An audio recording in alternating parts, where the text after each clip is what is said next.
Welcome people, we're back with another video. In this video we're talking about how Jesus Christ and Christianity is all sun worship. The Holy Bible of Christianity is not meant to be taken literal for history. It is a story and has lots of metaphors. Starting with the symbol of the cross of Jesus. This cross originates from this ancient cross of the sun. This symbol has been used for thousands of years, way before Jesus was a thing, in Europe, America, Asia, and all around the world. In fact, this symbol is still being used by Christians today, not knowing it represents the sun. This is a 4,500-year-old artifact, a golden plate with an equal-armed cross found in England. The gold to symbolize the sun, and the equal-armed cross for the 4 equal seasons of the year. So this is why in the Bible you have Matthew, Mark, Luke, and John, symbolizing the yearly cycle of the sun and the 4 equal seasons. Also in the Bible, Jesus is referred to as the light of the world. So yes, Jesus represents the sun. He is a metaphor for the sun.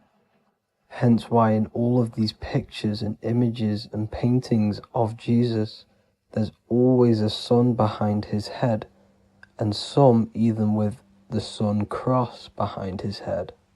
Jesus also has 12 disciples, which represent the 12 zodiac signs and the 12 months of the year. This is the Last Supper by Leonardo da Vinci. As you can see, the sun, being Jesus, is in the center, because the sun is in the center of the zodiac signs. There are 4 groups which symbolize the 4 equal seasons. Each group contains 3 people symbolizing the 3 months and the 3 zodiac signs in that season. There is only 1 female in the painting, which is Virgin Mary, who symbolizes Virgo, the astrological sign. So yes, Jesus symbolizes the sun with his 12 zodiac signs and 4 gospels for the 4 seasons of the year. However, there is another phenomenon. The 25th of December is known as the birth of Jesus Christ, which is known as Christmas today. Jesus symbolizing the sun and is born on December 25th. This is the day the sun moves 1 degree northward, bringing back the warmth, the growth of crops, the life and light back to the northern hemisphere. Everything is springing back to life, as we call it, spring. So it is said that the sun is born again on the 25th of December, and Jesus is known as the risen Saviour, because the sun is our risen Saviour, because it gives life to the whole of this realm, the warmth, the crops, and without the sun rising in the morning, we'd all die in about 2 weeks. And we all know how Jesus died on a cross. The sun also dies on a cross in the southern hemisphere. It dies on the Southern Crux constellation. And on December the 22nd, 23rd, and 24th, the sun remains in the same position. So the sun dies for 3 days and it is born again on December 25th. When it moves 1 degree northward. And this is when the sun is born again, or resurrected, just like Jesus. Constellation Virgo is prominent in the spring sky in the northern hemisphere. So therefore, the sun is born a virgin, Virgo. And as you see in this image, you see Virgin Mary holding the sun. Us as humans do not own the sun, so therefore God owns the sun. So yes, the sun is the Son of God, and this is what Jesus is symbolizing. And just how Jesus sacrifices himself for humanity, That's what the sun does. The sun gives out all of its energy so we can live. There are many other Bible verses which represent Jesus as the sun. Now in Matthew 8:23-27, his disciples are in a boat and there is a massive storm. Jesus is asleep, meaning the sun has not arose. And the disciples say, "Save us, Lord, we are perishing." Quote, "Then he rose and rebuked the winds and the sea, and there was a great calm." End quote. Now this is a metaphor for the sun rising and calming the storm, because in the ocean, when the sun is down, that's when there are great storms. The worship of celestial bodies go back thousands of years, and it's called astrotheology, and it can pretty much be traced back to all ancient civilizations. Now going back to the ancient Egyptians, the god Horus, the god of war, and he symbolized the sun in the morning. Ancients used to say that he walked over the sky in 12 steps. Yes, this could symbolize the 12 zodiac signs. It also symbolizes the 12 hours of daylight. So we have 12 hours of Horus, but now they've rearranged the word to hours. Horus and hours. And when the sun rises, Horus rises, we say horizon, which is Horus is rising. That's the etymology of horizon. Another Egyptian god called Amun-Ra was known as the god of all creation. He was the first god of them all. Amun was also a sun god. Therefore, after every Christian's prayer, they say Amen, sending their prayer through the sun to God. So this all goes back to the worshipping of the sun. Sun worship was around way before the Romans. However, in the Roman times, their sun god was called Mithra. Mithraism was the main religion before Christianity came into play. Mithra was the son of God. He died on a cross, and he was dead for 3 days and resurrected, just like Jesus. So the Catholic Church was not made in heaven. It was made by the Roman Empire. They mixed all the sun religions of Judaism, Mithraism, and other Arabic religions and combined it into one, so Caesar, the Roman emperor, could gain his own religion. So yes, Christianity was a political move to gain more control over the masses, because it was a worldwide government at this point in time. So here is a Sumerian helmet with the rising sun symbol. And then the Romans also used this rising sun symbol on their armor. So sun worship has been going on for thousands of years, and it still goes on today. However, with all the programming and the low IQs, today we do not get the full interpretation of the Bible and these stories from the past. And Christians and other religions are all brainwashed to not question their religion and not realize their true origins and where they come from. I do advise you all to do your own research and come to your own conclusions. However, I'm just pointing out the facts and connecting dots for you all to see. That's it for this video, guys and girls. Thank you all for tapping in. God bless.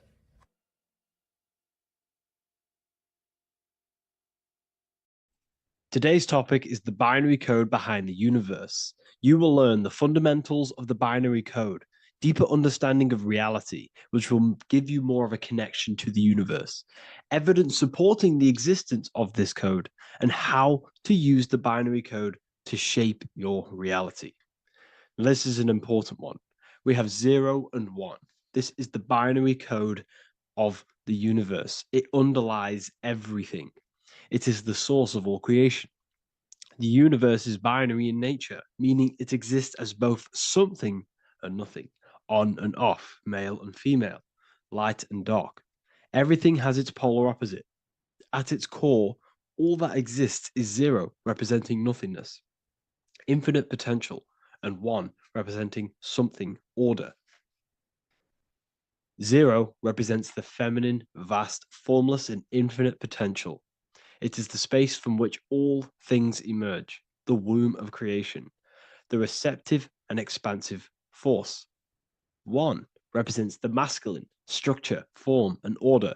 It is the active principle, the initiator, the force that defines and shapes reality.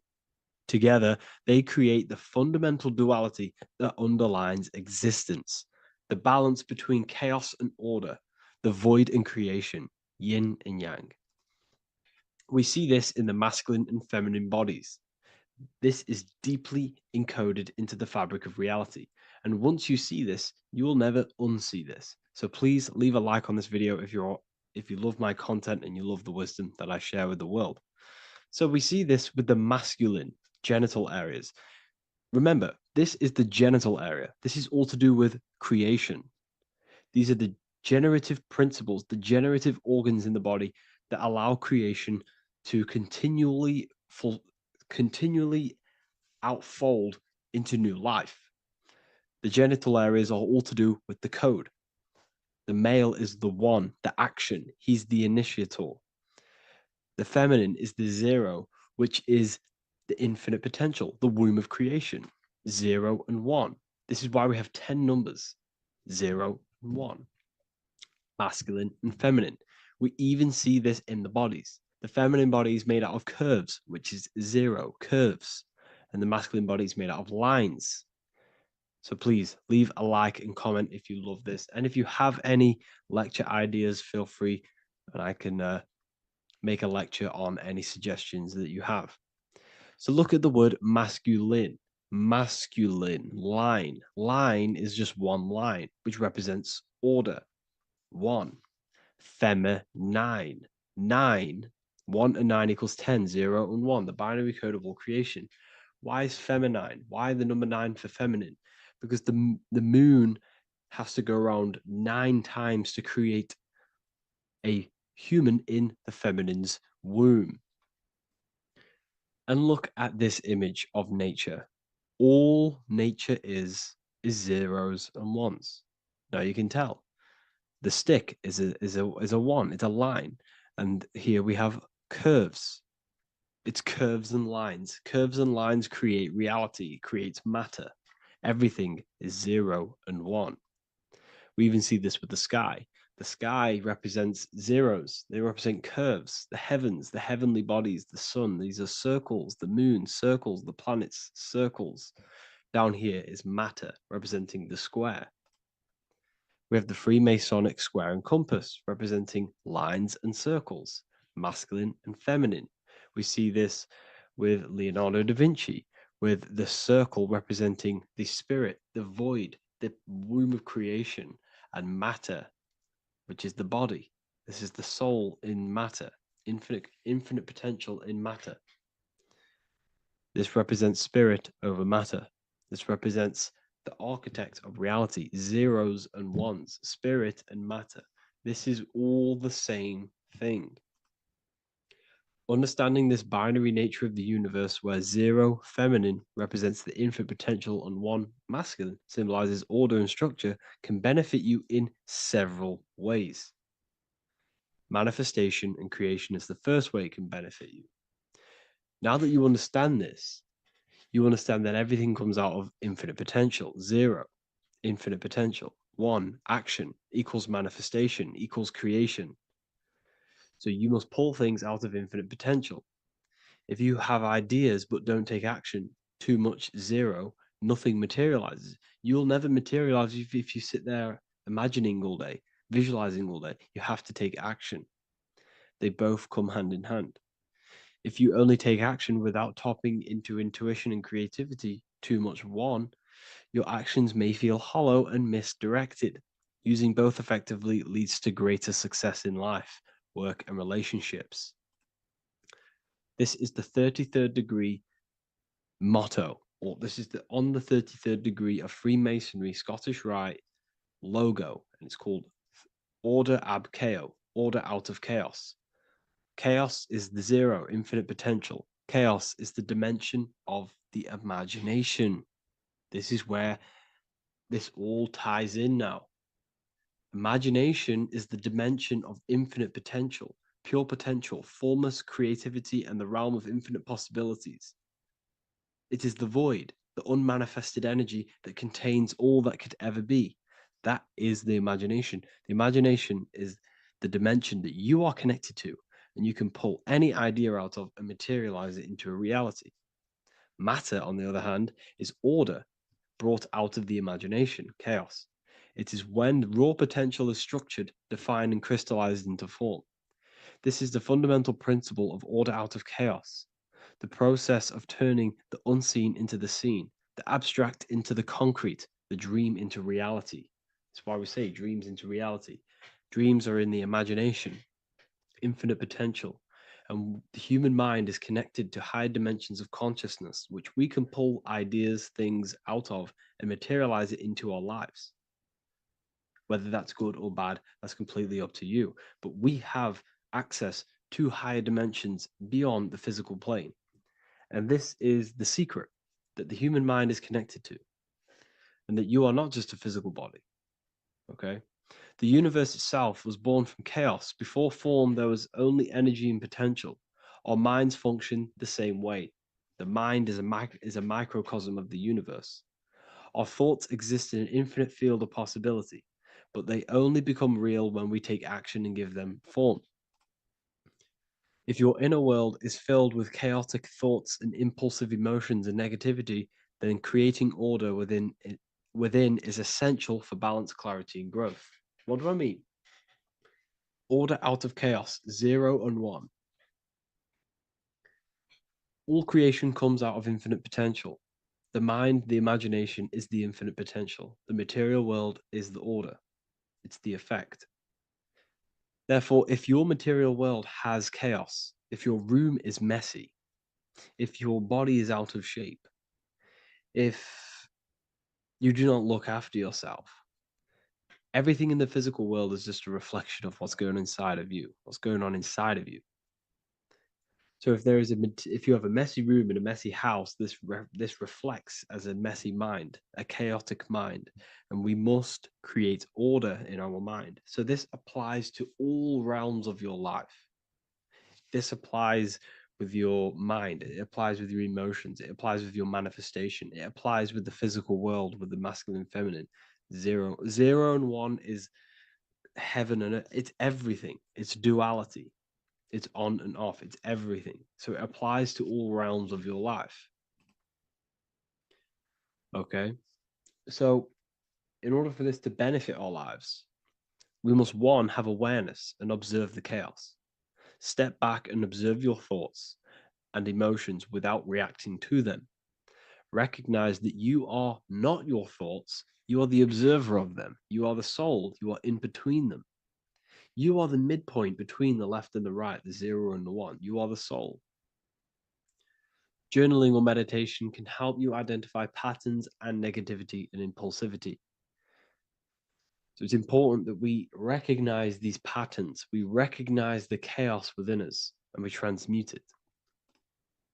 2, implement structure, mental discipline, mindful practices, meditation, breath work, and slowing down your reactions.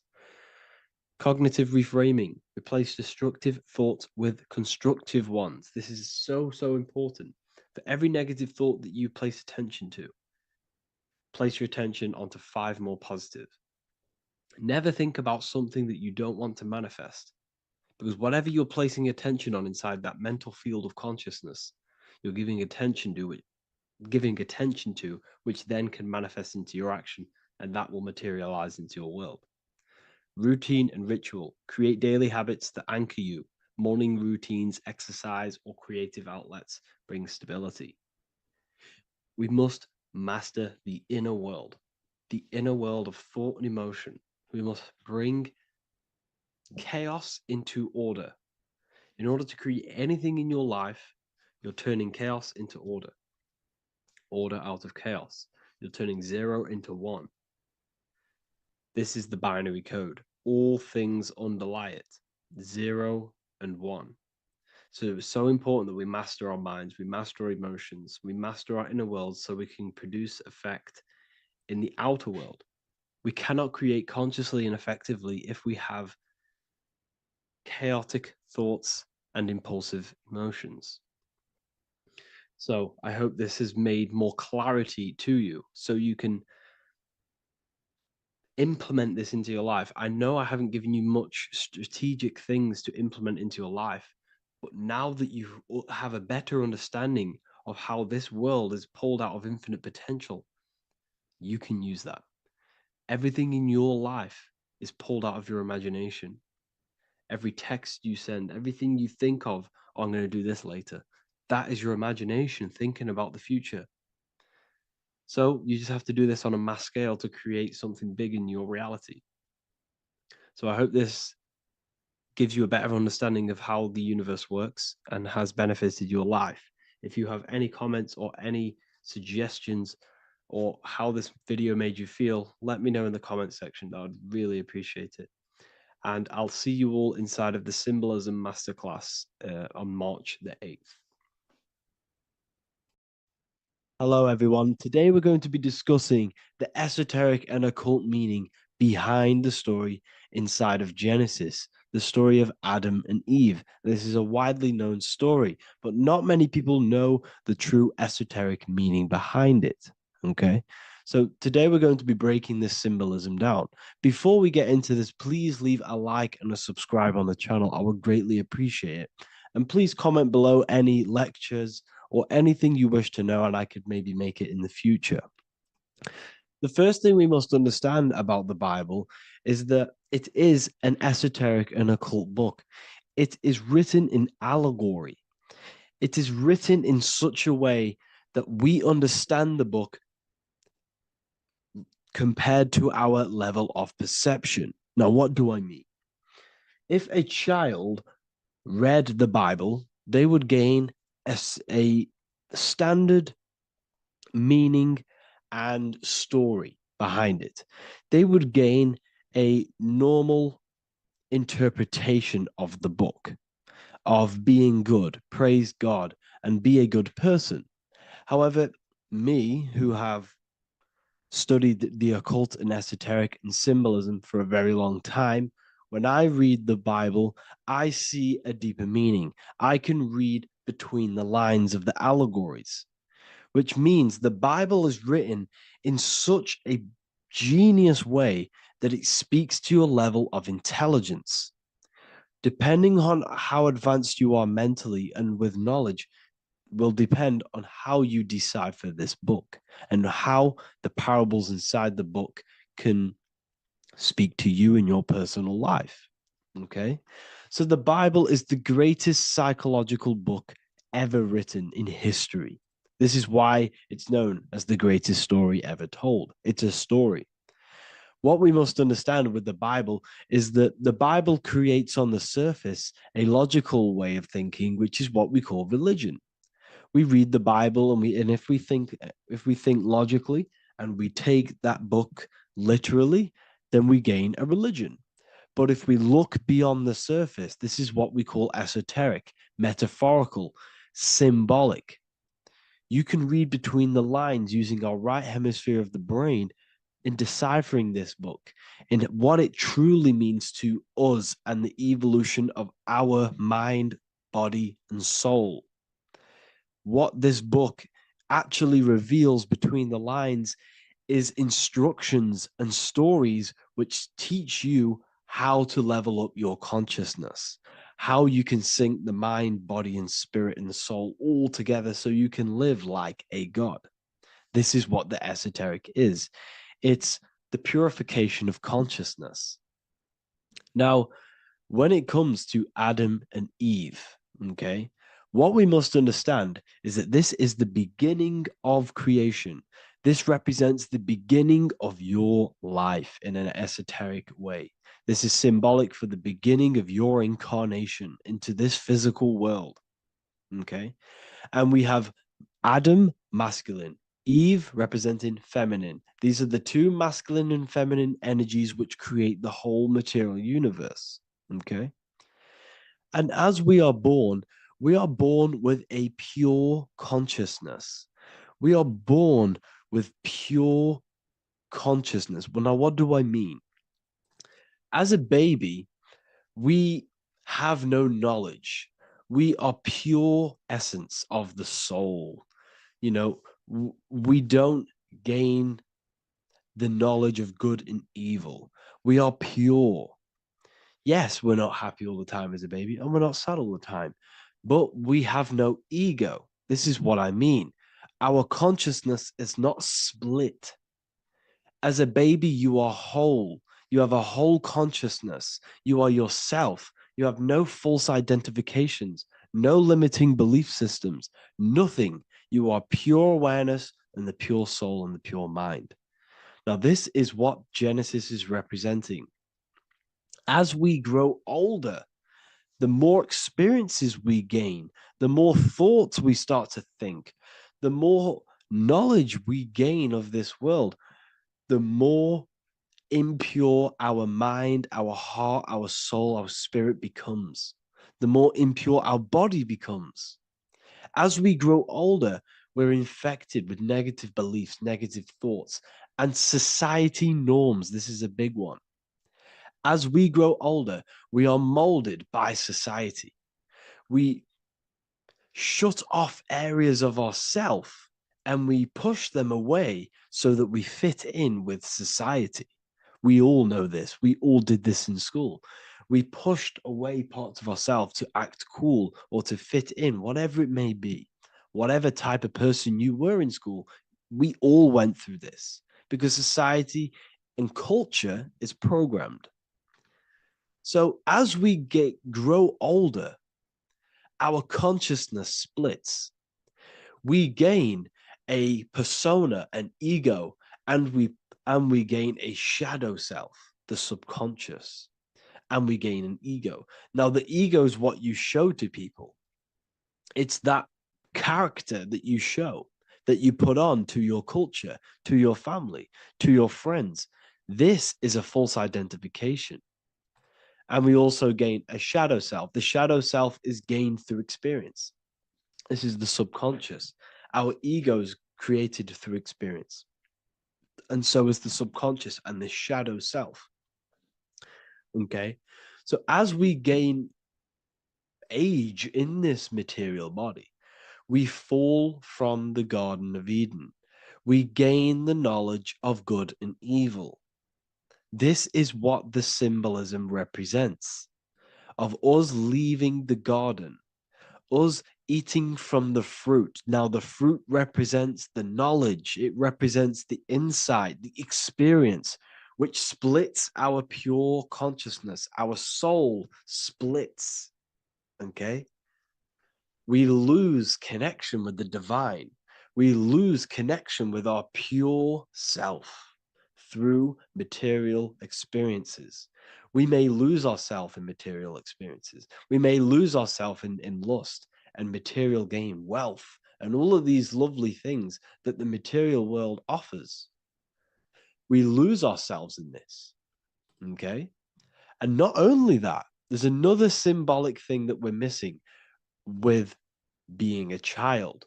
There's another symbolic meaning behind this tree in this story of Adam and Eve. And this is sexual energy. Okay. As we are a baby, we have no ability to create another human life. We have no sexual urges. We have no desire for the material things as a baby. Nothing. As we grow older, our sexual energy cultivates around the age of, it's like 10, maybe earlier for some people or later for some people. This is what we call puberty, when our sexual energy activates. This is when the masculine and feminine energies are present within the body. And we are now given the ability to create human life. We're now given the ability to bring in a soul into the material world. Now, this is what we believe and know in the esoteric world. That is what sex is. You're bringing a soul from the astral into the physical. Okay. So as you grow older, you gain this ability to use the power of creation. You gain this force within you that allows you to open a portal in the astral and bring in a soul to the material. Now, this power can be misused. This power is very powerful and it should not be misused. In occult and esoteric teachings, we teach and learn sexual transmutation, how we transmute sexual energy into different areas of our life so we can grow and create. Because sexual energy is creative energy. It creates a whole new human being. So if we retain it, we can transmute it into creativity. So this energy is kind of corrupting us as well. And now I'm not saying growing up is evil, all this thing is evil. This is a natural cycle that we must go through. The soul of us must go through this cycle so that we learn, so that we overcome it, so that we gain mastery over ourselves, so that we expand ourselves. I recommend you watch the Evolution of Consciousness lecture that I did on my YouTube. An amazing lecture. Talks about the evolution of consciousness and how we're on a never-ending cycle of life and death and expansion. So leaving the Garden of Eden is symbolic. You see, Eve represents emotion. She's feminine. Adam represents action. That's why he bit the apple. You see, Eve takes the apple and tempts Adam because she's the emotion. She's the sexual desire. And Adam eats it. He releases, he misuses the power of his creation. He misuses his consciousness because of material illusions and material desires. This is natural, okay? As we grow older in this life, our soul has to experience sin. We have to experience negativity. We have to experience evil, okay? And we have to misuse this power within us to learn about it so we can overcome it and gain control over it. Now, this is why the Bible says in Genesis 3:6, for God doth know that in the day ye eat thereof, then your eyes shall be opened. Ye shall be as gods, knowing good and evil. This is very, very, very symbolic. We come into this world to experience a dualistic way of reality. We come into this world to challenge ourselves so the soul can grow, because the soul comes from pure love from God. But we come into this world so the soul may know what it's like to be evil. You see, we are like a seed. Our soul's like a seed. And when that seed grows, okay, and it's planted, them roots must grow to hell in order for the top of the tree and the roots to grow to heaven.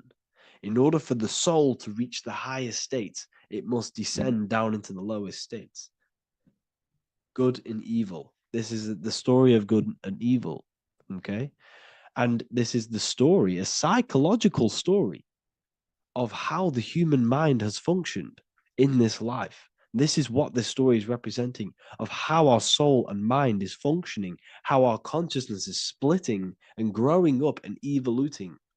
Okay. Like I said, snakes represent sexual energy. They represent, snake, when you've been snaked. This is why we say you've been snaked, because it represents a temptation of sexual energy. This is why the Kundalini is symbolized as a snake. This is the serpent within us that we can rise to activate dormant brain cells in our brain.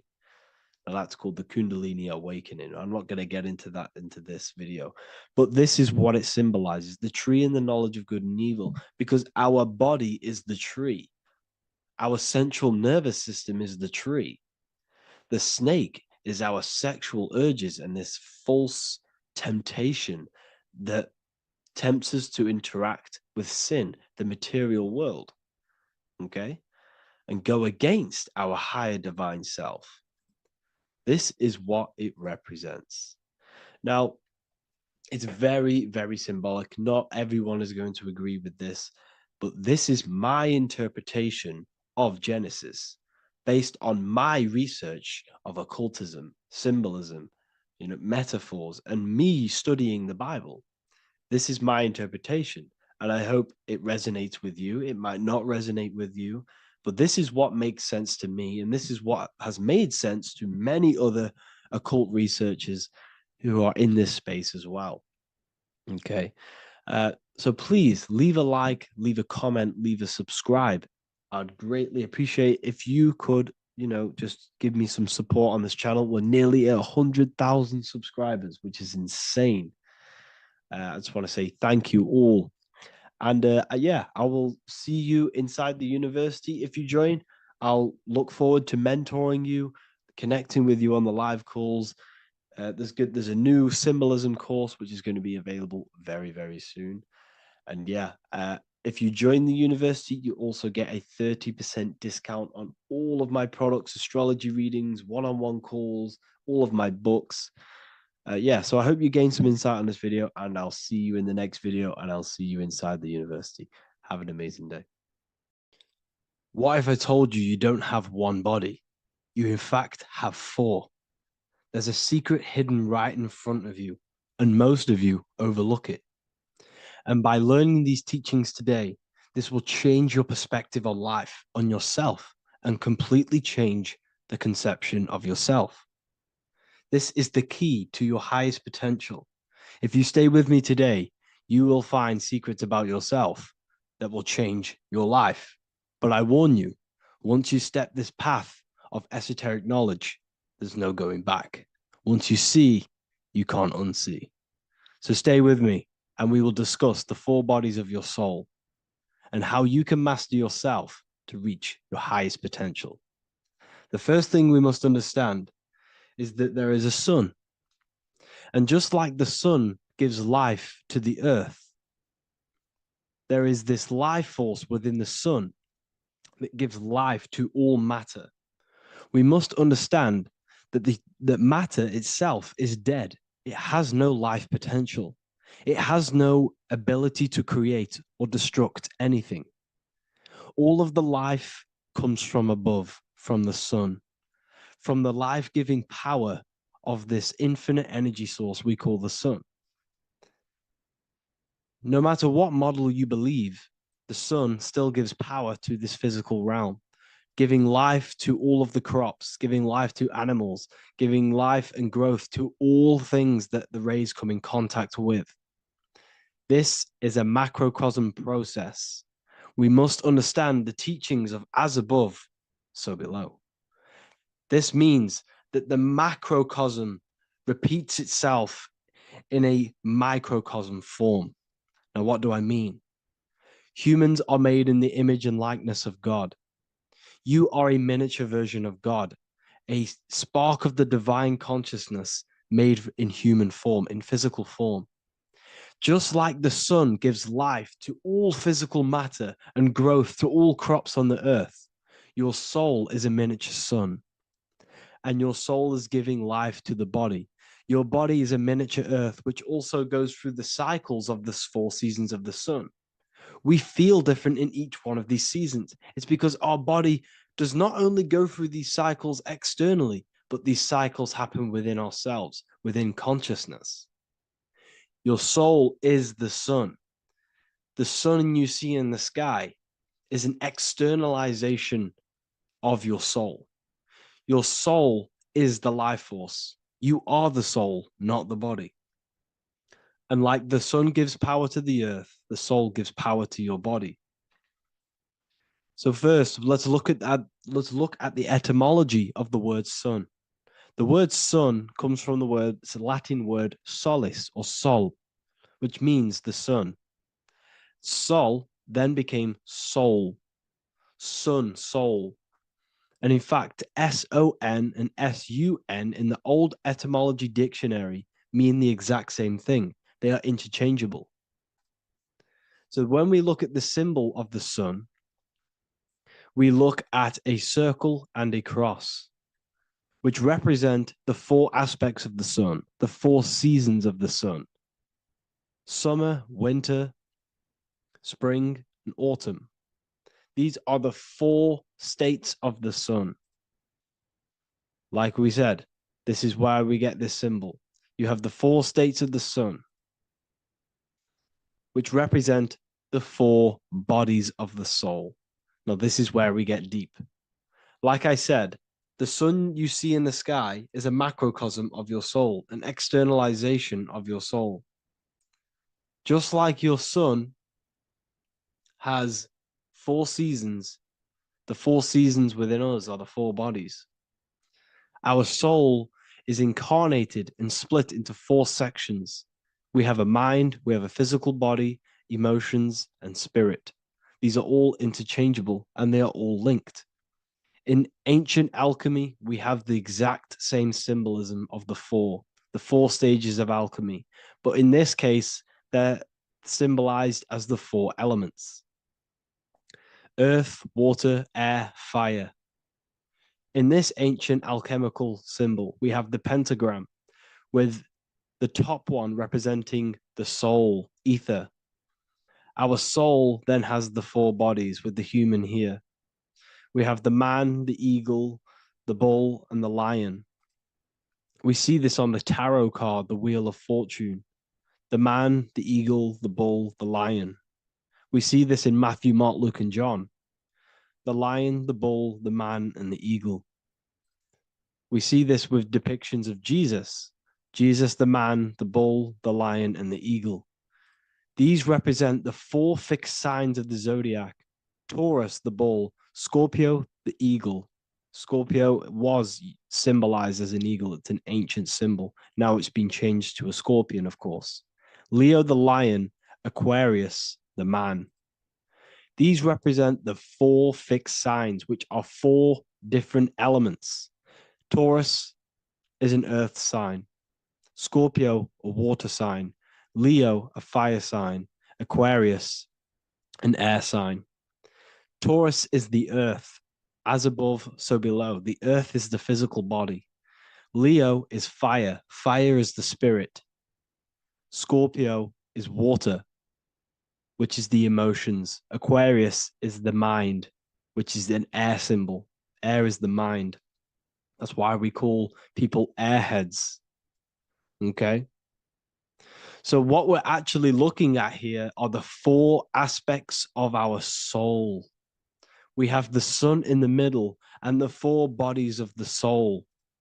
This is what Jesus is symbolizing. Jesus represents you. God made flesh with the 4 aspects of the soul. The 4 gospels are all depicting Jesus in 4 different ways according to the different body of consciousness. The Wheel of Fortune are representing the 4 bodies of the soul. This represents the 4 bodies. Now, how are they 4 bodies? They are 4 dimensions of consciousness. The mind is not made of the same substance of the emotion.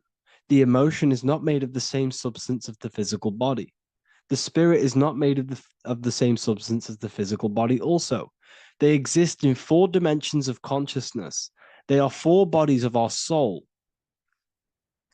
And the most important teaching here is what I'm actually getting to, is the powerful one. This is what gives you power.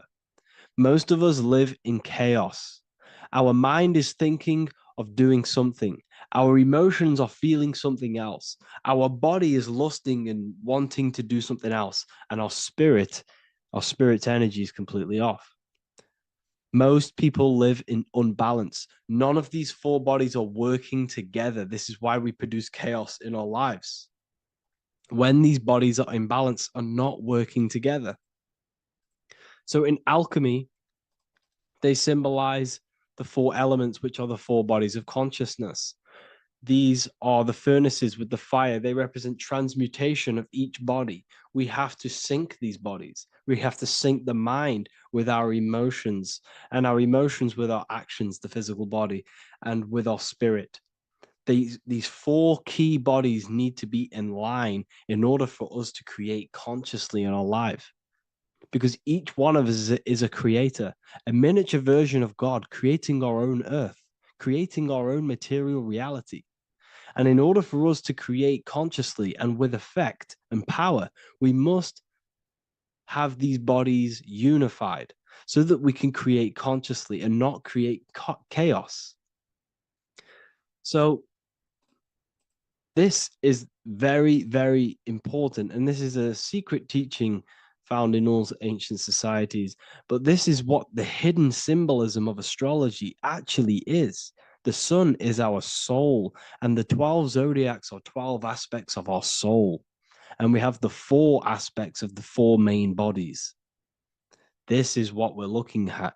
We're not looking at the sky. We're actually looking at aspects of ourselves, aspects of our soul that we must master and transmute in order to become our highest potential. So I hope this makes sense. And it may take a while for you to fully understand this, but the key knowledge in order for you to understand any of these teachings that I've gone through today is the major, major teaching of as above, so below. What is above is below. What is within is without. Your inner reality projects the outer reality. What is inside of you is outside of you in some form or way.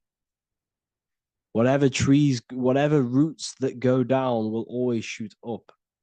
When you throw a bouncing ball, you shoot it down, it will go up. As above, so below. As within, so without. God did not make a creation separate from himself. We are all extensions of the divine made in physical form.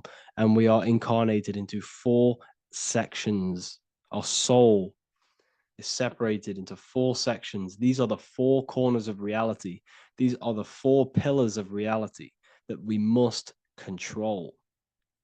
So in order to access our soul in meditation, we must turn off these 4 things. Turn off the mind, the emotion, the spirit, and the body. And then we access the soul. So I hope this video helps today. And you can learn all about this in the Book of Wisdom, Volume 2. This book is a revolution in consciousness. I do not recommend everyone reads this book. This book is only for people who are serious and want to transform their lives. This book is a book that will change the scope you see reality. It will change your perspective on yourself because you will resonate with this. This book does not just give you information. It gives you a sense of well-being. It gives you truth, and you will find your power from this information. This information is not just information, it's a key to your path of enlightenment and transformation. So you can find this book in the description of this video. And if you are part of the university, I will see you on the live calls. Thank you, everyone. Please leave a like, subscribe, and a comment, and let me know whatever videos you want me to make next. Anything that you fail to understand or have any confusion with, I can make a video on it. So let me know in the comment section any reviews or anything I should do. Thank you all, people. Have a great day. What if I told you that you are under a spell, and this spell is controlling you in every aspect of your life, and you don't even realize it? Spells are not what you've been taught. They're not fantasy magic wands that are casted over you. No, no, no. Spells are much, much deeper. A spell is a belief system that is installed into your subconscious mind, which holds power over you. Okay? If I install a belief into your mind and that belief holds power over you and controls you, that is you under my spell. A spell is a belief that someone has installed into you. Okay? You have a subconscious mind. The subconscious holds power over 90% of your daily basis behavior, thought patterns, and overall emotional state. Because the subconscious is the back end of our mind, the mind that we don't really have access to. It's the shadow self, where all of our programs, all of our memories, all of our traumas, all of our everything that we've ever experienced is recorded and kept in this vast database called the subconscious. Now, the subconscious is the 90% of our mind. We are only aware of 10% of our mind, which is the conscious mind, which is what you're using now, what you're consciously aware of. But there is a subconscious mind that holds power over your conscious decisions. and you don't even realize it. For example, as a child, you had a very, very traumatic event happen. Let's say as a child, you were not loved enough by your parents. And this feeling of you not being enough for your parents and feeling alone as a child implanted this seed.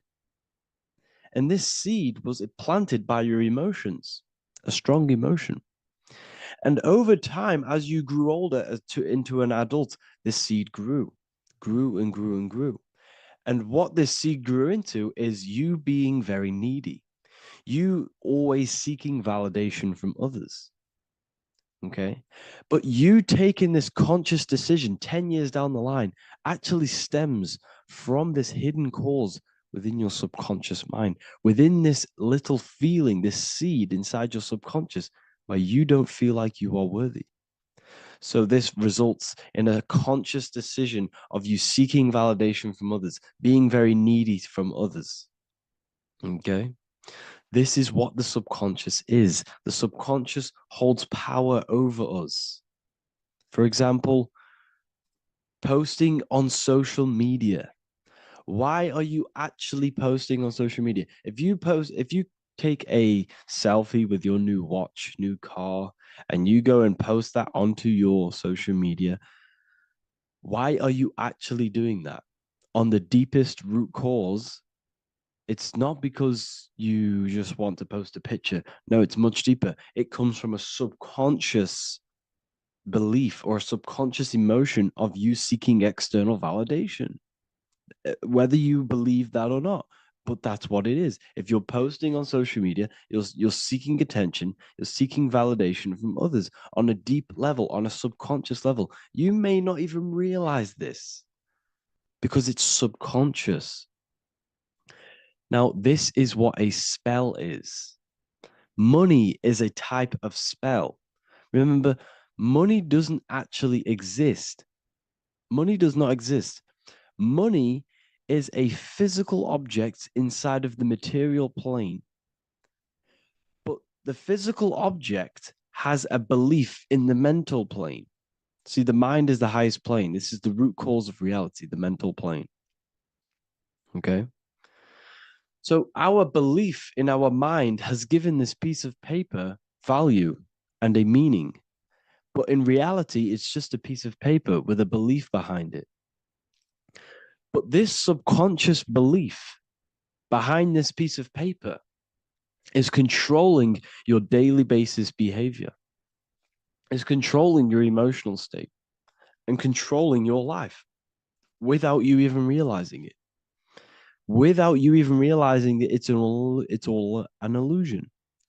Money does not exist. It's the belief that gives the piece of paper a power. And the way we break the spell is by realizing that the money doesn't actually exist. The whole world is under the spell of money and it's controlling all of us. But the spell is the belief. Once we all wake up and realize money has no value, it doesn't actually exist, it's only a belief. There is no actual money. That's how we break the spell.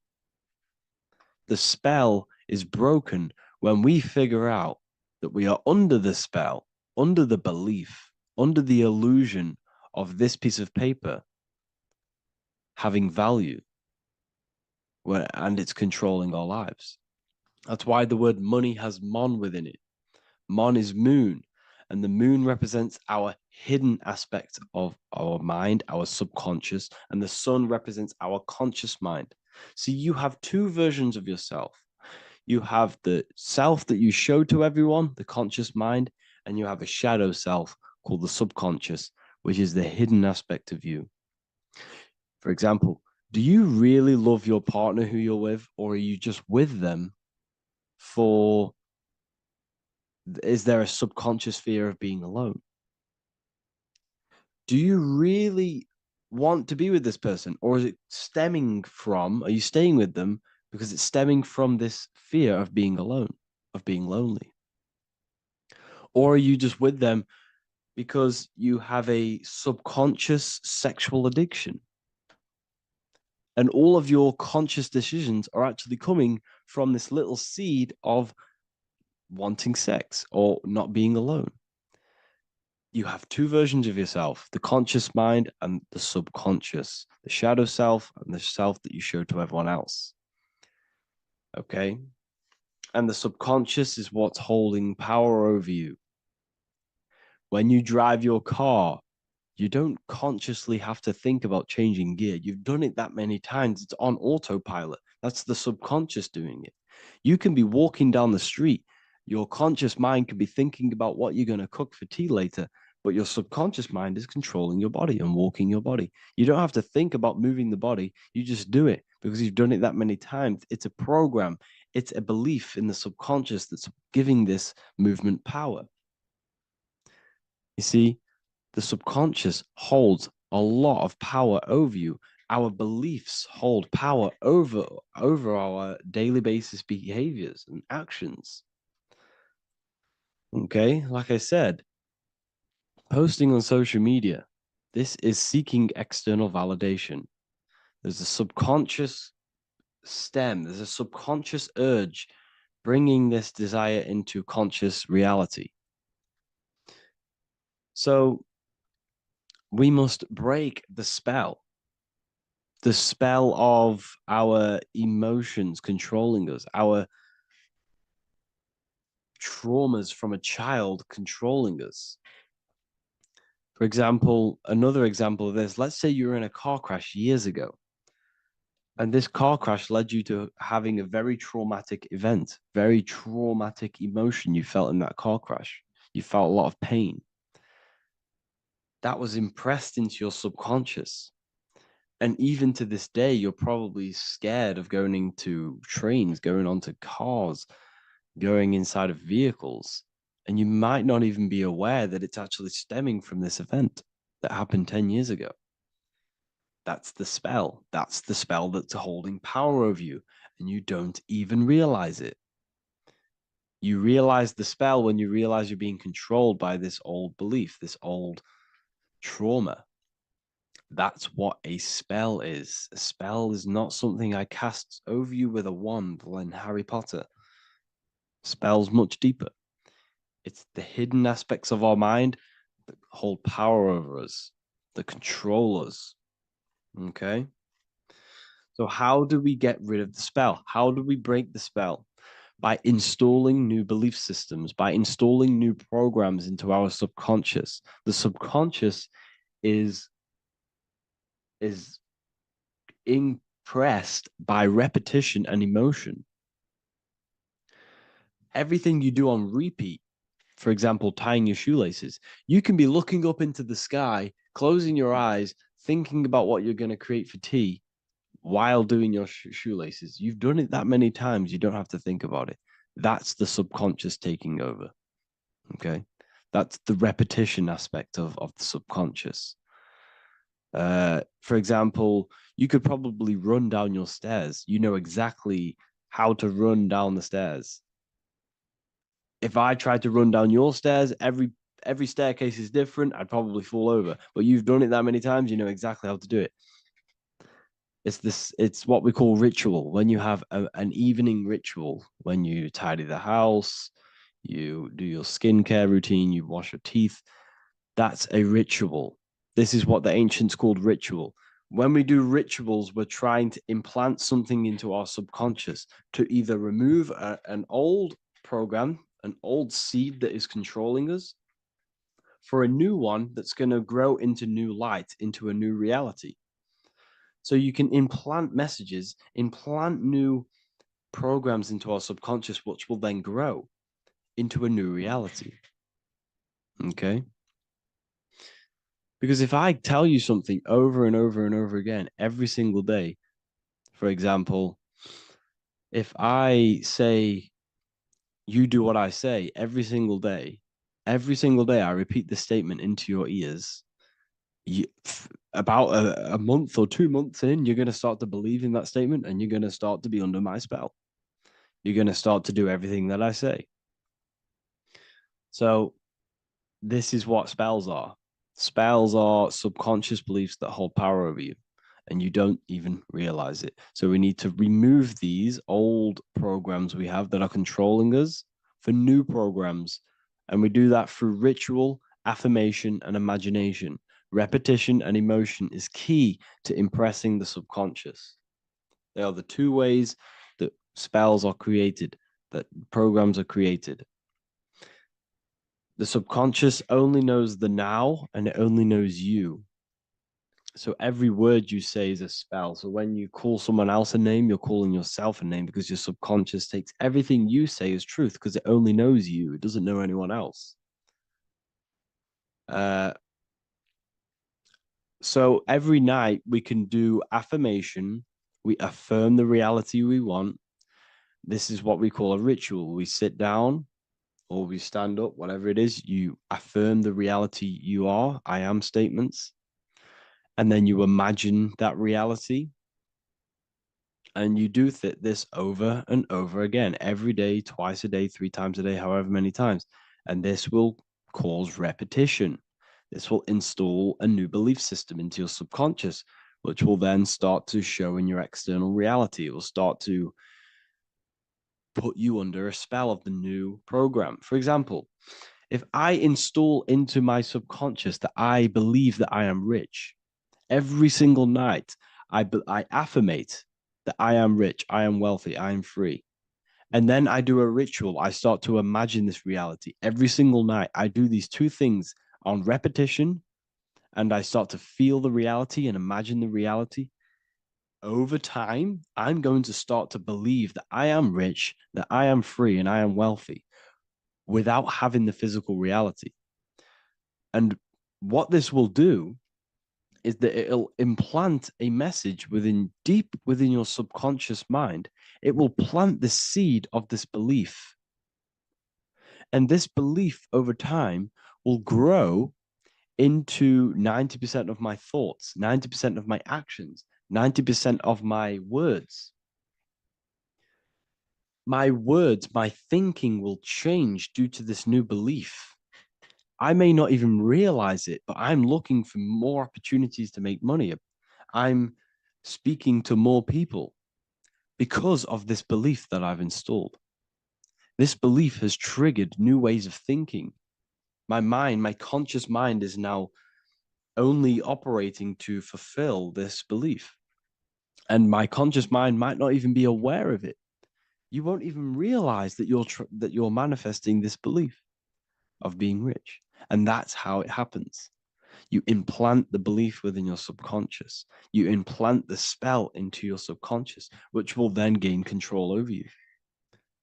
So we need to make sure we're removing the negative spells, the negative programs that are controlling us, for new regenerated ones, for new ones that are going to create new realities, a better life. Okay? You don't want negative traumas, negative seeds controlling you and growing into your life. If you don't cut them off, they will continue to grow and grow and grow. Your anxiety will get bigger and bigger and bigger. Your depression will get bigger and bigger and bigger. But it's all actually stemming from one belief system or one trauma. Okay? So this is important. Everything in this physical plane is an effect of the higher planes. It's a shadow of the mind. Everything we think, all physical objects, began as a thought, then an imagination, then energy, then a physical reality. So we must change the mental plane. We must plant seeds into our mind to change down into our physical material life. It's about manipulating this higher plane so we can create change and effect in the physical external material plane.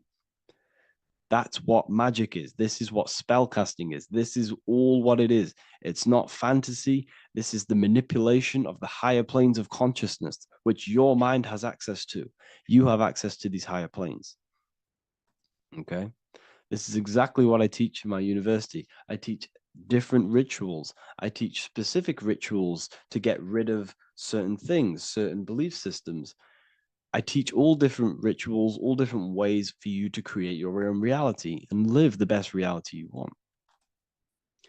We also have all of these different courses. We have activating the inner eye. This will teach you exactly how to lucid dream and activate your inner vision of imagination. We have the sexual alchemy course. This will give you the power of transmuting your sexual energy into creativity.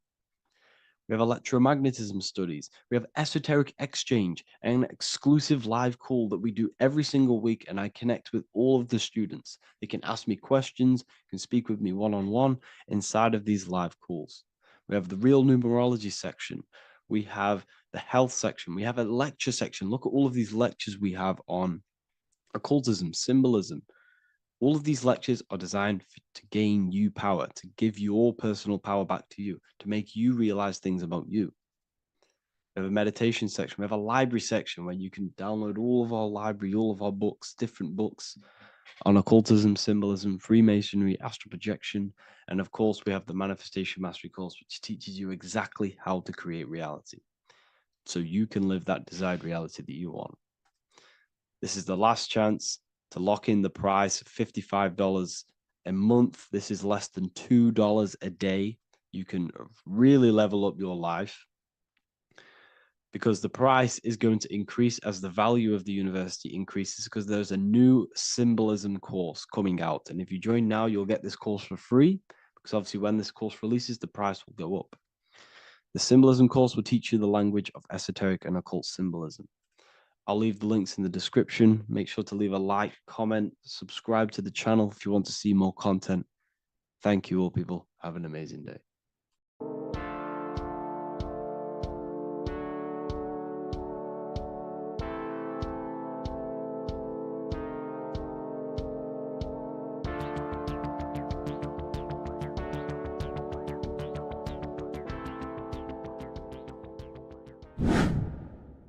Hello and welcome to another video, people. Before we start, please like, comment, and subscribe if you wish to see more content.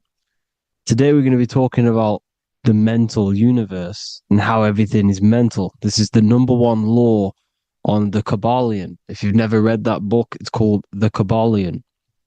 A very good book. It's the first law because this is the most important thing you need to understand, is how everything exists within the mind. Behind every single one of these eyes is the same consciousness expressed in different bodies. The mind is what gives perception to what you're experiencing. Behind every single one of these eyes is the exact same consciousness, but the brain that they inhabit is giving them a different perception, a different being, a different body. Now, this is the difference between humans and animals. Humans possess a advanced consciousness, an advanced mind that gives us the ability to be aware of ourselves mentally, physically, and spiritually. We can reflect on ourselves. When a dog looks in the mirror or an animal looks in the mirror, it doesn't know what it's looking at. It doesn't realize it has a consciousness. It can't reflect on itself. It can't say, I want to improve in this area. It doesn't have that consciousness. We have a divine consciousness. Take away the N for divine, and you get with a D, put it with a D, you get divide, because we have a divided two-way consciousness. An animal only has one. However, it's still the same mind. We're all mind. We're all mental. We all exist within the mental plane. Look at this person walking. The body, the brain is sending electrical signals through the 12 cranial nerves, which the 12 disciples that spread the gospel of Jesus, right? You have 12 cranial nerves in your brain. There are 12 disciples which spread the gospel of Jesus. Jesus represents the mind, the intelligence, the invisible intelligence that we all are, the same intelligence, the same exact consciousness, which then sends a command into the brain, then the brain sends these 12 these 12 electrical signals through the 12 cranial nerves to control the rest of the body through the nervous system. This person walking is not, the body is not walking. The mind is telling it to walk. And the brain is it's a supercomputer which is decoding these demands given to it by the mind. Because the pineal gland will have something to do with the ether, because the ether is physical and non-physical. The mind is sending the commands through the ether to the pineal gland, which is then getting broken down into electrical codes within the brain and sent throughout the nervous system to control the body. And this is why in the Sims simulation, because the body's the simulation, it's a false reality, it's the fake reality, it's not the real you. You are formless. There is no form, but the third dimension is a dimension within your mind. Matter, mind, light is all a product of your mind. It's all in the mind. Now, this is why The Sims has this green little diamond on top of the head. Because this is you. This is your invisible intelligence controlling the character. Okay? It's controlling the character. And this character is in the world. Your consciousness isn't in the world. The world exists within you, but the body is a vehicle for that realm that you land in. When you have a dream, your mind transcends this body into another body, duplicates your body into another universe, unite, unite is one. We're all one. It's all one universe, expressed in many different ways, infinitely. And the vehicle that you land in is the body to operate in that realm. This is the all-seeing eye, as you see here. The I, this is all the intelligence. This is the ball of consciousness, God, expressed in different bodies. We're all this same one in different bodies, as you can see here. And this intelligence is expressing infinitely throughout the universe, an infinite universe. There's no beginning, no end. There was no beginning of the universe. There is no end. It's infinite, always has and always will. But the mind is what gives you the ability to explore the universe, to make perception of it. We are God in disguise. We are God in disguise. We are God in flesh. But the body can become attached to the mind, can become attached to the body if the mind is not aware of itself. When the mind is that blinded by matter,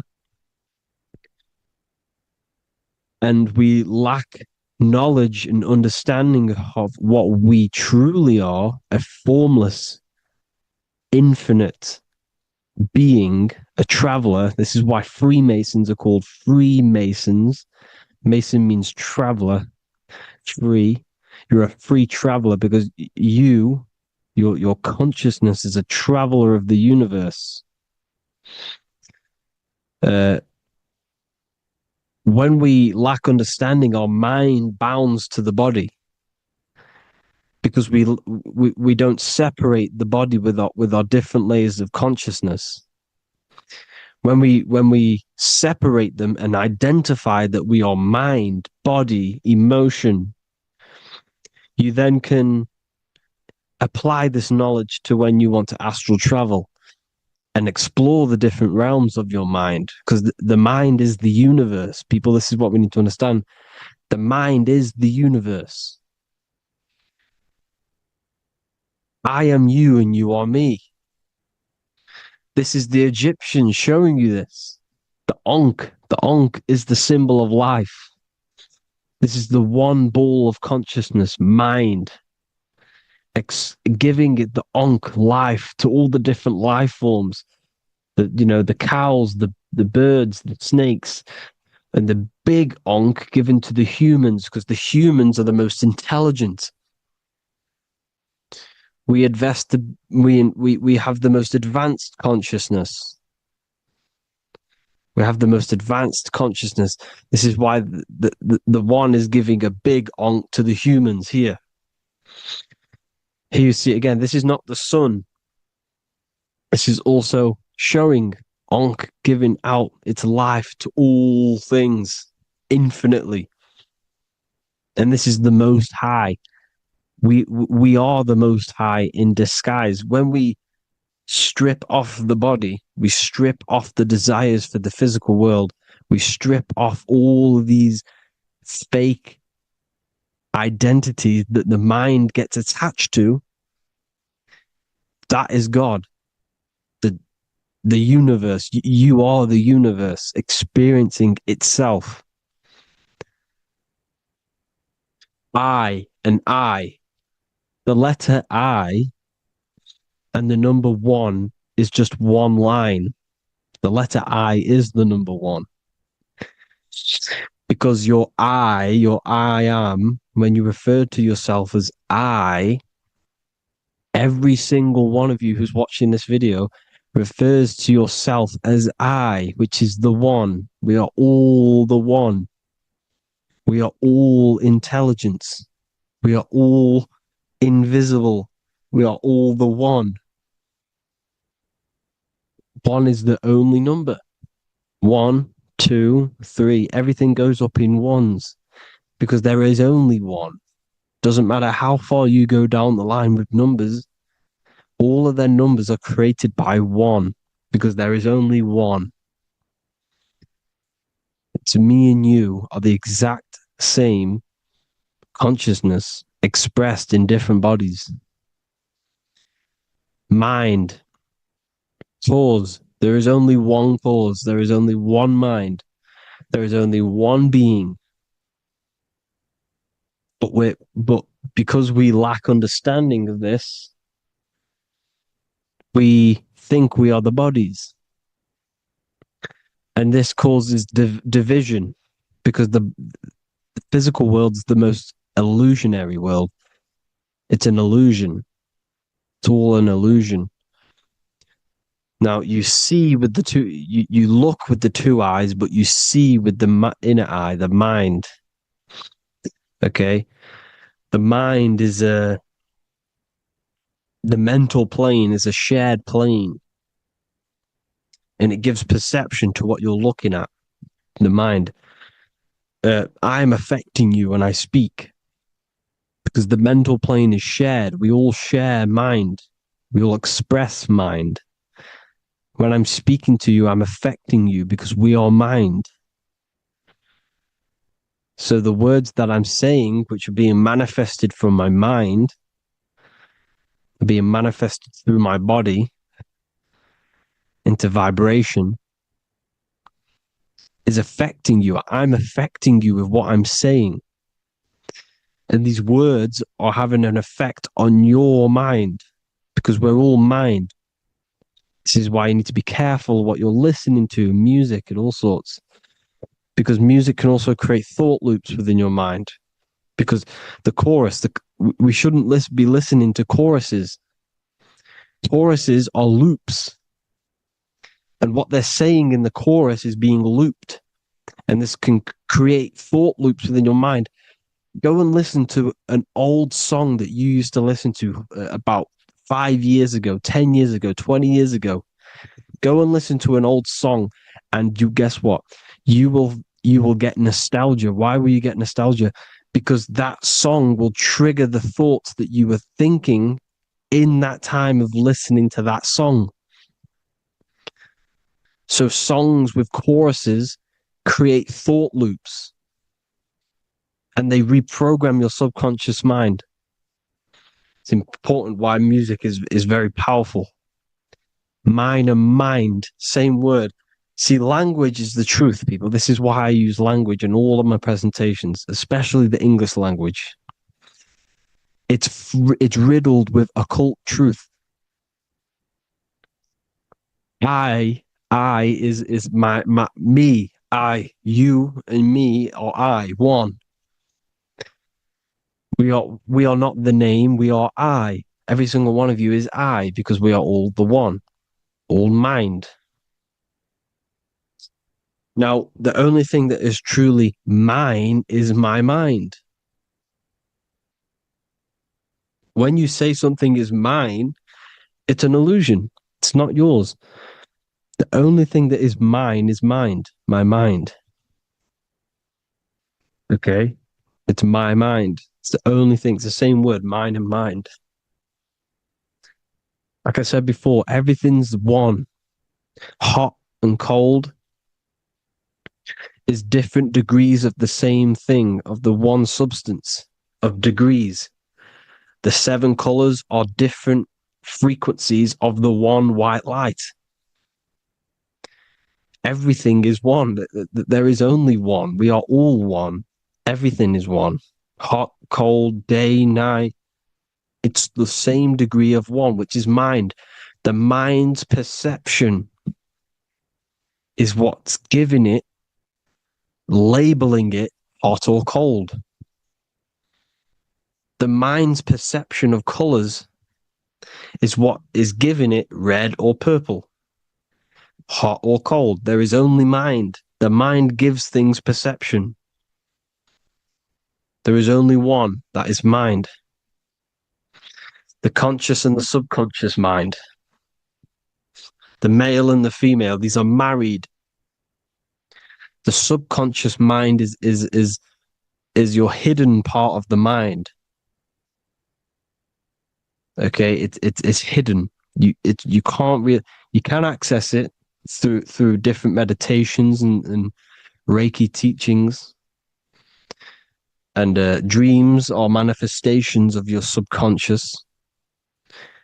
This is how you know mind and matter are one, because your mind creates matter in dreams. Your subconscious manifests everything in a dream, in the astral realms. The conscious is what you're conscious of, what you're consciously thinking of. So me, I am conscious that I am speaking into this mic and creating this video. My subconscious mind is the hidden part of the mind, which is speaking to my heart, telling it to beat. It's telling my food to digest. It's regulating all my blood. It's doing everything in my body without me being conscious of it. Without me being conscious. The subconscious is the feminine. The conscious is the male. The Bible, of course. Proverbs 12:4. Helpful, not helpful, an excellent wife is the crown of her husband, but she who brings shame is like rottenness in his bones. In the same way, husbands should love their wives as their own bodies.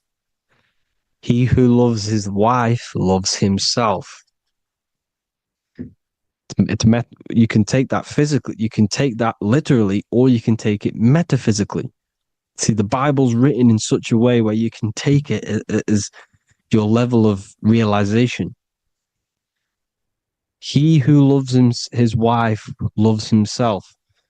If you love your subconscious, if you love yourself, you speak good about yourself, because your subconscious takes everything literally. If you say, I hate you to someone, your subconscious does not know the difference between me and someone else. It only thinks me. Why? Because mind is the only thing that exists. You are mind, I am mind. If I say, I hate you, you're saying that to yourself. Your subconscious picks that up and says, I hate myself.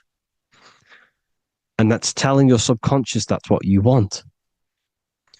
Because your subconscious manifests 90% of your behavior. The programs within your subconscious. Tying your shoelace is a program. You don't need to be conscious of it. You can just do it because it's a program. It's deeply interwoven in the subconscious. Driving your car. texting on your phone. You don't have to think about what letter. You just do it because you know where the letters are. It's a program. Therefore, if you look after your subconscious, they are a married couple. It's your wife. Your subconscious is your wife. And it manifests 90% of your daily basis thought patterns, actions, behaviors, emotions, all the things that you all the trauma that you've experienced is stored within your subconscious, which is affecting you. So let's say you were in a car crash 10 years ago and you had a really traumatic event, you really hurt yourself, and you had a very, very, very strong emotion that you felt of pain. That will still affect you today. And why? Because it will manifest into your behavior. How? Well, you'll be cautious of what cars to go in and who. You'll be cautious because of that event that stored within your subconscious, because of that feeling you felt was so painful and so strong. It's still manifesting into your behavior today. For example, you won't go in certain cars, you won't go with certain drivers. The subconscious stores everything, all your memories, the programs, and everything. So if you trick your subconscious, that's how you manifest your life. If you trick the subconscious, you already have something. And therefore, it will manifest into your life, and into your behavior, thoughts, and actions. This is why the golden rule is to treat others like you want to be treated. Because I am you and you are me. We are all subconscious. We all have subconscious. Whatever I do to you, I do to me. Because my subconscious picks that up and thinks I'm speaking to me. Mind is very powerful. Whatever I do to you, I do to me. Treat others like you want to be treated. The golden rule. That is the only rule we need in this realm, in the universe. If everyone understood this rule and how the subconscious works and how karma works, we'd live in heaven on earth, the Garden of Eden, the golden age. As a man thinketh in his heart, so is he. Proverbs 23:7. Where your heart is, there will be your treasure. Your heart's the emotions. This is the storehouse of emotions. This is where you feel emotions. You have to let your emotions move through you, not become you. You can't let your emotions become you. But except be like the sky and let them pass through you. Be like the clouds and the stars passing over. Let them pass through you. Do not let them become you. And this is how emotions can take over your mind. We are driven by, when a man is driven by emotions, he has no self to control. You must control the mind, because the mind can be corrupted. Because your thoughts are electrical in the brain. Your thoughts come from the mental plane. So how the mind works is that you place your attentions on something in the mind, and infinite information just flows in. Think about it. When you think of a certain topic, as soon as you think of that topic, information comes flying into your mind. Different ideas, ping, ping, ping. It's all connected. It's why we call it a mindset, because your mind sets itself to frequencies. And when we think of something, we tap into that frequency, and just the universe, the mind, the mental plane just flows in information based on that frequency and that thought. The universe is just information. All of the information out there, nothing is new. It's all there. You just have to tap into it. You can tap into these different thoughts, and it's all there. Everything already exists within the mental plane. You don't think anything. You receive thoughts. We all share the mental plane. We affect each other. I'm affecting you. Listening to me is affecting your mental plane, your mind. The physical plane is the lowest plane. It's the world of effect. Everything you see in the physical plane is the effect of mind. Like I said, the person walking is the effect of their mind telling the body to walk. The physical plane is the lowest dimension of your mind. Mother Earth, we are in a mother. We're in the womb still. The Earth is feminine. It looks after you. It provides you with food for free. It grows on trees with water. It's Mother Earth. It's the womb. The dome above your head is your mother's belly. Okay, is your mother's belly. You're in the womb still. You're forever in the womb because your mind's constantly expanding. Because when the baby's mind figures out that there is a reality outside of its mother, it starts to hear the people on outside of its mother. What does it do? It figures a way out of the mother, and it becomes born again in the water, in a hospital, into the other world. It's the same with our minds. When our minds figure out there is other worlds beyond this physical, we explore them. The astral plane, for example. You figure a way out of the body. Because when you're the firmament, look at the word firmament, meant at the end. Firm is firm, something strong, something like a rock is firm.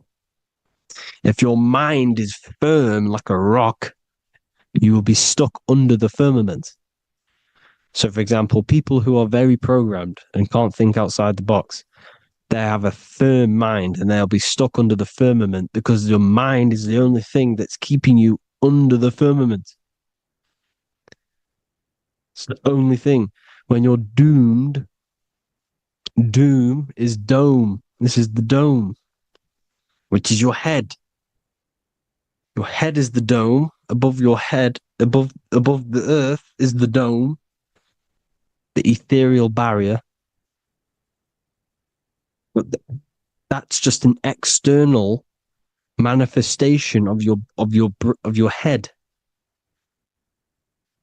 You don't leave the earth, you leave your body to leave the earth. Because your body is the earth. It's a dimension within your mind. So when you're doomed, you're domed. Your reality is your level of realization. You realize something, or when you have an idea, the mind, and the EYE or I, same thing, mind, it's all mind. Reality is your level of realization. You realize there's other worlds. That's your reality. Your perception's your reality. Mind in Latin is mens. Jesus was known as the fisher of men, which is the fisher of minds. He was fishing minds worthy of knowing the higher truth, the deeper occult knowledge. Jesus figured out that we are all God. And he got killed for it because in that age, they were trying to suppress this information.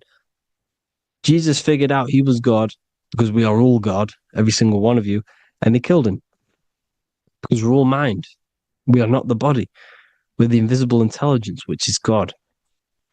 But you are not God if your mind is attached to this physical world, to the worldly pleasures. If you master your mind and travel the depths of your mind, that is God. Mental and men. Look at the word mental. It has men in it. Men in the Bible means mind. Here you see the Masonic symbol with the eye, the mind. Looking over, everything is the one. Everything comes from the one. All the lines coming off it, giving its life to all of the life forms. Down here on the bottom, you have duality, black and white. Up here, you have singularity. One and the two. Unification and division. The lower self is divided into the left and the right. So the Bible even says, I forgot what verse it is, but it says, it's better to go through life with one eye than to have two and be cast into the fiery abyss of hell. I'm not sure what verse it is, but you can research it yourself. It's better to go through life with one eye, to be unified consciousness, dimension. No-brainer. The language tells you the truth, people. Dimension. The dimensions are in your mind. Entertainment. Entertain the mind. Disappointment. It's all in the mind. Environment. The environment that you are in is a product of your mind. Within, rearranged spells high twin. Within is your mind, and your external world is mirrored from the decisions you make in your mind. Advertisement, commitment, it's all meant, it's all mind. Everything is mind. Everything. So, this is important. The collective thoughts and collective beliefs. The collective, because we all share the mental plane. And because of this is why we are in a weakened state of consciousness at the moment. Because the collective thoughts and the collective minds overall are asleep. And they don't believe in anything. You see, everything is true within the mind.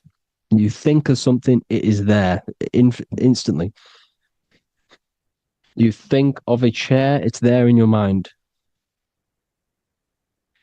You think of anything, it's there instantly.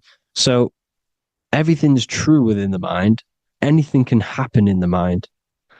Anything can happen on the physical plane if the collective consciousness, the collective minds, believe it to be true. This is why back in the days, in the ancient days, you look at all the old world stuff, you see all this crazy technology, and it's because as a collective, as humanity back then, they believed that they had much more open minds. Therefore, the things manifested in the physical world were a lot more out of the box, so to say, compared to today. For example, magic is not as powerful today because the masses don't believe in it. It's still powerful, don't get me wrong, but if the masses believed, or if everyone knew magic could be real, because it is, anything's real in the mind, it would be a lot more powerful. You see? So and what they're trying to do is create a hive mind worldwide. They're trying to make one religion, an external God. What happens when you worship something external? You give energy to it, because where attention goes, energy flows. Where your mind gives attention to, energy goes there. And when we all believe in external gods and give our worship and our power to these external things, we all give energy to it, which will manifest as a demon in the astral planes. It's a hive mind. They're trying to make a hive mind to summon our energy. Trying to summon our energy. And it through mind, through collective thoughts, the hive mind. They want one religion, one government, one currency, one belief system. And that will create a hive mind, which will limit our consciousness, which will limit what we can do in the physical world. Because if everyone doesn't believe in certain things, it cannot happen, because it's all in mind. Mind is so powerful. I am you and you are me. I hope you all enjoyed this video, people. If you haven't already, join the Wisdom Academy. The Wisdom Academy, we have many occult lectures just like this one. Also, we have just launched Mindwave Hub. If you want genuine frequencies, genuine binaural beats, because the ones on YouTube, the ones on Spotify, Apple Music, they're all tuned to A440 hertz, which shuts down the right hemisphere of the brain. If you want to gain access to your true consciousness, your mind, you need to balance the two hemispheres and balance the chakras. You can do that externally by listening to binaural beats. If you want true frequencies, true binaural beats to hemisync the chakras, hemisync the brain, to gain access to the different dimensions of your mind, well, you can gain access anyway, but it's going to help you if you're trying to learn this. Join Mindwave Hub. The link will be in the description. Listen to the binaural beats, meditate to them, listen to when you go to sleep. They'll massively benefit you. Thank you all, people. Hope you had an amazing, lesson. Hope you learned a lot. And please subscribe. God bless you all.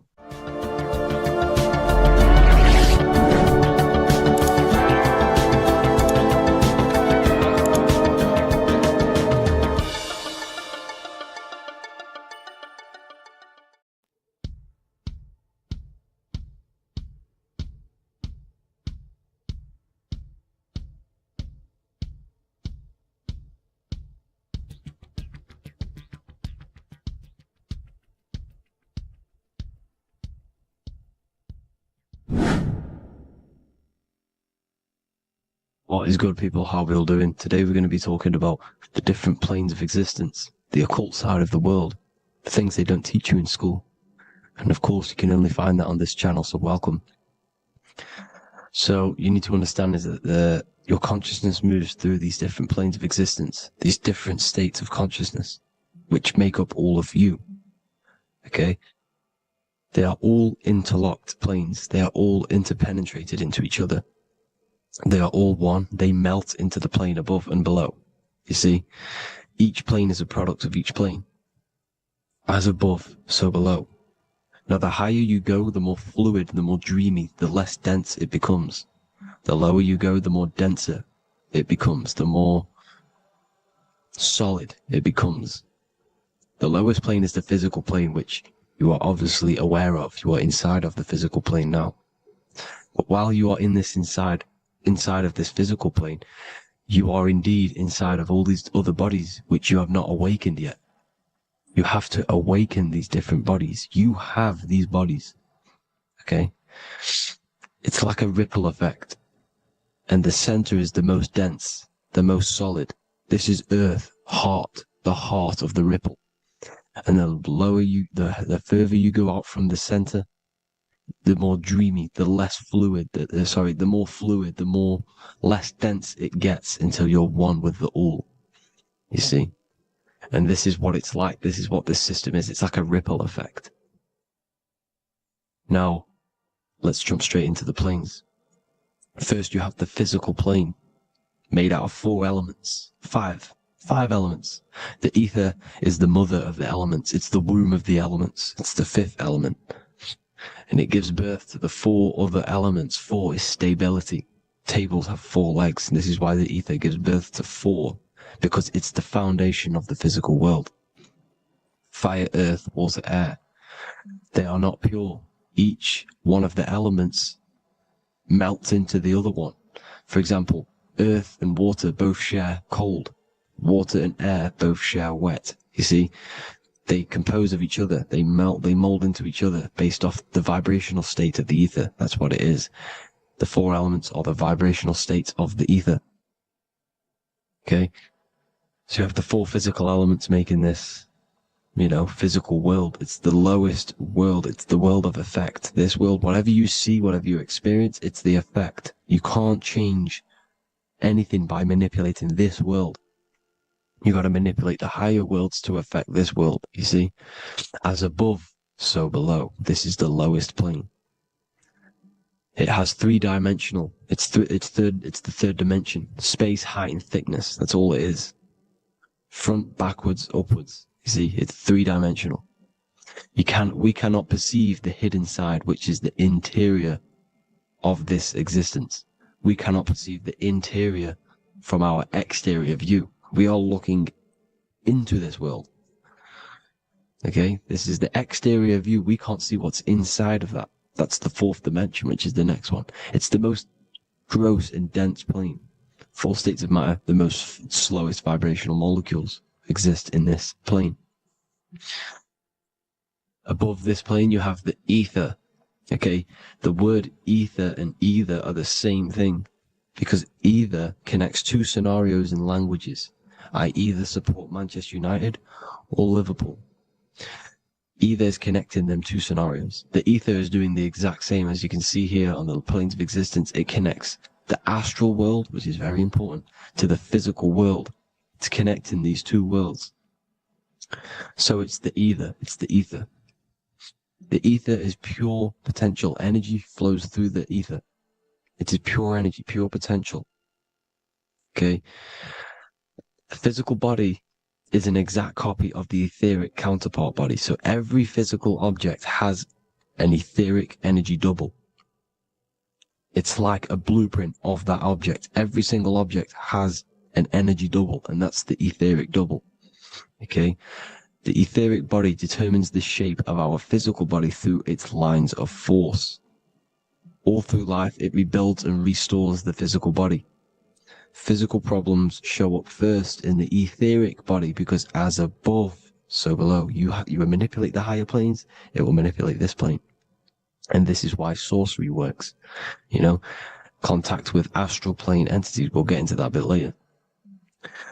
So the reason why we can't see this plane, this energy world, which is all around us, which we are inside of right now as we speak, is that the molecules that compose it are further apart than those of the physical plane, making it invisible to the two eyes.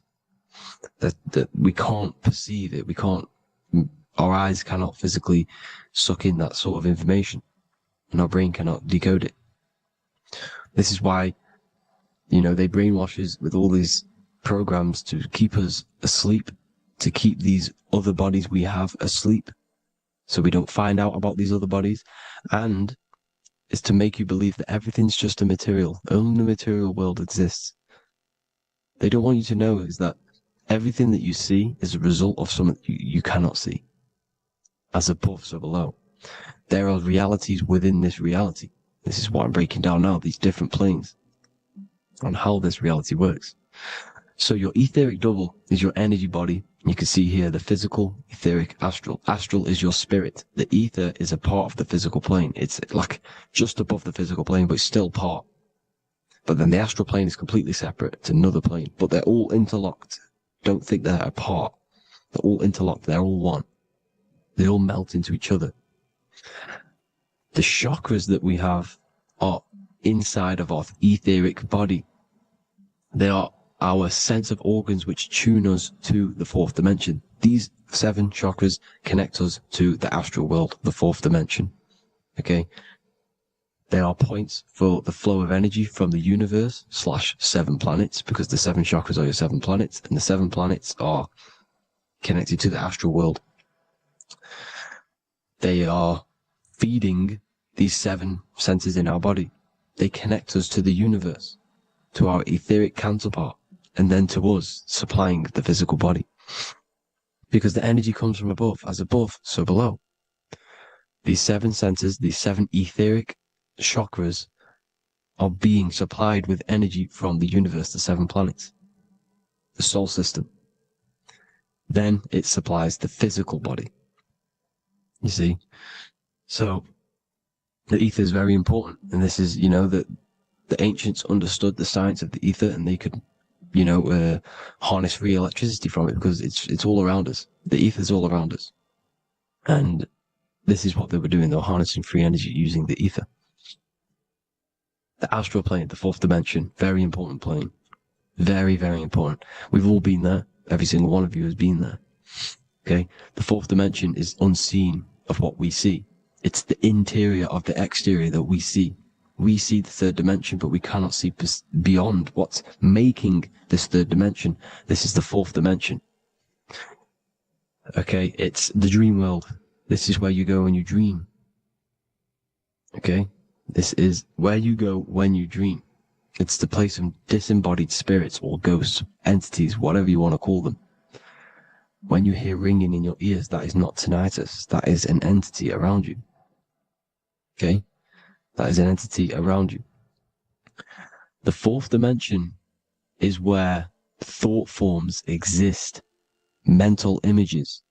Thought forms as in what you see in your mind when you think of an image, because the mind is the highest plane of existence. Mind is the highest plane of existence, and it manipulates all of the planes below. So it goes the mental plane, then the astral plane. So the thought is in the mind, the mental plane. That just the thought alone, no image, but then the form depiction, the thought form exists. It manifests in the astral plane as a sort of image, an entity, a living conscious being. So this is why thoughts are things. You see, thought forms exist within the fourth dimension. So when you imagine something, when you are, for example, right now, look into your hand and imagine there's an apple in your hand. If you can see that, you are seeing into this fourth dimension. You can only see into this fourth dimension using the mind's eye, not the two eyes, the mind's eye. When you shut off the two eyes into darkness, the third eye opens. The mind's eye is open, and you can see, this is astral travel. You got to work on astral travel, and you will see this astral plane, this fourth dimension. And there are 3 different sections to this astral plane: higher, middle, or lower. So yes, there is a kind of a heaven and hell, and a mid-God. Heaven being the higher vibrational entities manifesting higher vibrational thought forms existing there, the lower vibrational thought forms existing in the astral plane. But these thought forms are beings.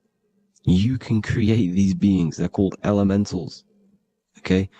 If you entertain specific thoughts for long enough, this will plant a seed and it will grow. If you so for example, you have a bad feeling or whatever, what's a good example? Unforgiving someone. You keep that energy inside of you for long enough, it will manifest in the fourth dimension. You entertain that thought long enough, it will manifest.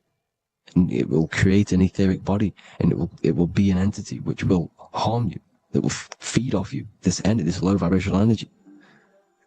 Your mind is so powerful. It creates thought forms, and these thought forms can take consciousness, can take bodies, etheric bodies. Now, that's why it's very important that you master your mind, master your thought patterns. So this fourth dimension is the astral world. So when you have a nightmare, this is the lower astral plane. You're in the lower astral plane. Whilst this physical body rests at night, your consciousness, you awaken this other body, your consciousness goes inside of this other body, whilst the physical body lays asleep. You see? So it's all inside of you. This is what you need to understand. You just haven't awakened these bodies yet. You can awaken them. You just got to awaken them. Okay? The next is the mental plane. This is the mind, the source, pure cause, pure motion. The most less dense, the most fluid. No form. There's no form to the mind. Astral plane is the first plane where a form takes existence, pretty much. The mental world has no form. It's pure mind, pure intelligence. Thoughts alone exist here without any images or manifestation. The most fluid, the most dreamy, the most causal plane. All of the rest take the effects of this plane.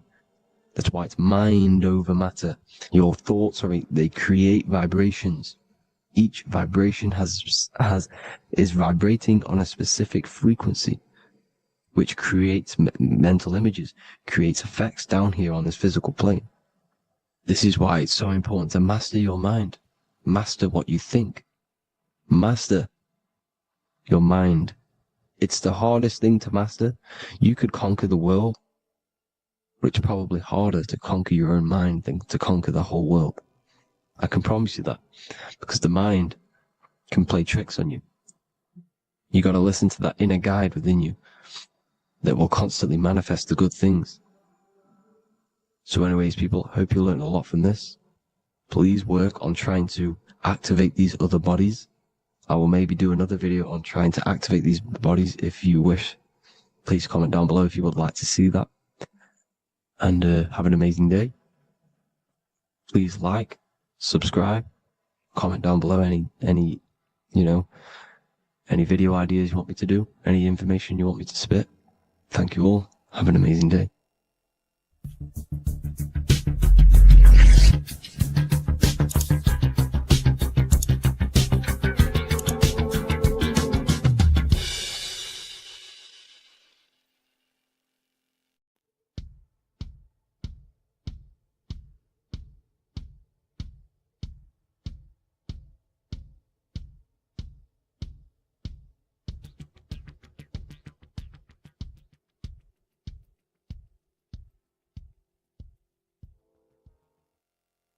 Welcome people, we're back with another video. I will now be keeping track of my YouTube and trying to upload every week. In this video, we'll be talking about the chakras. The chakras are the 7 attributes of God, and they are the 7 planets. These are literally vortex portals within us that connect us to these vices and characteristics of God.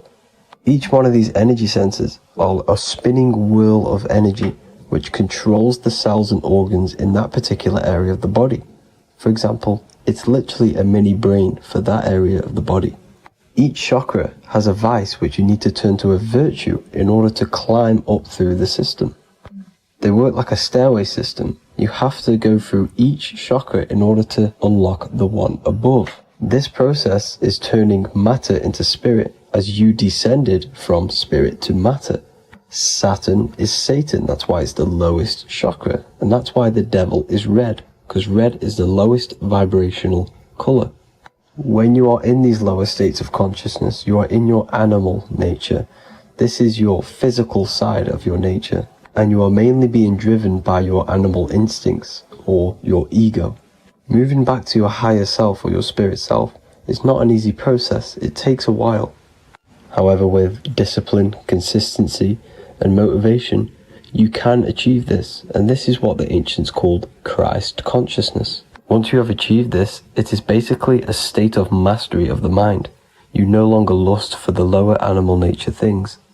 Now, let's start with the root chakra. This is located at the base of your spine, and you can feel this chakra by tensing your anus. This energy center is in control of your survival needs, your vitality, stability and security. Now, if this chakra is unbalanced, you will feel insecure, fear, anxiety, unstable, low self-esteem, anemia, over or underweight, and constipation. In order to balance this chakra, you need to feel grounded, embodied, stable, calm, centered, a sense of safety and trust in yourself and the world around you. The next chakra is the sacral chakra, which is located around the belly button area. You can feel this chakra just by sucking in your belly. This chakra is to do with relationships, self-worth, creativity, empathy, and most importantly, sexuality. This is the most important one in order to start to raise your vibration overall, is giving up the over-sexualized nature. In order to balance this chakra, you need to come into harmony with all the toxic relationships that you have. Get rid of the fear, the anxiety, the isolation, and 100% get rid of the over-sexualized nature. Lust is one of the most lowest vibrations you could possibly feel. It is literally manifesting hell. In order to work on this chakra, you need to feel self-worth. You need to do creative things, empathy, healthy relationships, and 100% being confident. The next chakra is the solar plexus. This is to do with personal power, will, metabolism, eating, happiness, and your self-esteem and self-identification. You can feel this chakra just above your belly, below your ribs, and you can suck in this area.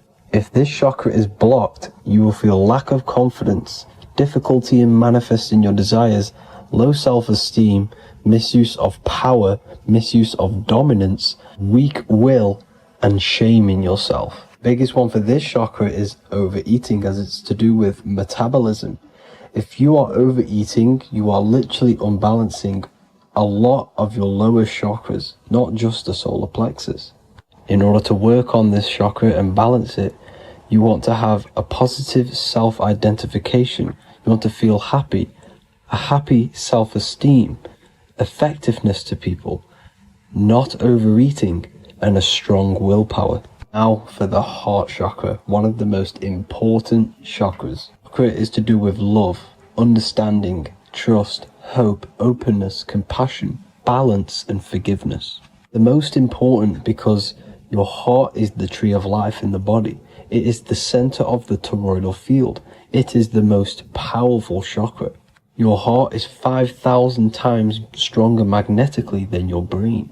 Once you have hit the heart chakra and you start surpassing the heart chakra, you are now turning matter into spirit, as the lower three chakras are dense and physical, and the above the heart chakra are turning to spirit. As you can see already, this is a hard and long process of working on yourself physically and internally. The symptoms of a blocked heart chakra would be lack of love or too much love, difficulty to accepting or giving love, lack of compassion, loneliness, and lack of emotional fulfillment. Finally, a lack of connection with a divine or to nature. In order to balance this chakra, the most important thing and the most powerful thing you can do is loving people, accepting and giving lots of love. Second most important thing to balance the heart chakra is balance. You need a balanced life. You need balance in all aspects of your life. Now for the throat chakra. This is a very important chakra as it's to do with communication. A symptom of this being unbalanced is a lack of self-expression and putting on a front all the time, acting with the ego. In order to balance this chakra, you need to constantly self-express yourself. You can't be putting on a front. That voice inside your head, you have to let it come outward. Don't just block it off with a wall. Self-expression will lead to you gaining friends who actually like you for being you, and not these fake friends that you have to put on an ego for. In order to balance this chakra, you need to express yourself, express the word that's within you. Don't be lying to people, don't deceive or be deceptive. The next chakra is the third eye chakra. This is starting to get very advanced and you are coming very close to spirit. Just before we head on, I want to announce the PDF is now available, containing all the presentations I've ever made, all into a condensed 38-page PDF. The link will be below this video for you to access. And if you want to learn how to create reality using your mind, how to attract your desires, how to get out of the situation you are in, the link will also be there for the Manifestation Mastery course. Now for the third eye chakra. The third eye chakra controls the pineal gland, which is your first eye. It's to do with your psychic abilities, channeling, telepathy, astral travel, visions, and connection to the higher self. You need all of the chakras aligned to get the full potential out of your third eye or pineal gland chakra. For example, if you're astral traveling and you fear something, you will be instantly shot back to your body. So you need to master all of the chakras before you go on and try and do these higher spiritual activities. Symptoms of the third eye chakra being blocked is lack of imagination, lack of vision, lack of concentration, blocked or clouded intuition, can't see the big picture, and especially overly reliant on logic and intellectual thinking. A good way to work on this chakra is imagining things, vision things, trust your intuition at all times, always follow that inner voice. Cut out the tap water which contains fluoride. Fluoride blocks the pineal gland. And cut out all junk food because all of this is affecting your pineal gland. When in meditation, you want to focus your eyes and your attention to the center of your head between the two eyebrows. This is where the pineal gland is located. This will help and awaken the pineal gland over time when you keep doing these meditations. Finally, for the crown chakra, this is to do with universal consciousness, all-knowing, enlightenment, cosmic connections, the God source. This chakra is blocked by being cut off from spirituality, plagued by the senses, being tricked into the five senses and being tricked into thinking you are the body. In order to work on this chakra, you need to feel grounded. You need to know yourself, your real self, the voice within you. Have common sense, have specific decisions that you're making, be very direct. Now we've got out of the way all of the chakras, I can now introduce methods and meditations which will help you unblock them spiritually. When meditating, you want to get into the present moment in a nice, comfortable position. Bring yourself to the present moment by saying, I am here right now, nothing else matters. Keep repeating this over and over with your eyes open or closed. After a couple minutes of bringing your attention to the present moment, you can now start to breathe in through the nose deeply and breathe out through the mouth slower than you breathed in. Place your attention on the chakra that you want to balance. Think of a high vibrational emotion like love, and think of this while placing your attention on that chakra. You can do this exercise every day for 10 to 20 to 30 minutes. The longer the better. Another practice you can do is by chanting the Bijis for each chakra. They are here starting from the root chakra all the way to the crown chakra. Or you can chant the 7 vowels. There are not 5, there are actually 7. A, I, A, O, U, M. A, I, O. This is the proper way of pronouncing the 7 vowels. These are so powerful because these are the only things that exist. It is literally the sound of God. By pronouncing them right, you can actually create a lot of power within you and align your chakras. That's it for this video, people. I'd appreciate a comment and a like to help the algorithm. I appreciate you all. Love and light.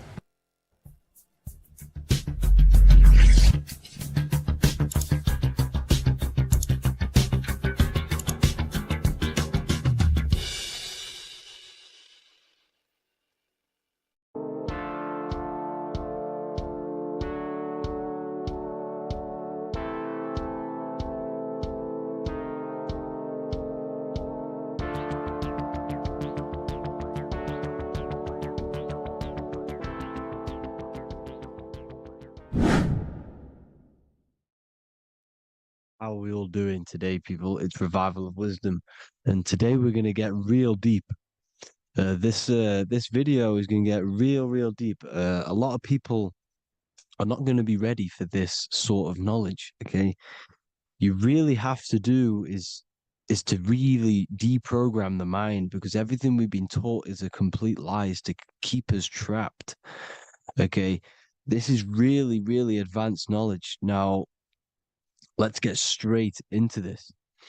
All of the ancients depicted other worlds, and they called this place Midgard. Midgard is the mid-garden, the middle garden. This is why the Masonic symbolism on the floor is always a black and white checkered board, symbolizing the polarity here, the good and bad, because we're in the middle garden, the heart. Earth rearranged spells heart, because we're in the heart of this system, of whatever it is, a super quantum computer, whatever you want to call it, simulation. Now, in the Quran, it talks about the 7 layers of heaven. All of these ancient artworks are depicting these different layers of reality. Okay, and look at the Egyptians here with the boat outside of the firmament. Boats travel on water, and this is exactly what the Masons are doing. So they're still using the same symbols. Why?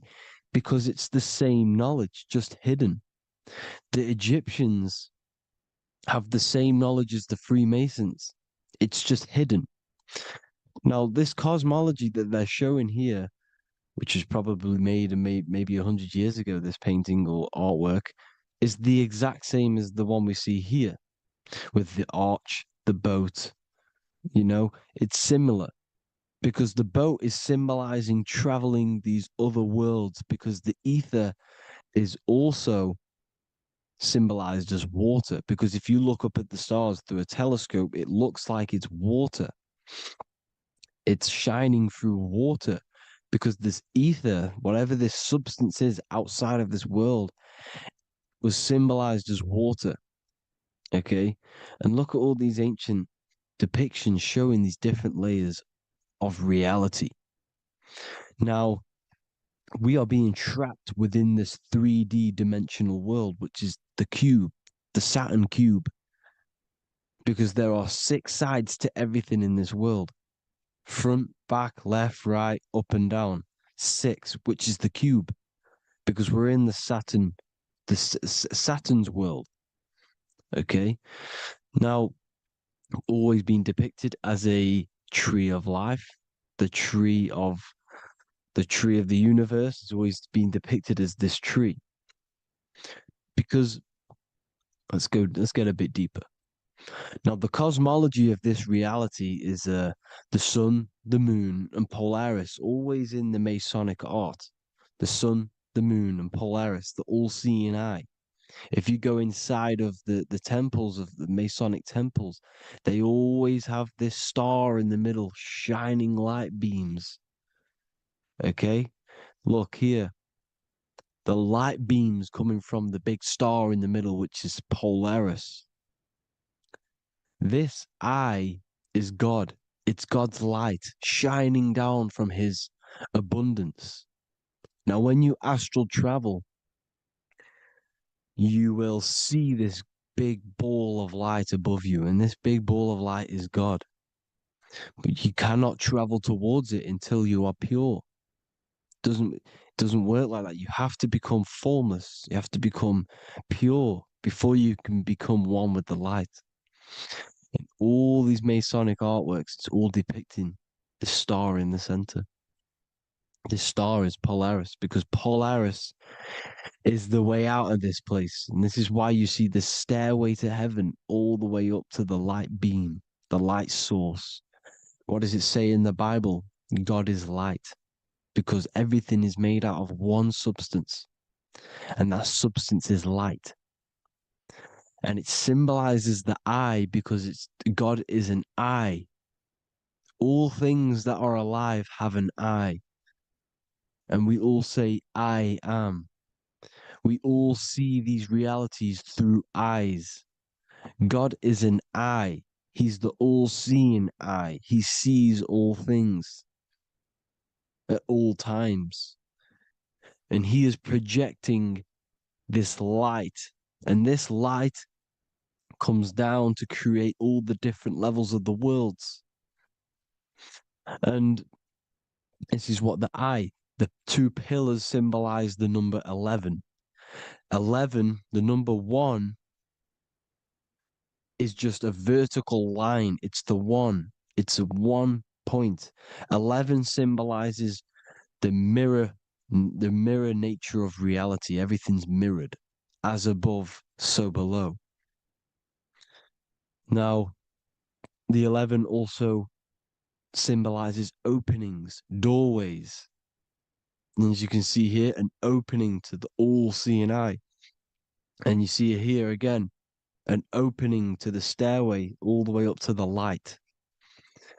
This light is the light of God in the astral worlds, beyond this world. Now, Polaris has also been symbolized as the UFO. They put the truth in plain sight. So, you know, in the films, how the UFOs suck people up. That's what Polaris is doing. If you ascend beyond this world, if you do not ascend beyond this world, you will be reincarnated in this world. The whole thing is to outgrow this consciousness to the plane above. And I'm not just making this up, I'm going to be bringing in scriptures after this.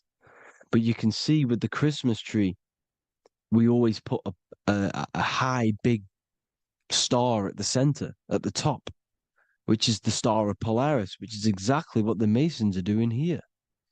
The star at the top. And it's on top of our Christmas trees. And all of these symbolize the other stars because Polaris is the most high star. And all the other stars are wrapped around the firmament lower than Polaris. And that's exactly what the Christmas tree is. And it's a triangle. It's a triangle, just like light beams travel from one point in the triangle, just like the all-seeing eye.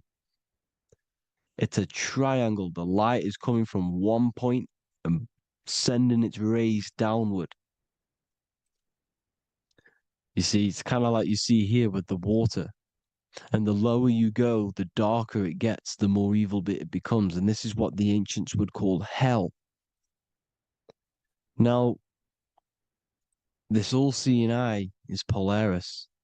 And below Polaris is Mount Meru, the North Pole, the magnetic North Pole. The Tower of Babel, which is in the Bible. The etymology of the word Babel, Ba meaning spirit, which gives the ability to move the soul through the worlds, which is that's the ancient Egyptian description of the word Ba, meaning of the word Ba. You have the Ka, the Ba, the Ak, but the Ba is the one that gives the ability for the soul to move through the worlds. Your soul can't speak into a world without incarnating into it.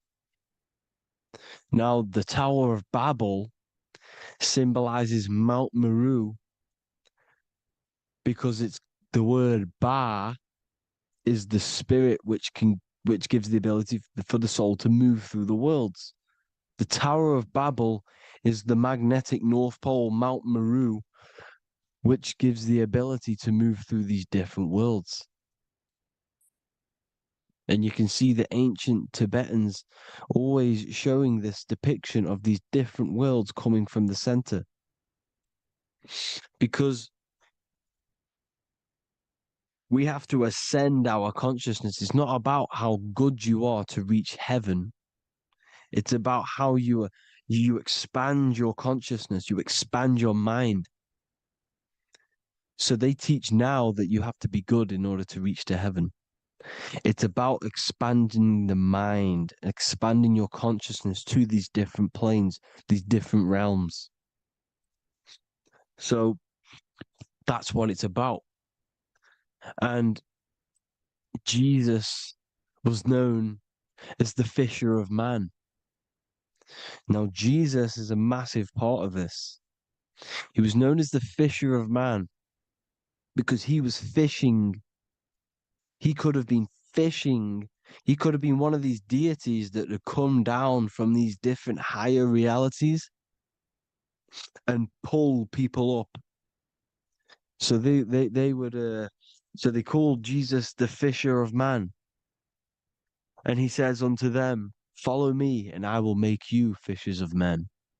So these deities that we see in the past, like Buddha, Krishna, Hermes, Thoth, Jesus, could all be these entities who were coming down to pick up the minds that were worthy enough to see the higher planes of reality. And this is why they called him the fisher of man. Now, when Jesus walks on water, there is a parable with Paul. And he says, but Jesus immediately said unto them, take courage, it is I, don't be afraid. He's talking about astral travel here. He's talking about leaving the body. Because when you leave the body in astral travel to see these alternative realities, you can't be afraid because fear is a bondage, which is what the Emerald Tablets talks about. Lord, if it's you, Peter replied, tell me to come to you on the water. The water. Come, he said. And Peter got down from the boat, walked on the water, and came towards Jesus. But when he saw the wind, he was afraid and began to sink. When you become afraid in astral travel, you sink back into your body. Lord, save me. So this is talking about Jesus pulling people up into different realities. And you can see the fish is the symbol of Jesus, is another symbol of Jesus, a fish. Because fish symbolize deep occult knowledge, because fish travel the depths of the ocean. And they symbolize us because we are fish underneath the ethers. And Jesus was pulling people up. You see, so the Bible is a people today believe the Bible is a book telling you how to reach to heaven, how to become godly and reach heaven. But you've got to become the Jesus Christ to see these alternative realities. Now look at the emerald tablets is a massive part, and it speaks so much about these different realities. Look what it says here. This is in Emerald Tablet 3. Then in my heart grew a great longing to conquer the pathway that led to the stars, which is exactly what the Masons depict in all of their art. Look, the ladder to the stars. And then he goes on to say, years after years, I sought after wisdom, seeking new knowledge, following the way, until at last my soul, in great travail, broke from its bondage and bounded away, broke from the bondage of the body. Free was I from the bondage of earth men. Free from the body, I flashed through the night. The stars. The stars are a massive part in the astral world. Each star is a different reality. And the true astrology is the star that you came from. You came through a star to reach this, to reach here. There is a reason why you are here. There's a reason why you have the personality traits, because your soul came from a specific star. This is why we call them stargates, because they are gates in and out of this reality. And Polaris is the way out to the higher worlds. Now look, far into space, my soul traveled freely into the infinite circles of light. Beyond knowledge were some planets and great gigantic beyond dreams of men. Then he goes to say, lift up your flame from out of the darkness, fly from the night and ye shall be free. Lift up your flame. Your flame is your soul, because it has to be lifted up out of the darkness. This is the darkness, this world, this body is the darkness. Because it's a bondage. You need to break free. You need to learn how to astral travel, people. You have to learn this. If you want to get out of this world, you have to learn how to astral travel and see the other realities. Traveled I through space-time, knowing my soul at last was set free, knowing that now I must pursue wisdom until at last I pass to a plane hidden from knowledge, known not to wisdom, extension beyond all that we know. So he's talking about he went to a place where we cannot even comprehend here, a place that is not even known to Earthmen. He's telling you he's ascended out of this world to the planes that are beyond. And it says here in the Emerald Tablets, man is in process of changing to forms that are not of this world. Grows he in time to the formless, a plane on the cycle above. Know ye must be one, ye must become formless before ye are one with the light. The light, the same light that I was talking about, the Masonic light, with the triangle, God, the one source. Ye must become formless before ye are with the light. Formless, you have to leave the body. You have to leave the body. You have to gain the ability to leave this body and travel to these other worlds.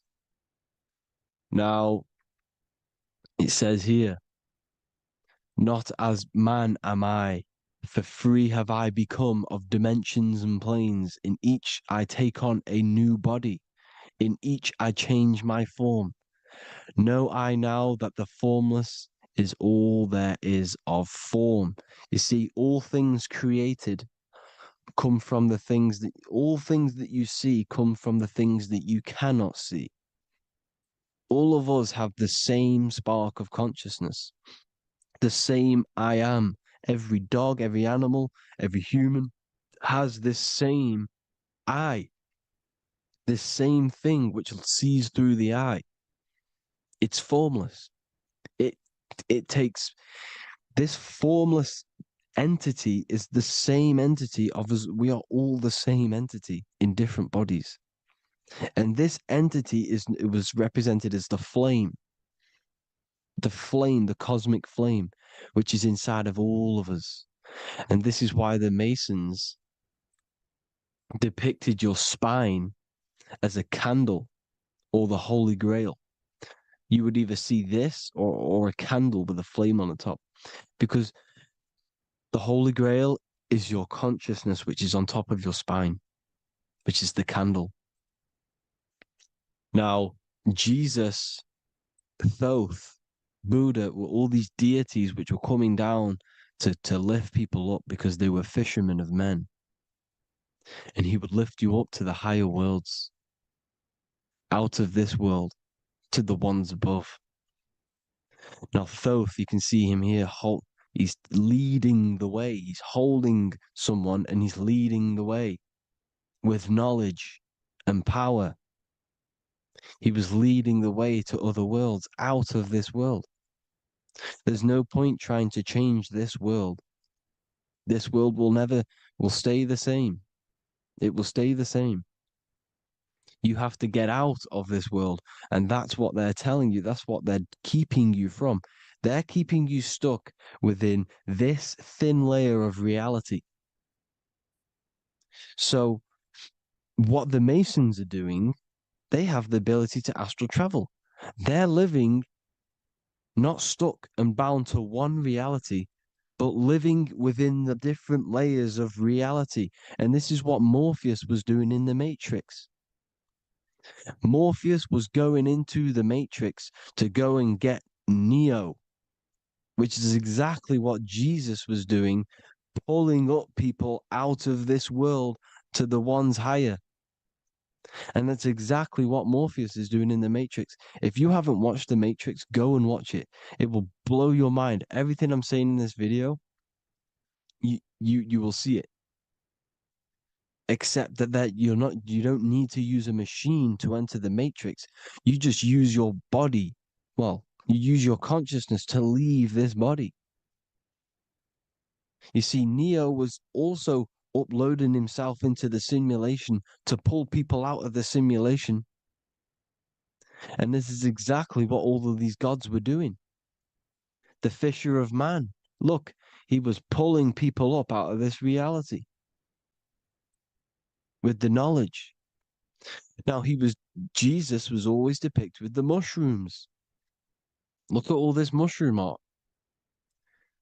Mushrooms were literally the origin of Christianity.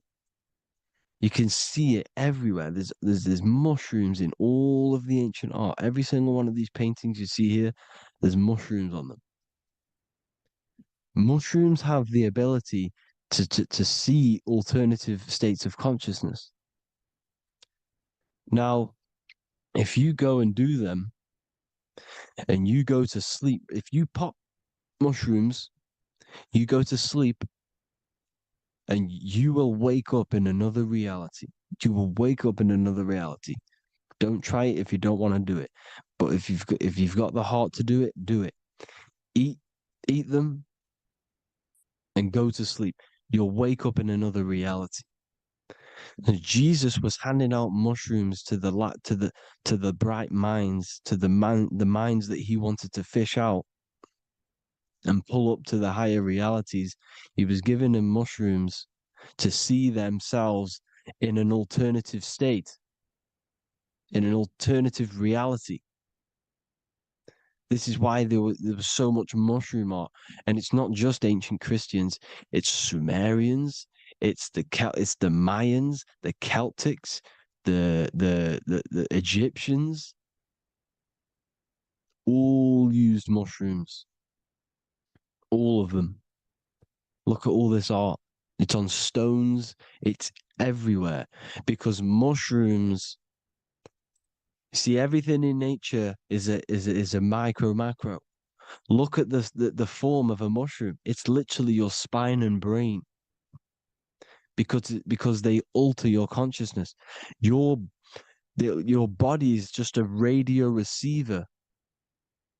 Everything that you're experiencing is a program being ran by the central nervous system, and your consciousness is experiencing this program, these electrical impulses of the nervous system, because it's all feeding back to one point, which is the pineal gland. And this is the candle with the light on it. Type in Masonic candle and you'll see it. It's your spine with your spark of consciousness on top of the spine. And it's a mushroom because this sends you to alternative states of consciousness, alternative realities. Now, they were all doing this, the Egyptians, the Mayans.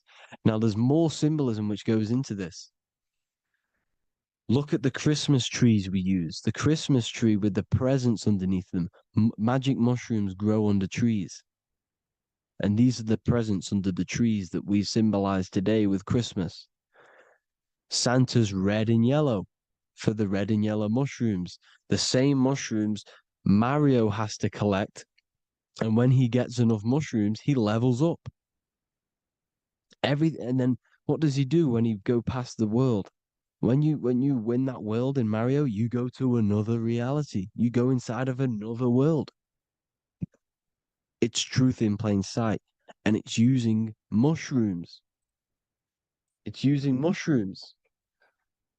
Everything, all of the characters in Mario, well, a lot of them are mushrooms. Look at this one. The presents, black, yellow, and red and white. Red and white mushrooms. And the bow on the top is the mushroom head.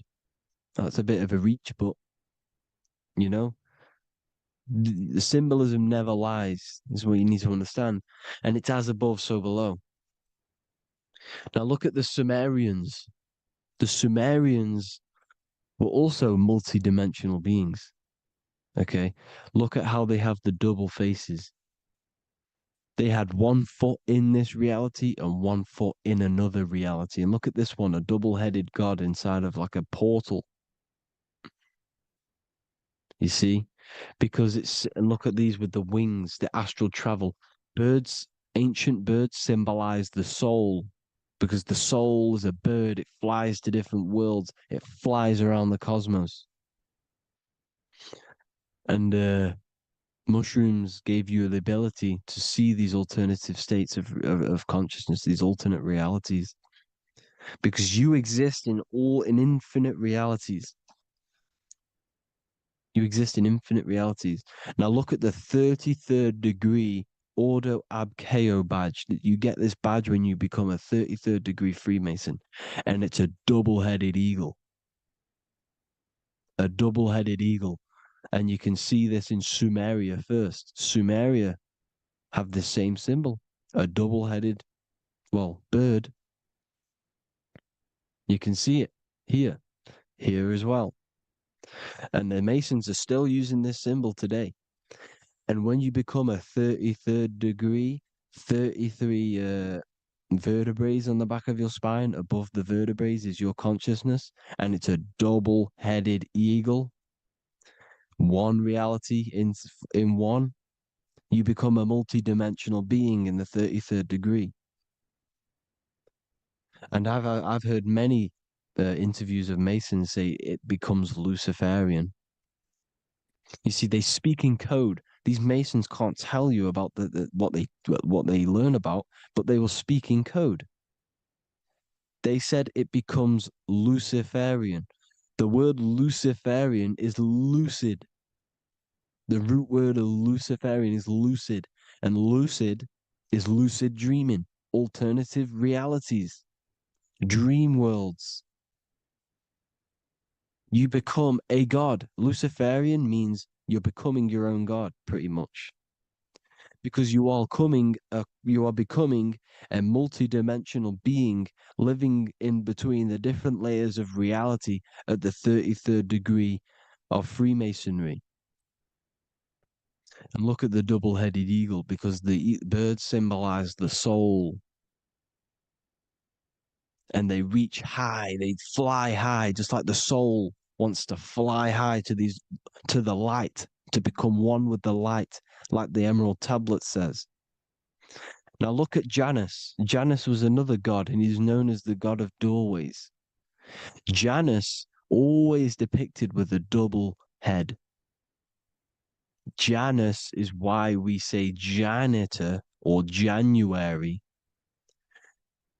And January is entering a new year. Janus is known as the god of doorways with keys, always got a key, because keys open doors. That's why the janitor holds all the keys. And Janus always has double heads, because he had one foot in this reality, one foot in another. He was a multi-dimensional being, a Luciferian, living between the different layers of reality, except from instead of being stuck in one like we are. Well, a lot of people. And that's the whole point. You see, all of this stuff is about like changing the world and stuff like that. This world will probably never ever change. It's probably been like this forever. Well, forever, for a long time. But it's about moving out of this reality to the higher states. And the Masons always depict the ladder to the luminaries, the stars, with a key, the same key of Janus. The Vatican is a key, and it's in charge of all the religions. Why is it a key? Because they're holding back the key. They're keeping you stuck within this reality, keeping you stuck as identifying yourself with the body, identifying yourself with this world.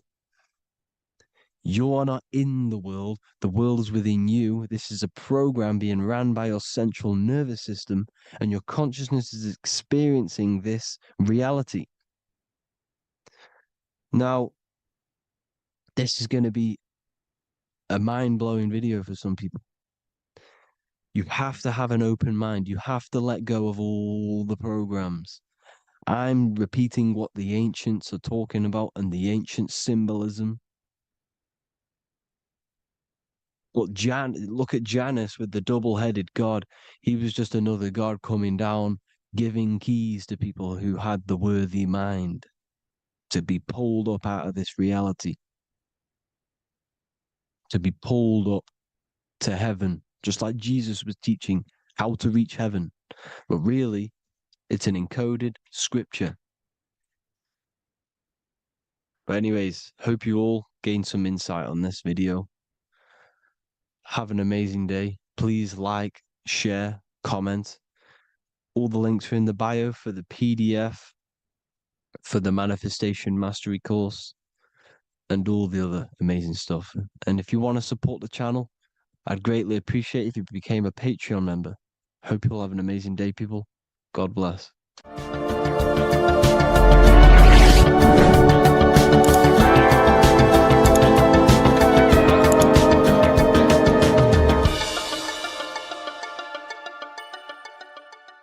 Religions were made to hide the truth about yourself, God, and the universe. You see, religion teaches there is a God separate from you. He created the universe separate from himself. They did this to truly disconnect you from consciousness, from God, and from yourself.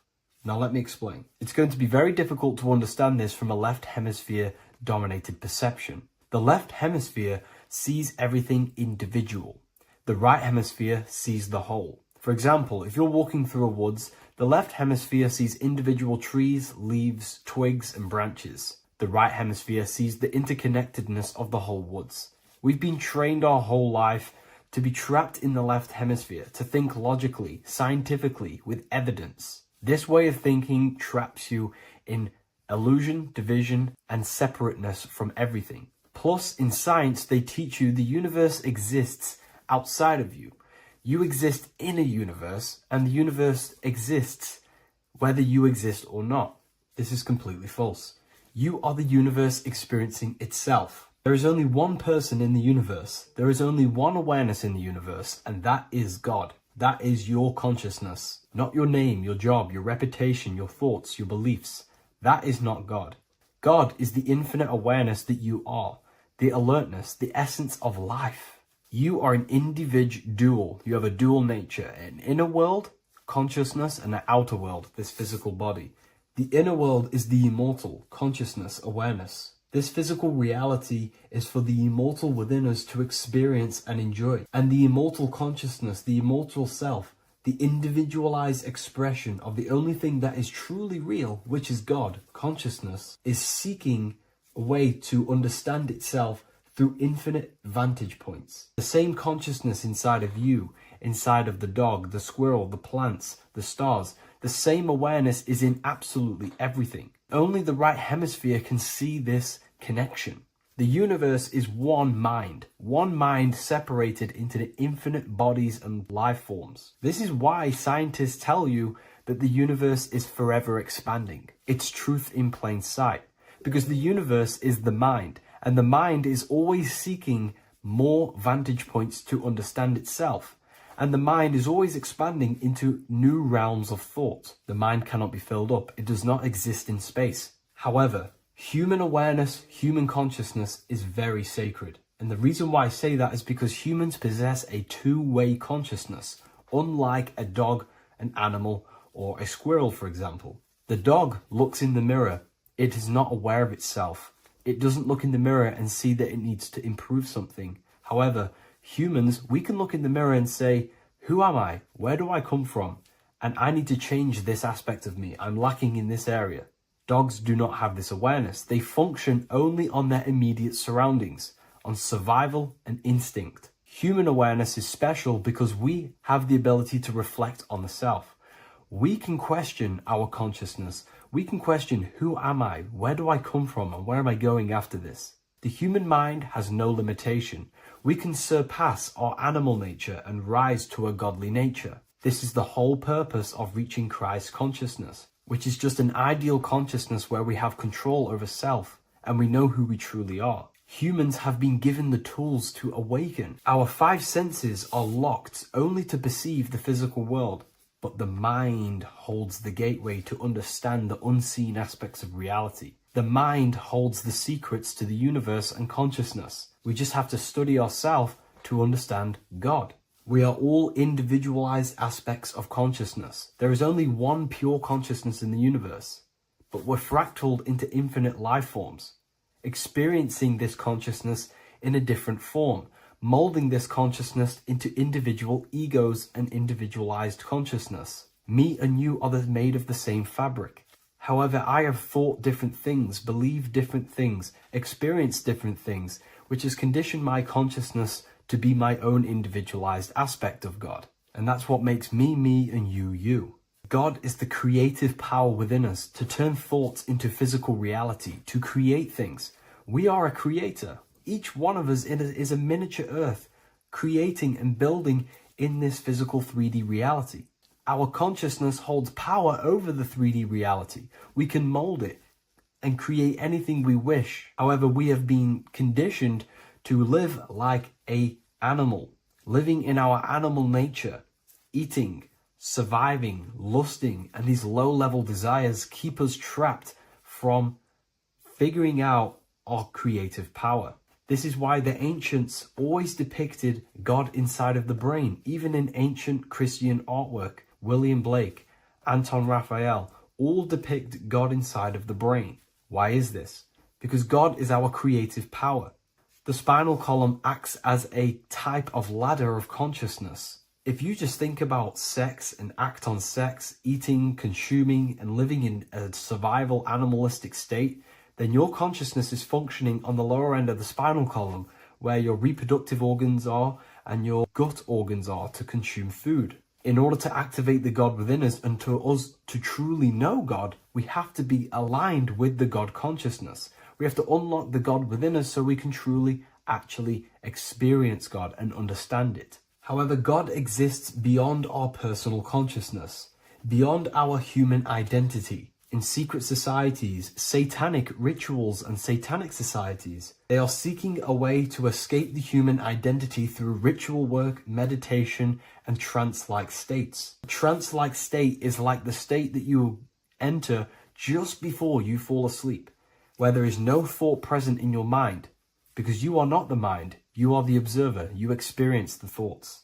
And when we escape the human identity through rituals, meditation, or trance-like states, we can actually experience beyond the veil of this material world. However, satanic rituals do this in a negative way. Satanic rituals include ways to make the human mind tap out by pushing the human minds to the limit through pain, suffering, and even torture, to allow the mind to pass out so you can temporarily pass on the veil of the physical world and escape the limitations of the human identity and the human thinking mind. Now, you do not have to do it this way.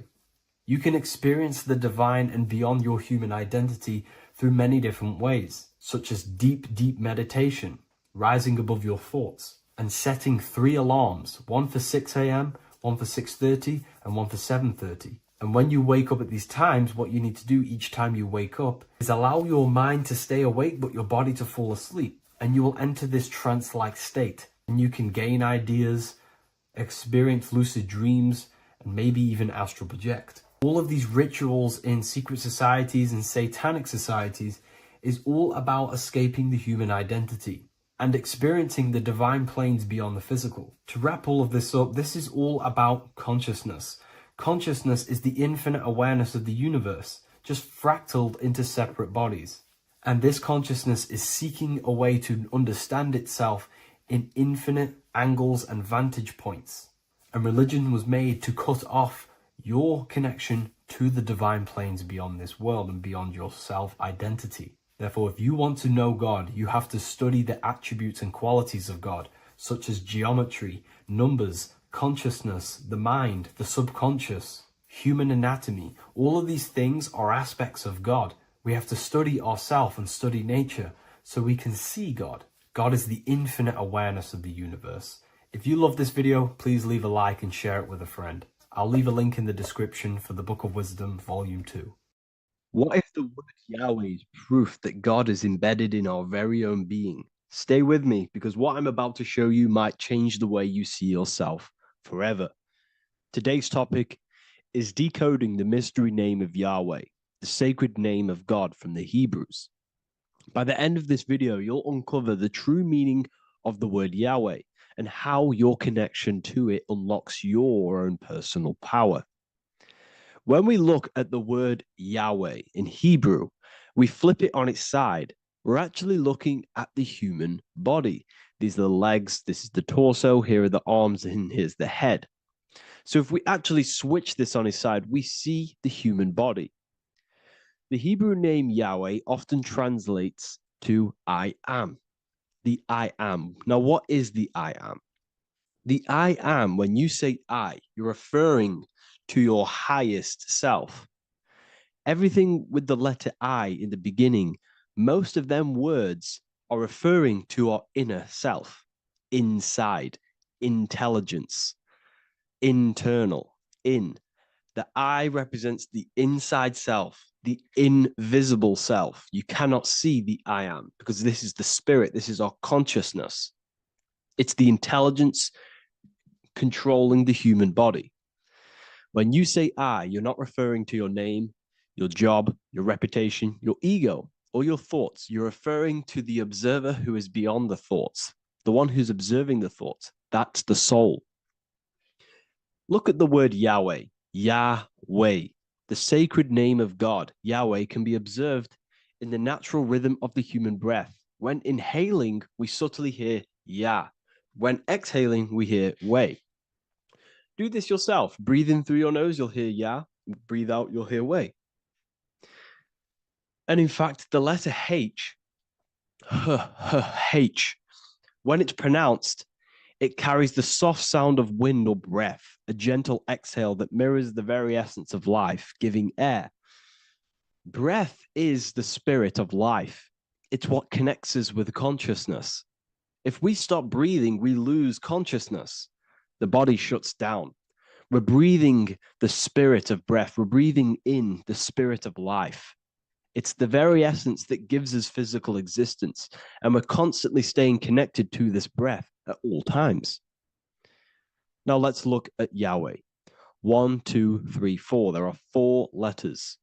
The tetragrammaton is the 4-letter Hebrew name for God. Okay? Tetra meaning 4. We have 4 gospels of Jesus.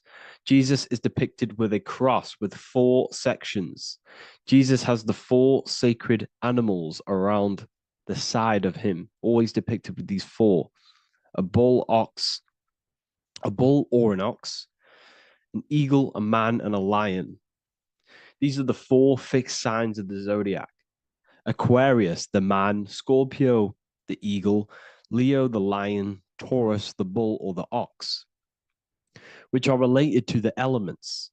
Leo is a fire sign. Aquarius is an air sign. Taurus is an earth sign. Scorpio is a water sign. These are the 4 elements. And the 4 elements correspond to the 4 bodies of consciousness, as we see here. This is fire. This is air. This is water. This is earth. So we are made out of the 4 elements, which represent the 4 bodies of consciousness: mind, emotion, spirit, and body. The soul is incarnated into 4 sections. Hence why Jesus has 4 gospels. Hence why Yahweh is a 4-named word, because we are tetraform. We have 4 bodies of consciousness. There are 4 pillars to reality: the mind, emotion, spirit, and the body. So what we're actually looking at here is the name of the very essence of the self. Yahweh represents the universal consciousness that we're all tapped into, because the body is like a radio. The body is basically a radio antenna, which is picking up the stream of consciousness, and we're all the same consciousness, just experiencing it in a different body. And Yahweh is the name for this intelligence that we're all acting out, that we're all manifestations of. So now let's look at the word Yahweh, where we read it this way in Hebrew, which is 10565. 10565 in the Hebrew letters and the numerical values. And the DNA is made up of 4 bases. These 4 things which create the DNA.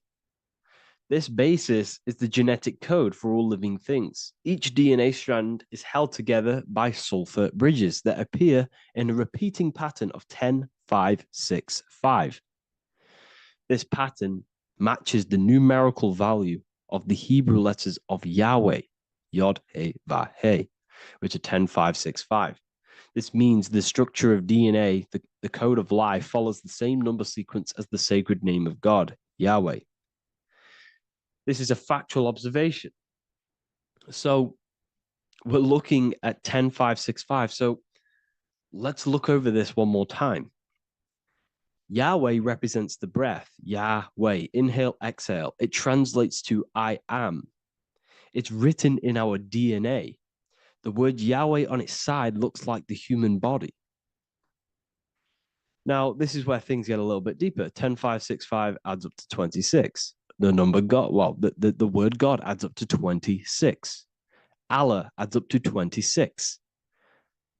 There are 206 bones in the human body, 26. 26 adds up to 8. 8 is the number of infinity. We are all the infinite consciousness. Consciousness will never die. It's immortal. It's infinite. We are all infinite. We are not these skeletal structures. We are Yahweh, the universal consciousness. the creator of all things, is our essence. We're all God with individual identities, but the highest versions of ourselves is God. The ego is our own personal experience of God. Does this make sense? So in conclusion, Yahweh is not the name of a separate God from us, but rather the reflection of the divine consciousness manifesting through the human form. The human body is like a receiver acting as an antenna that tunes into the infinite intelligence and life force we call consciousness or God. This means that rather than being external, the divine presence is within us, expressed through our very existence. It's very interesting when we look into this, and what religion has done has flipped all of this knowledge. All of this sacred knowledge has been externalized. They've externalized God so that we worship God and we view God as something separate from the human experience. They do this so that we don't find the God within us, so that we don't find that we have the power of creation. The mind is the creative force of God. The body is the will to act out that thought. They don't want us to figure out that we are creators and we're all creating our own earthly experience. We're all projecting this reality. And they don't want us connecting with the divine intelligence within us because they want to be the creators. They want to keep this knowledge. They don't want the masses to wake up to this powerful knowledge. So what they've done is that they've taken the scriptures, they've externalized it so that we start worshiping and giving away our power to these external things. And when God is external, we start to fear God because we start to think that God has power over us.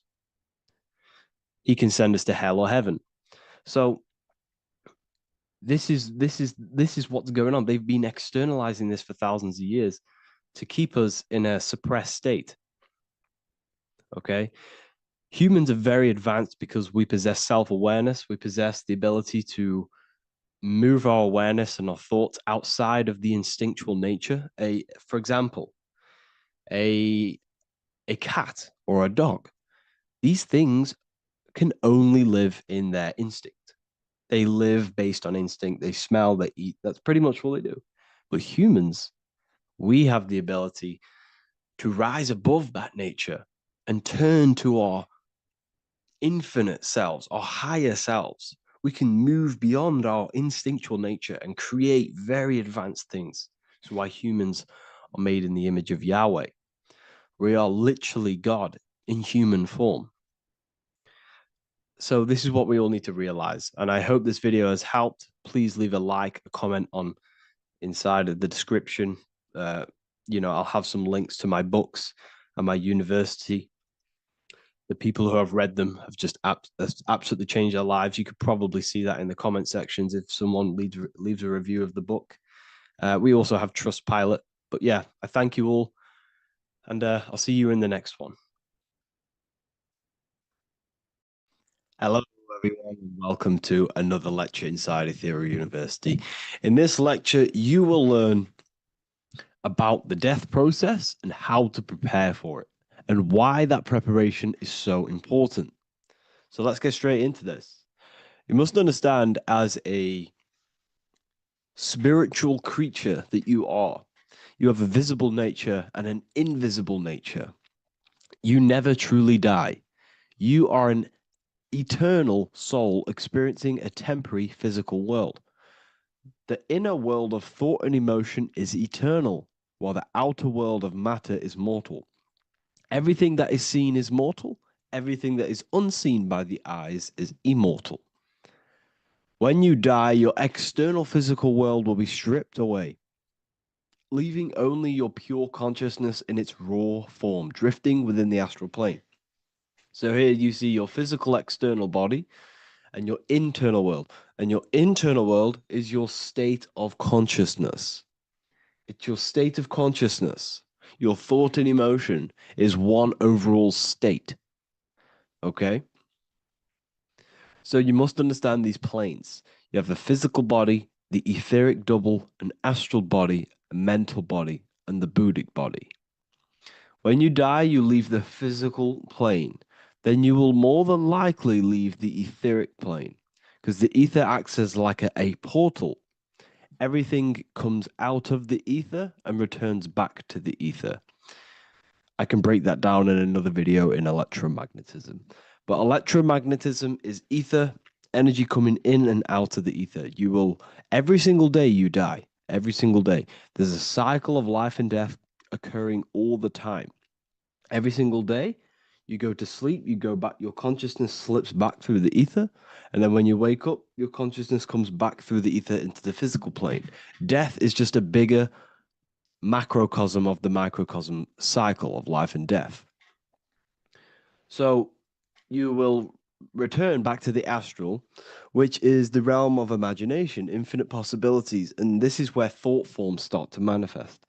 Okay. So depending on how advanced you actually are mentally and emotionally, will depend how long you stay in the astral. Now, what we must understand is that there is many different components to the astral. We have the higher astral, the middle astral, and the lower astral. These are all vibrational states. So if your mind and soul is operating in lust, lust, desire, hate, food, physical addiction, smoking addictions, then these are quite heavy. These are quite heavy attachments to your consciousness, and they're quite low level desire, which means they have a low vibration. You will manifest in the lower astral when you're stripped from your physical body. The lower astral is not inherently evil. However, there's just low vibrating things going on there. Low vibration does not mean evil. Okay. So just like bad doesn't mean evil. Okay. In the lower astral, you are going to see lower astral beings. You're going to see spirits, souls with low level desire. Okay. People who are attached to the physical plane, people that lust, people that do these things. Technically, this is hell, but you can escape it by escaping yourself. Now we're going to break all this down. I'll break all this down properly once you understand the full context. So depending on your level of desire, you will manifest in a corresponding layer of the astral plane. If your mind is still attached to the low physical desires, you will find yourself in the lower astral realms. But if you have few desires and have detached from the worldly attachments while you are encased in a body, then you will rise into a higher or middle astral plane, mainly the middle. Okay. The higher astral plane is very formless.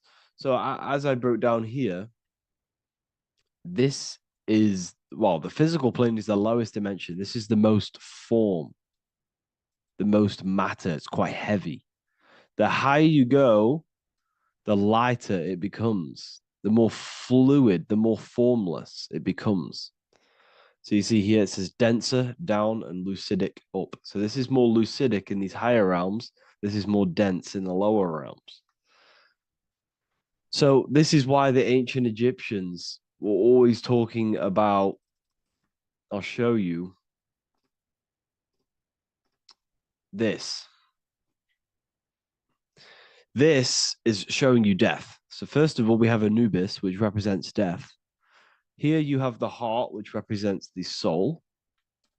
And here you have a feather. And this is a scale. You see how this is a balanced scale?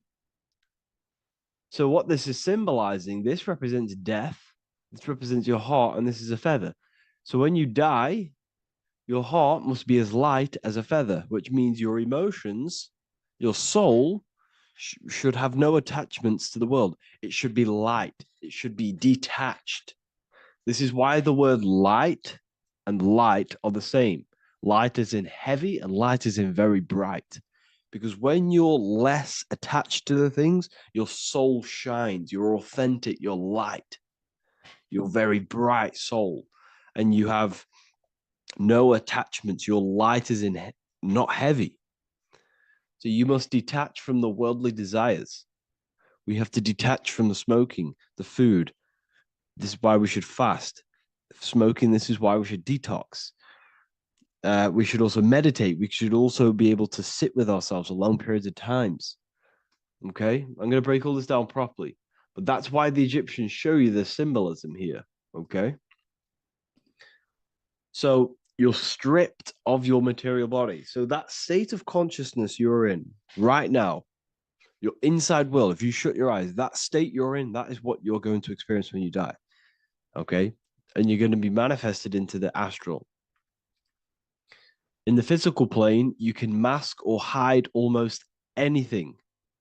But in the spiritual realm, you cannot. The astral body, your thoughts and emotions directly shape your spiritual body, your astral body, revealing your true inner state. So your desires that you can hide in the physical plane, your emotions, your thoughts, you can't hide any of that in the spiritual plane, in the astral plane. That will directly shape who you are, your color of your astral body, and your astral body as a whole. So here we have Kim Kardashian.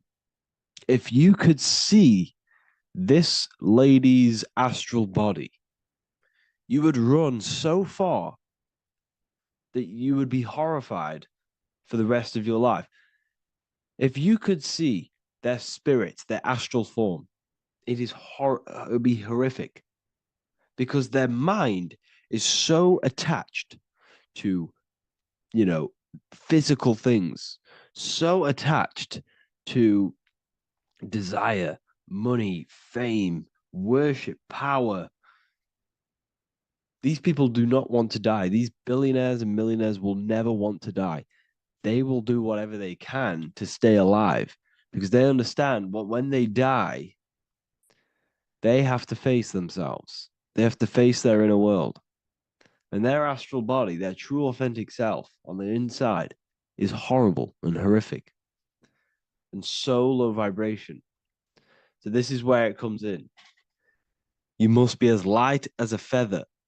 This is what the Egyptians are showing you in their artwork. Your soul must be as light as a feather. In order for the soul to ascend to a higher plane and not look at that physical plane and say, I want to go back or I want to desire things down there, you must detach now and prepare for death. Hell is not a place, it's your own personal suffering born from within. If your mind and soul are deeply attached to mental fixations, emotional wounds, and physical addictions tied to the material world, that pain will follow you into the astral. This is your true judgment day. You judge yourself when you die. You see your authentic self. There's no hiding. Right. Imagine right now that you that everything you cling to was stripped away. No matrix, no electricity, no food, no TikTok, no phone, no possessions, no distractions, no one else. Could you sit alone with yourself for just 1 hour? Could you sit alone with your thought and emotion? That moment of truth is what you must begin to prepare for. Could you sit alone with yourself? Can you sit alone for long periods of time and just think? And if you cannot, then you're running from your internal world. You're running from your thoughts. You're distracting yourself from your thoughts. This is what we must address. Now, don't feel bad if this is you. We've all have problems. We all have internal problems. But this is what we have to face directly in order to prepare for life after death. We must meditate for long periods of time. Not even meditation. We should be able to sit with ourselves with no distractions and just think. This is what the people of the past used to do when we had no technology. People would sit and think for hours. This is what we need. Because if you cannot sit with yourself, imagine sitting with yourself with no physical body. That's the level that's going to happen. And we need to prepare for that. The soul and mind must become as light, as weightless, as radiant as a feather to ascend to a higher plane. and move beyond the physical life. To rise, they must release heaviness, attachments, burdens, fears, and desires. The lighter and brighter your inner being becomes, the more freely it can rise into a higher state of existence. Ascension is not about going somewhere, it's about becoming something pure, clear, and luminous. Okay, this is very important. Very, very important. We must detach from the worldly things. So enough of that. How do we do it? How do we attach? How do we prepare? Number one, you must detach from the material things. Start loosening your grip on things, possessions, titles, even identities. They are temporary. Appreciate them, but don't let them define you. Let nothing outside of you define you. Nothing. Your name is not you. Your job is not you. Your reputation is not you. Your bad past is not you. Your good past is not you. Your business is not you. Everything outside of you is not you. Now, what I'm saying is, I'm not saying go full right-hand path and never care about anything physical, never care about your family, don't love your family. I'm not saying that. What I am saying, love these things, love these outside things, but do not become attached and do not let them define you. You must be okay with losing anything that is outside of you. You must be okay with that, because you must understand the physical plane is, it's promised that everything is temporary. Everything is temporary in this plane. So don't ever think it's going to be there forever, because it's not. And you must remind yourself, not remind yourself, but I think about this sometimes when I start becoming a bit attached to work and stressed. I just remind myself that I'm going to, this is temporary. I'm going to leave this world one day and I'm not going to care. So you must have the balance. Okay. The balance is key. You can go down that right-hand path and just fully cut off from the world like a monk and shave off your hair, disconnect from the physical world. You can do that. That's not wrong. There's different paths in life. You have the left-hand path, purely physical. You have the middle path, which is balance between the physical and spiritual. Then you have the right-hand path, which is monk mode, where you fully disconnect from the world. They shave their hair off to disconnect from the physicality. They meditate for long periods of time. This is what they're doing. They're preparing for death. Monks prepare for death. They understand this. They understand that you don't die. Your inner world is the true world.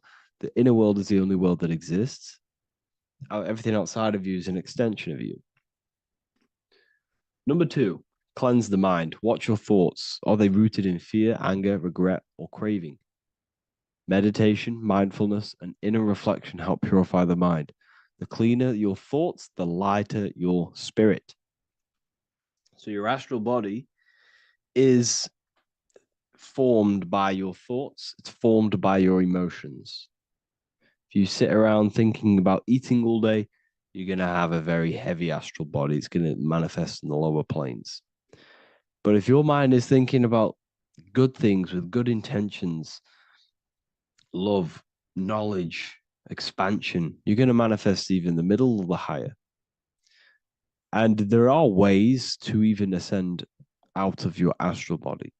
Yes, you can ascend out of your astral body and out of the mental body, but that's all very advanced, and I'm not going to teach that yet. I'll make another video on that, but you can ascend from them bodies. The astral plane is not the end. You can keep ascending as a soul until you're left with just the pure essence of the soul. But we're going to, anyways, cleanse the mind, reprogram the limiting belief systems, let go of mental attachments. And the way you do this is by getting a piece of paper and writing down every single attachment that you have. And you're going to realize that there's more than you think. Okay. We have to detach from these. We have to. 4, practice presence. Can you sit in silence with yourself? The more at ease you are with your own inner being, the less you'll fear death. The afterlife is just an extension of your inner world. It's so important. This is so, so important. Can you sit with yourself? If you cannot sit with yourself, you have some inner work to do. You have some thoughts to address, some beliefs to address, and some feelings to address.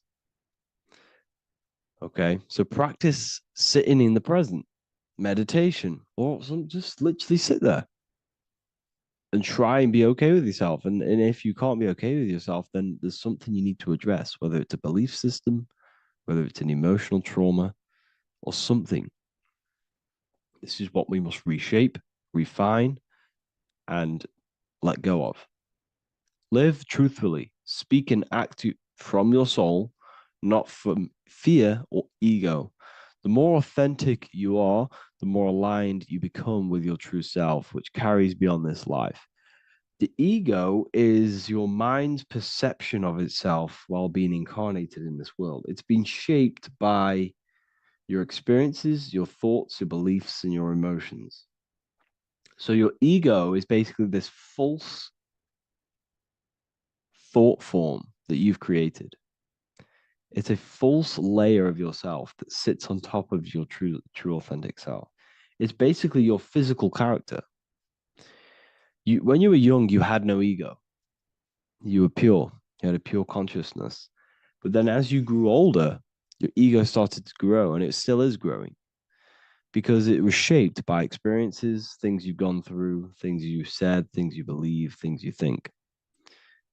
It's created by you, by your mind. And the ego is close to the word echo. The ego is the echo. It's an echo. It's a layer. It's a false identity. It's a false layer that sits on top of your soul. And if you don't get rid of that ego, if you don't know how, well, not get rid of it, but balance it. If you don't know how to rise above that ego and you die, it's that ego that's going to be pulling down when you die. It's that ego that's going to be your suffering. Okay. 7, connect with the divine, whether through prayer, meditation, tune into something greater than yourself. The connection is the soul's compass beyond this world. If you can meditate and rise above them clouds of thought, that's the soul, that's the observer. We must connect with that. Okay, this will definitely help with just allowing yourself to connect with your true self. Meditation is great because you can just fully detach from the world. And the more you meditate, the more you can prepare for death. A powerful way to cultivate detachment is through daily detachment meditation, done either at night or in the morning or the first breath upon waking. Or do this as many times as possible per day. Start by physically grounding yourself in the present moment. Say out loud, I am here right now, nothing else matters. Let that phrase draw your awareness into the now. Just keep saying it until you're present. Then begin to slowly list everything you identify yourself with, one by one. I am not your body. I am not my body. I am not my name. I am not my possessions. I am not my house. I'm not my children. I'm not my everything. I am not my thoughts. Release each layer gently. Imagine, if you want to, if you have a good imagination, imagine placing these things into a big box.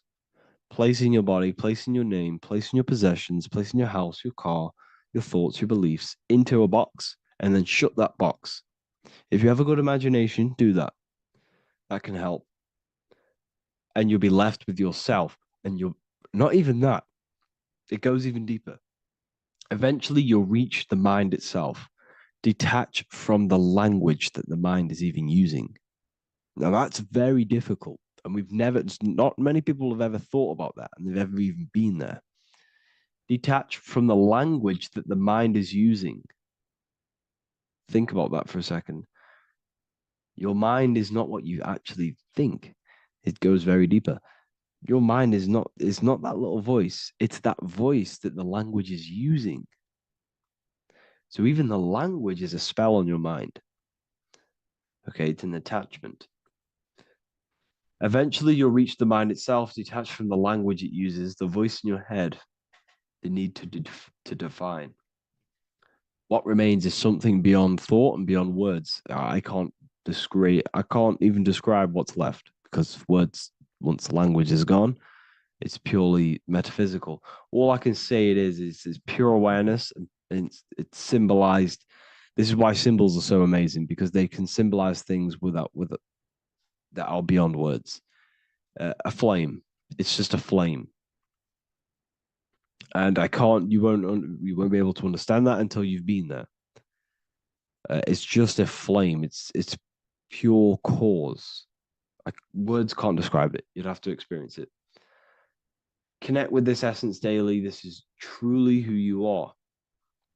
So this is a great way to detach. We can do these detachments every single day during meditation. This will definitely help over long periods of time. Of course, you're not going to be ready tomorrow for death, but just try and prepare for these things. This is the whole reason people used to meditate. It's the whole reason why people do these spiritual practices, because they understood that this plane is temporary and your soul moves on from this plane. And you'll never truly believe in the soul until you experience it. So I can show you these things, but you must go out and experience it. The soul is real, but you won't understand unless you cast off everything else. Okay. So I hope this video helps. It's a very deep video. I'm going to be making more of these stuff, of more self-mastery. And of course, we've made the self-mastery section now. So I'm going to start filling up this place with lectures. And I think it's a great time to start this, because a lot of people have been asking on how to master yourself, prepare to death. So hope this video helps. See you in the next one.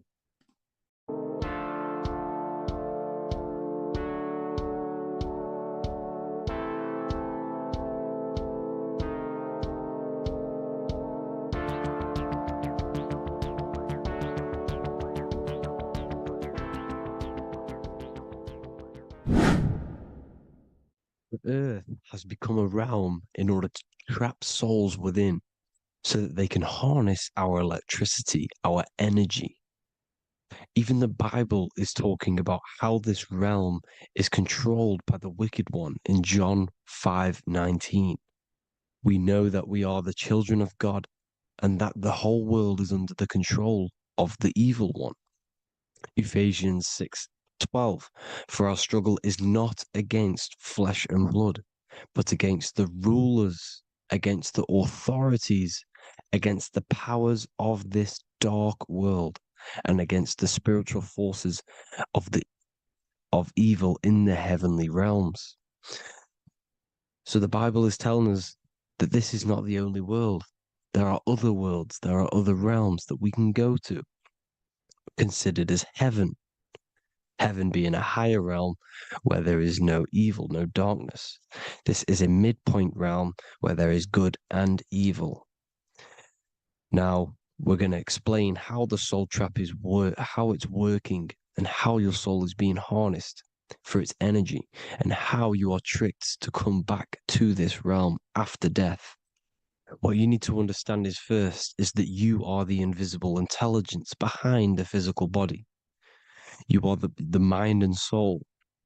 The soul is the true you, the good you. It is pure love, pure bliss, eternal, never dies. The mind can be corrupted, though. The mind is the intelligence of the soul. It is invisible. It has no true form. The intelligence inhabits the brain. The brain is the computer to control the electrical machine called the nervous system, which is choice, program, and action. You are the invisible intelligence behind the body, and this will prove it even more. You do not even see into the external world. You are seeing an image produced by the brain, because the light is being sucked through the retinas of the eyes. The image is produced in the visual cortex at the back of the brain. What does this mean?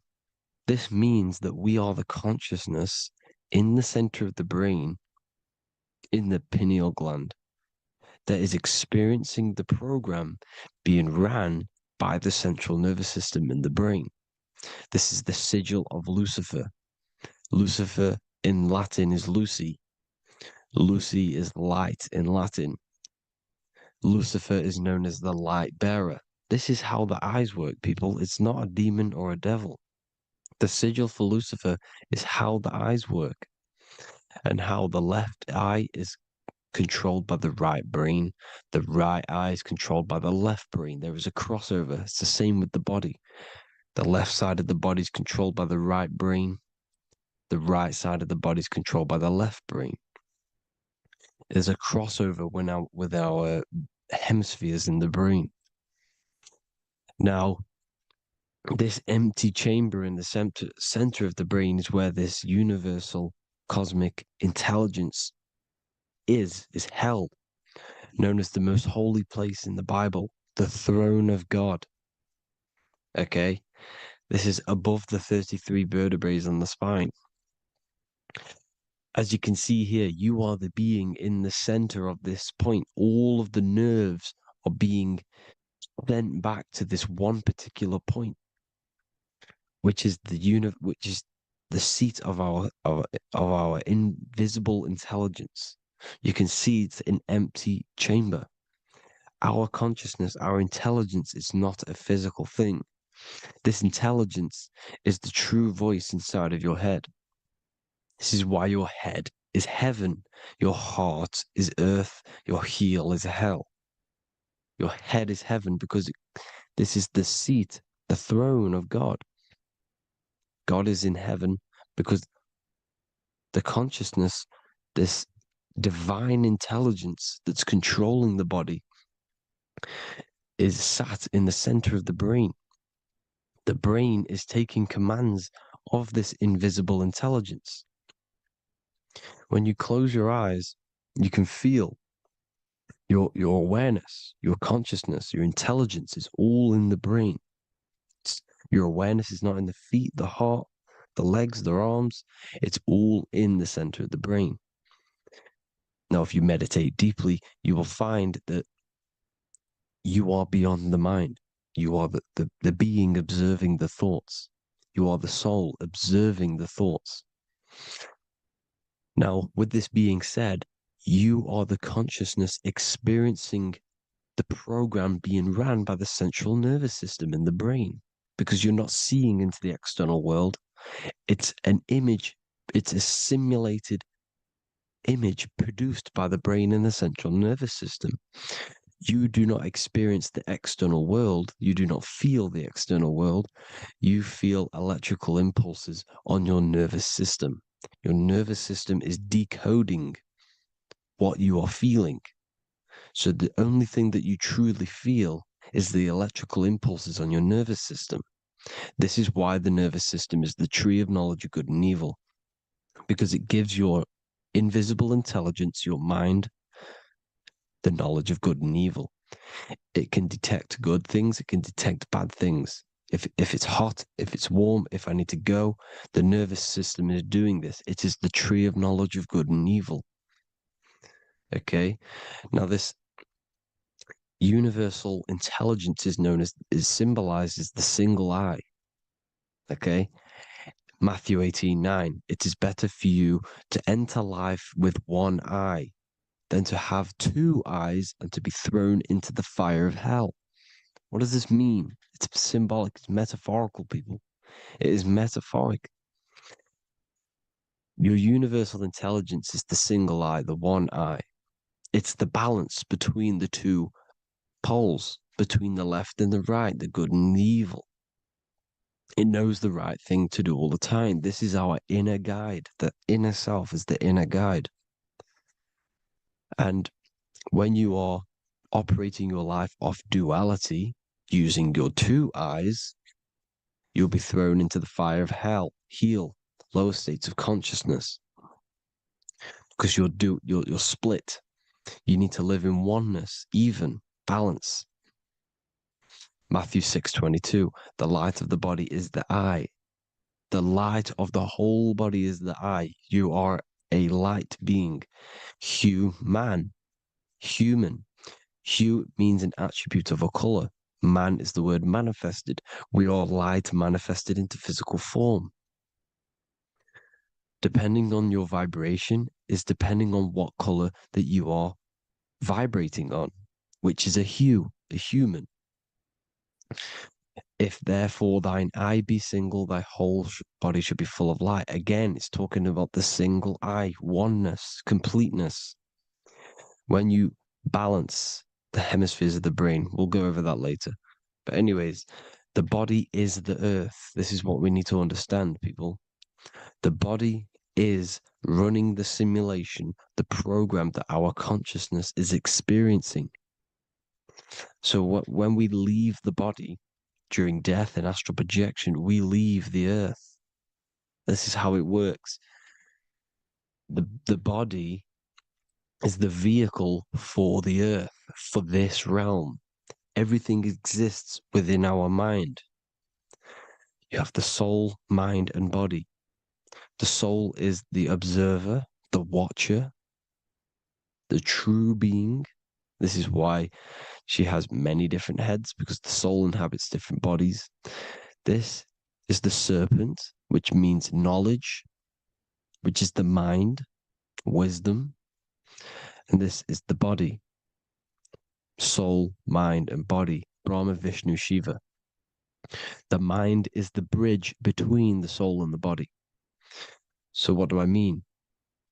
When you astral project, you are using your mind to project your awareness, your observing consciousness outside of the physical body. The mind is the projector, projecting consciousness. By using your mind, you can project your consciousness outside of the body, which is known as the astral realms, which is known as walking on water. Jesus was never walking on physical water, people. It's metaphorical. Believing the physical body. The water is the ether, which is the veil between the physical and the astral realm. It's a fluid substance. It's on either side. It's physical and astral. The ether is the fifth element that they hide from us. Why? Because they're trapping you in the physical. They are hiding all of these realms. Etheric, astral, and mental. People think their mind is their brain. It's two separate dimensions. These are completely different dimensions. The mind is way more intelligent. The mind is formless. There is no form to the mind. You can think anything you want. You can manifest anything you want within your mind. It is not a physical object. The physical realm is being controlled by the mind. Everything's being controlled by the mind. Everything exists within the mind. This is why the Egyptian says the universe is mental. So when we project our consciousness outside of the physical, we go to the astral. The ether is the water that Jesus is walking on. This is the veil between the physical and the astral world. The word together has ether within it because it joins the two worlds together, together, the astral and the physical. The word either is ether because the ether is on either side, physical and astral, physical and spiritual, physical and non-physical. In the astral realm, the mind can manifest anything we want. We incarnate to restrict our minds. This is why Saturn, if you go and watch my video on Saturn, how Saturn is this simulation, okay? Our minds can manifest anything we want in the astral plane in the click of a finger. However, when we incarnate in matter, we now have to labor for our manifestations. This is why Saturn's known as the great teacher in astrology, because he teaches you a lesson. When your mind incarnates into matter, it's teaching your mind a lesson, the knowledge of good and evil. This is why the Bible says, you shall be gods and know the knowledge of good and evil. When you incarnate here, you have to know the knowledge, you need to know the knowledge of good and evil to become a god. Okay? Now, the square is the physical plane. The triangle's the ethereal plane. The circle's the eternal plane. The circle has no beginning, no end. It's eternal. The physical plane is the square. It's limited. The square is limited. The cube is the geometric shape which gives rise to matter. Now, the term think outside the box has truth in plain sight. You have to think outside the box to project your consciousness, use your mind to project your consciousness outside of the box, the physical plane, into the astrals. The astral realm is the realm of the stars. Above us is the stars. Through the stars is the astral plane. This is why astral has the word star within it. The devil is the de-veil. When you sell your soul to the devil, quote unquote, it's metaphorical. The devil exists in the physical plane. It's the lowest state of consciousness. The de-veil, you de-veil yourself into the physical when you are the devil. The de-veil. The ethereal plane. Now, we all know what the famous symbol of the all-seeing eye, right? The all-seeing eye with the eye in the triangle. Look at the Masonic artwork showing you the triangle above in the sky. This is symbolizing the ethereal planes. The eye in the triangle symbolizes your invisible intelligence, your mind, which has the ability to see on either side. Because the triangle's the ethereal plane. The eye is your consciousness, your intelligence. And this intelligence has the ability to see in the physical plane and to see in the ethereal planes, in the astral planes. This is why it's above the earth. It's above the ground. Because it can see here, it can see in the heavenly realms. Now, the stars are, well, this is known as heaven, the realms of the astral planes. This is some quotes from the Emerald Tablets of Thoth. Out of the darkness ye must rise upwards, one with the light and one with the stars. Man is in process of changing to forms that are not of this world. Grows he in time to the formless, a plane on the cycle above. So there's other worlds. The Bible's telling you there's other worlds, there's other realms. Know ye must become formless before ye are one with the light, the astral light above, which shining through the stars. Not of the earth are ye, earthy, but a child of the infinite cosmic light. You are the invisible intelligence controlling the physical body. The body's not you. It's the vehicle that your soul lands in when your mind projects your consciousness into that realm. Free from the body, I flashed through the night. Unlocked at last for me was the star space. Wow, that's powerful. The star space, the astral planes. This is what it's talking about. We are all a star. We descended from the astrals, which is the star. We are all a star. Look at the ancient paintings of Jesus' birth. It's the star beaming his consciousness down into the physical plane. Here's another one. Here's some Freemasonic artwork showing you, again, the ether, that invisible intelligence, the eye, manifesting itself inside of here, in the physical realm, where the people are. You see? It's the same here. This is Jesus. Here's the bird symbolizes the Holy Spirit, your invisible intelligence, descending into the waters, the ether, the ethereal, everything. The ether's the base of all physical matter. Here's Truth in Plain Sight. Mr. Bean, the famous TV program in England, in the UK. He begins the program like we all begin the program from falling from the stars. He falls down with a beam of light. And this is Truth in Plain Sight. This is false. The aliens don't exist. They're a lie, alien. But this symbolizes the star beaming our consciousness. And when we die, this star will suck us back up.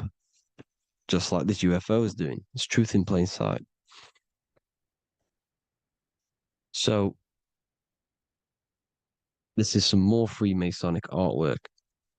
Going from duality to singularity. Sun, moon, masculine, feminine. Right hemisphere, feminine, left hemisphere, masculine. The consciousness in the center, the balance point. Here's another more Freemasonic artwork. The two pillars, left and right hemispheres, and the invisible intelligence between the left and right hemispheres, the light of the body. This is why light's coming off it. Because it's light, it's pure light. The blazing star. The stairs go from the checkered board, the duality, up to oneness, in between the sun and the moon, the masculine and the feminine.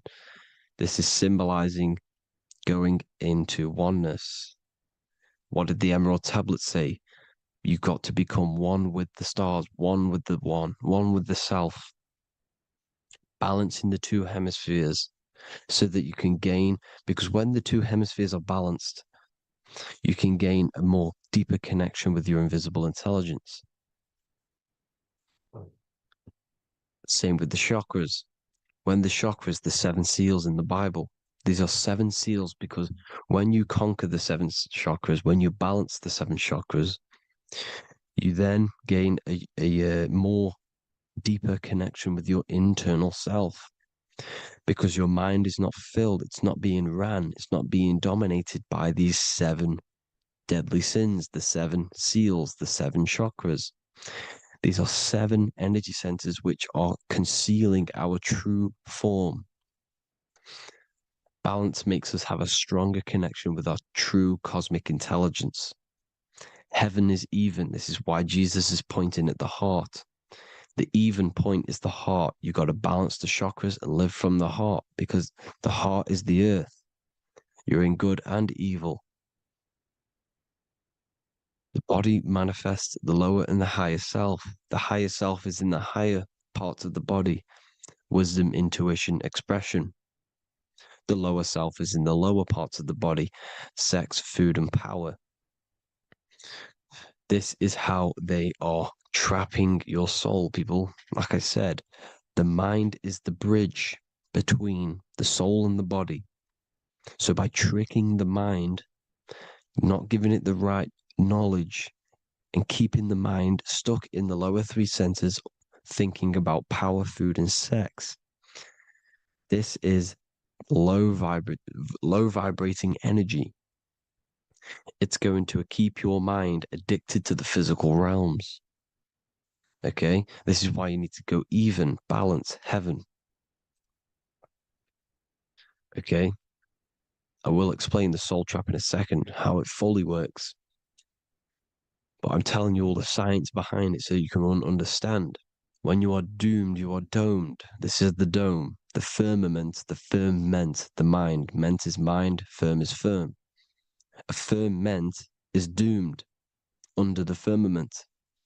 You must have a loose mind, an open mind to expand your consciousness beyond the stars, beyond the ethereal barrier. You have to vibrate higher than this world. Your consciousness must be expanded more than the physical plane. You need to learn how to astral project. You need to learn how to leave the body, how to operate outside of the body, so that you, when you do leave the body, you will have recognition. You'll have knowledge. You'll have practice. But this is as above, so below. The woman's belly is the earth. It's as above, so below. It's a microcosm of the macrocosm. We are the children in the womb. We are the people in the earth being ready to be born into the heavenly realms. As above, so below. It's a microcosm, macrocosm. Everything is in everything on a bigger and a smaller and a larger scale. Now, when the baby figures out that there is a world beyond its mother, what happens? The baby starts to move around and tries to get out of the mother. Because once it starts to hear the external world, starts to hear people, it's going to wonder, what's outside of why am I in here? What's outside? So the baby will force its way out of the mother. It's the same with our minds, as above, so below. When our minds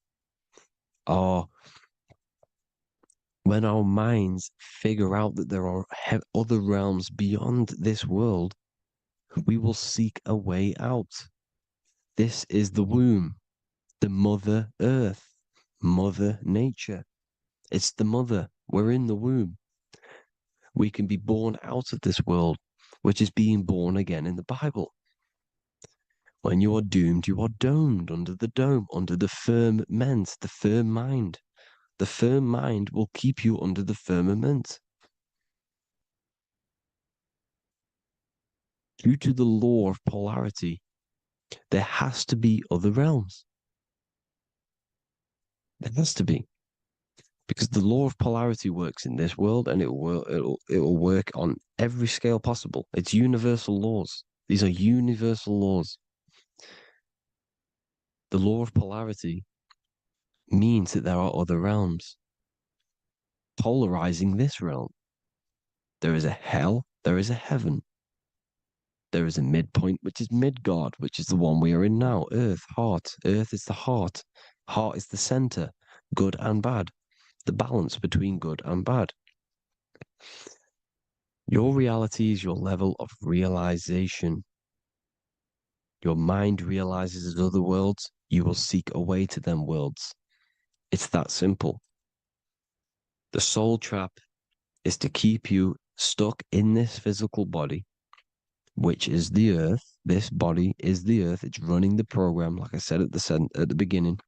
It's running the simulation that your consciousness is experiencing. You are an electromagnetic being, and you're hidden in a cage, your rib cage, and you're stuck in cells, a prison cells. Look, you're in cells. We produce electromagnetic energy. Your soul produces this energy. And by trapping your consciousness inside of this physical realm, they harness this energy within the astral realms.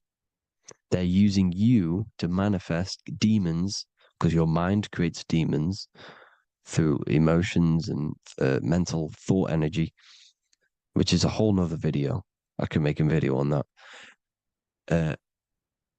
You're manifesting everything for them because they're trying to create a hive mind. This is why they want everyone to believe in one belief system, one government, one belief system, one religion, because they're creating a hive mind.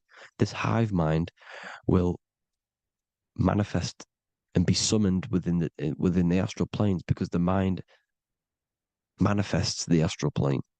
The astral plane is the realm of imagination. The mental plane is the realm of just thought alone. The etheric plane is the energy. The physical plane is the matter. So all of our minds together are manifesting these demons within these subconscious realms, the astral. Now, how are they keeping you stuck to this realm? Well, when you die and you're stuck in your lower three chakras, okay, when your mind and soul detaches from the body, which is the earth, when you leave the earth, you're still going to have these mental addictions to the food, the sex, the materialism, the phone, the cigarettes, everything. This is why they get you addicted to everything possible. The TikTok, the YouTube, they get you addicted to as many things possible. Because when your mind is addicted to these things, and when this mind leaves the physical body, you're still going to have these addictions. Okay? You're still going to have these thoughts. And you will be manifested into the lower astral realms because you're thinking materialistic, you're thinking negative, because your level of realization was your reality.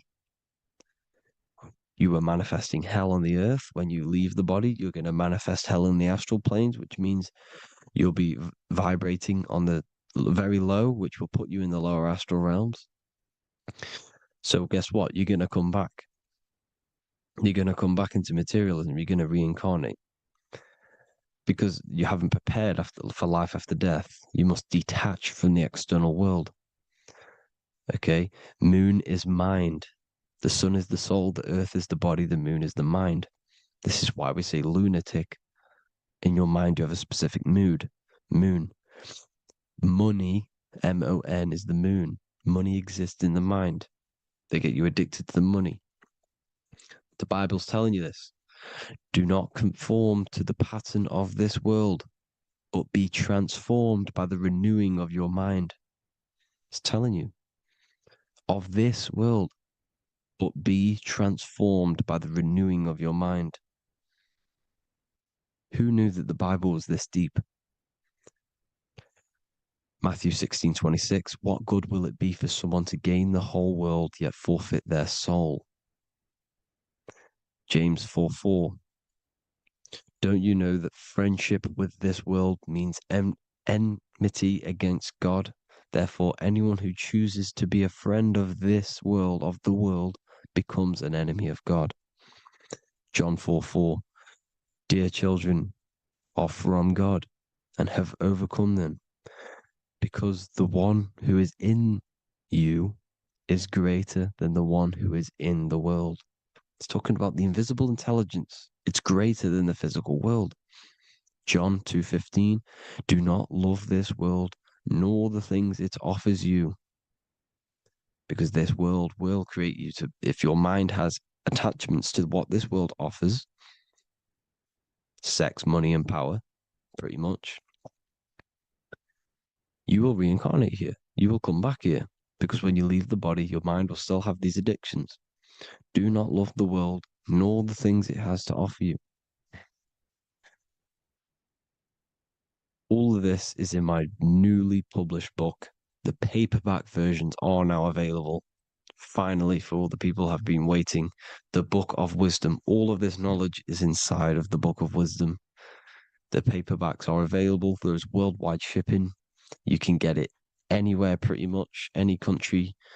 My new website, it's amazing. There's going to be some amazing products coming on the new website. But I thank you all for the support. Before I leave, I need to explain what is going on with the soul trap. Like I said at the beginning, the mind's the bridge between the soul and the body. The body's the realm. By tricking your mind with false knowledge, they are keeping your soul stuck to this realm. They get you addicted to all the physical things, and that is it. As soon as you're addicted and you die, you're going to come back. So by tricking your mind, which is the bridge between the realms, they keep your mind stuck within this body. They keep you in physicality. They deveil you, the devil, the deveil. Thank you all for the support, people. If you do want to join the Academy, all the links will be posted below this video for the book, The Academy. Thank you all for the support and have an amazing day.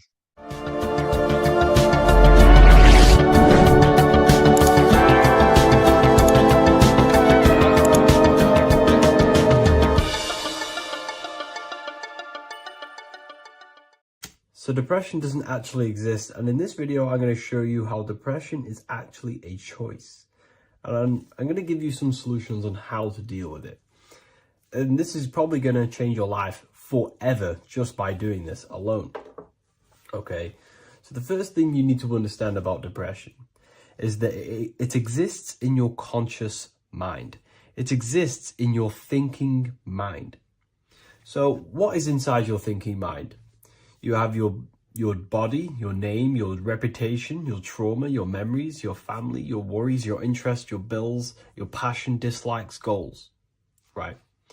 Most people identify their lives with this. They identify their lives with their thinking mind. They think they're their name, their job, their reputation, their memories. But this is not who you actually are. Who you actually are is the observer of that. What happens if you stop thinking? What is left? You're left with unconditioned consciousness. You're left with the self, which is what we refer to as I. We are the consciousness, not the thinking consciousness. You are not these labels. You are not your thoughts. You are not your job, your name, your reputation. Okay? And the reason why I'm telling you this is because it's very important, is that we are something beyond this body, beyond this name, beyond our thoughts. We are the consciousness. So depression exists inside of the thinking mind, the conscious mind. Okay? So if you want to get rid of depression, you must learn how to escape the thinking mind. And not only just escape, but that's step one. In meditation, you do meditations, right? We sit still and we have to learn how to control the mind and turn off the thoughts. And when we turn off the thoughts, depression goes out the window because there's no thought present in your mental field of consciousness to be depressed. Okay? You must understand, who is the one suffering from the negative thoughts? Who is the one suffering? Your mind is not suffering because the mind is producing the thoughts. Your body's not suffering from the negative thoughts. You are suffering. And who is you? You are a soul. You are that feeling. You are that person beyond the thoughts, beyond the feelings, beyond that. You are the one experiencing. You are that. Meditation gives us the ability to turn off the thinking mind. This allows us to escape our thoughts. Okay? And it gives us, over a long period of time after meditation, you'll be able to turn this switch. And this switch will be able to turn off your thoughts. And by doing this, we will be able to control our conscious mind directly by the hand. So when you notice yourself gaining them negative thoughts, we can then turn off the switch of turning off the conscious mind and rising to our authentic self and knowing the thoughts are just illusions. Now, let me tell you something that's very powerful. Most of your thoughts are coming from beliefs. Most of your feelings are coming from beliefs. So if you have a feeling of lack, this is coming from a belief that you don't have much. If you are feeling alone, this is coming from a belief that you are alone. So what we must do is restructure ourselves. We must restructure the subconscious mind, and we do this in many different ways. We can do this with meditation. We can do this with visualization, visualizing our desired reality as if we are living it. We can do this with affirmation. Now, a lot of people think, oh, I'm trying to speak something into existence with affirmation. No, you're not using vibration to try and change reality with what a lot of these new age people will teach you. Vibration, your words will not have much an impact on reality. That's the truth. But what they do have an impact on is reprogramming and recrafting and refining your mind. If you repeat, I am wealthy all day long, your subconscious mind, that word will be lingering inside your subconscious, and you will start to mold that into your conscious. You'll start to be consciously thinking about this. Most of your thoughts are coming from your subconscious. So if you want to get rid of depression, you got to figure out the trigger. What are you depressed about? What are you feeling? What are the beliefs that are making you feeling and thinking this way? And that's what you must restructure. You must restructure your subconscious mind through visualization, meditation, and affirmation. You do these all the time. You do these every single day, and you will slowly, if not surely, restructure your subconscious mind. While by doing the practice of meditation, you'll gain the off switch as well. Sometimes depression comes from not living in your authentic self. You're not doing the things that your soul is telling you to do. We all know what we should be doing at all times. I don't care what you have on. We all know we should be doing something. We all know that we have there's a higher aspect of our mind that tells us, oh, we need to be doing this, but I'm actually sat here on my phone. Oh, I shouldn't be eating this, but I'm doing it anyway. There's always that higher voice. And that is the voice that has to be connected to. And when your body's not acting out the voice of the soul, then the soul becomes sadder, and suffers more and more and more. There has to be a connection between the soul, the mind, and the body. They have to work in unison. Okay? So I hope this video helps with depression, with whatever you're going through mentally. As above, so below. This is one of the most crucial teachings within esotericism, occultism, or what we like to call it today, spirituality. I don't like calling it spirituality because it's not spirituality. I teach human consciousness. I teach the science of you and your consciousness alone and your being. And in order to fully understand you and this world around you, you must understand this number one principle of as above, so below. There is many misconceptions of this, and there is many simple teachings of this. But I'm going to break it down today from the most simplest to the most complex, and you will see the connections between all things. This is the most important lesson you could ever learn, and I'm going to teach it you today. So what you must understand is with the term as above, so below, it applies with everything you see in this world and about yourself. We have something called the macro, which means the bigger scale. On the bigger scale, we have the whole earth. If we look down from the sky on top of rivers, this is what we see. We see this tree pattern. Then on a smaller scale, we see trees have the same pattern. Then we look even closer. We're going smaller and smaller into the leaves of the tree. We see the same pattern. Then we go even more micro into the human brain and look at the human brain cells, and we see the same pattern. This is proof this is a fractal universe, and everything is in the micro is reflected in the macro. As above, so below. As within, so without. On the macro is a reflection of the micro. So now that you understand this, we can go a bit further.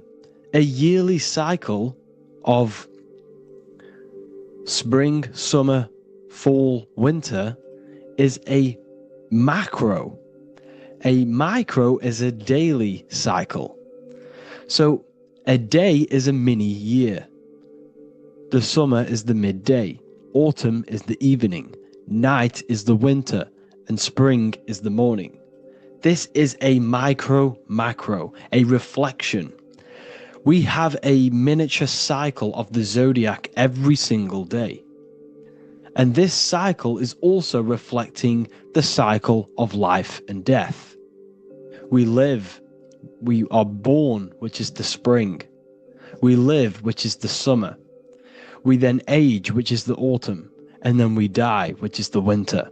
And then we are reborn again. This is the cycle of life and death. And you do this every single day. You see, death is a macrocosm of sleep. This is why we say sleep is the cousin of death.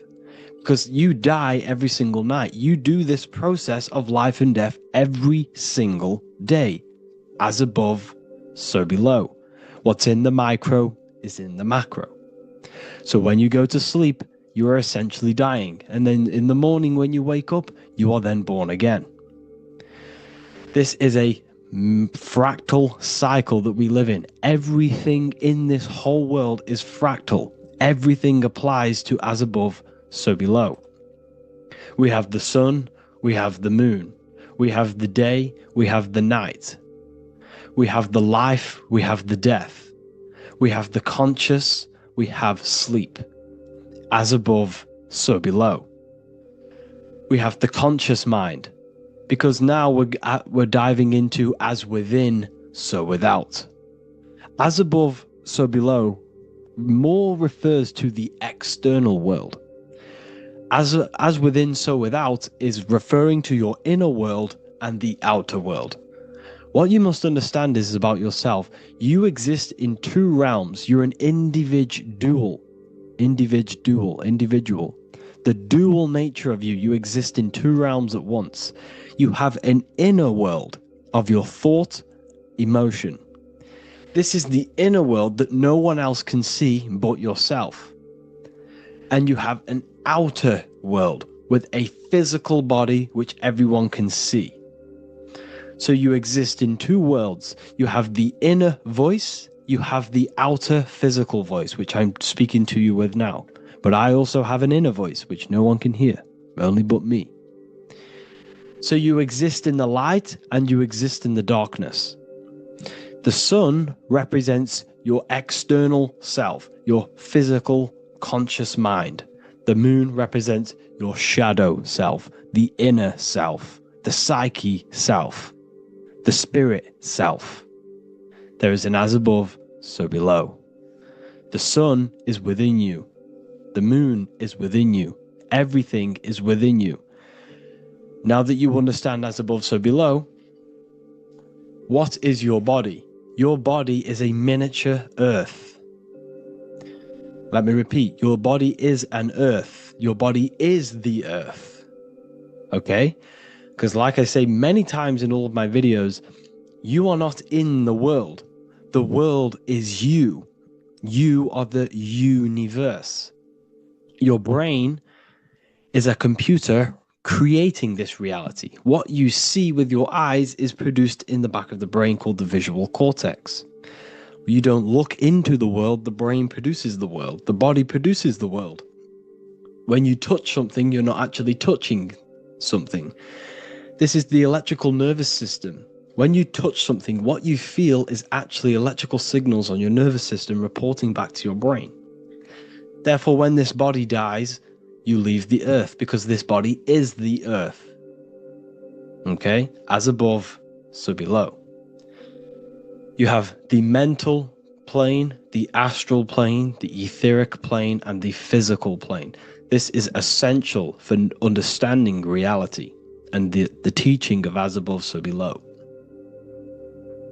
Everything in this material plane began in the thinking mind. For example, the microphone I'm speaking into, the phone you're watching this video off, or the laptop or iPad. Where did this begin? It didn't begin in the factory. The first ever place this item begun was in the mind of an individual. The invisible realms of mind is where all physical things and physical items begun. Essentially, this physical plane is the effect of the thinking mind. This world is the world of effect. It's the world of outcomes. When you see something, it is already manifest. It is already being manifested. It is an effect. And in the effect of the cause, which is the thinking mind. Therefore, the mind creates thoughts, which is the mental plane. Then after thoughts creates imagination, which is the astral plane. These two are spiritual. They are non-physical. So spirit kind of means non-physical. Then you have the physical planes, the etheric and the physical plane. As above, so below. What happens in the mind is manifest on the physical plane. Like I said, the phone that you are holding, it was a thought, and then it brought down into a physical reality. As above, so below. You change the mind, you change your reality. Your environment, the word environment has ment in it because your environment is mental. So now that you understand this, so what is the world around you? The world around you was created by the mind of God. It was manifested through God's thought. So you are living in the mind of God. You are a thought in the mind of God. God thought you into existence. But like I said, we are all fractals. Everything is fractal. If God exists, this means that you are God. As above, so below. God created you through the thinking mind, and he gave you a thinking mind. So God created the macrocosm. God created the macro, the whole world. He designed the whole world, the sun, the stars, the moving. He designed this. But then he gave you the thinking mind to design your own life and create your own life in his world. You are a microcosm of God's macrocosm. Just like God thought you into existence and the whole world into existence, you are a microcosm thinking your world, your reality into existence. You see this now? Everything is a reflection. Everything is a mirror. Everything is fractal. So in order for you to change your reality, you must change these higher planes. Your thought and imagination are the two key aspects of creating physical reality. Every object you see around you was begun in these higher planes of the non-physical, and they were brought out of spirit into physical matter through the thinking mind and physical action. So now we're going to get a bit deeper. The brain is not the mind. Now that you understand, we have spirit and matter. As above, so below. You have a non-physical side of reality and a physical side of reality. The mind is the spiritual brain. The brain is a physical manifestation, a physical effect of the mind. The mind uses the brain to operate in the physical world, and it's the same with the heart. The soul manifests itself physically through the heart. The heart is a physical manifestation of the soul, of the emotion, thought and emotion, the mind and the soul, the brain and the heart, heaven and earth. So you have the inner world and the outer world, the spiritual, non-physical, and the physical. So we are all on this process of awakening, an expansion of our minds into new fields of thought, into new fields of awakening ourselves. Because essentially we are born into this world. But you are born many, many times. You can be born physically and you can be born spiritually. Like I said, everything is fractal. So just like when the baby finds out that there is a world outside of its mother, what does the baby do? The baby seeks a way out of its mother, and then the baby is now born into a new world, a world outside of its mother's womb. It's the same with you and your spiritual process. As your mind becomes aware that there are other realities beyond your physical body, it then seeks a way out. And this is why you are probably watching my YouTube, because you are now on the path. Something within you has guided you to this path of knowledge, truth, enlightenment, and expanding your consciousness. And it is your soul who brought you here. Your soul speaks through emotion, a guidance. Emotion is the language of the soul. When you feel very bad, this is your soul telling you you're not in the right place. You're doing the wrong things. Because the soul is always unfolding its purpose, which is expansion and learning. That is it. The mastery of the self and the learning of the mind is the only thing that counts in the end after this life. So you are on a journey of expansion, of learning, creating, and spiritual rebirth. As above, so below. What does this body tell you? When I see someone overweight, I don't see the overweight. I don't see the body. I see the mind. I see an undisciplined mind. I see a mind that lacks self-control. I see a mind that seeks external validation. That's what I see when I see an overweight person. I don't see his body. I see the result of his mind. Because what does the Bible tell you? You shall know them by their fruits. It's the same saying as above, so below. You shall know them by their fruit. The fruit is their manifestation. Your body is a direct correlation and manifestation of your mind. Your inner world projects your outer world. As within, so without. As above, so below. Now, what do you see when you see this man's body? I see discipline. I see strength, mental strength, not physical strength. I see mental resilience of pain. Because all of this man's mental energy has been manifested physically within his muscle. This body is a direct manifestation of this man's mind's pain and suffering. And it shows discipline. This is why people instantly respect you if you are in shape. You walk into a room and you are in shape, people will instantly give you respect because they know that you are mentally disciplined. The body is a reflection of your inner world, and it's the same with your friends, your family, your connections with people. If you think about yourself very negatively all the time, and you don't have a good connection with yourself, you don't have a connection with your true self, this will manifest into every single relationship you have in your life. If you don't have a good relationship with your inner self, you don't have a good relationship with the people and the friends around you. Because as within, so without. If you think negative about yourself, you will only pick up the negative in other people. If I think very highly of myself and I think very happy and good things about myself, I will then see the good things in other people. Because it's as above, so below. As the inner world is, so is the outer world.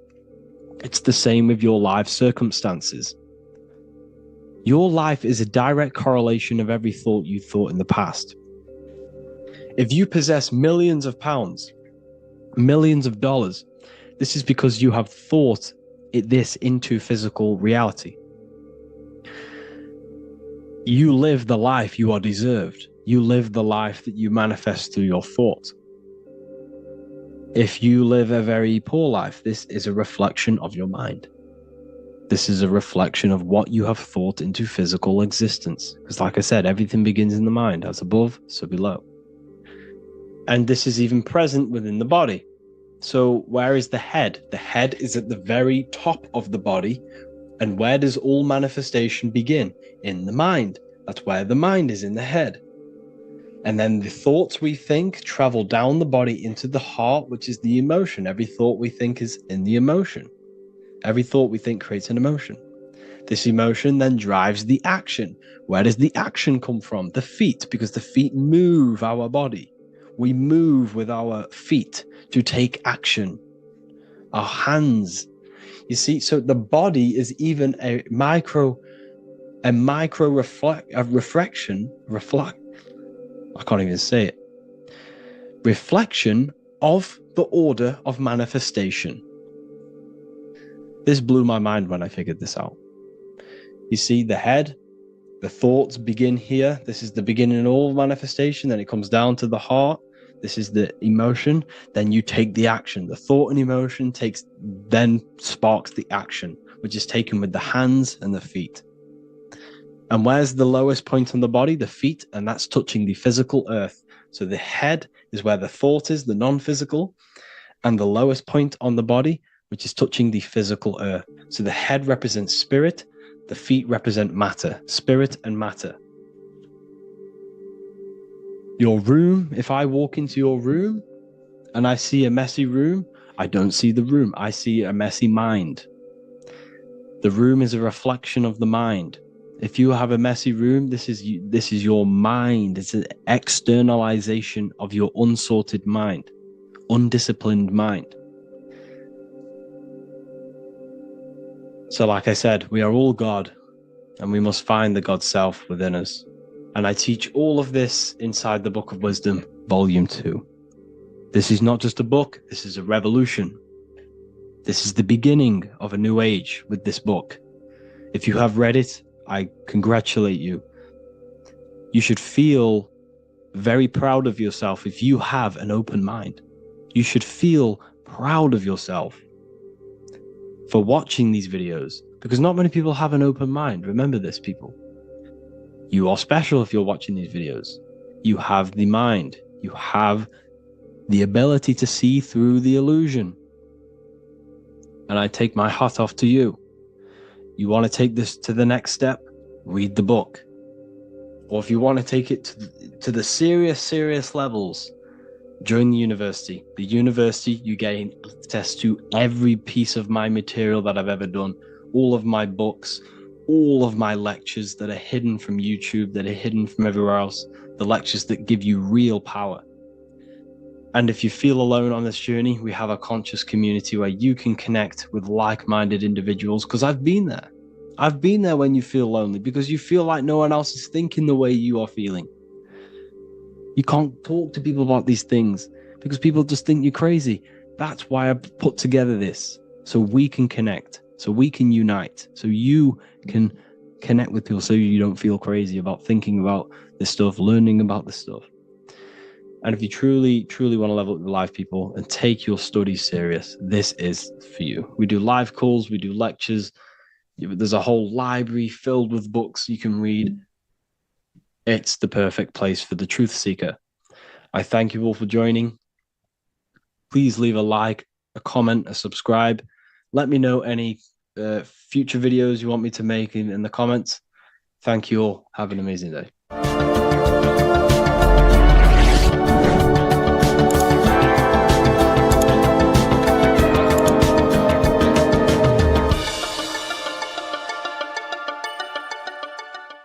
Mentalism, conscious and subconscious mind.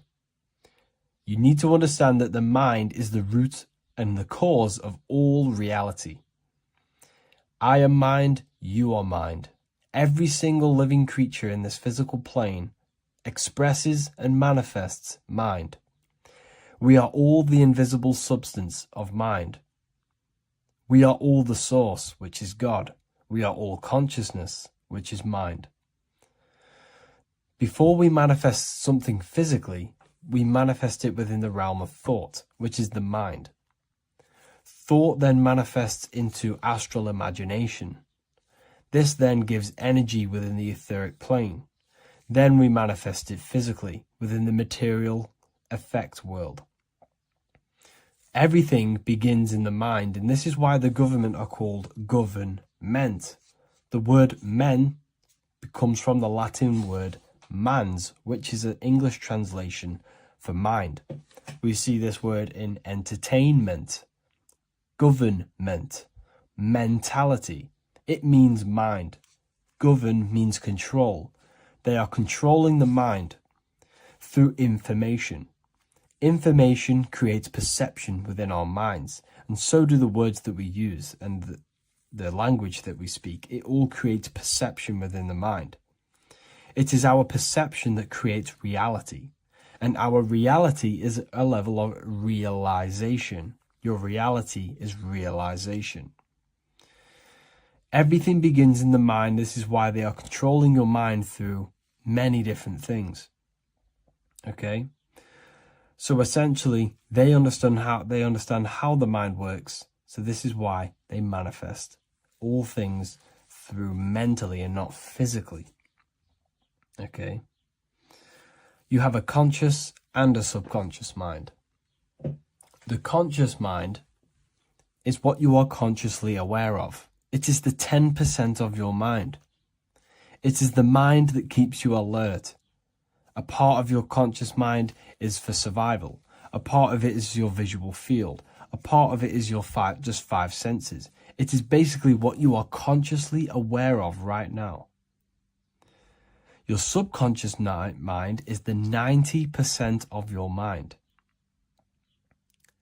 The subconscious mind is what holds all of your memories, your programs, and all things that you have ever experienced is all stored within the subconscious mind. It is this part of you where you draw memories from, where you draw your words from. I am consciously speaking, but the words that are coming out of my mouth are not thought about consciously. They are coming straight from the subconscious mind, where all programs and memories are stored. It is essentially this part of the mind which is manifesting our daily basis behavior, because the subconscious mind stores the programs which we are operating our life off. For example, if you tie your laces, you do no longer have to consciously do them. Your hands literally just know exactly what to do because you've done it that many times. So essentially, you create these programs within your subconscious mind through repetition and emotion. These are the two main ways your subconscious mind is programmed and installs things that you do on autopilot. The subconscious mind, like I said before, manifests 90% of your daily basis actions and 90% of your daily basis thought patterns. For example, if you were in a car crash 10 years ago and you had a very traumatic event, that car crash and that emotion that you felt in that time impressed your subconscious mind with a program. And even to this day, 10 years later, you are still wary about entering cars because of that program. Even though you may be not thinking about the car crash, you are still wary about entering cars because of that program, because of that emotion impressed upon the subconscious mind. You see, everything you say, everything you think, and everything you feel is telling your subconscious mind, that is what I want. The subconscious mind takes everything literally. Even if you are talking about someone else, your subconscious mind only knows you, and it only knows yes, and it only knows the now, the present moment. So this is why the golden rule back in the ancient days was treat others like you want to be treated. Because the way you treat others is telling your subconscious mind that is how you want to be treated. And this will create subconscious programs within you, affecting you. So, before you go to sleep every single night, what you want to do is to impress your subconscious mind with thinking and feeling of something that you want to become. Become that reality. Think and feel that reality. And by doing this, you are impressing your subconscious mind, and you will wake up in the morning with ideas. Because when you install a program within your subconscious mind, like I said before, it manifests into at least 50% of your thought patterns. So let's say I created a program within my subconscious mind of how to become financially free. Well, I created the program that I am financially free. My conscious mind will start to slowly think about that program and how I can achieve that program, because the conscious mind operates on survival. So if you create a subconscious program of I am financially free, your survival conscious mind will start to operate and think and act on this program subconsciously. You won't even know that you are doing it, but you are. And this is the power of the subconscious mind.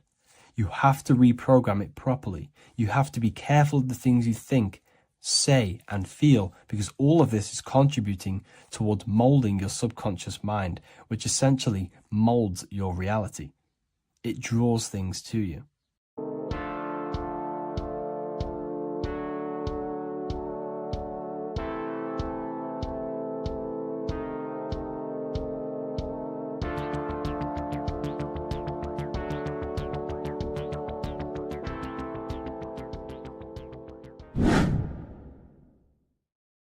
People, how are you all doing? It's Revival of Wisdom, and today we're going to be talking about your birth certificates and how we are slaves to a system and how they have trapped us into this system.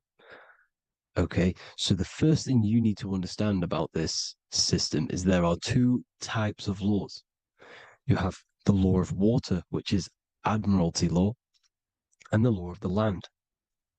So the admiralty law is the law of water, and this is what money is. Money is water.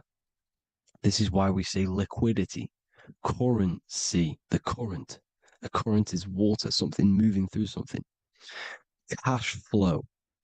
And this is why banks are called banks, because a river bank is on either side of the water and it directs the currency.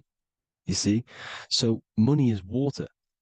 And as you can see here, Ripple, the cryptocurrency, Ripple, water Ripple, and they're building a bridge over water, overseas, international banking with cryptocurrency.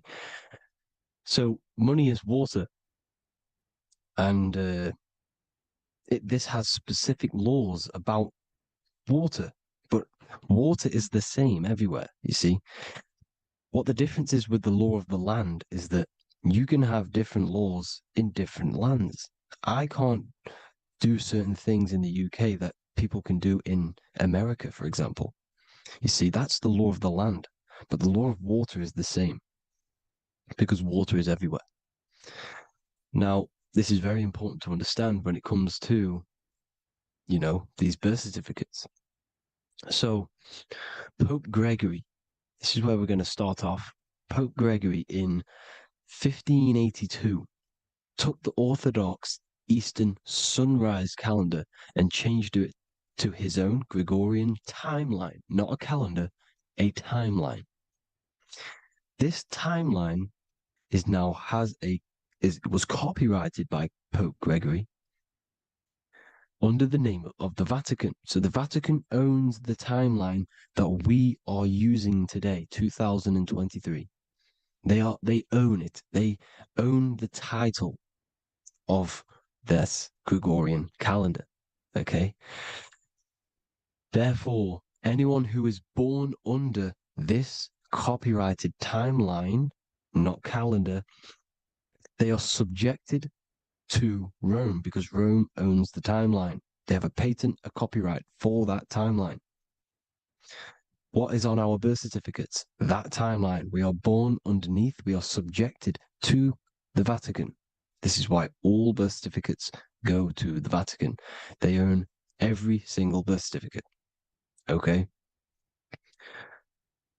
So when we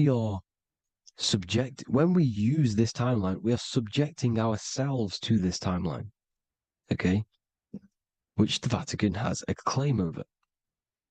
This calendar or timeline is set to sunset, not the sunrise, which is associated with death, darkness, and the moon, lunatics.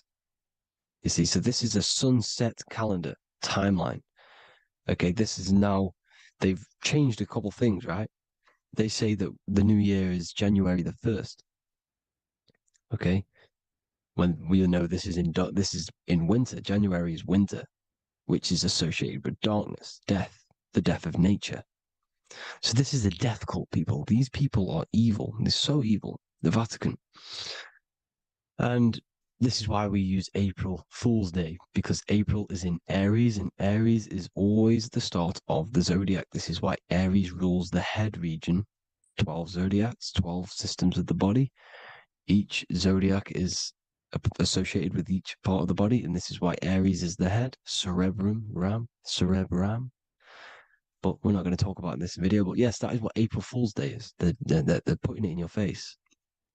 April Fool's Day is the real start of the year, when the sun starts to rise again, when the risen Savior is resurrected, when it's born again. This is when the Jews celebrate the Passover. This is when the Christians celebrate the resurrection of Jesus, and they eat lamb. The Jews eat lamb because we're in Aries, the new year. The sun is now born again, our risen Savior, the light of the world. So yes, this is what April Fool's Day is. It's the first day of the year, which they changed. Pope Gregory changed. So you need to understand is that you are in the womb. You are inside of a ship, because every ship, literally a ship, every ship is female. This is why they say she delivers the product, because she does deliver the product. You, the baby. Same thing with a ship. They deliver products. They are a she. And when they pull up to the bay, like you can see on this picture, they're pulling up to the bay. This is now called the birth canal. The ship is now in birth on paper. Okay, this is law. And when they pull up, they tie up to the bay, and now they get a certificate of manifest certifying all of the products which are on the ship and what they are bringing into that nation. Okay, so you're bringing in this many of that, everything's on the certificate of manifest. And this certificate as manifest is also your birth certificate, because you are traveling through water when you are in the birth canal of your mother, because you are in water when you are in the womb. And you travel through the birth canal, and when you arrive, you get a certificate of manifest with the name, how many, the quantity, that's your birth certificate. Okay. And this is what it is. We are a we're not a corporation, but we represent a corporation, which is your name in full capital letters. That is your corporation.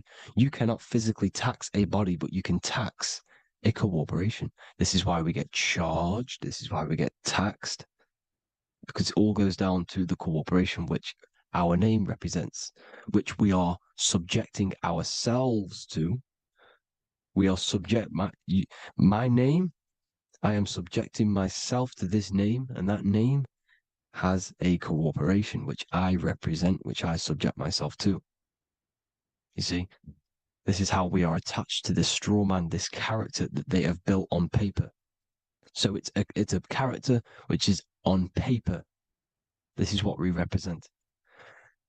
So when the woman gives birth, she delivers the baby, and then she has another substance. Now I'm going to break down how they attach this name to us, how they do it. Okay. Our mother is carrying us the product in the womb, the water. And it goes, for example, it goes from the United Kingdom into a state-owned, corporate, federal-owned hospital, which is government-owned. She does not declare the package when she enters the building. Aha, so keep that in mind. When she delivers the package in the federal territory, she does not declare the package either when she leaves. Therefore, there is no evidence that we exist when we arrive. On paper. On paper, there is no evidence that we came into the building or left the building. We have not been declared. So we do not exist on paper at this point. When the woman gives birth, she delivers the baby, and then she has another substance, which is called the afterbirth material. Okay? This afterbirth material has the same DNA as our physical body with the body, mind, and spirit. Okay? This is how they get this cooperation. Hold on. The afterbirth material does not get claimed by the mother nor anyone. Therefore, they salvage that substance because we are under the Vatican. Every state is all Catholic. Your birth certificate is Catholic. No matter what religion you think you are, every single birth certificate is Catholic because we are subjected to Rome. All roads lead to Rome. Rome runs all of this. Okay? We're still under the Roman Empire. Okay? So Rome are Catholic and they believe in salvation. This is how religion comes into this. This is how they use religion to get this. So they salvage the afterbirth material and they claim it and they salvage it and give it and charge it to Rome. And they give it a name. Here's the legal term, born alive. Here's what it says. Each product of such birth is considered live, born, and fully recognized as a human person. So each product of such birth, so that could be anything, the afterbirth, the person who actually comes out, the baby.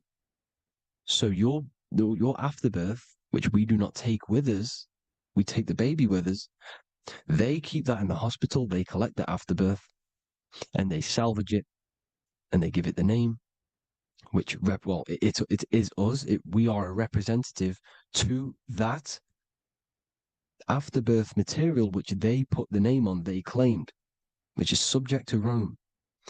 So we are walking around our whole lives as a representative to that claimed salvaged afterbirth material, which the federal state have.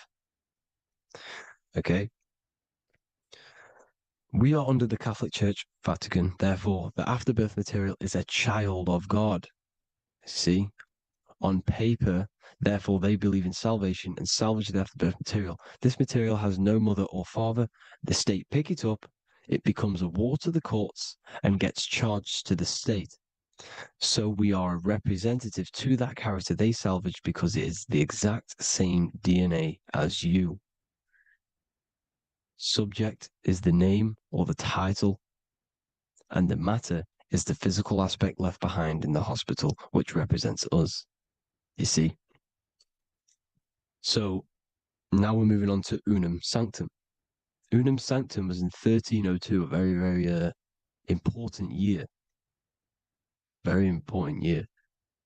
Unum Sanctum says this is basically how they claim everyone in the world. So the Vatican had all this power, all this gold, all these people under them. They need to get a claim for them so then they can rule over them and make them slaves. So what they did, they created Unum Sanctum. Pope Boniface VIII did this. And it says, the spiritual man judges of all things, and he himself is judged by no man. The spiritual man, keep that in mind, unless he invent like Manichaeus, two beginnings, which is false and judged by heretical, since according to the testimony of Moses, it is not in the beginnings, but in the beginning that God created heaven and earth. Furthermore, we declare, we proclaim, we define that it is absolutely necessary for salvation that every human creature to be subjected to the Roman pontiff. So they are claiming us in unum sanctum, and it's in the vaults in the Vatican. They will put a spell on it because they are sorcerers, they are magicians. They put a spell on it, they lock it up, and whatever goes on that piece of paper goes. And this unum sanctum is claiming all of us. So what does it say in the beginning? The spiritual man judges of all things, and he himself is judged by no man. The spiritual man, the man with the body, mind, and soul, the first baby that comes out the birth canal. That's you, your body, body, mind, and soul. You have the Christ, which is I am, which is grace. Grace means here now, in the present. You have the Christ, which means I am. Therefore, you have a soul. If you can say I am, you have the Christ. You have a soul. But a creature can be anything with no soul. You see, so no man can judge the man with the soul. However, as it says in the second part, we proclaim, we define that it's absolutely necessary for salvation that every human creature to be subject to the Roman pontiff. So they are subjecting the afterbirth, not the man with the body, mind, and soul, but the afterbirth to the Roman pontiff, to the Roman Catholic Church. We are the ones who are claiming to be the afterbirth material, which is our birth certificate, which is our representative. We represent that because it is our DNA. This is how we are stuck. We are stuck because we represent this DNA, which is on paper, recorded. You see? So we, being untaught, uneducated in these subjects, we are subjecting ourselves to this system, to this slavery, because we just want to live. We just want to live happily, just peaceful.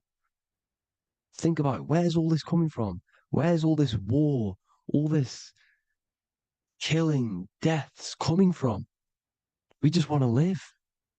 It's coming from the Catholic Church, these evil death cult, which has subjected us, which has used us as slaves, and we are still slaves, and it's just going to get worse and worse and worse. So this is how we have subjected ourselves to be the slaves to this system. It's a lot to take in, and there's a lot more deeper stuff which goes into this. I'm just going over the surface. I'm going quite deep, but there is little details that I still need to learn myself. But this is the general how that we've been stuck to this slave system. So we are batteries, okay? This is why we get charged. When you go in a court, you get charged, okay? Because you're a biological battery. This is why cities look like motherboards, because we are feeding energy to this matrix. Okay, when we look outside of ourselves, when we give power to so-called Jesus Christ, worshipping idols outside of ourselves, where attention goes, energy flows. We are feeding the matrix with energy. By looking within, placing your attention within yourself, you are taking back your power. Because the I am is Christ. The you, the soul, is Christ. It's God. The awareness is God. Okay?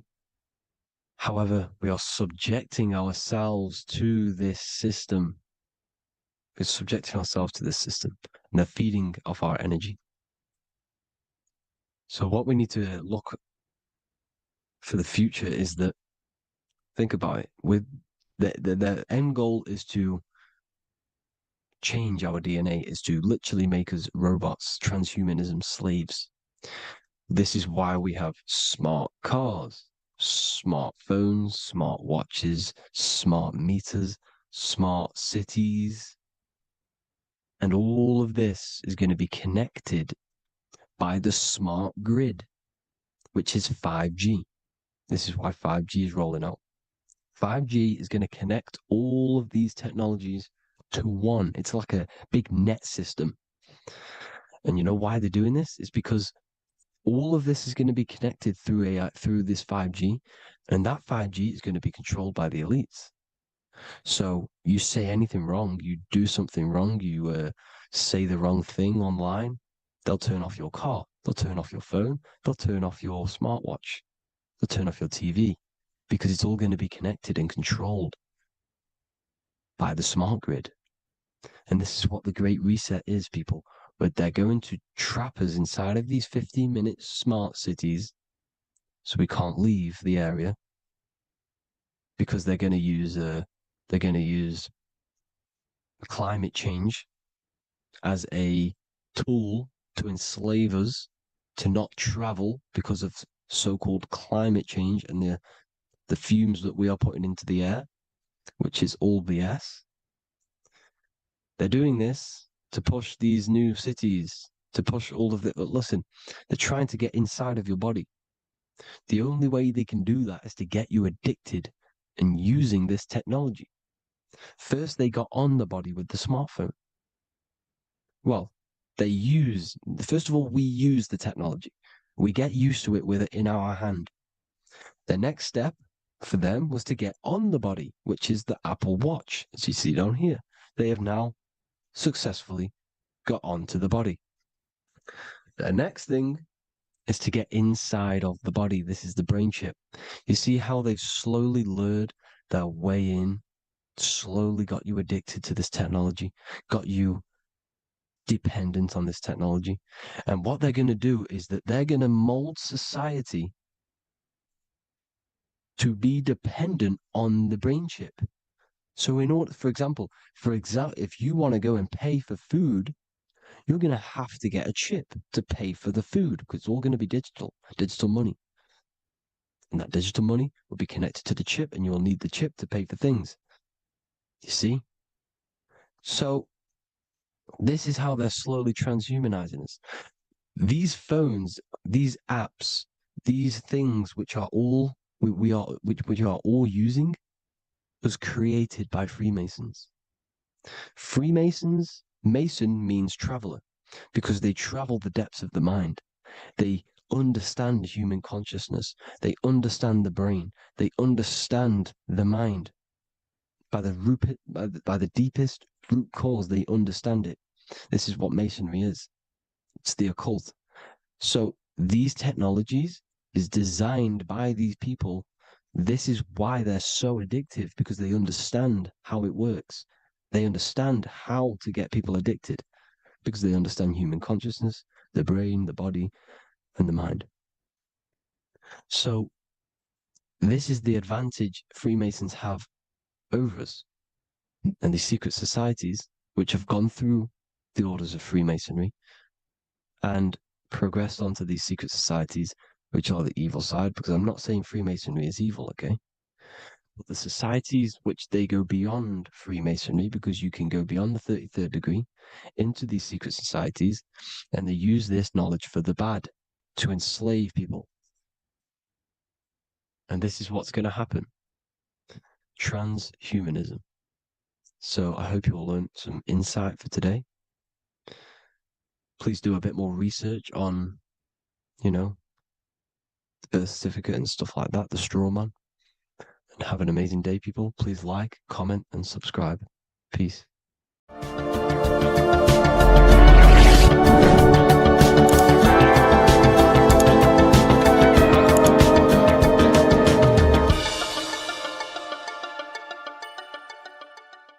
Neo is plugged in on the back of the neck, which is the reptilian brain stem. The reptilian brain is all to do with survival mode, survival state. It's always scanning the environment for safety, whether that's physically, emotionally, or mentally. It does not think. It is instant. For example, do I smack the guy or run off? If something happens to you, like a car's coming really quick to you, you do not think about this. The reptilian brain is the animal instinct that will instantly move your body on the instant reactions. Hence why it's the closest brain to the rest of the body.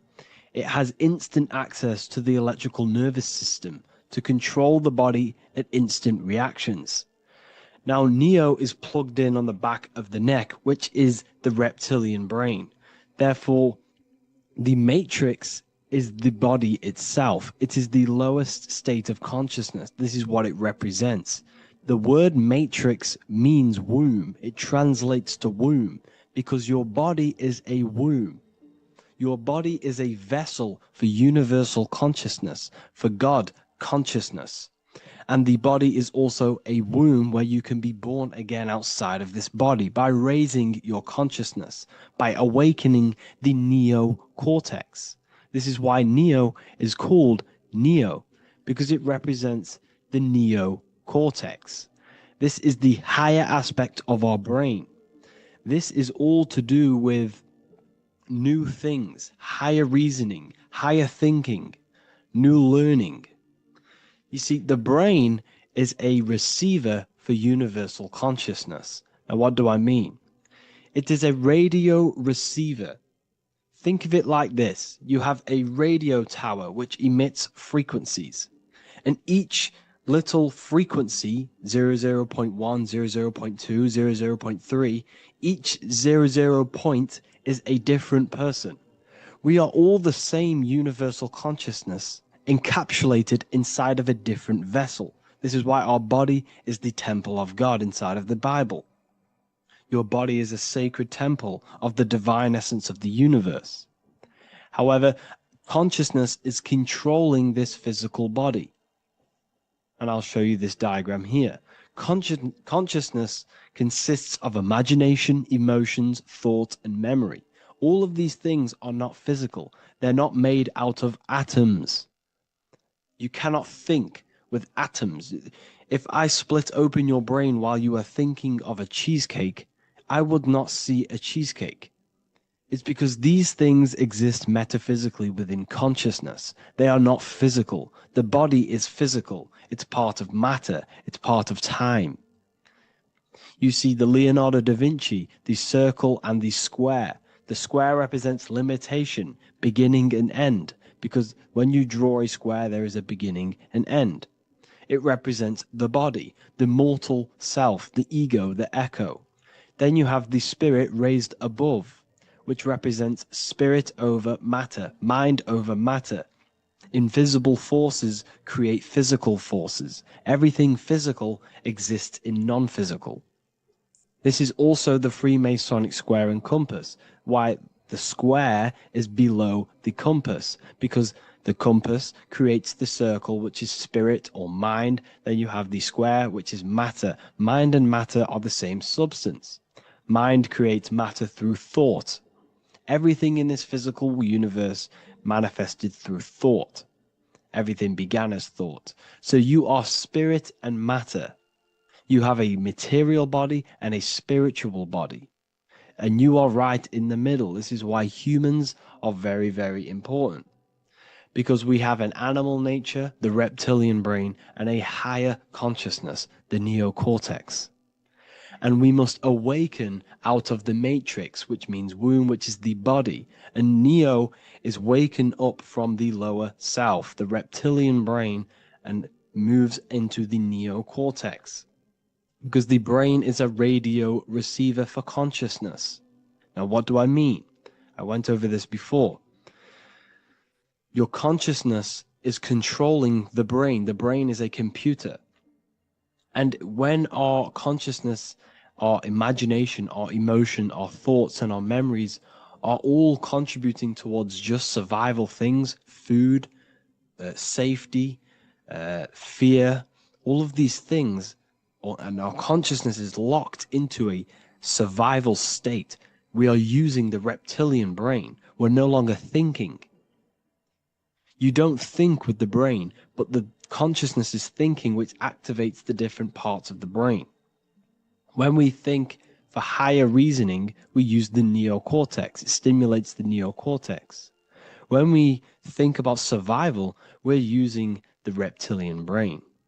So therefore, when Neo wakes up, he wakes up to the higher aspects of consciousness, which is only utilized by the neocortex, by learning new things and expansion of the mind and expansions of consciousness.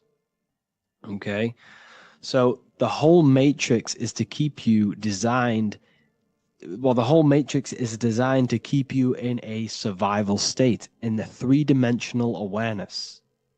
They want you constantly scanning for safety, scanning for food, scanning for emotional safety in relationships and other people. You see, they do not want you to think. They want you stuck in that reptile, that animal state, that beastly state that most people are in.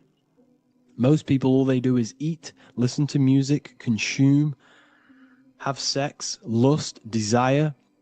This is all the reptilian brain. So when we say the world's being ran by reptilians, it's symbolic. There is no physical reptilian humanoid beings controlling, manipulating human consciousness. We are all the same consciousness. However, there is a corrupted state of consciousness running this world. And this consciousness worships the physical plane. And they control the physical plane. So by doing that, they keep you stuck in a reptilian way of thinking, the animal state, to keep you stuck in the lowest state of consciousness. Now, this is the god Osiris, which represents the reptilian brain. None of the Egyptian gods ever existed. They are all symbolic for the brain and anatomy of the human body. Osiris represents the reptilian brain. As you can see, this anatomy compare to the brain stem and Osiris statue found in Egypt. And we also see an ancient artwork of Osiris with green skin and two reptile crocodile alligators next to him, which also symbolizes the reptilian survival state of human consciousness and the activation of the reptilian brain. This is what it symbolizes. Now, this is what the Matrix is all talking about. It's talking about the awakening, the expansion of consciousness. The word divine is dive in because you connect with the divine by diving inward. There is no man in the sky going to save you. You must connect with the self. Know thyself. Truth comes from within. All of these things I'm telling you comes from within you. I'm just pointing it out. All of this is self-realization. A lot of people say, well, what are my sources? My sources is knowing thyself, observing thyself, using the neocortex of critically thinking, sitting down and thinking about yourself and having deep realization of yourself. You can realize that your thoughts are not of this physical world. It's quite simple. The brain does not think. The brain does not imagine. The brain does not hold memory. All of these things exist in consciousness, the one consciousness, but we are all fractal, infinite parts of. This is the eye on the triangle, consciousness being given down to the rest. This is separate. Consciousness is separate from the rest of the pyramid. The pyramid is your body. Neo is the one consciousness. This is the Egyptians symbolizing the one consciousness giving Ankh, which is life, to all the different life forms. However, you can see that the central sphere is giving a big Ankh to the humans, because humans, like I said, possess the advanced consciousness, an advanced brain that allows us to turn above our reptilian animal self. For example, we can go against our reptilian lower animal nature and turn to our godly nature. Animals cannot do that. They are stuck in instinct. They are stuck in a reptilian animal way of thinking and operating. Everything they create is to survive. We can turn against our lower nature and create for amazing things like buildings, architecture, technology. We can use our creative consciousness for anything we wish, not just survival needs. And it's the same with your spiritual journey. You can raise your consciousness beyond this animal state that they try to keep you in through fear, consumption, food, and the reptilian brain. We must awaken, start to think critically, and awaken to our divinity. Because the mind, the consciousness within you has infinite potential to expand. There are infinite fields of knowledge that you can explore. The mind can never be filled. It can never ever be full of knowledge. It always expands, and that's why you are alive. That's why you are part of this universe. That's why the science always says the universe is always expanding, because the universe exists in your mind, and the mind is always expanding into new fields of thought, new fields of knowledge and information. And that is your whole sole purpose, of expansion of mind and expansion of consciousness, and the exploration of the mind of God. We are living in the mind of God. You are a thought in the mind of God. You must awaken out of this body. This is why Jesus says you must be born again to see the kingdom of God. You must be born again. You must raise your consciousness beyond physical limitation and awaken to your divinity. And this is pretty much it for this video. I hope you all understand this, that this is all symbolic for consciousness.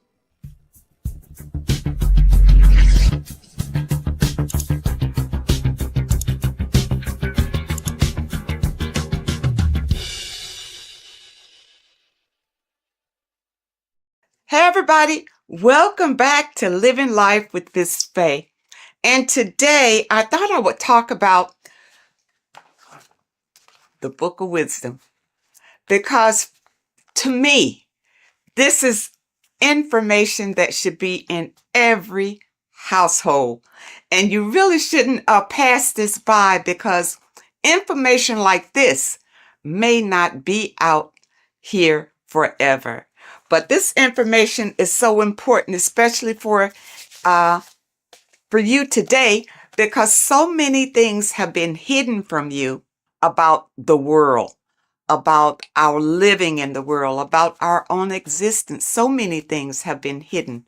And these books, the Book of Wisdom, this is book 1, and this is book 2. And they both are jammed with hidden knowledge. Now, I realize, I have been promoting this material for some time, because I wholeheartedly recommend that this material should be in everybody's home. Your children should be exposed to this material, because when they go to school, they're taught one thing. They're taught to be not to be free thinkers. They're taught to be followers in school. And this information goes into why that happens and why the system keeps you in the dark. All right. And also your religion has a lot to do with it. Now, even in your religion, a lot of things have been misconstrued, and some of it is just downright lies that have been told to you. But in this material, it tells you exactly what's going on. It really does. And it tells you the meanings behind a lot of the artwork that we've seen, and the beautiful figures and the way that the chapels are painted. There's a meaning behind all of that we are not privy to. But this information reveals it. These people have really dug deep into finding the truth. And I am a truth seeker. So I am all about finding out the truth. Now, in book 1, it's an overall summary, and it really opens your eyes about a lot of things. Look at this. Know thyself. Do you really know who you are? Do you really know who you came from? Do you really know how powerful you are. The powers that be don't want you to know that you have power. They want you to live your life in fear, number one, because when you're fearful of everything, then it's easier to control you, easier to manipulate you. And people look at it. When you go to school, what are you taught in school? You're taught to follow instruction. You're taught a skill to work for someone else. You're not taught to work for yourself. You're not taught to think for yourself. You're taught to obey orders. People, you're bigger than that. You're more intelligent than that. And this book of wisdom will help to open your eyes. You're not stuck in a life that you have no control over. In book 1, it talks about man is God made flesh, and it tells you why that is. We're all a part of the God source. That's how we were made, being a part of it. And a lot of us don't know that. We just think we're just out here flapping in the wind, and that's not true. It talks about the influence that the moon has over our lives. You know, in a full moon, you realize that there's a lot of activity that goes on during the full moon because it energizes people. You know, it energizes, and a lot of times there's a lot of crime that goes on because people are energized. They don't know what to do with that energy, but they're being affected by the moon. And it tells about Saturn and what Saturn has to do with your religion and what Saturn has to do with our existence. Okay? This book goes into all of it. And what it does, like I said, book 1 is more of an eye-opening summary of it all. And it says here, this discerning wisdom doesn't merely offer easily assimilated insights.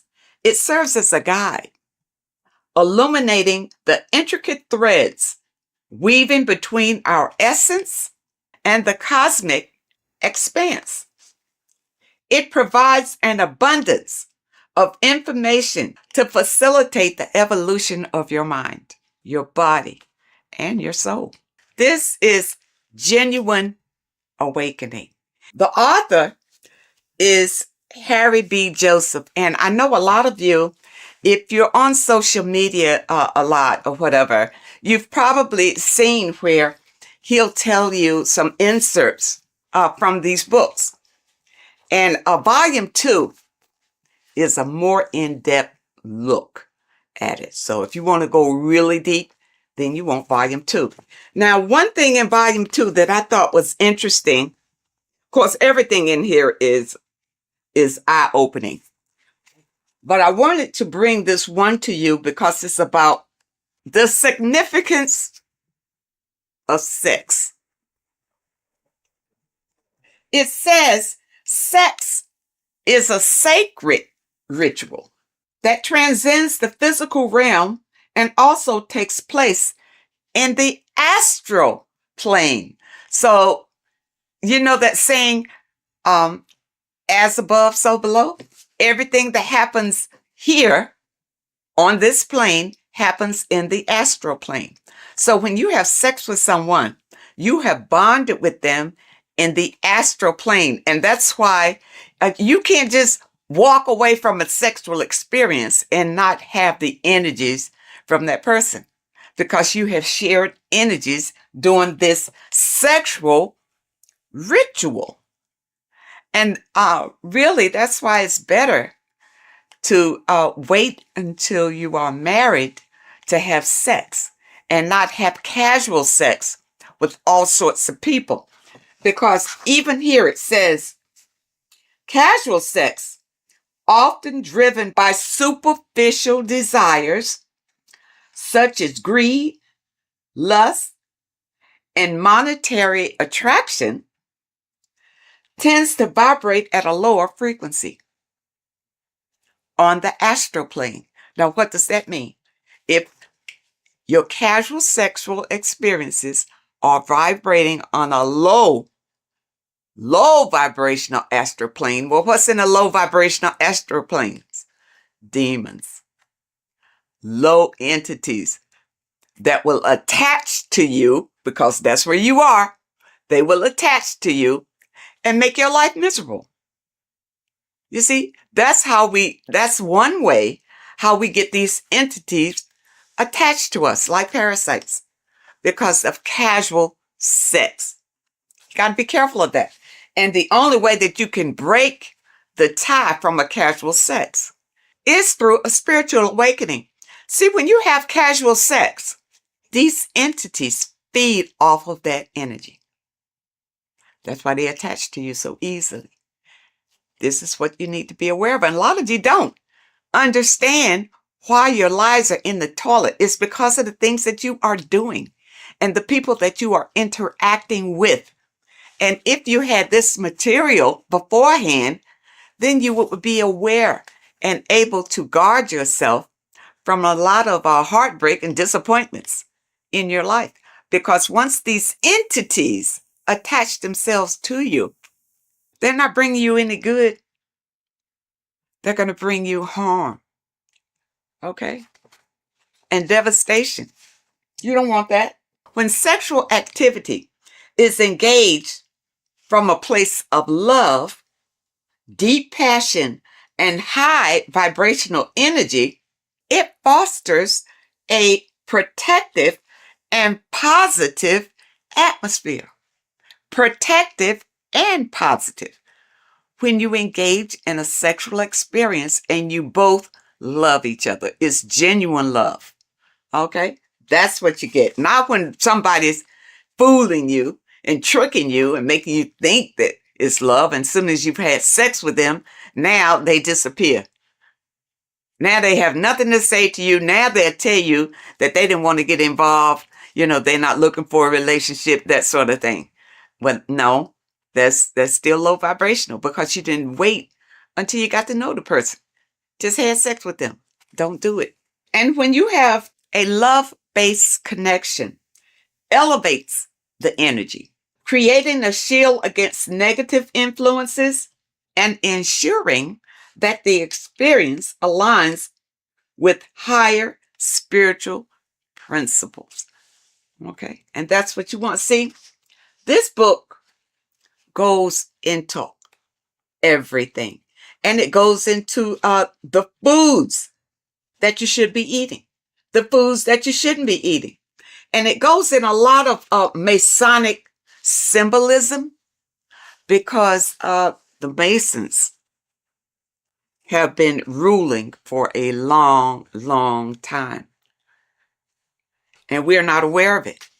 It just passes us by, you know, because we are in survival mode.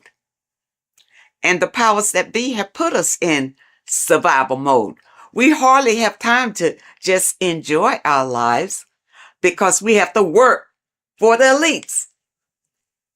Work hard for the elites, you see.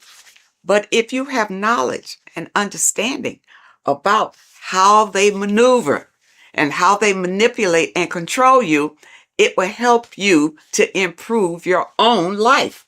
In this book, you will discover more than just knowledge. You'll unlock the mysteries that lie beyond the veil of the ordinary.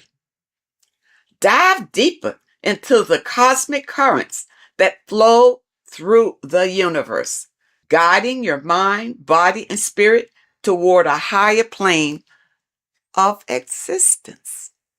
People, you don't realize how powerful you are, because you have been dumbed down from the time you got here and made to believe you don't have any power. There's an external God that you must pray to for forgiveness of your sins, for anything that you desire in your life.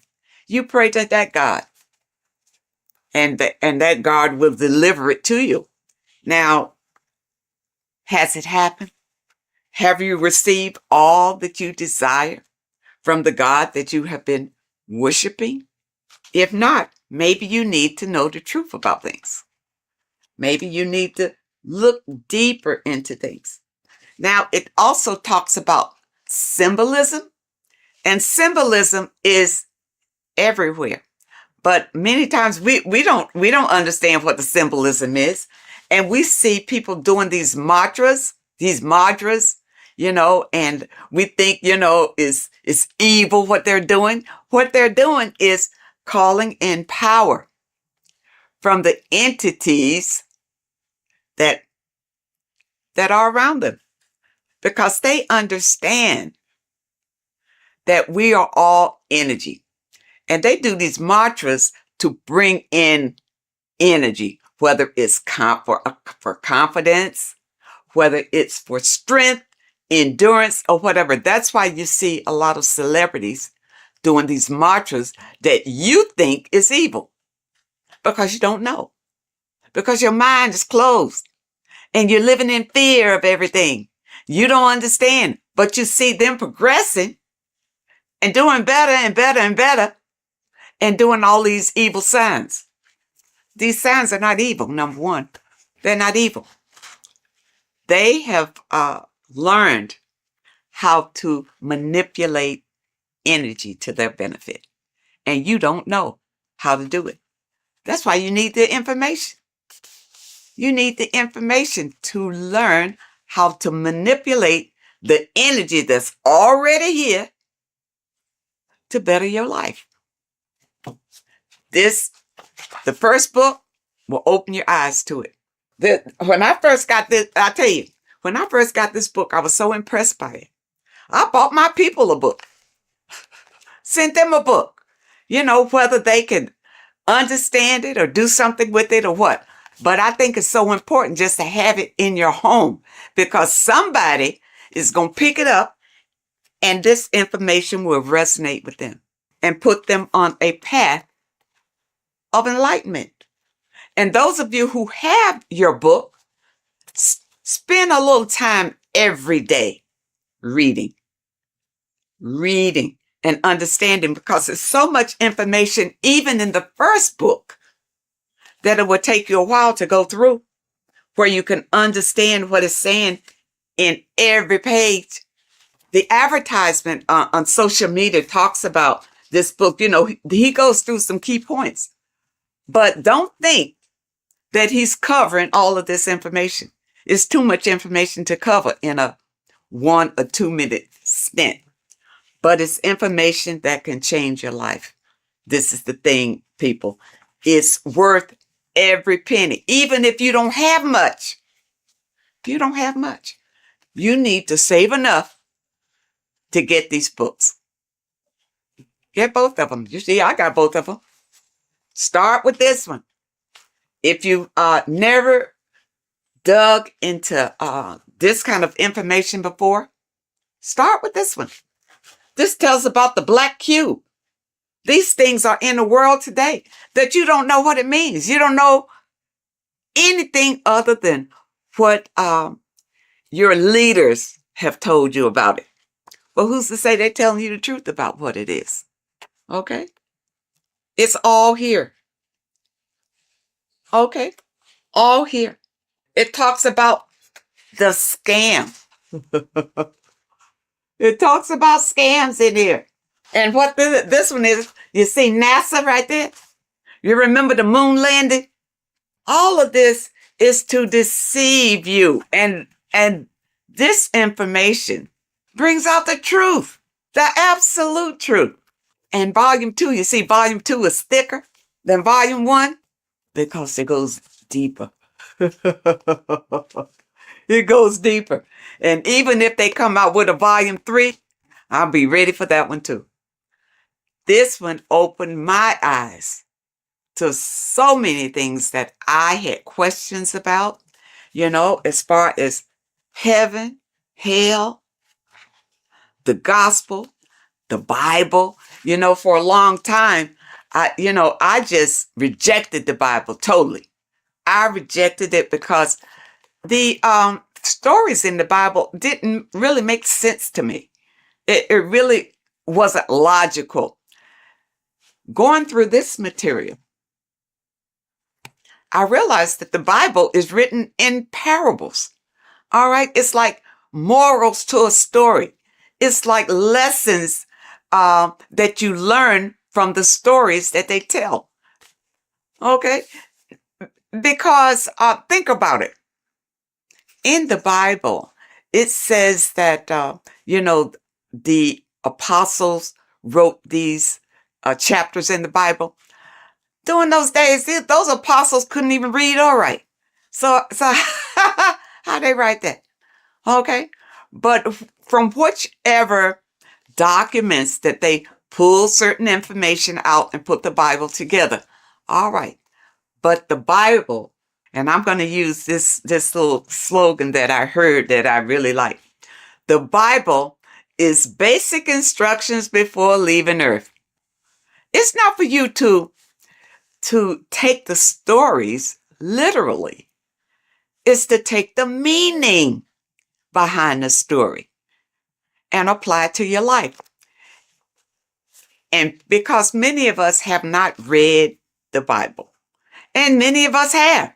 The Bible is written in a way to it's hard really to understand. That's why you go to Bible study, so somebody can tell you the meaning of it or what. And most of the times when you go to Bible study, they don't know any more than you do. They haven't ventured out into research to know exactly what those scriptures mean. In this information, it goes through it. It goes through your scriptures and tell you what it really means. Okay? And it leaves no stone unturned, really. And it opened my eyes so much to the Bible until now I can embrace it. I can embrace the Bible because I understand that these are stories for you to learn from. But you got to understand the meaning and what it means. For instance, water is emotions. Okay, it's not just water. It stands for something. It stands for your emotions. The light is the Christ energy. The Christ energy is light. And we all want to embrace the light. All right, so people who follow the Bible, understand the Bible, understand what the Bible really is. Don't be deceived by the interpretation of the stories. Many of the interpretations that you are given is to put you in a subjective role, a slave than a master. Puts you more in a slave role if you take those stories literally. And that's why you're not encouraged to go out and look for other information, especially in your religious institutions. They don't encourage you to venture out for other information because they'll tell you the information. Just keep coming here. We'll tell you all you need to know. You see, but I understand about religion because I was raised Christian. And the thing about it, even when I broke away, it took some strength because your mind, you have a mindset about it. Being raised as an infant in the church, that's all you know. Every Sunday, you go to church. Yeah, you go to church. Your body is used to going to church. But then when you decide, well, no, it's not working for me. I'm not, my life is not changing. My life is the same. I just come here on Sunday, maybe to be entertained and maybe not, but it's really not worth it. And then you listen to your pastor or whoever is delivering the message. And what he's doing is giving you the spiel that was given to him in theology school. That he's doing. He's giving you the interpretations that he was given. That's all he's got because he hadn't done any research on his own. He didn't know any different. You see? And there are many people out here who feel like ignorance is bliss. I know you've heard that. Ignorance is bliss. No, it's not. Especially in today's world with so many changes coming down the pike, and fear is leading it. Fear is right in front, leading all these changes down the pike.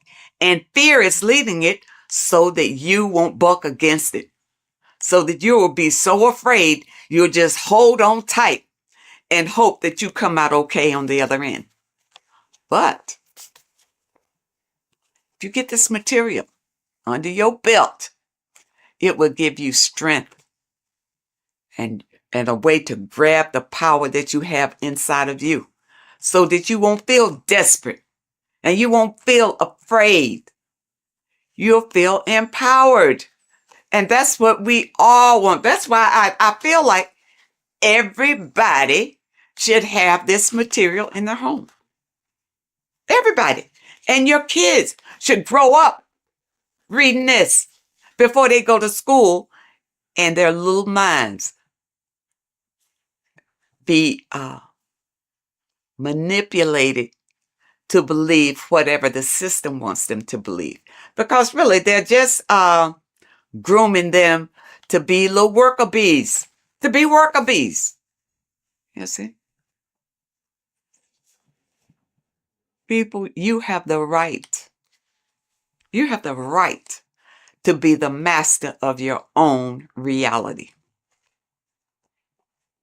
But if you don't know the information, you don't know where your power comes from and how to use the power that you have, doesn't mean anything. All you got to do is open yourself up to new information. That's all it takes. And your life could change drastically by just the information that is revealed in these pages.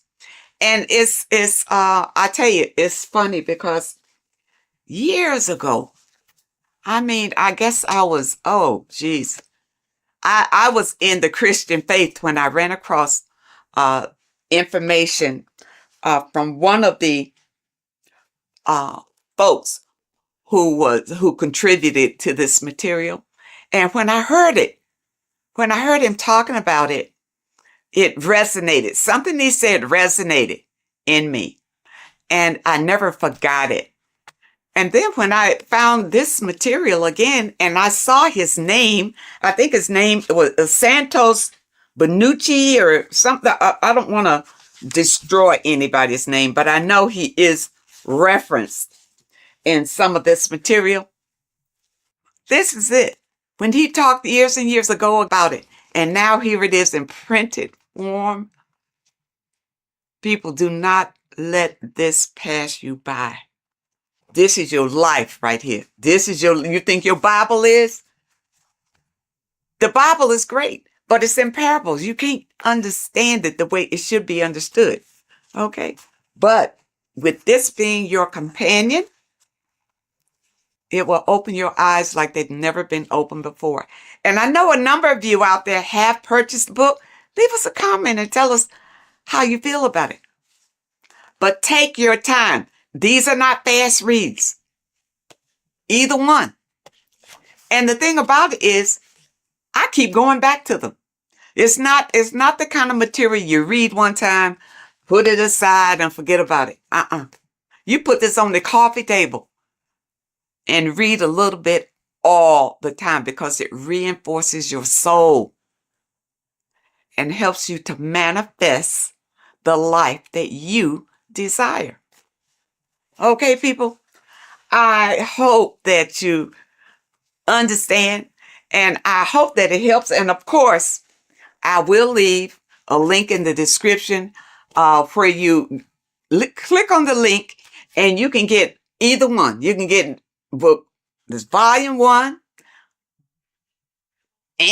or you can get volume 2. And the volume 2 is in hardback. You know, when I first got it, it was in the soft cover, but I love hardback. So I have this in the hardback too, because the hardback I absolutely love. And because the books that I purchase, I want to pass them on to my people when I'm gone. They mean something. Stop wasting your money on stupid magazines and crap that doesn't mean anything. You buy a book, buy one that's going to change your life. Oh, and also, when you click the website, you'll notice that there are courses on there that you can sign up for. For those of you who want to go really deep, and also there's a PDF on food. And I'm waiting for them to come out with the book on that. I don't want a PDF. I want the book. And once they come out with the book on foods that you eat and foods that you don't eat, I will be the first one to get that one. So I encourage you to add these to your library. This is the best material that I have found to date that opens your eyes to what life is really all about, and also opens your eyes to who you are and the power that you have to create your own reality. I thank you so much for joining me today, and I really hope to see you next time. Geometry. This is the study of nature, of the codes, the mathematical codes behind physical reality. So today we're going to be going deep into geometry and the true esoteric internal geometry, the geometry that no one really talks about, and how geometry relates to human consciousness. So essentially, what we must understand when it comes to geometry, the basics of geometry is everything is vibration. And this vibration is vibrating on a certain frequency. And this certain frequency creates a geometric shape, which is why in nature we see all of these different geometric shapes. All matter takes form in shapes. So if we put sand on a plate and we vibrate the plate on a specific frequency, we see that the sand goes into specific geometric shapes and patterns. So essentially, matter is energy condensed. It's energy vibrating on a low frequency, vibrating at a certain frequency. So matter is condensed energy. And each geometric shape is manifesting and showing a specific energy. Some shapes carry more energies than others. For example, the cube is what traps energy. A square is what traps energy. So geometry and the flowers are basically how energy manifests itself into physical matter. We are in a world made out of energy or light. Light is energy. So everything is vibration, everything is frequency, and everything is energy. Even the words, each atom in our body, everything. So everything in nature has these mathematical, energetic codes. So geometry is basically the study of nature and the shapes that are in nature and their energetic principles. Because like I said, matter is energy. So this is what we call cymatics, when we place water in a petri dish and we shine light on top and we vibrate the water. And we can capture, this creates certain patterns. Each frequency, like you see here, has its own pattern. So what we are seeing here in the physical plane is essentially energy condensed into physical reality. We see it in the turtle. We see it in every single form in nature. Now, external geometry and normal geometry, we normally get taught that this is God's way of creating physical reality, which is essentially true. However, it's far more deeper than that. Far, far, far more deeper. Okay, so what geometry truly is, it's not God's codes to reality. What we must understand is what the brain truly is. And what we must understand is that we are not in the world. We are not in the universe. The universe is us ourself, and the world is produced by our brain itself. Okay? So the way you must understand how the brain works, so what you visually see, so geometry is to do with what we visually see. And what we visually see is heavily connected with our eyes, which are an extension of the brain. The eyes are the brain. And essentially, how we see is energy enters the eyes, and each eye goes to the optic nerve. And this energy is transferred into electricity, which travels to the back of the brain, to the visual cortex of our brain. And this is where the image is produced, what we see. Therefore, the world outside of us is truly inside of us. It's a projection from within the brain. The brain is an energy condenser, a decelerator, an energy decelerator. Everything outside of us is basically formless energy. It is formless energy vibrating at a certain frequency. So what the brain is, it's sucking in this energy, this light, and turning that frequency, that code, that light code, into a physical reality. It's condensing the energy and turning it into a visual image inside of the brain. Therefore, everything outside of you is not what it looks like. Everything outside of you is basically energy, infinite energy. And our brain is condensing this into a physical reality and projecting it outwardly, which you experience your visual field. Okay? And the ancients knew this. So this is basically called the sigil of Lucifer. Lucifer is known as the light bringer. Lucifer in Latin means to bring the light. This is the sigil of Lucifer, which shows the visual field and the brain. We also see this in the Google Play symbol. It's a powerful symbol showing you the visual field, which is basically a symbol that tells you that reality is inside of the brain. The brain is what produces reality, but consciousness is not produced in the brain. The brain is essentially a consciousness downloader. It's a computer, and it's a reality simulator. The body is a simulation of physical reality. You are inside of the body experiencing the body simulation. The body produces this reality. It's a piece of technology. So Lucifer is to bring the light. Lucifer is the light being produced in our brains. Okay?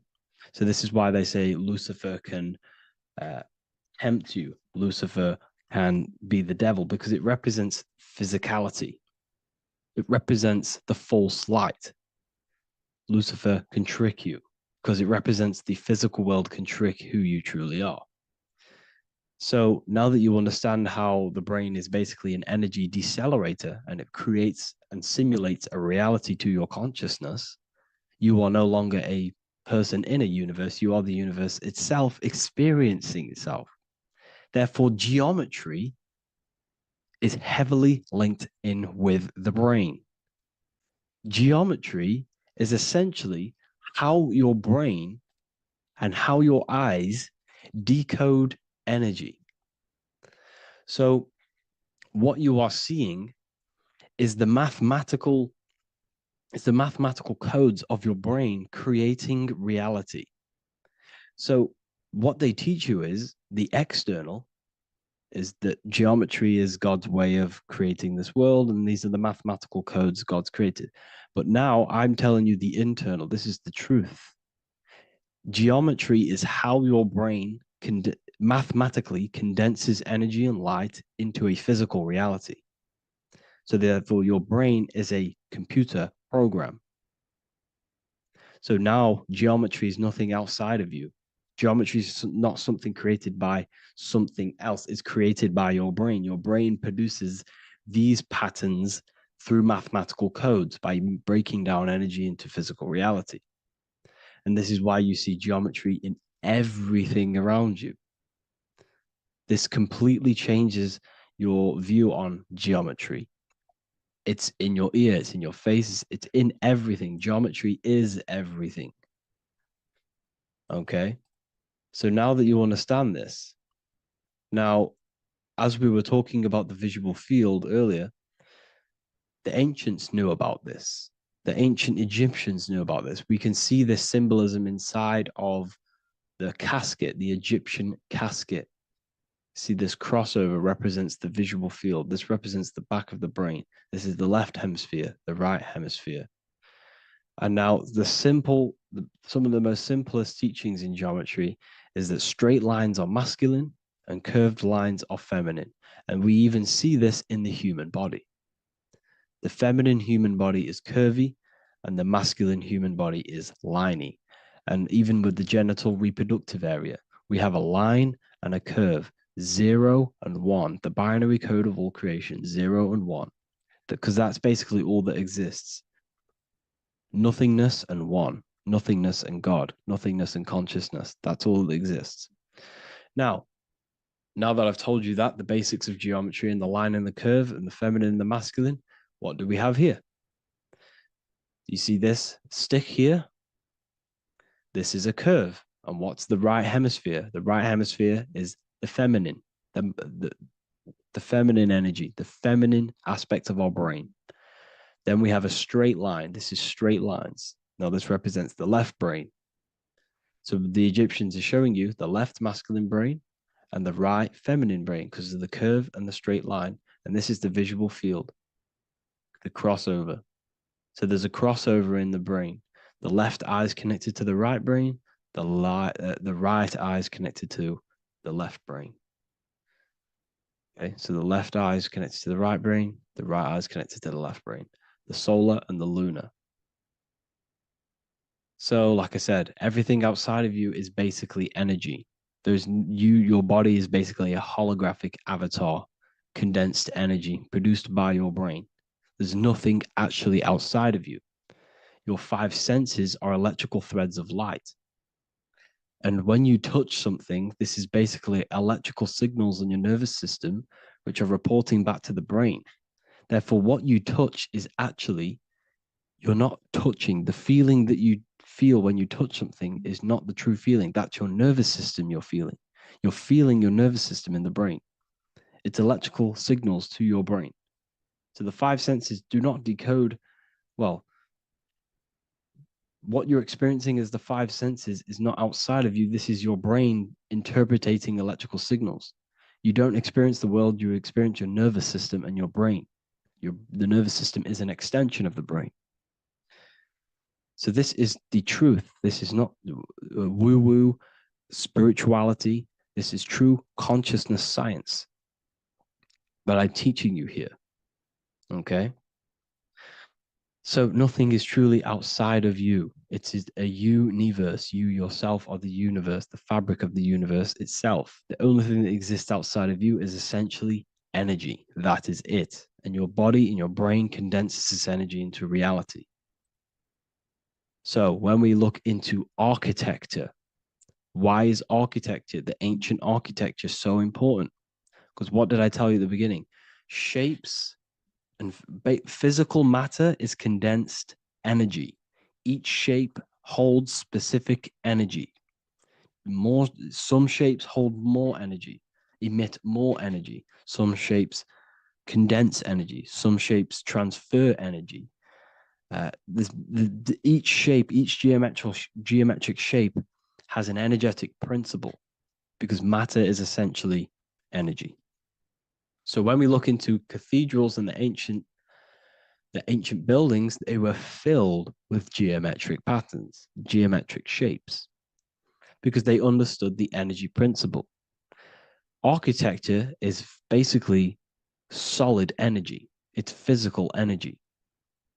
If we create this pattern here is an energy code. And if you stand next to it, you're going to gain that energy. It's going to be imprinted on your body.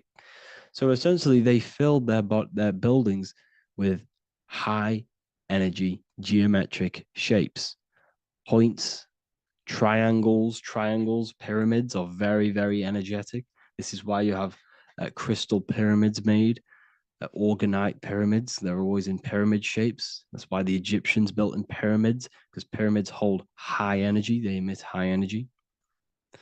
So this is why you see all these different geometric patterns. Okay. So in the real reality, in the energetic plane, this building would basically look like this: lines and grids of energy. Okay. This is what it would look like in the energetic plane, a blueprint of the energy body.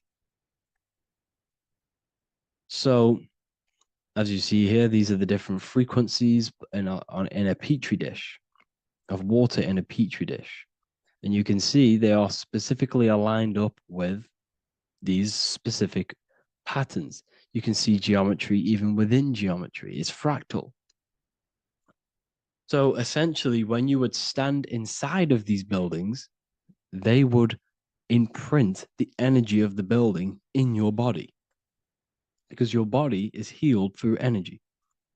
You have an electromagnetic field around your body. So by creating buildings with geometric patterns, we are essentially increasing the energy of the building, because the building itself is energy. Okay. So when we fill it with geometric patterns, we're increasing the energy. We're giving it a certain energetic imprint. So when you stand inside of that building, you're being imprinted with that energy. Okay. So especially with these windows, these stained glass windows. Well, why are they stained glass? Well, color is frequency. So when you have all of these different colors, and not only were they just painted, some of these colors are specific gemstones, crystals, natural stones, which all hold energetic principles. Each crystal is vibrating on a certain frequency. Wood has its own frequency. Metal has its own frequency. What you must understand is that everything in nature is not just a piece of matter. It's vibrating. The atoms of wood are vibrating on a certain level, which give it a certain energetic principle. Each crystal is vibrating. The atoms of the crystal are vibrating on a certain frequency, which give it a certain energetic principle, quality. So each thing, this is why the ancients were obsessed with natural stones, natural things, crystals, natural metals, and they wore different metals, different things like copper on their bodies, because they understood the atoms of these natural things are vibrating, which give certain qualities to you if you wear them. So you're not wearing it, you're basically putting that frequency onto your body, because they understood this is energy. If I put copper on my body, I'm not putting copper on the body. I'm putting the frequency and the energy of the atoms onto my skin. And that frequency of them atoms are going to vibrate my skin, that frequency, and heal my body. So this is why this is so important. So each building is an energetic code. Okay. So when you stand in these buildings, it can heal your body. This is why when people walk into these ancient churches, they feel like they've met God. They feel a certain way. They feel so amazing when they enter these churches. They feel holy, for example. It's not because God's there. It's not because these man in the sky dwells in these holy places. It's because the energy of these buildings affect our consciousness.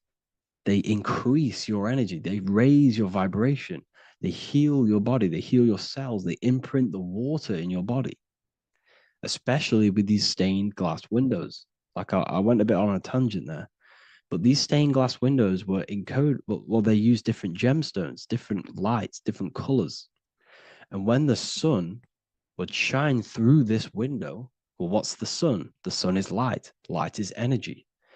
The sun's light would go through this filter of the window, of the crystals and the different gemstones and the different colors, and the sun's light would be encoded, imprinted with these crystals, with these colors and these natural glasses, which have healing energetic principles. And when you are inside that building, the sun's encoded energy of the window would be imprinted into your body, into your energy field, and it will heal your energy field, and it would heal your body, your cells on a cellular level. because your body is what? 60 to 70 to 80, some people say 80% water. And water is encoded with vibration. If you say certain things into water, it gives it a specific geometric pattern, like I broke down in the beginning. If you say love to a water and then freeze it, it will go to this. If you say hate, it will go to a distorted pattern. So when you are in these buildings, you're being imprinted by the energetic codes of these buildings, the energetic principles of the windows, of the structure itself. The ancients never used to build in squares. Their buildings, their insides were never square rooms because they understood squares trap energy. They always had pointed roofs so energy can escape. So there's many little things that we need to look into geometry. For example, when you see magicians, when you look at ancient magic, why do they stand in circles with different geometric patterns? They use different geometric shapes. Why? Because shapes are energy. They hold specific energy. So when the magician stands in a circle with a pentacle, they're working with the energy of that pentacle. You can work with different energies based upon the different geometric shapes that you draw. And you can use this in your structure, in your architecture, in your work, and it can influence everything. So this is the true geometry. I hope you gained a deeper understanding on geometry and how it relates with you and your consciousness. Like I said earlier, your brain produces geometry. It's basically how your brain decodes energy. It's not God, how God creates this reality. And no, you're in this reality. You are the reality itself. Your body produces the reality.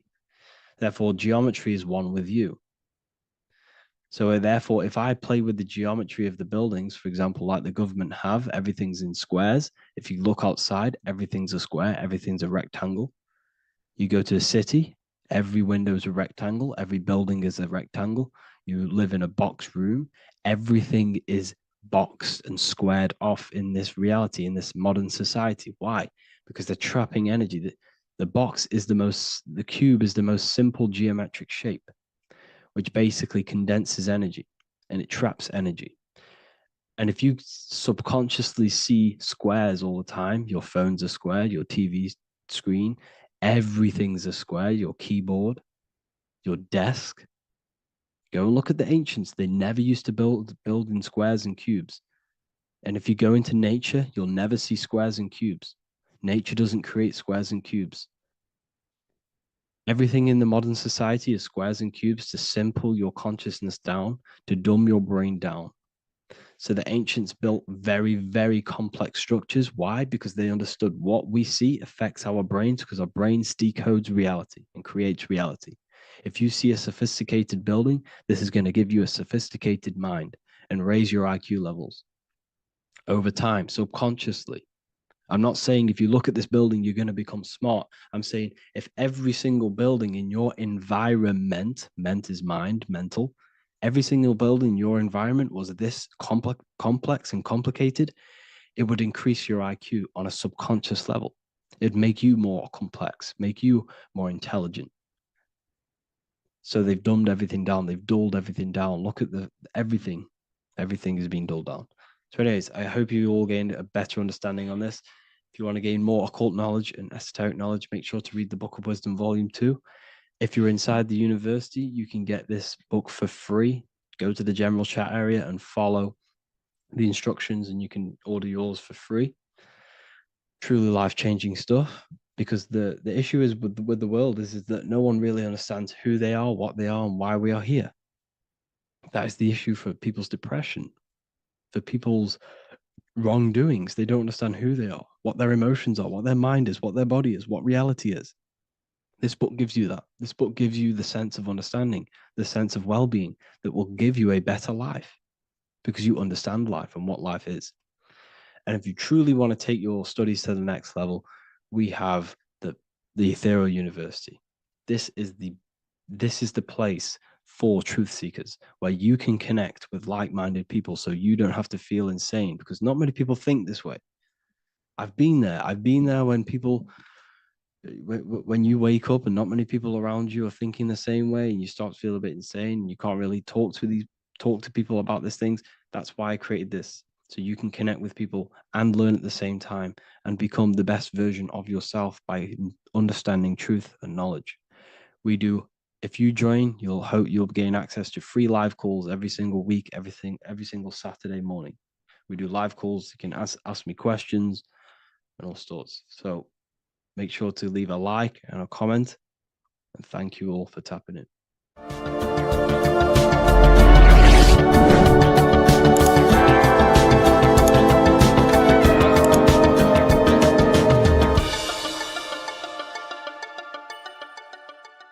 Welcome to Revival of Wisdom. Today we're going to be breaking down Saturn worship and how the occult are linked in with Saturn. Okay, so first of all, let's start with the celebrities. All these celebrities are doing 666. Okay, covering the one eye, which also symbolizes the all-seeing eye, which is another occult symbol. But we're focusing on the 666, the 6 with the 3 fingers. Also, we have CERN with the 666 within their logo.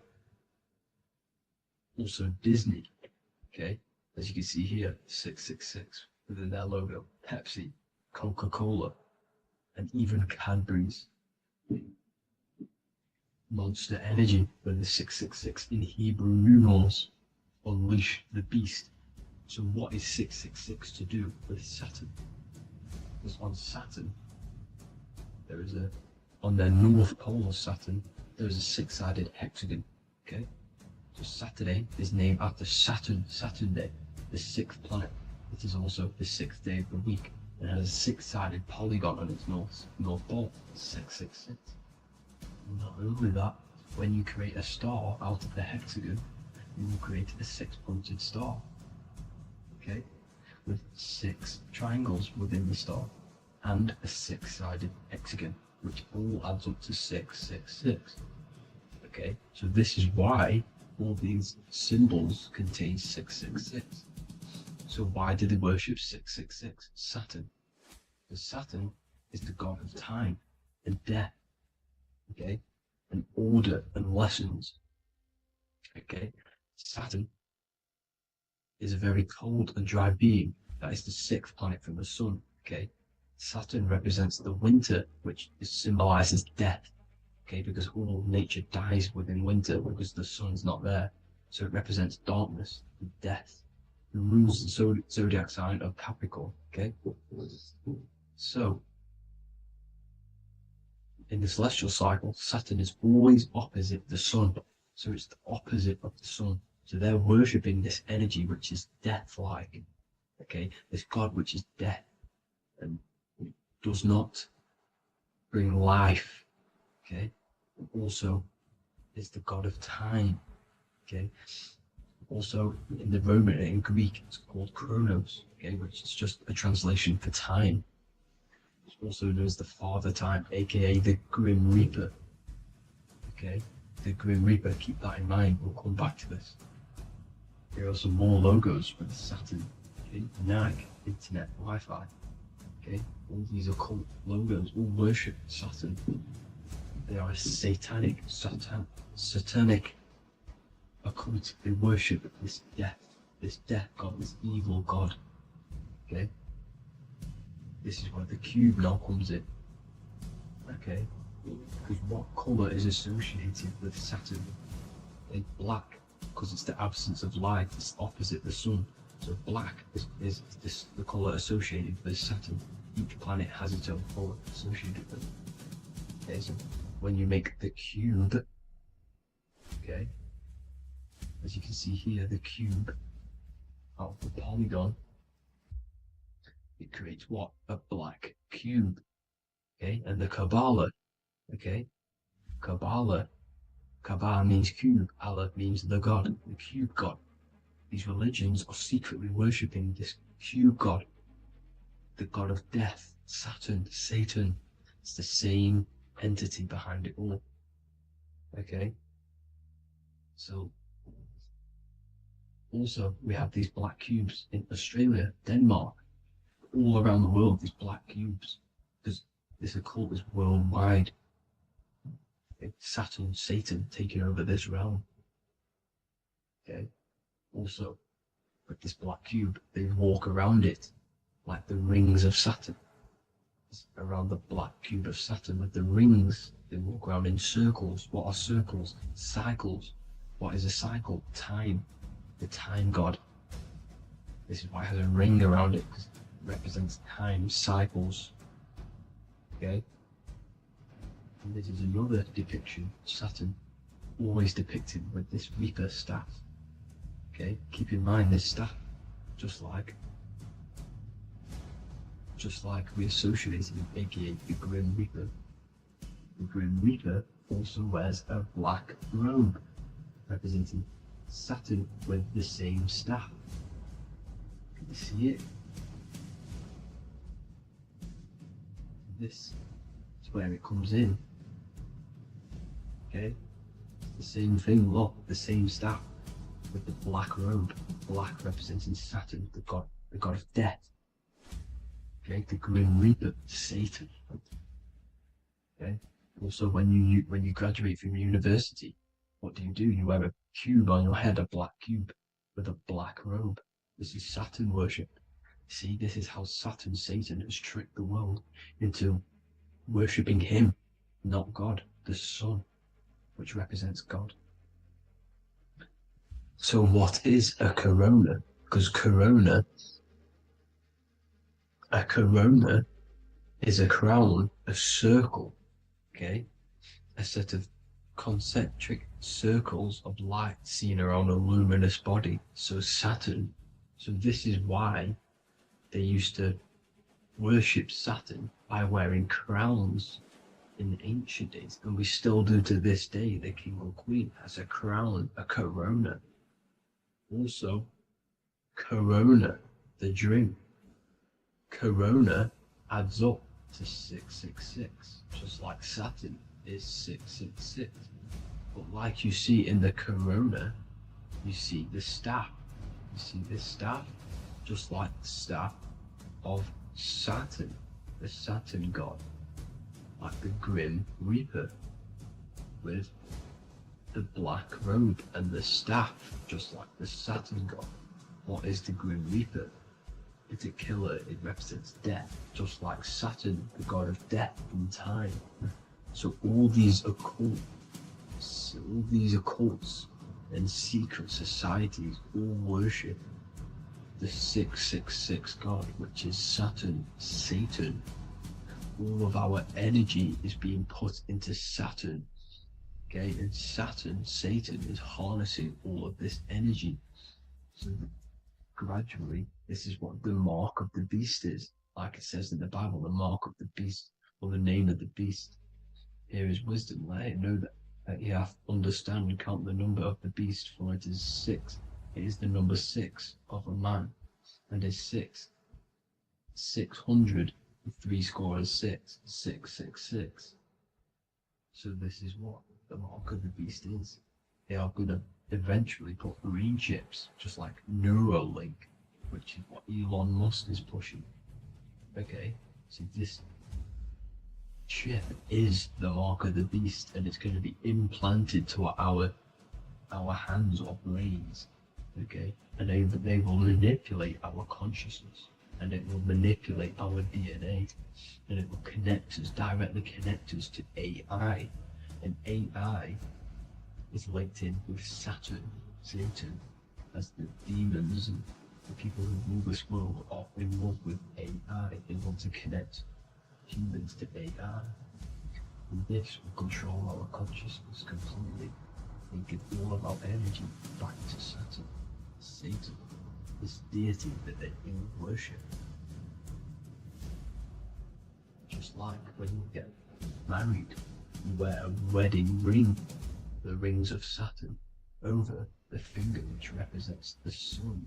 So you're basically seeing Saturn over the sun. The sun is the son of God. It represents the sun, represents God. So you're putting Saturn over the sun.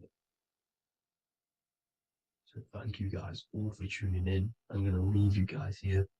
Please leave a like, comment some topics that you want me to talk about. And please, please subscribe for more amazing content. God bless.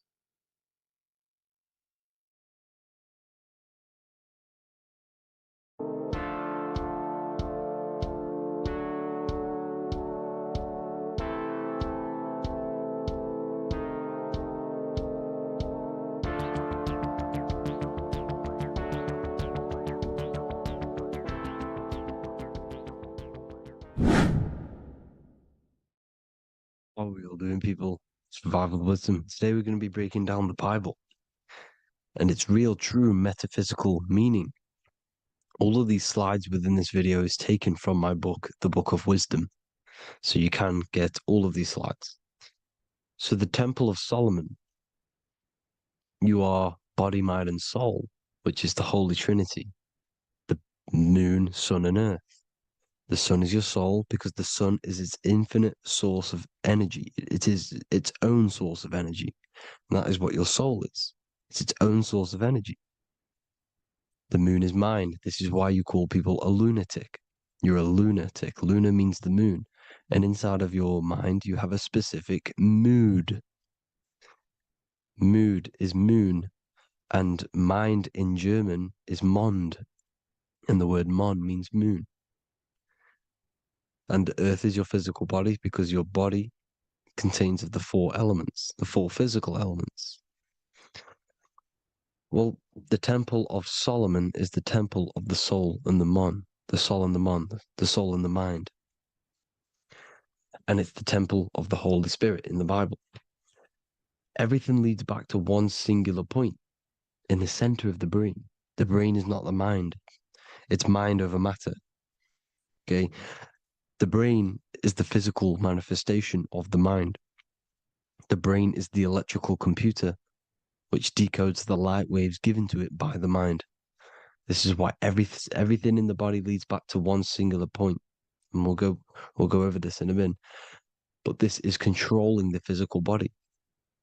This is the within. If you rearrange within, it spells high twin because within you is your twin, your true self. And it's just an entity in the center of the mind. And if you shut your eyes, you can feel it. Your awareness is in the center of the brain. So there's just an empty chamber in the center of the two cherubs, the two brains. They are two separate brains. They're two hemispheres.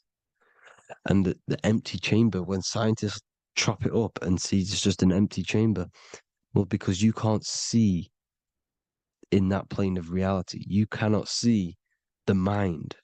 You cannot see thoughts. It is invisible to the human eyes, to the visible light spectrum, to the two eyes. The reason why we call it the third eye in the center of the brain, it's not the third eye, it's your true self. It's the mind and soul. It's an eye because it does see. It's the all-seeing eye that you always see here.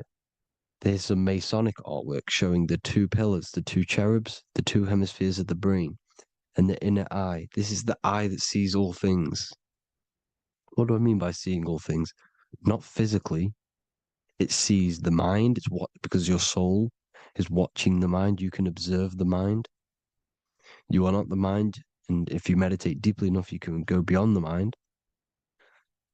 It's the all-seeing eye. It sees the mind. It sees what emotions you're feeling. It sees what you're thinking. It sees what you're seeing with the two eyes.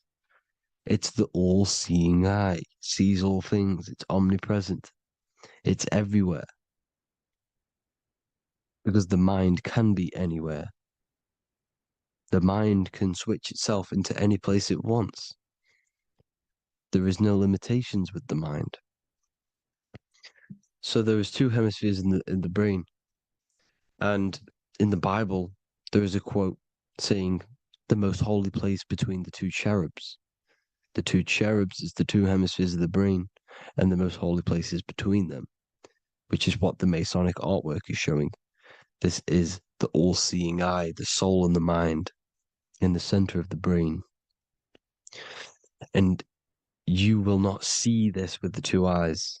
So when scientists come to seeing the empty chamber in the center of the brain, they wonder because they do not understand the occult side of the world. They do not understand the layers of reality.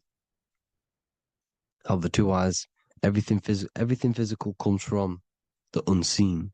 Everything seen comes from the unseen. Now, the two hemispheres of the brain play a major role in our lives. The right hemisphere is the artist. The left hemisphere is the scientist. The right hemisphere controls the left side of the body. The left hemisphere controls the right side. So there's a crossover. Now, the right hemisphere is to do with your feminine energy, creativity, unification, metaphors, visualization, intuition.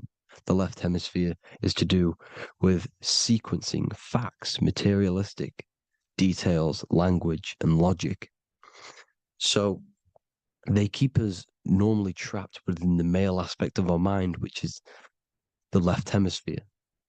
You know, if you listen to Spotify, Apple Music, and radio, they're all tuned to 440 hertz, which shuts down the right side of the brain, makes you left brain dominant. And we learn, well, 90% of people learn to write with their right hand. They're taught to learn with their right hand, which is to do with the left brain. You see, so we are being trapped within this left side of the brain, which is all to do with logic, thinking logical, not creative. You know, very analytic. But the right side of the brain is to do with your creativity. So the right side of the brain is perceiving reality as a holistic perception. Now, what do I mean?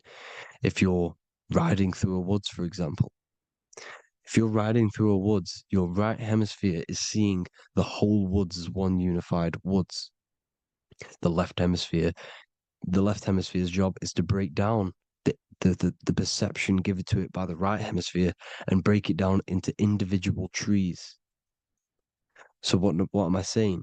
The right hemisphere is seeing humans and everything in creation as one unified consciousness. The left hemisphere is seeing individual egos. This is why the left hemisphere is the place of the ego, the right hemisphere is to do with the higher self. They're both needed, though. I'm not saying one's better than the other. It's balance. Now,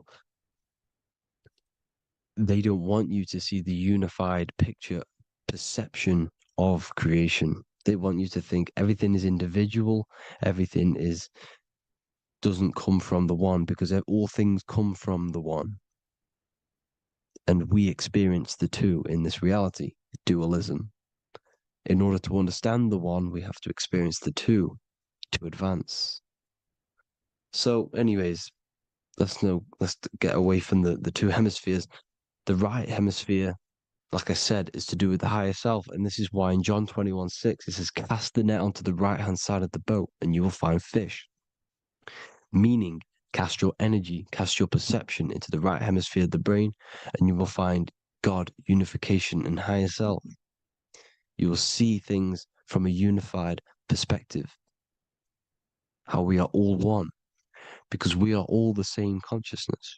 The same spark that is in me is in you. This is why I am you and you are me. We are all the all-seeing eyes of God, just split up into individual bodies. We are all made up of the same essence, consciousness. And that consciousness, that mind and soul, is in the center of the brain. You are just in different avatars. And until we see this, we'll forever be divided and conquered. Until we figure this out as a collective consciousness, we will forever be divided and conquered and ruled over. This is why the Bible says, ye are gods. You are the sons of the Most High, because we are. We are the Word made flesh. We are God made flesh. Mark 16:19. So then after the Lord had spoken unto them, he was received up into heaven, head is heaven, H-E-A, and sat on the right hand of God. God is the consciousness in the center of the brain.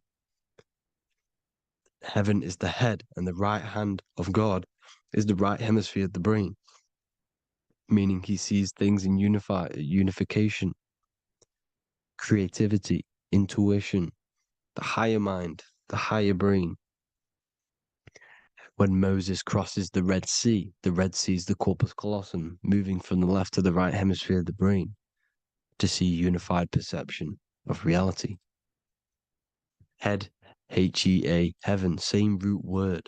This is why the ancients always depict God in the center of the brain. Here you see ancient Christian artwork showing God in the center of the brain, the light. Here you see it here. Here you see Ganesh, an Indian god, which is the brain. Here you see the Father, the Son, and the Holy Spirit in the dome, the brain. This is the brain, because you are God made flesh. That's what consciousness is. The upper room where Jesus meets the 12 disciples. It's the upper brain on the upper room. The upper room is the chamber, the empty chamber in the center of the brain. That's the room. And the 12 disciples are the 12 cranial nerves in the brain, which pretty much rule the body, all the cranial nerves. The tree of life, the cardiovascular system. This is why in Genesis it says the tree of life was in the midst of the garden. Midst meaning middle, because the middle of the body is the cardiovascular system, which is controlling all of the systems in the body. The tree of knowledge of good and evil is the nervous system, is the spine and brain. This is what's detecting good and evil. The brain is the electrical computer with the left and the right hemisphere, decoding the dualistic world, decoding the light waves given to it by the external world. It is an electromagnetic computer. It is artificial intelligence. It is very intelligent, the brain and the nervous system, the human body as a whole. But the tree of knowledge of good and evil is the nervous system, because it is the tree that detects good and evil, makes you learn good and evil in this dualistic reality. Here you see Adam and Eve around the tree of knowledge of good and evil. Adam and Eve, male and female energies, but the serpent in the tree, and the tree of knowledge of good and evil. Well, this is the spine, the brain, and the serpent is the kundalini of the spine. The serpent is the S. That's why S, serpent, the letter S is the serpent. Sex and serpents make an S noise. You know, the Bible cursed the serpent. So we don't figure out the true religion. The true religion is raising the kundalini and becoming God-man and reaching our higher states, our true God self. Because once the kundalini is saved and hits the pineal gland, it activates 100% of the brain, when we're only using around 20 to 10% as of right now without the kundalini awakening. So when you use it, you're activating 100% of the brain. You're activating all the dormant brain cells. You're regenerating the body. And this is the serpent in the tree of knowledge of good and evil. This is the spine, brain. This is Adam, Eve, the male and female energies.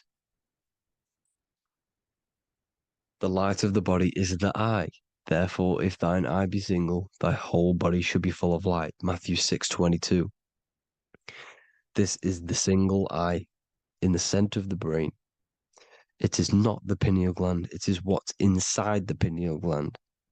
You have to go beyond the physical world, and there are no words to describe things that are not physical, metaphysics. And the whole body should be full of light. Well, this light is the same pyramid that you see. You are the pyramid with the all-seeing eye on top. This is why the ancients built the pyramids with the stairs in the middle symbolizing the spine, because once you open all the chakras and balance them and raise the kundalini, you activates all of the brain, which gives enlightenment. The word enlight in ment. Ment means mind, light in the mind. Enlighten the mind. And this is enlightenment. We are the temple. And Jacob called the name of the place Peniel, for I have seen God face to face. Within spells high twin. Within you is the God self, which you need to manifest into the external world. And he's seen God in Peniel, the consciousness. He's seen his true self consciousness in the pineal gland. Genesis 28:10, Jacob's ladder. Jacob, he took a rock there and laid his head on it to sleep. Jacob had a dream. He dreamed there was a ladder that was on the ground and reached up into heaven. Head is heaven. The rock he fell asleep on is the sacrum bone, because he's symbolizing the oil that comes down the spine, hits the sacrum bone and rests there, falls asleep, and it looks up and it sees the ladder to heaven. Because when you raise this oil, you become God-man. You become God in heaven. You can leave the body at will. Do you not know that your body is the temple, that your body is the temple of the Holy Spirit? Corinthians 16:19-20. Or do you not know that your body is the temple of the Holy Spirit within you? Your body is the temple of the Holy Spirit, the soul and the mind within the center of the brain, the temple of Solomon, temple of the soul and the mind. Romans 8:10. Christ is in you. It's not external. When you give where attention goes, energy flows. When you give your energy to external things, your attention, your worship to external things, you're giving energy, meaning it's draining you, and you're feeding something within the astral plane, a mental thought within the astral plane. So with you realizing that the Christ is in you, that you don't have to worship anything outside of you, this means that you're internalizing your energy. You're not giving your energy, because where attention goes, energy flows, which means you become more present. You become healthier because you're not giving off all of your special electromagnetic energy that's charging you. This is why the religions run by the Vatican is all external. They're exoteric. Exoteric means external teachings. The esoteric is the internal, the hidden teachings. In Psalms 82, I have said, ye are gods, and all of you are children of the Most High, because we are the Most High, split up into individual bodies. That's what consciousness is. Consciousness is the Most High, and we have to raise ourselves to the Most High. Brahma, Vishnu, Shiva, the Father, the Son, and the Holy Spirit. Why is it always a trio? It's a trio because it symbolizes us, the soul, mind, and body. The mind is the bridge for the soul to be in the body. What is the soul?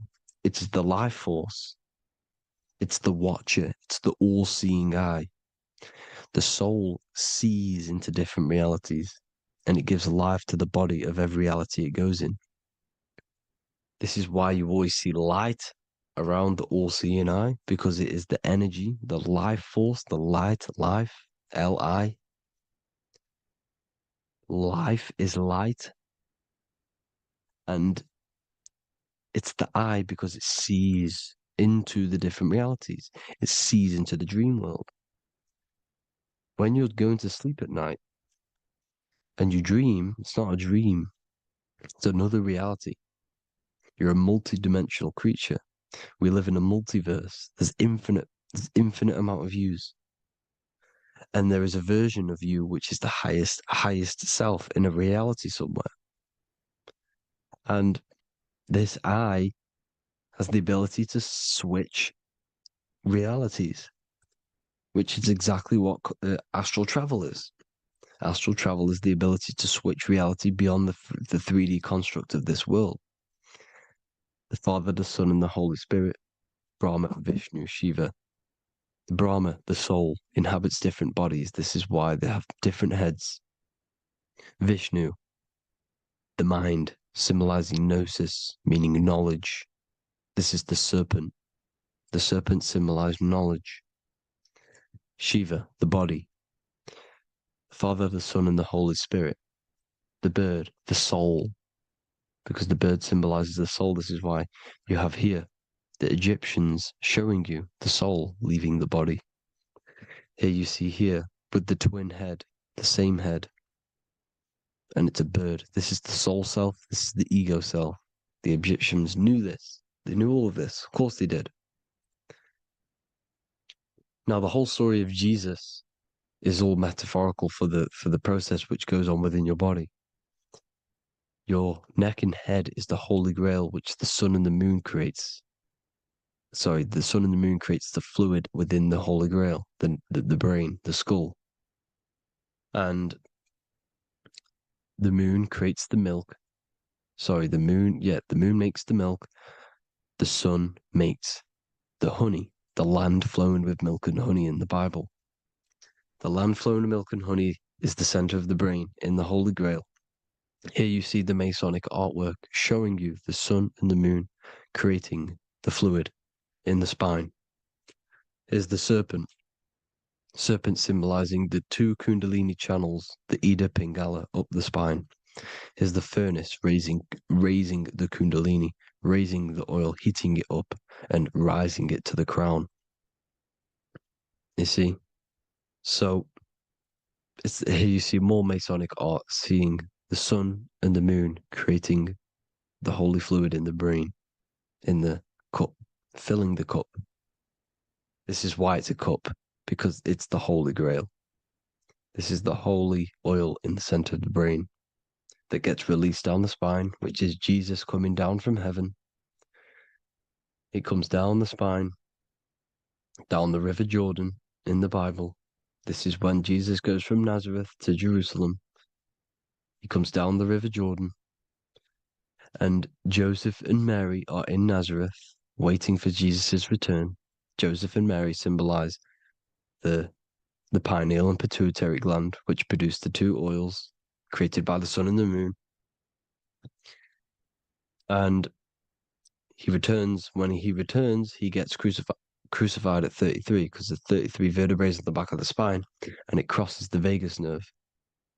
The crucifixion of the oil past 33 vertebrae creates God-man, and it creates your higher self, and it activates 100% of the brain.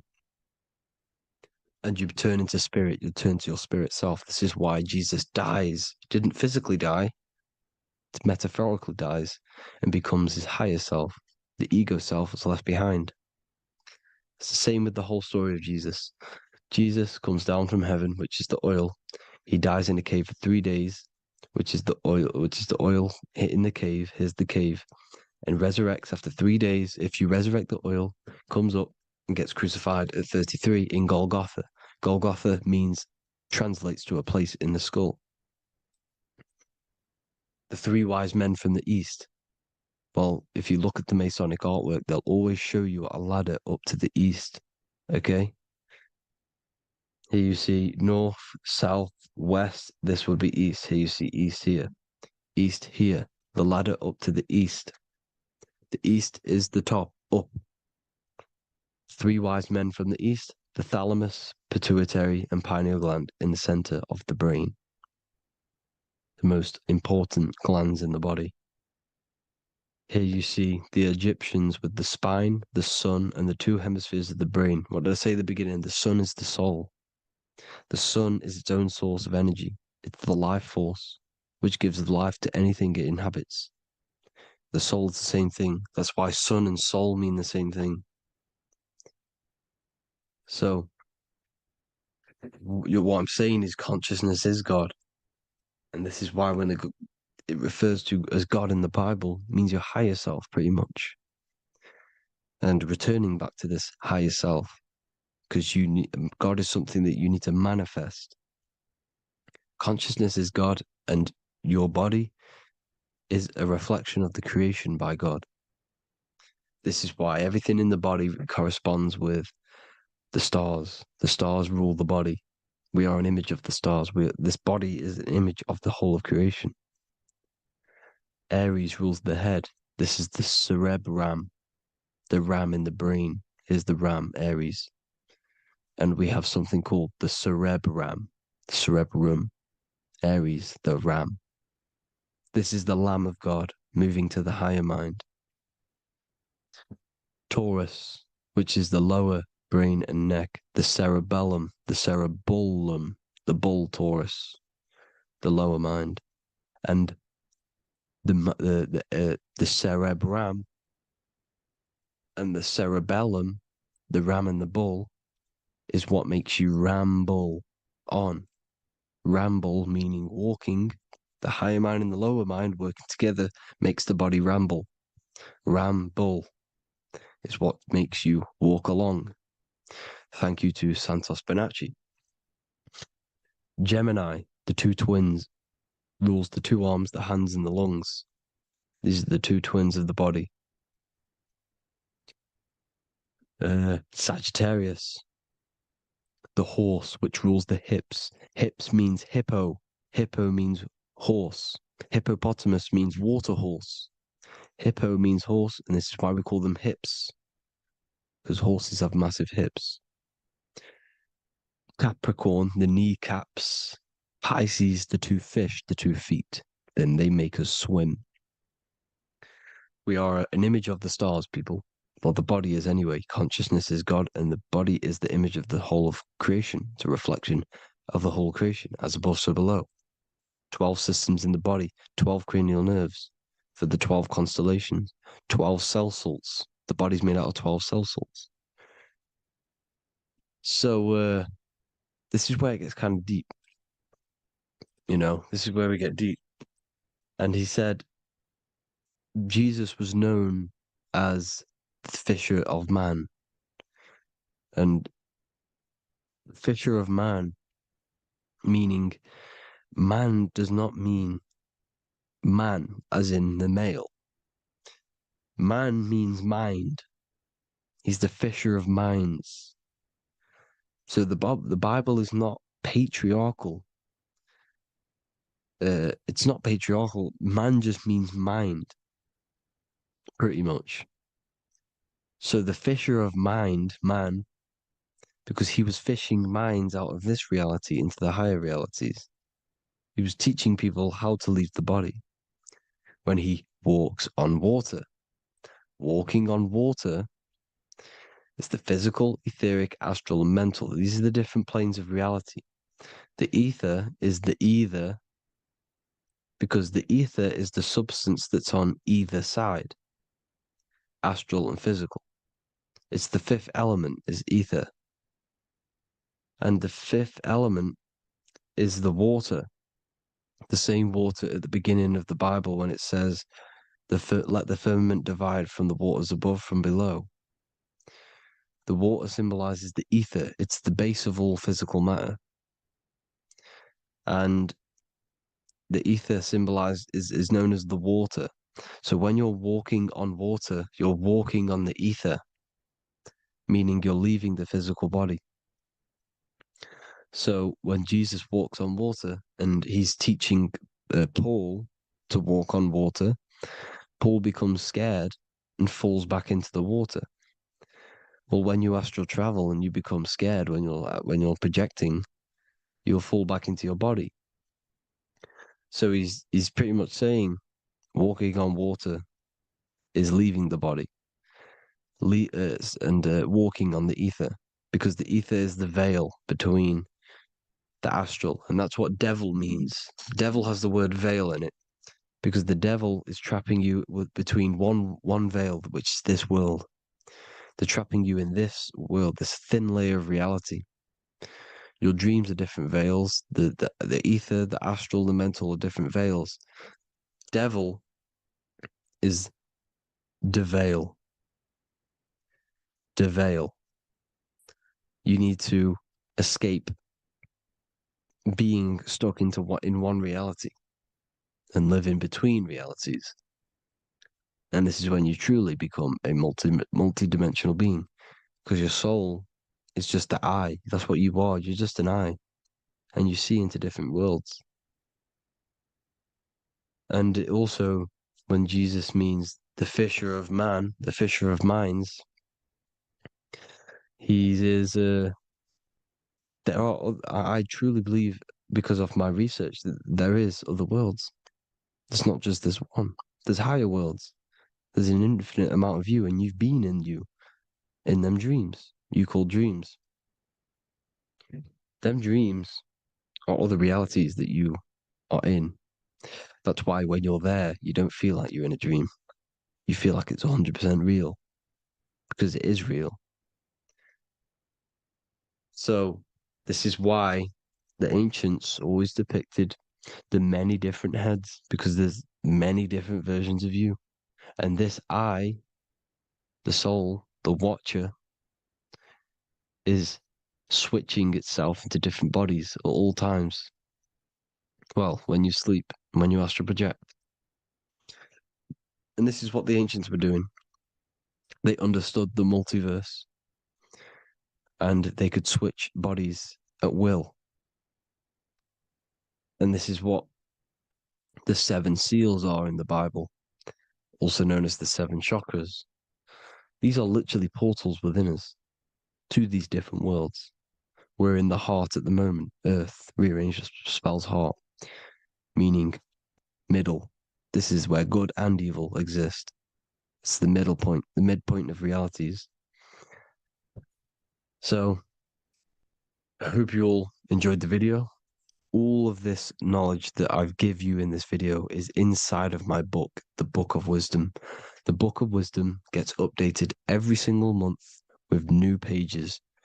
It's a one-time payment for a lifetime worth of research and knowledge by me. So if you do want to get it, the link will be in the description. But I hope you all gain some amazing insight. Please like, comment, and share to help the algorithm, and drop a subscription. And for more lectures, every 2 days, I drop lectures and knowledge within the Patreon. If you want to support the channel, join the Patreon. Everything's in the description, because we are not monetized on YouTube. Thank you all. Have an amazing day.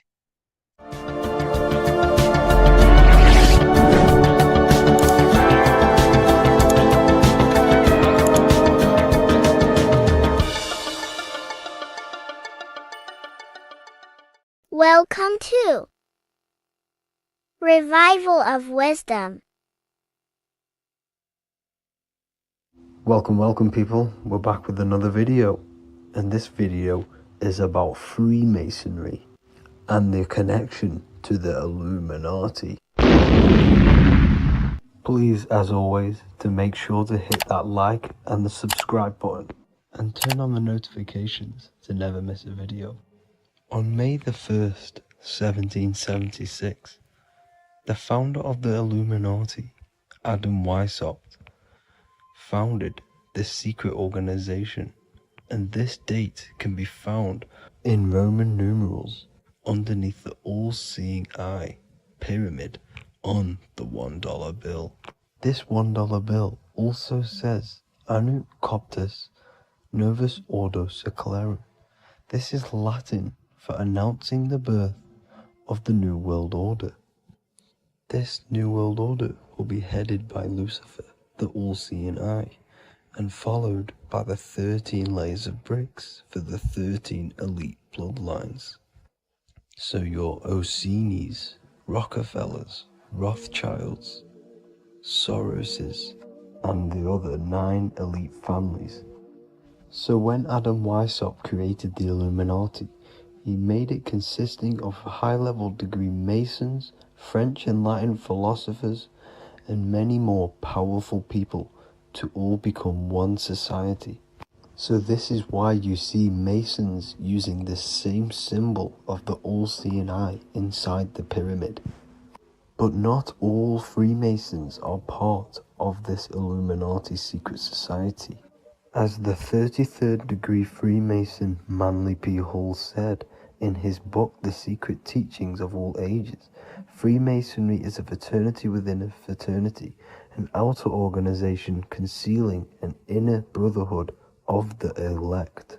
So what he's saying here is that Freemasons have to go up the degrees of Freemasonry, and once they hit the top, they either get elected or not into these secret societies like the Illuminati, Skull and Bones, and Knights Templar.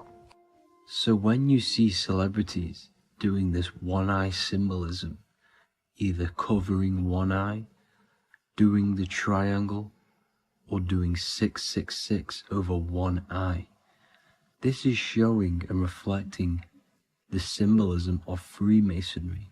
They have taken the oath to never speak on anything they learn about Freemasonry. Duncan's Ritual of Freemasonry book states the oath they have to take. Quote, I ... of my own free will and accord, that I will hail, ever conceal, and never reveal any of the secrets, arts, points of Master Mason's degree to any person whomsoever. All this most solemnly, sincerely promise and swear. Now, this is what happens when they break the oath, stated in this book, quote, myself severed in two, my bowels taken from thence, and burnt to ashes. So this states that Freemasonry comes first, before any law of the land. It has the right to kill you if you break your oath. This is the hand gesture they have to do every time they enter the ritual room inside the Masonic lodge. This is the cutthroat symbol, showing you and reminding you of the oath and what will happen if you break it.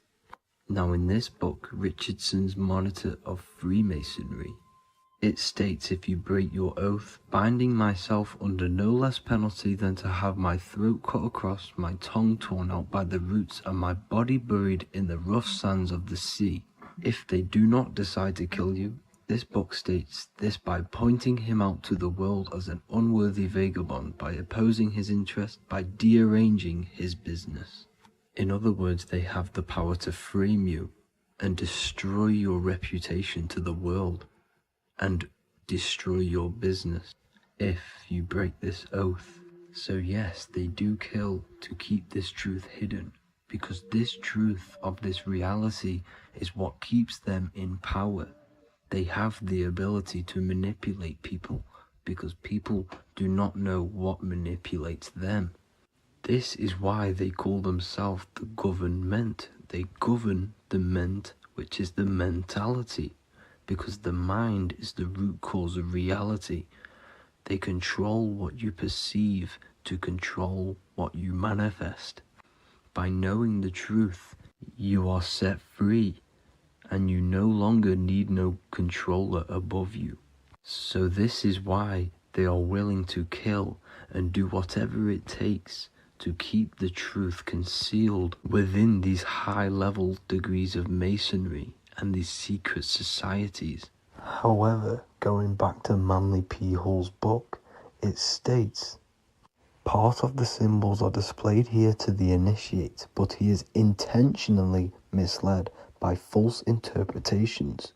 So this is saying even Freemasons are intentionally misled and told lies to conceal the truth, to make sure the truth is hidden in the high degrees of masonry.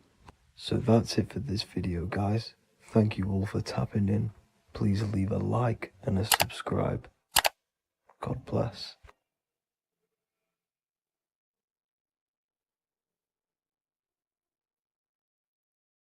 Welcome to Revival of Wisdom. What is good, people? Is Revival of Wisdom. We're back with another video. Today we're going to be talking about the importance of Saturn and the occult. Let's jump straight into this. So Saturn is the god of the earth, right? It's the time of God, change, destruction, physical matter. He creates and destroys, because the energy of Saturn is the key to crystallization. It wraps things in physical matter, right? He creates everything, all life forms, and he takes things back, because the day that you're born, that's the day that your expiry date is coming. The time is ticking until Saturn takes your life. This is why he's known as the Reaper. Okay? As he's personified as eating his child here in this ancient Roman painting. As you can see, he's eating the child. We are all children of Saturn, right? He creates physical matter, our physical bodies, right? He's the god of time because he's the slowest moving celestial body. He's the Lord of the Rings, as you can see here. He's the last one on the ring. He's the slowest one moving, okay? So he is the Lord of time, destruction and creation, okay? This is why his name is Saturn, Satan. He's the devil, okay? But I'm not saying Saturn's evil, guys. It's a part of life. Everything lives and dies, right? He's the key to crystallization. Now, as we have the clock here, our god Saturn, or Chronos in Greek, just means time. He's also the god of time, as I've already said. 60 seconds in a minute, 60 minutes in an hour, 24 hours in a day. Add 2 plus 4 equals 6. 60 seconds, 60 minutes, 2 plus 4 equals 6. That's 666. Okay? And as you see on the clock, 6 take away 12 equals 6. 7 take away 1 equals 6. 9 take away 3 equals 6. 6 is the number of Saturn. It's associated with Saturn, right? He's the god of time, of justice. Everything goes back to the Reaper in the end. Everything lives and dies. Now, the artwork of him, he's always got the Reaper staff.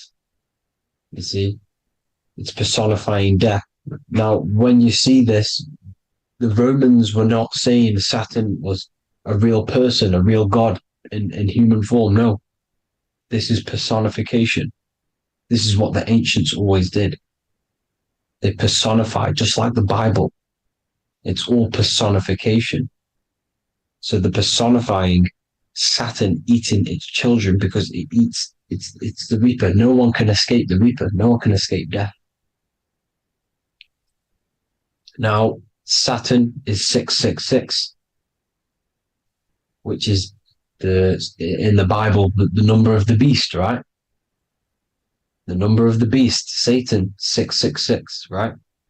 So on the North Pole of Saturn, you have a hexagon, which makes a cube, right?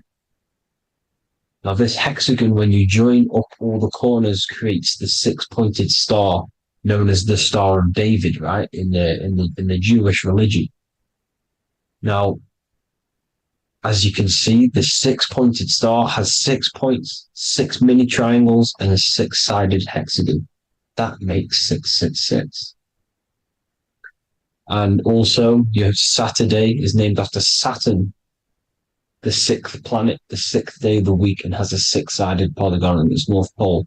That's also 666. Now, this Star of David, this symbol goes back thousands of years, and it originates from Saturn. It's not the Star of David, right? It originates from Saturn. It symbolizes the physical and spiritual aspect combined into one, which makes us humans, right? Also symbolizes the male and female combined into one.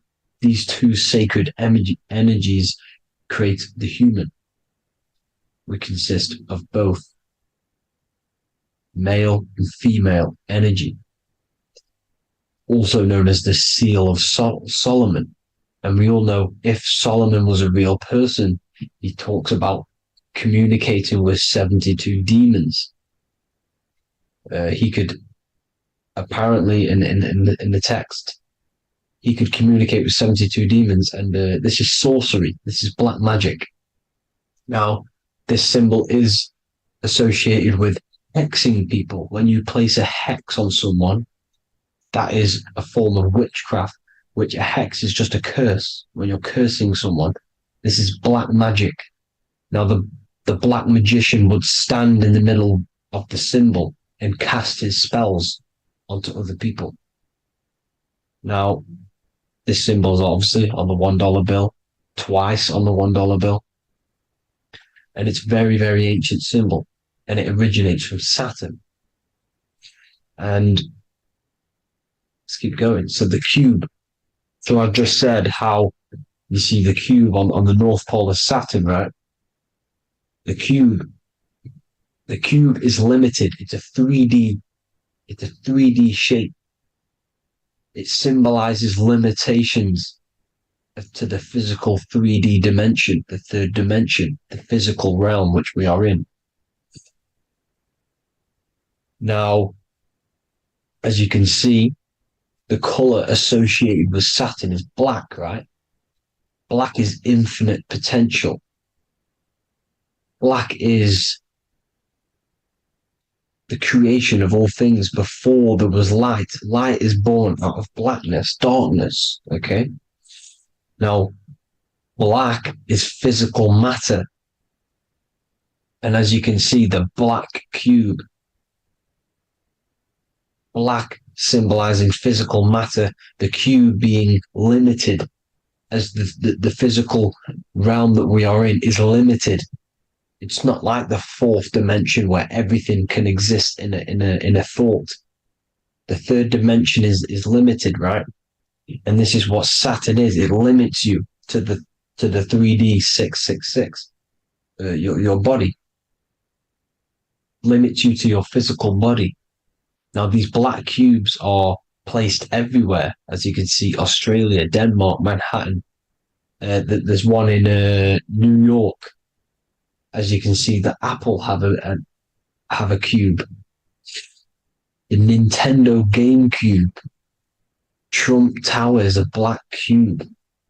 This is worshipping the energy of Saturn, the god Saturn. Okay, it's not a god, it's a celestial energy. However, it rules over Earth because it pretty much created the physical realm.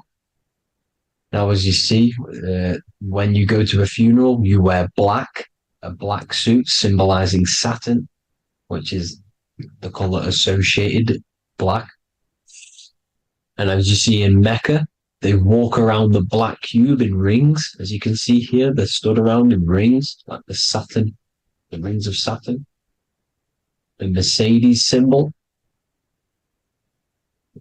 You probably wouldn't notice that, but yes, it's Saturn. And when you graduate from university, you wear a black cube on your head. This is all symbolizing Saturn. Okay.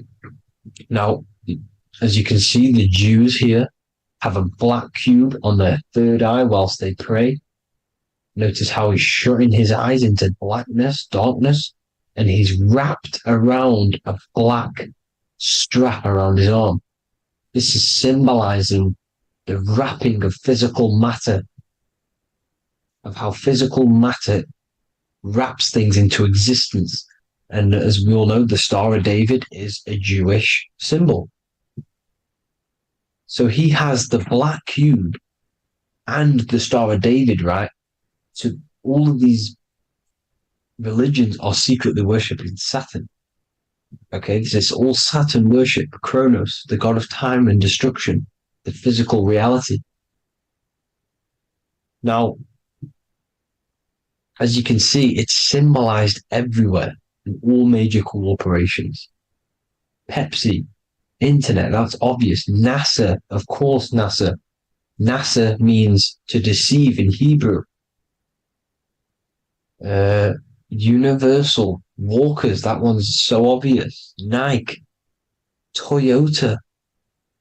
So many different ways they symbolize it. You either see the rings of Saturn or the black cube, as I just showed you here, the Nintendo and the Mercedes, right? It's absolutely everywhere. Now, they also use 666 to symbolize it, as I've just broken it down to you. 666, the World Economic Forum. We all know how they're trying to enslave us into this new world agenda.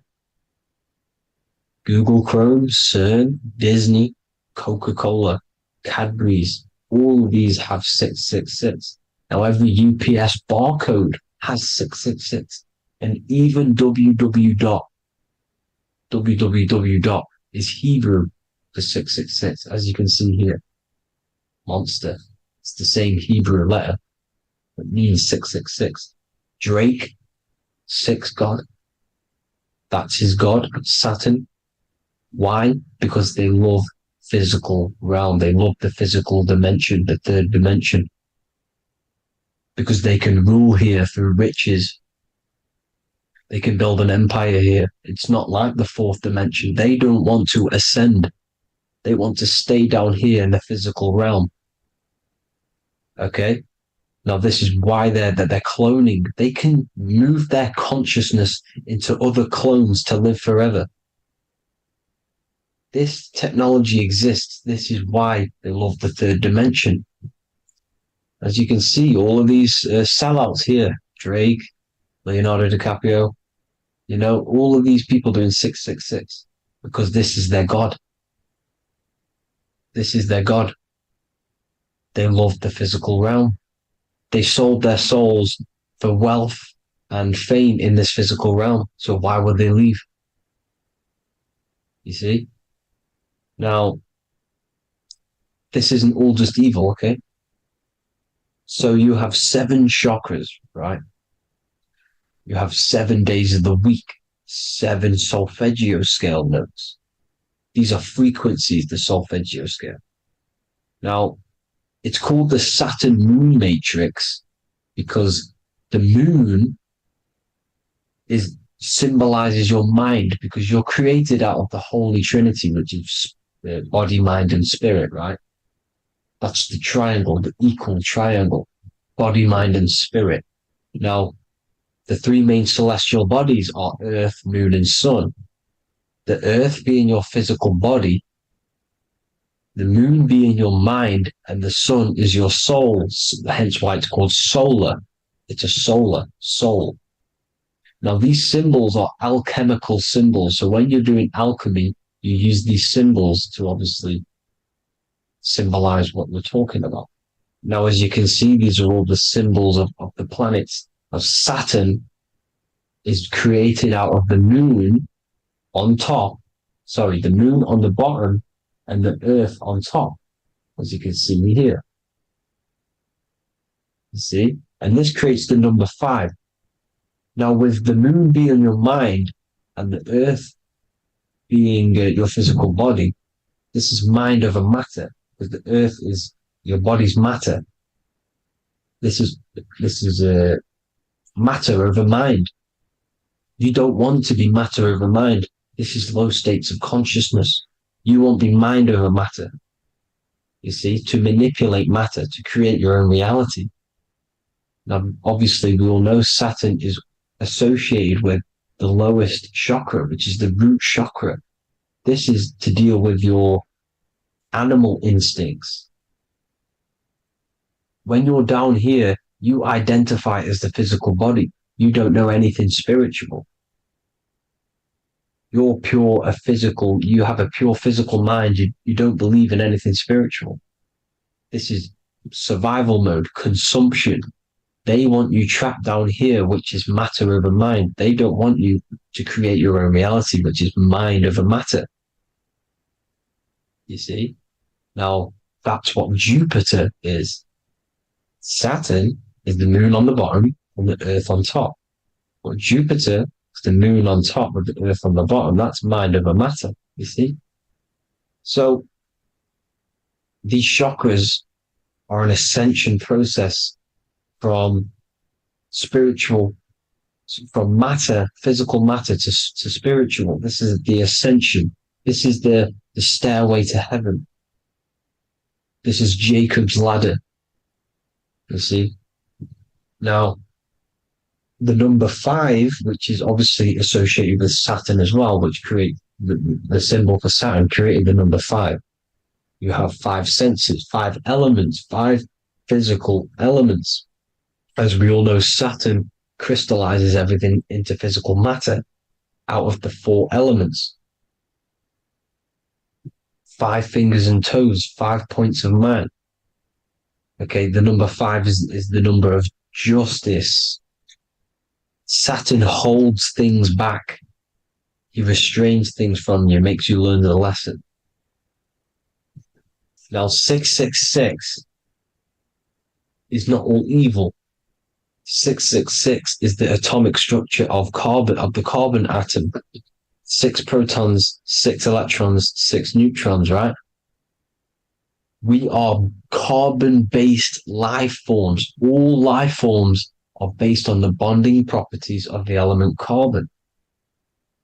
Because Saturn crystallizes everything into physical matter. Now, the Masons symbolize this with the checkered boards. They have the black square, which is obviously matter, as I just said, the black cube. And spirit is the white square, because white is eternal light. White and light, you see. Black is physical matter. Now, this is what we are. The point of our soul is to transmute from matter to spirit, but these are interchangeable. This is the constant cycle between spirit and matter, spirit and matter. High vibrational matter turns into spirit. Low vibrational spirit turns into physical matter. You see?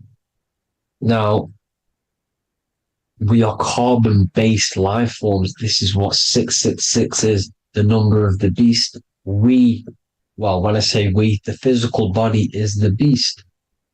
It's the animal. It's the carbon suit to operate in this physical dimension, in this physical realm. See? It's the vehicle used to operate in this physical realm. But your mind isn't from this physical realm, you see? The brain is the physical manifestation of the soul. Okay? So, as you can see here, the spine is an extension of the brain. Everything goes back to the brain. This is literally what your physical body is. You see, this is the nervous system, and everything reports back to the brain, and everything's controlled from this control center. And this spinal column, at the top of the spinal column, is your third eye, which is known as the pineal gland. And this is the seat of consciousness. It's the center of consciousness. That is your true self, pure consciousness. This body is just a physical body. This body is mortal. This body runs out, but your consciousness lives forever. They don't want you knowing this. This is why they keep you down here in your lower chakra. They want you to believe everything is just physical. They don't want you to believe in the spiritual side of reality. Because this way they can manipulate you, right?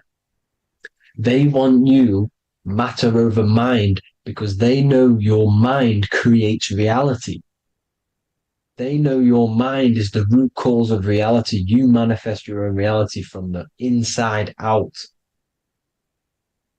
So this is why they control your perception of reality. They control your information in order to manifest their new world order. You, who are ignorant to knowledge and wisdom, you who are ignorant are manifesting their agenda because you accept their information and their perception of this reality. Now, this is why they tell you the globe model, the heliocentric model, to trap you into physical matter. Now, if you understood about this true form of this realm, you'd understand that there's a spiritual side behind everything. The spiritual side, something has to exist. The root cause of reality is higher planes of existence. It happens in the mind before it happens on the physical plane. You see? They don't want you knowing this. They want you matter over mind, which is the symbol for Saturn. Moon over Earth, the Holy Trinity.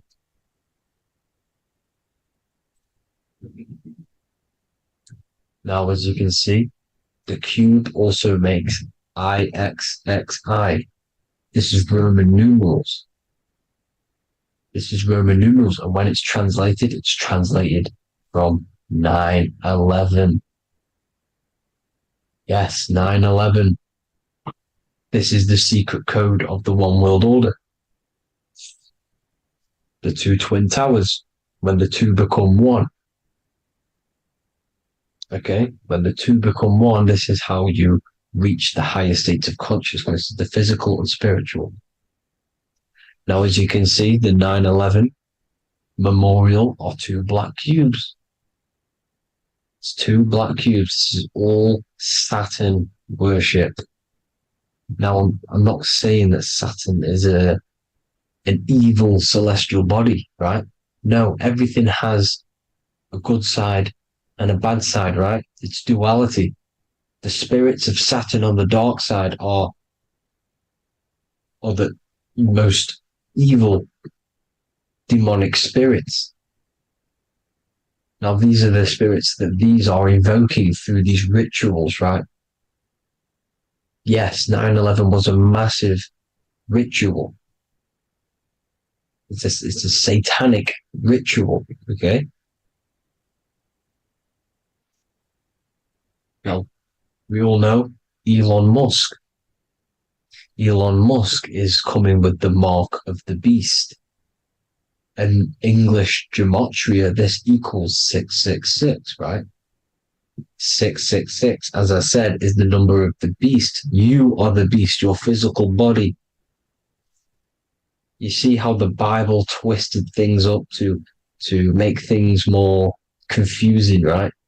But it's there. You just have to have the knowledge to be able to read the Bible properly. As we all know, we had this virus. I'm not going to say the name because I'll get flagged. This virus adds up to 666 because this is all part of the New World Order. It's all part of keeping you in this physical dimension. Okay, now as you can see here, Novus Ordo Seclorum on the back of his shirt, on Elon Musk's shirt, this is also on the $1 bill, Novus Ordo Seclorum. This means New World Order. Yes, New World Order. This is on the back of Elon Musk's shirt. And as you can see here, he owns Neuralink, which is the brain chip, which they're going to be putting into implanting this onto your brain. This is the New World Order to connect you and merge your consciousness with AI. Neuralink and Meta, he owns Meta as well, which is the metaverse. These are going to be linked in, hence why they have the same symbol, but just in a different format. It's the infinity symbol. And the infinity symbol comes from the torus field, as you can see here, your electromagnetic field from around your body. Now, the end goal is for this New World Order is to trap your consciousness inside of an alternative reality being projected from the metaverse. Because the metaverse will be the reality. Neuralink will be the brain chip inside of your brain, projecting your consciousness into an alternative reality while they harness your energy of your physical 666 body. Now, this stuff gets real deep, people. Now, this is the end goal of the New World Order, is to connect you with AI. This is why they're trapping you and keeping you in these lower states of consciousness in the Saturn-associated root chakra, so you don't find out about the spiritual side of reality. Because if you knew the truth of this reality, you wouldn't connect to AI. You see, you have the power within you to travel to other worlds, the astral plane, for example. You travel to different worlds when you are sleeping. Okay? They want you to know it's just a dream. However, their end goal is to trap your consciousness and feed off your energy, spiritually and physically. Okay? I don't know why these people are just pure evil. As I said, evil love bondage. They love the physical dimension.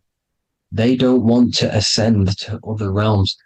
These evil love the third dimension. This is why evil spirits will inhabit bodies, exorcisms,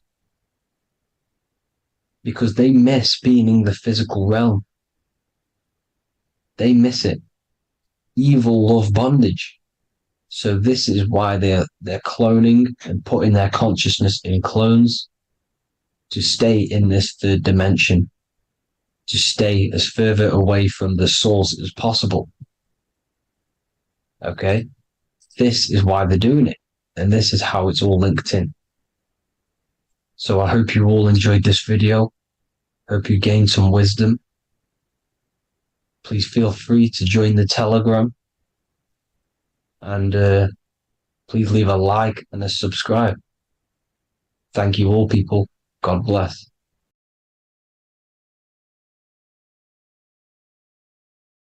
You're living in 4 planes of existence right now, but most people are only aware of one. And that's why they feel lost, disconnected, and stuck in cycles they can't explain. If you don't understand the blueprint of reality, you'll keep trying to fix the physical, while the real causes lie in the unseen dimensions that you have direct access to.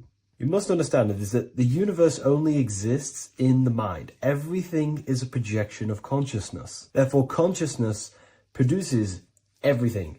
Our internal world is consciousness. Our external world is this physical body, physical world. Everything is an externalization of consciousness. For example, this was a thought. Now it's made physical. But before this was invented, it was existing in someone's mind, in consciousness, invisible. Then it was made manifest, made physical. So everything in this physical plane is the effect. The cause is consciousness, mind, the mental plane. So now I'm going to explain these different dimensions of consciousness. You don't just exist in this physical plane. The physical plane, in fact, is the lowest plane there is. It's the illusionary plane. So first of all, we have the Buddhic plane. This is the nothingness. So think of it like this. Absolute nothingness. If you turn off thoughts, there is nothingness. This is the void. And out of the void springs infinite potential, which is the mental plane. Now, your mind has no limitation. It can think anything, be anywhere, anytime, any place. In the whole world, there is no limitation with the mind. This is the realm of infinite possibilities. This is the realm of thought. Thought is a dimension, information and thought. To go a little bit deeper on this, there are pockets of thoughts, what we call in the occult fields of thoughts. Your mind does not think thoughts, it receives them. Your mind is like a radio. Whatever the mind is tuning into, setting its mindset, setting your frequency or setting your mind, you will receive thoughts based on that set, whatever you set your mind to. So there are pockets of thoughts that we penetrate in the mental plane. The mind is the mental plane, the infinite possibilities. This is the spark of creation. This is where all things begin to manifest as an idea in the mind as a thought. So if you want to gain certain information, you need to meditate or do thought exercises where you are penetrating that dimension of thought, that pocket of thought. For example, if you want to find a way on how to make financial wealth, you would use your mind, set your mind on wealth and money and think, close your eyes and think about that specific topic and see where your mind takes you. And you will expand your mind into different pockets of thought and gain information. So this is the mental plane. This is how you can use the mental plane. You can use the mental plane to do this. Then we have the astral plane. We have higher, middle, and lower astral plane. The astral plane is the body for thought. So every dimension, physical, etheric, astral, mental, Buddhic, is a body for a dimension above. Each dimension below is a product of the dimension above. So for example, the astral plane is imagination. This is the lucidic realm of imagination. This is where thoughts begin to manifest into some sort of form. It's not a physical form because this is physical, but imagination is a lucidic form. It's not really physical, but it's there. It's a projection of light. It's astral matter condensed by the willpower of the mind. So depending on the vibration of that thought will depend whether it manifests in the higher astral plane, middle astral plane, and lower astral plane. If you think about more material things and visualize material things, this will manifest on the lower astral plane because material matter is low vibration. Now, that does not mean it's evil. That does not mean it's bad. Okay? It just means low vibration just means more material. But if you think and imagine more spiritual things, this manifests on the higher astral plane. So the astral plane is the screen in your mind that allows you to vision an apple, that allows you to vision anything. It's that mental projection that's inside of your mind. Now, this is what we call the third eye. It's an eye because the eye is the mind, and the mind can see into the astral plane. It perceives this spiritual world, this lucidic realm that we have access to. This is where also infinite potential takes place. This is the realm of spirits, demons, jinns, whatever you want to call them. Spiritual entities exist in this because this is where thought forms manifest into form. This is where thoughts create bodies. Think of it like this. The mental plane is a thought of a chair. The astral plane is the imagination of that chair and all of the different possible chairs that could possibly be. The etheric plane is the energy double of that chair. And the physical plane is the physical chair. So as you can see, the higher we go up, the more formless and lucidic it is. The lower we go down planes, the more dense it becomes. This is formless and this is form. Everything manifests through this process. This highlighter is down here in the physical plane, but the idea began in the mental plane. Everything begins in consciousness before it creates a physical body. It goes through this process. Therefore, if you want to start to mold and create your own reality and create things in your world, you can use these planes to your advantage. You can use your mind to do mental thinking exercises by closing your eyes and expanding your mind into a different pocket of thought to gain wisdom, gain information, gain downloads. The way you do that is simply get into a meditative state, close your eyes, pick a topic that you want to think about, and see where your mind takes you, but always remain centered on that topic. And you can do this for maybe an hour or two or half an hour, and your mind will take you places where you will unlock information. You can even use this to make decisions in your life. Think of the topic and see where your mind takes you. You'll gain information. This is how you use the mental plane for ideas. The astral plane is imagination. You have to reconnect with your imagination very vividly. Your imagination, your consciousness is infinite. It's not a three-dimensional plane. It's an infinite plane. You can think and make form anything in your consciousness, in your imagination. You can think anything and you can imagine anything in the most vast details. You just have to reconnect with your imagination. I have a free book on my website. I'll leave the link in the description. It's an ebook. It's called Activating the Inner Eye.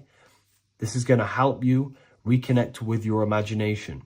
It's a practical guide on how to imagine. So once you know how to use the mental plane and astral plane, thought and imagination, you pretty much need to use the physical plane to take physical action with this physical body that you have and start to manifest these desires you have in the higher planes.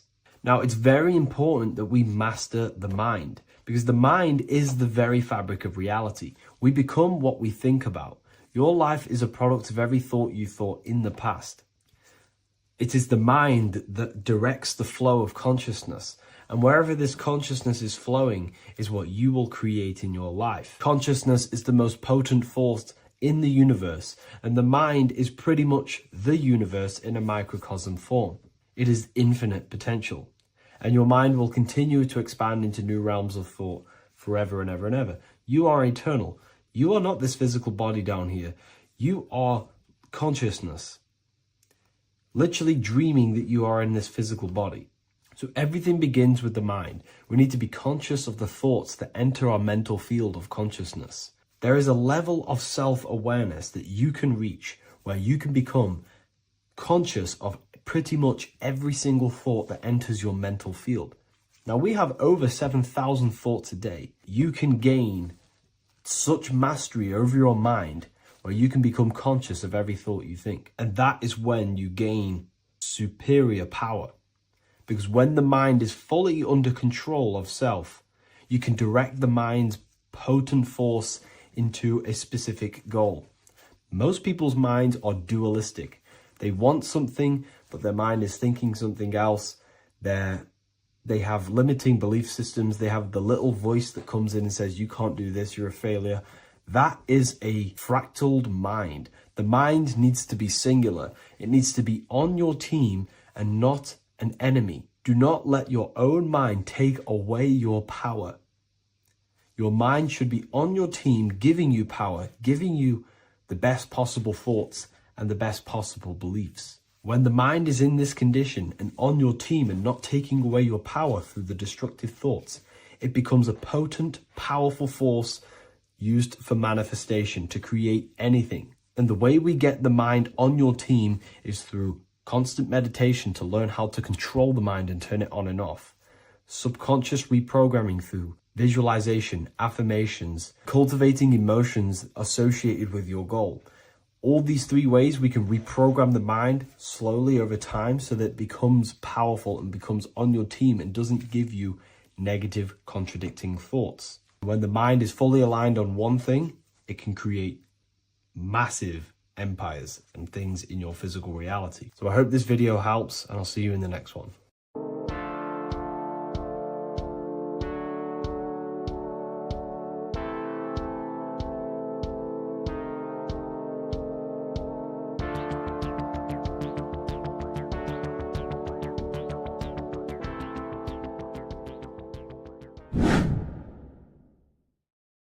How are we doing, people? It's Revival of Wisdom. We're back today talking about sun worship.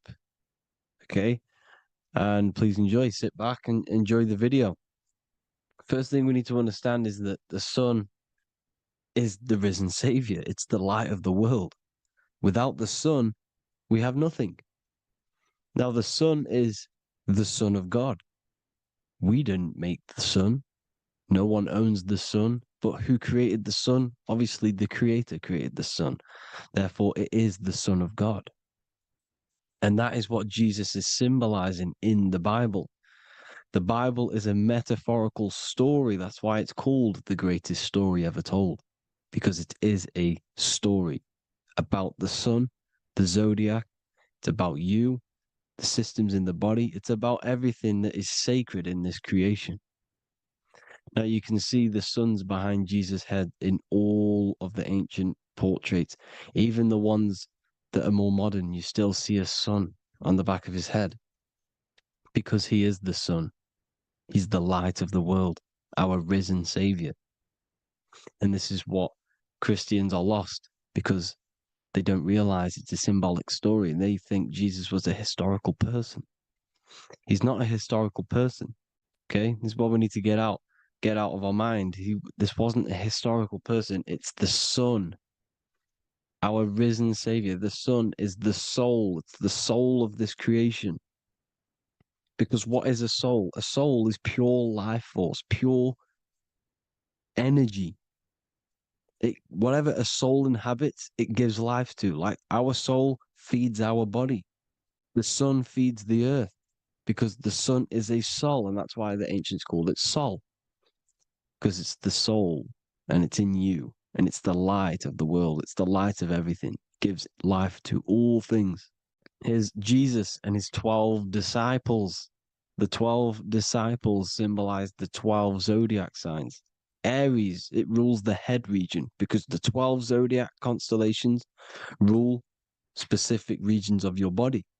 Aries, the ram, you have a cerebrum in your head. This is Aries on the head of the table. His Gemini rules the arms and the lungs. The two twins, Gemini. He's holding up two hands for the two hands and arms. The twins. Cancer has a knife in his hand. It's not so clear, but he has a knife in his hand. Cancer is the crab.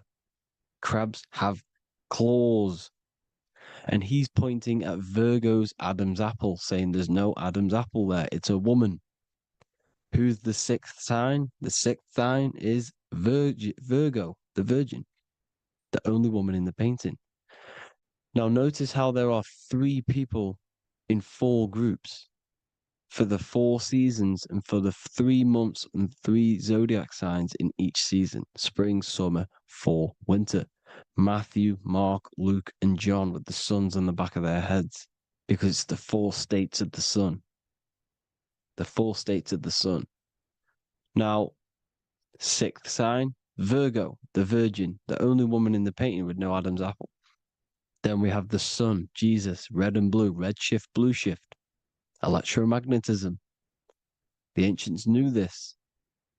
He's got one hand open, one hand down, because the sun gives and retrieves.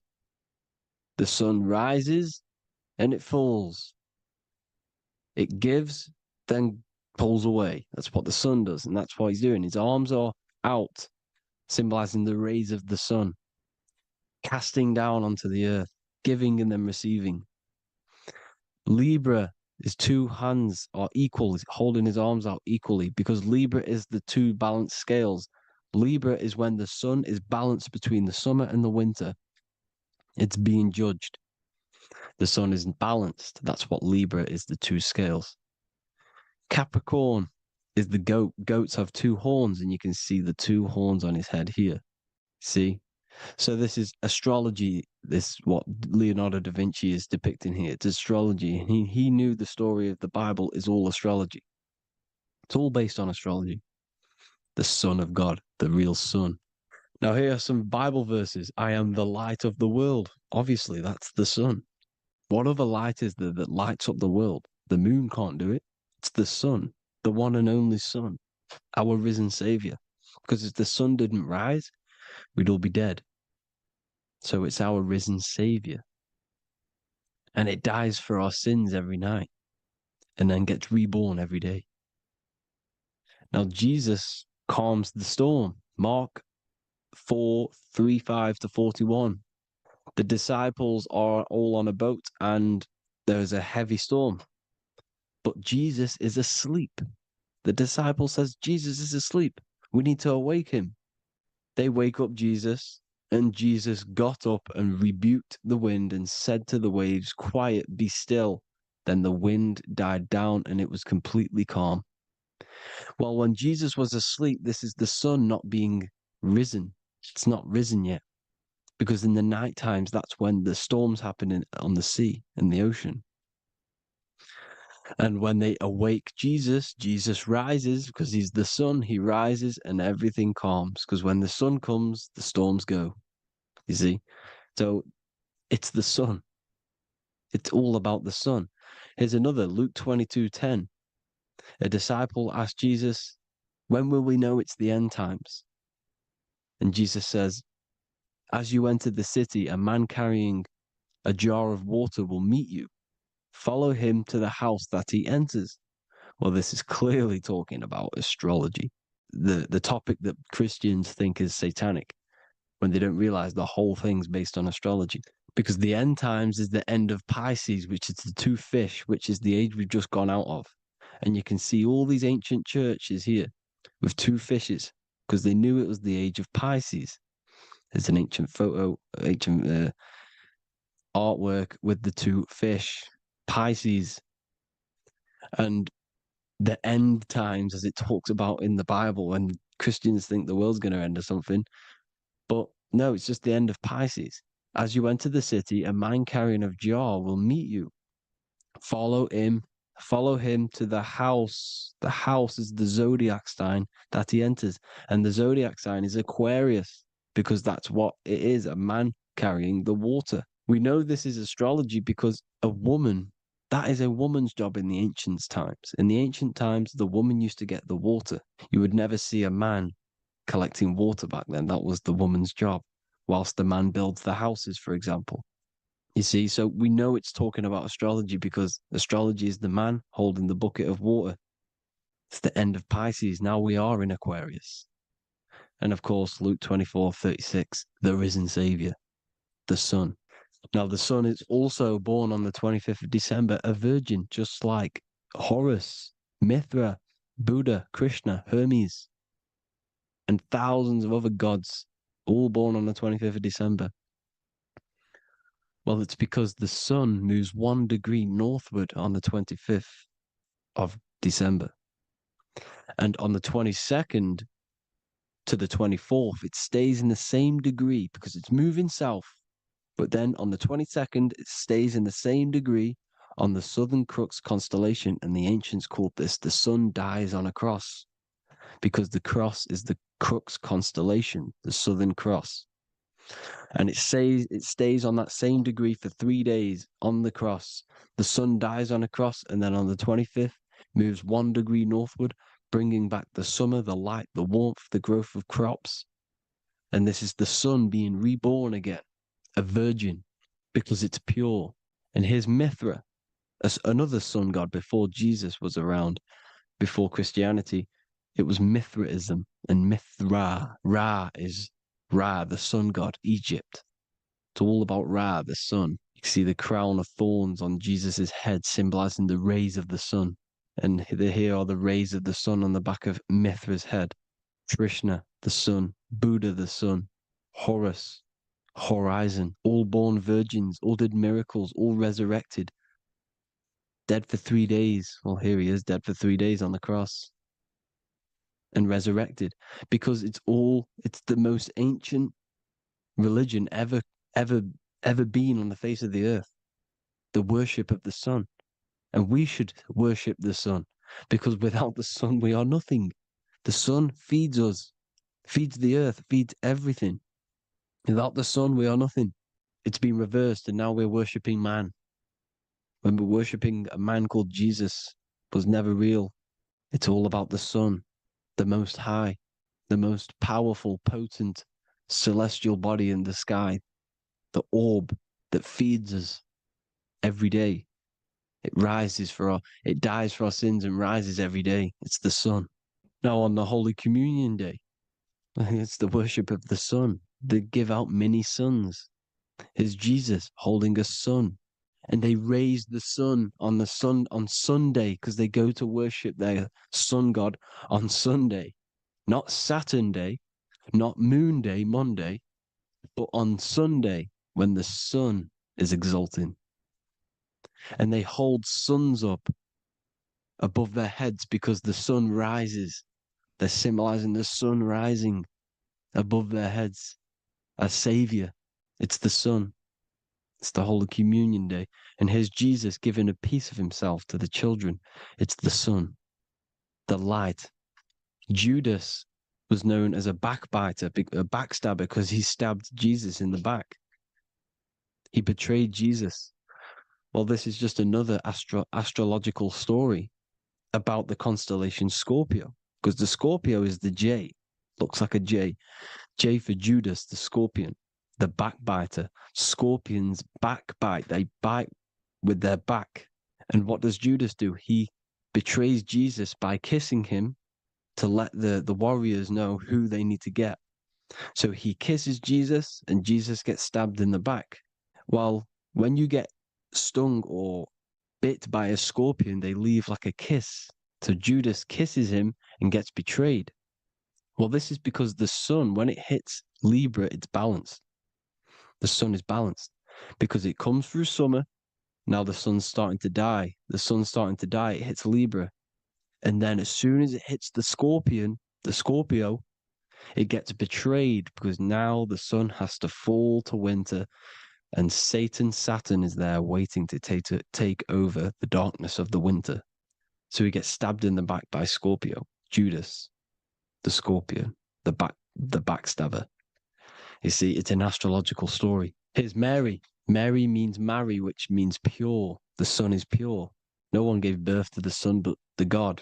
And it's born every day. It's born every day on every year. It's born pure.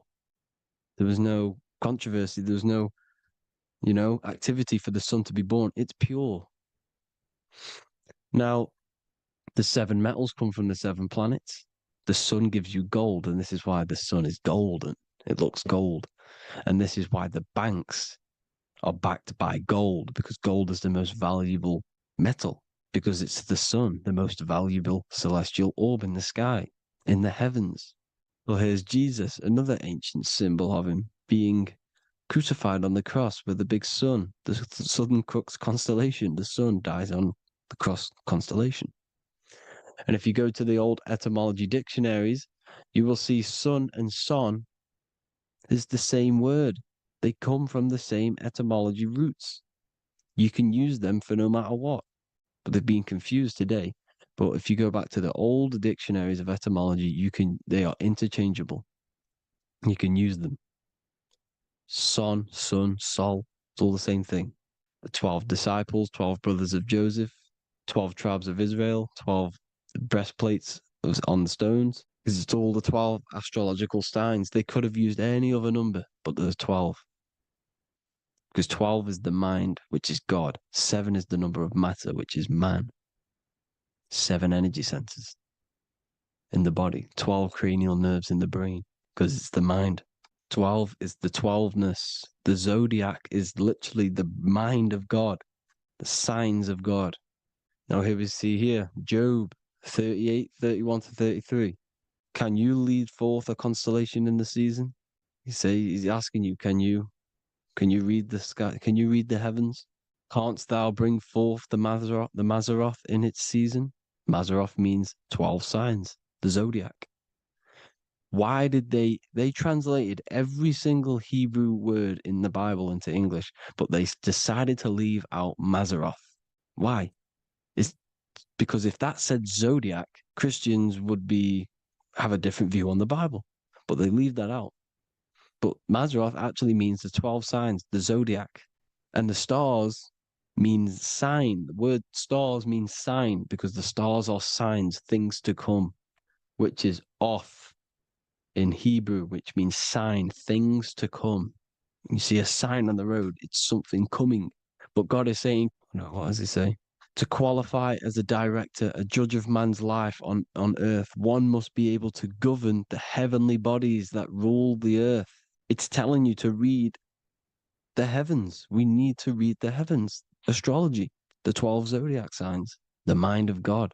It's telling you, read the Mazzaroth, read the zodiac, because they are things to come in your life. They are signs.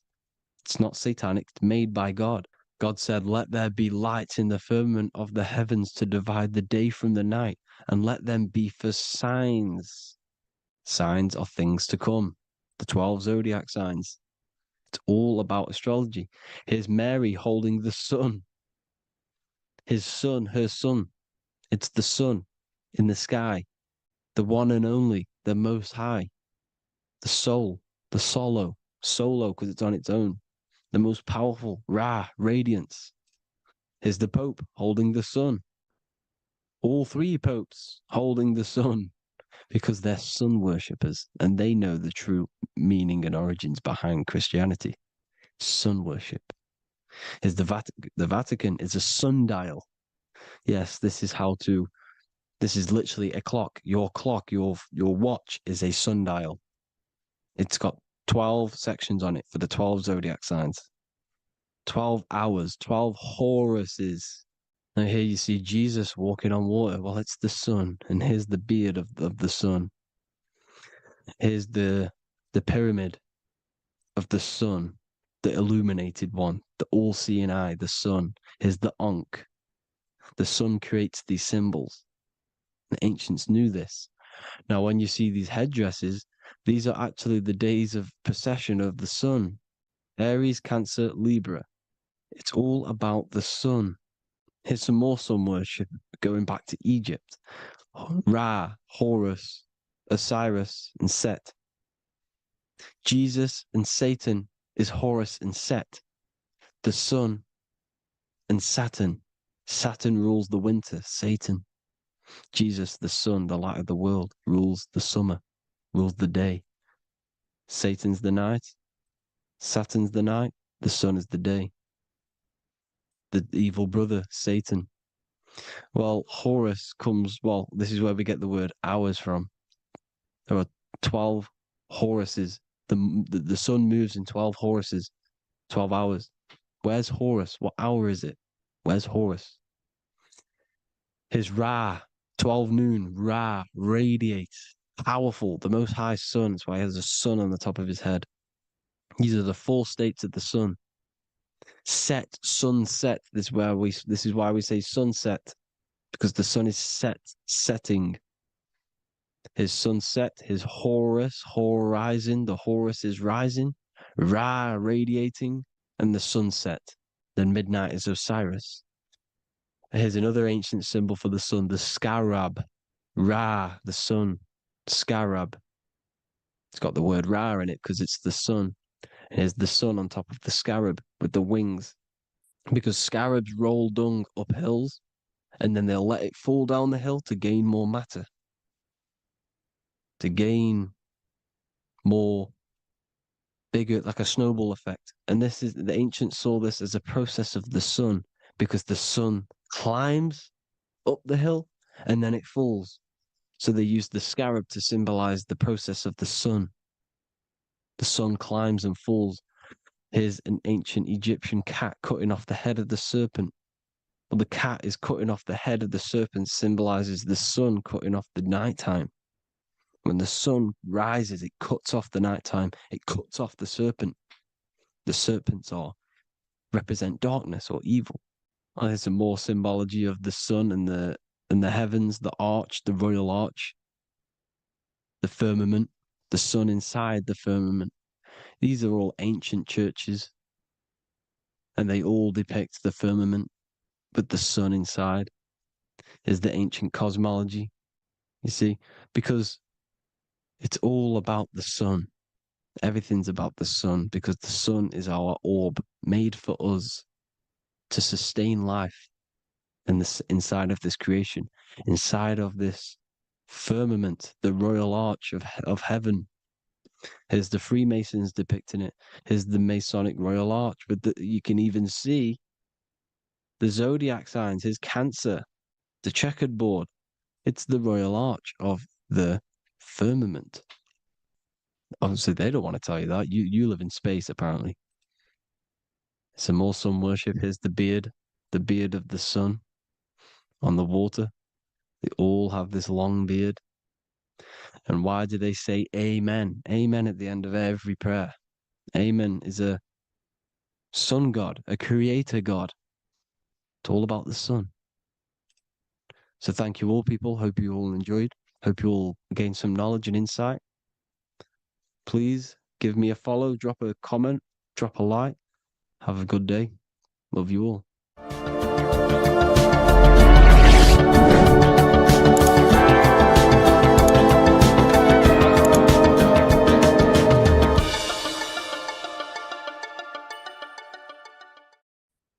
You are not breathing correctly. 98% of people only use a third of their lungs capacity, which is shallow breathing, which ages you, lowers your brain capacity, and also lowers your state of consciousness. So it's essential that you breathe consciously on a day-to-day basis, because this is what truly elevates your consciousness. I am going to give you the key for you to raise your consciousness just through breathing alone. Such a simple thing, but yet the most effective way for raising your state of consciousness and becoming more spiritually and mentally advanced. So tune in for this video and I'm going to show you exactly how to do it and the symbolism behind breathing. Air is more than just air. It carries electromagnetic energy. So now I'm going to give you the science behind this spiritual truth. This invisible force is what sustains all physical life, providing the life force energy essential for existence. Electromagnetism. Everything is fed off electromagnetism. Your body is an electromagnetic battery. Now, we can prove that air carries electromagnetism just by doing a simple test, a simple scientific experiment, by getting liquid oxygen and pouring it between a north and south magnetic pole, two polar opposite magnets. We see that the liquid does not fall straight through it. It is sucked, it is magnetically attracted to these two opposing forces, opposing magnets. This is proof that air, liquid oxygen carries electromagnetism. When you are breathing electromagnetism, the essential life force behind all living beings. This is known as energy or prana, chi, ether, or spirit. This is all the same thing. Air is not just empty space. It is energy. It is prana. It is life force. It is spirit. It is ether, chi, prana. You are an electromagnetic being. Your consciousness is in direct correlation with your electromagnetic aura or biofield around your body. Your state of consciousness is mirrored within this field around your body. Now, your breath, when you breathe in, you're breathing electromagnetism or life force. Breath is the vital link between the physical and the spiritual, bridging the body with the soul. Through breath, we connect with both tangible world and deeper, the unseen realms of energy and consciousness. Breathing deeply and properly elevates our consciousness, enhancing the brain's functions, heightening the sensitivity of our five senses. It also brings a profound calmness to the mind, creating a state of clarity and inner peace. Like I said earlier, breathing properly is the fastest way to elevate your consciousness. It is the fastest way because breathing, when you stop breathing, what happens? You lose physical consciousness. Your body will shut down if you do not breathe in this vital electromagnetic energy in the oxygen. If your body does not get this for 5 minutes or however you can last without breathing, this makes you lose physical consciousness. Your body will not survive without this essential life force energy. Therefore, air is one of the most overlooked things. This is why we see the symbolism of Buddha having a big belly. Why does he have a big belly? Because it's symbolizing breath work, proper spiritual breath work, the certain teachings of breath work, of when you breathe in through the nose, you have to breathe in through the nose. You don't want to breathe in through the mouth because the nose acts as a filter which catches dust particles and filters out the air before it enters the lungs. The mouth does not do that. The nose is for breathing inward. We breathe in through the nose, and when we breathe in, we breathe into our belly, not our lungs. When we breathe into our belly and our belly expands outwards, we are then moving this energy down from the nose down the spinal column. And when we breathe back out, the belly goes in, which is raising the energy up the spinal column, back out through the mouth. This is the true way of breathing, because when we breathe, we are moving energy. We are moving electromagnetic energy. When we breathe in through the nose, the energy travels down the spinal column And when we breathe out, we are raising this energy back up the spine, some of it going out the mouth, and some of it reaching the brain, activating dormant brain cells in the brain. But when we breathe, we need to make sure we are using 100% of our lungs' capacity, because the lungs is what transforms this special energy into consciousness, physical consciousness. So this is why Buddha has a big belly. It's not because he was fat. It's not because he was overweight. It's symbolism. It's symbolism of breath work. So try this. Do this for 2 minutes while you watch this video.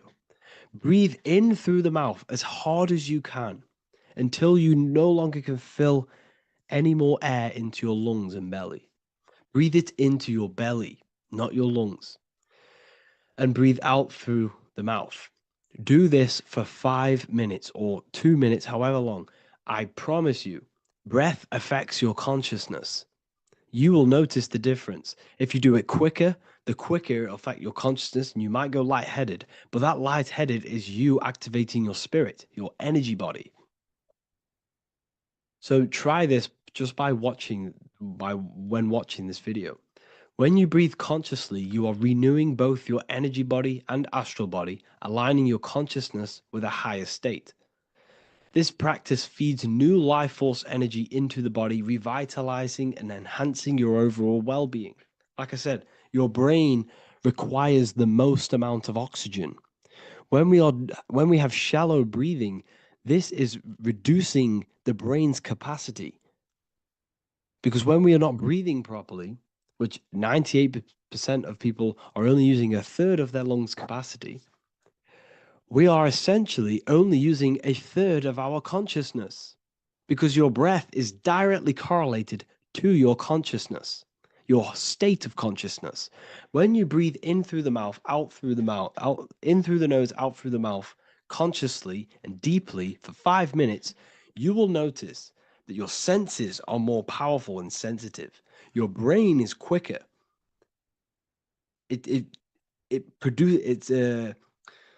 What's the word? It processes information quicker. You become quicker. You become a superhuman, and you feel more spiritual because it activates your spirit, your astral and energy body. So when we meditate, it's definitely important to breathe in through the nose and out through the mouth as deeply as possible to align with a higher state of consciousness. And this is the easiest way to separate your consciousness from the body. When you breathe in deeply for long periods of time, while meditating, while taking no thought, when no thought is present and you gain a rhythm of deep breathing, this is the gateway. This is the gateway to opening your consciousness. Because when you stop thinking, other aspects of your consciousness can open up. All of our lives we've been thinking, which has blocked off the higher states of consciousness. So breathing is very, very important. It affects our overall well-being. And this is Yahweh, the in and the out of breathing.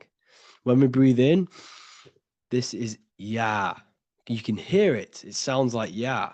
And when we breathe out, that is Way. This is the name of God, apparently. But God is within you. You can connect with God. You can connect with source consciousness within you by breathing, by raising your state of consciousness through breathing and meditation. This is why the Bible tells you the Spirit of God has made me, and the breath of the Almighty gives me life. You are consciousness. You are God. You're an extension of God's consciousness. Job 27:3. As long as my breath is in me and the Spirit of God is in my nostrils. The Spirit of God is through breath. John 20:22. And when he said this, he breathed on them and said to them, receive the Holy Spirit. The word spirit means breath.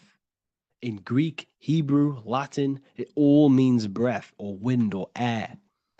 The Holy Spirit is a certain way of breathing, a breathing technique that elevates your consciousness, that syncs you up to a holy consciousness, an elevated state.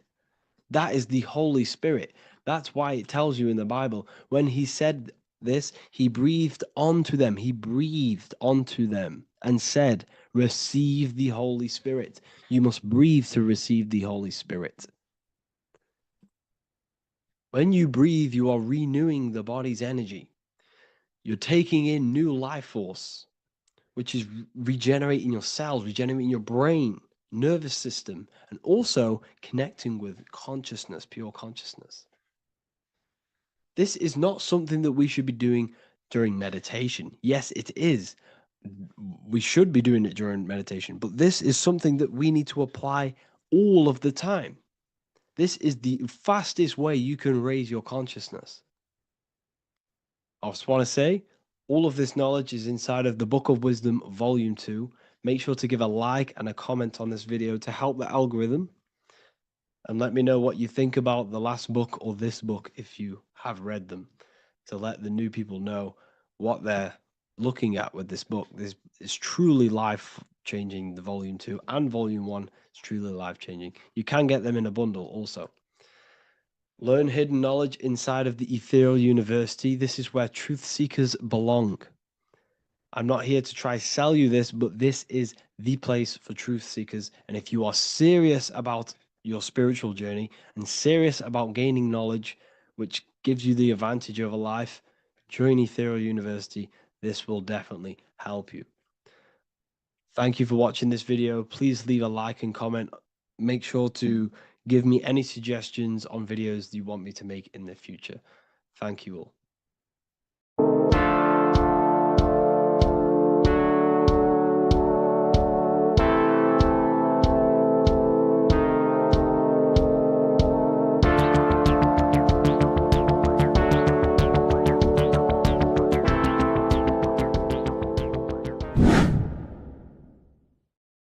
What is good, people? We're back with another video, and this is going to be talking about the connection between the micro and the macro. You know, you are the universe, everything is inside of you. So the first thing you need to understand is that the law of mentalism, we are a thought in the creator's mind, everything's being thought into existence. We have a spark of this mind, this same mind of the creator, and everything is a state of mind.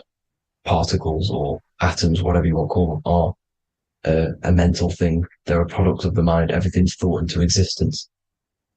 Thoughts influence everything. Thoughts are energetic effects which send out waves into the quantum field around you. And your consciousness is actually the universe experiencing itself, expressing itself, and viewing itself. So we are the creator, but viewing itself in separate bodies. And this is why they call the material world the world of illusions, because everything's separate here, but we all forget that we are all one. We've all been brainwashed to think we're all separate, but we're all one. We're all the same mind, the same consciousness, everything. So everything's created out of toroidal fields. God created the toroidal field. That's the only thing that exists because the atoms are toroidal fields. And it's the basis behind all creation. As you can see it in the owl's eyes, it creates the infinity symbol. And this was the apple. That apple is a toroidal field. And the toroidal field is made out of dielectricity, which is ether. Ether is black light, and this is counter space. This is another realm. This is what creates God to be omnipresent, to be everywhere at one place at all times. He is everywhere because ether is everywhere. Ether's infinite potential. It connects everything together, and that's what energy moves through. It moves through the ether, and that's black light. Everything is light, as it says in John 4:2. God is light. Everything's a vibrational state of light. So the torus field is made out of dielectricity, ether, black light, magnetism, which is white light, which is the center of the toroidal field. And magnetism radiates; it has no vibration. And then when white light splits, it turns into electricity, which is physical material, and that has a vibration. This is the Holy Trinity: the sun, the moon, and Saturn. Saturn, the god of materialism. If you've watched my videos on Saturn, you know that Saturn is crystallizing everything into physical matter. And that's why his old name was El. The ancients called him El. And this is why we get El electricity. This is where El electricity comes from, because El electricity is only a product of the physical world, which is redshift, blueshift, Adam and Eve. And this is what creates the redshift, blueshift is what is a product of magnetism. When magnetism, white light splits, and this gives us vibration.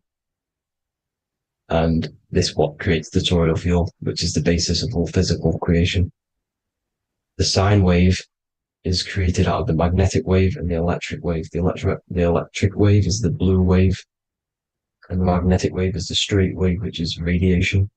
This is vibration frequency. So the magnetic wave is straight, and then you have longitude and amplitude, which is depth, which is dimension. You see how the electric wave has depth and a dimension. This is why you get the cross.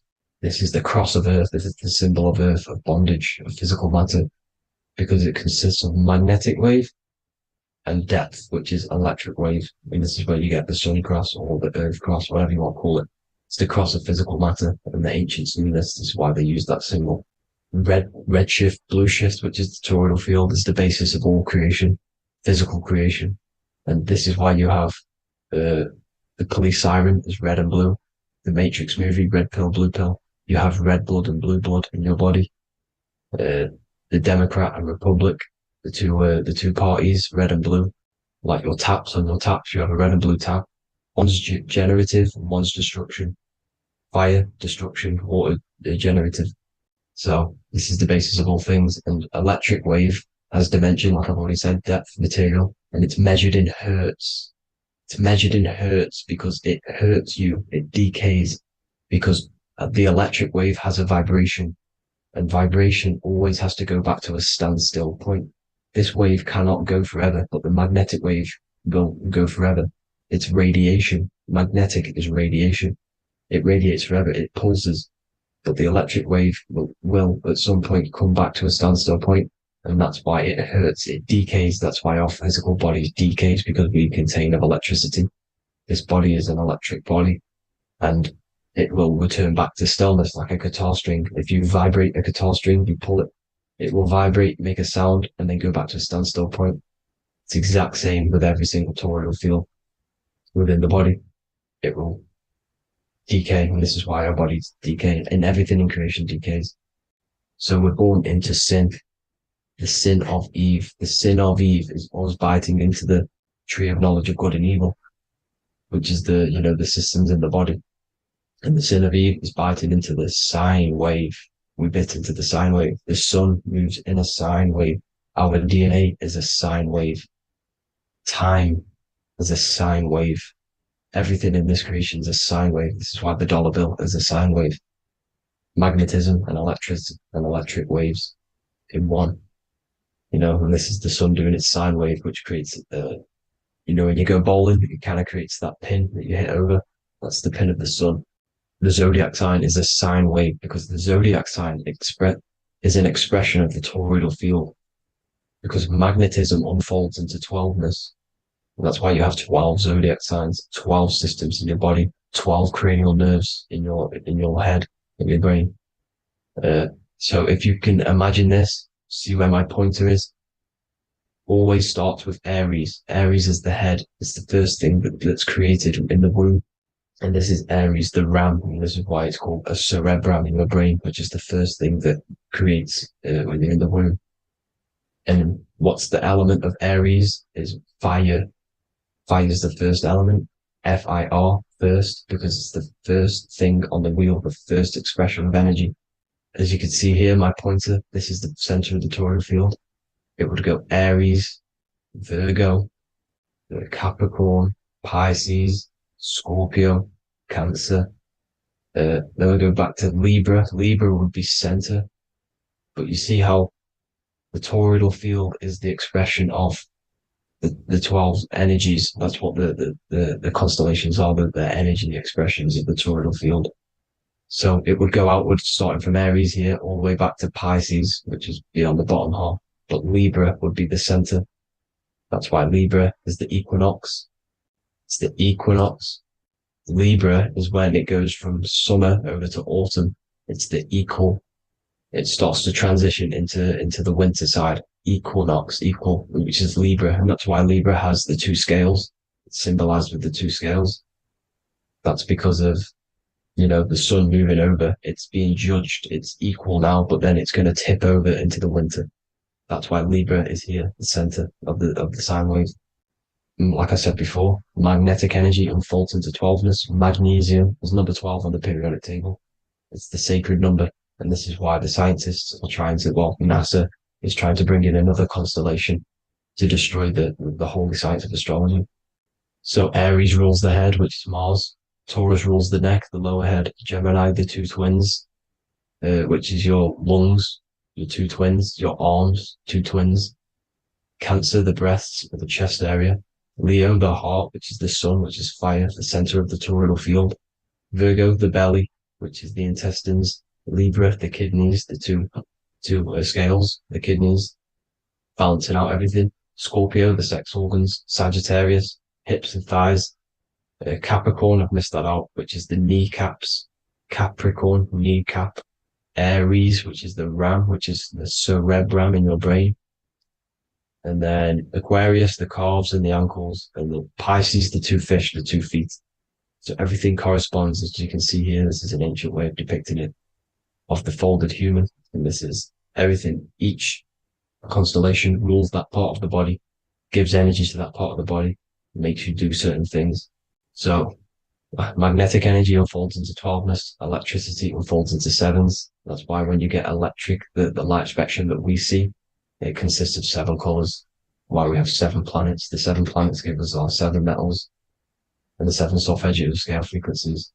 So the rotor, this is the rotor, and rotor is an anagram for Torah, the Torah, which is I think it's the Hebrew Bible. Don't quote me on that, but it's one of the holy books, which is the Torah, the Taurus. Everything goes back to the Taurus field because it's the basis of all creation.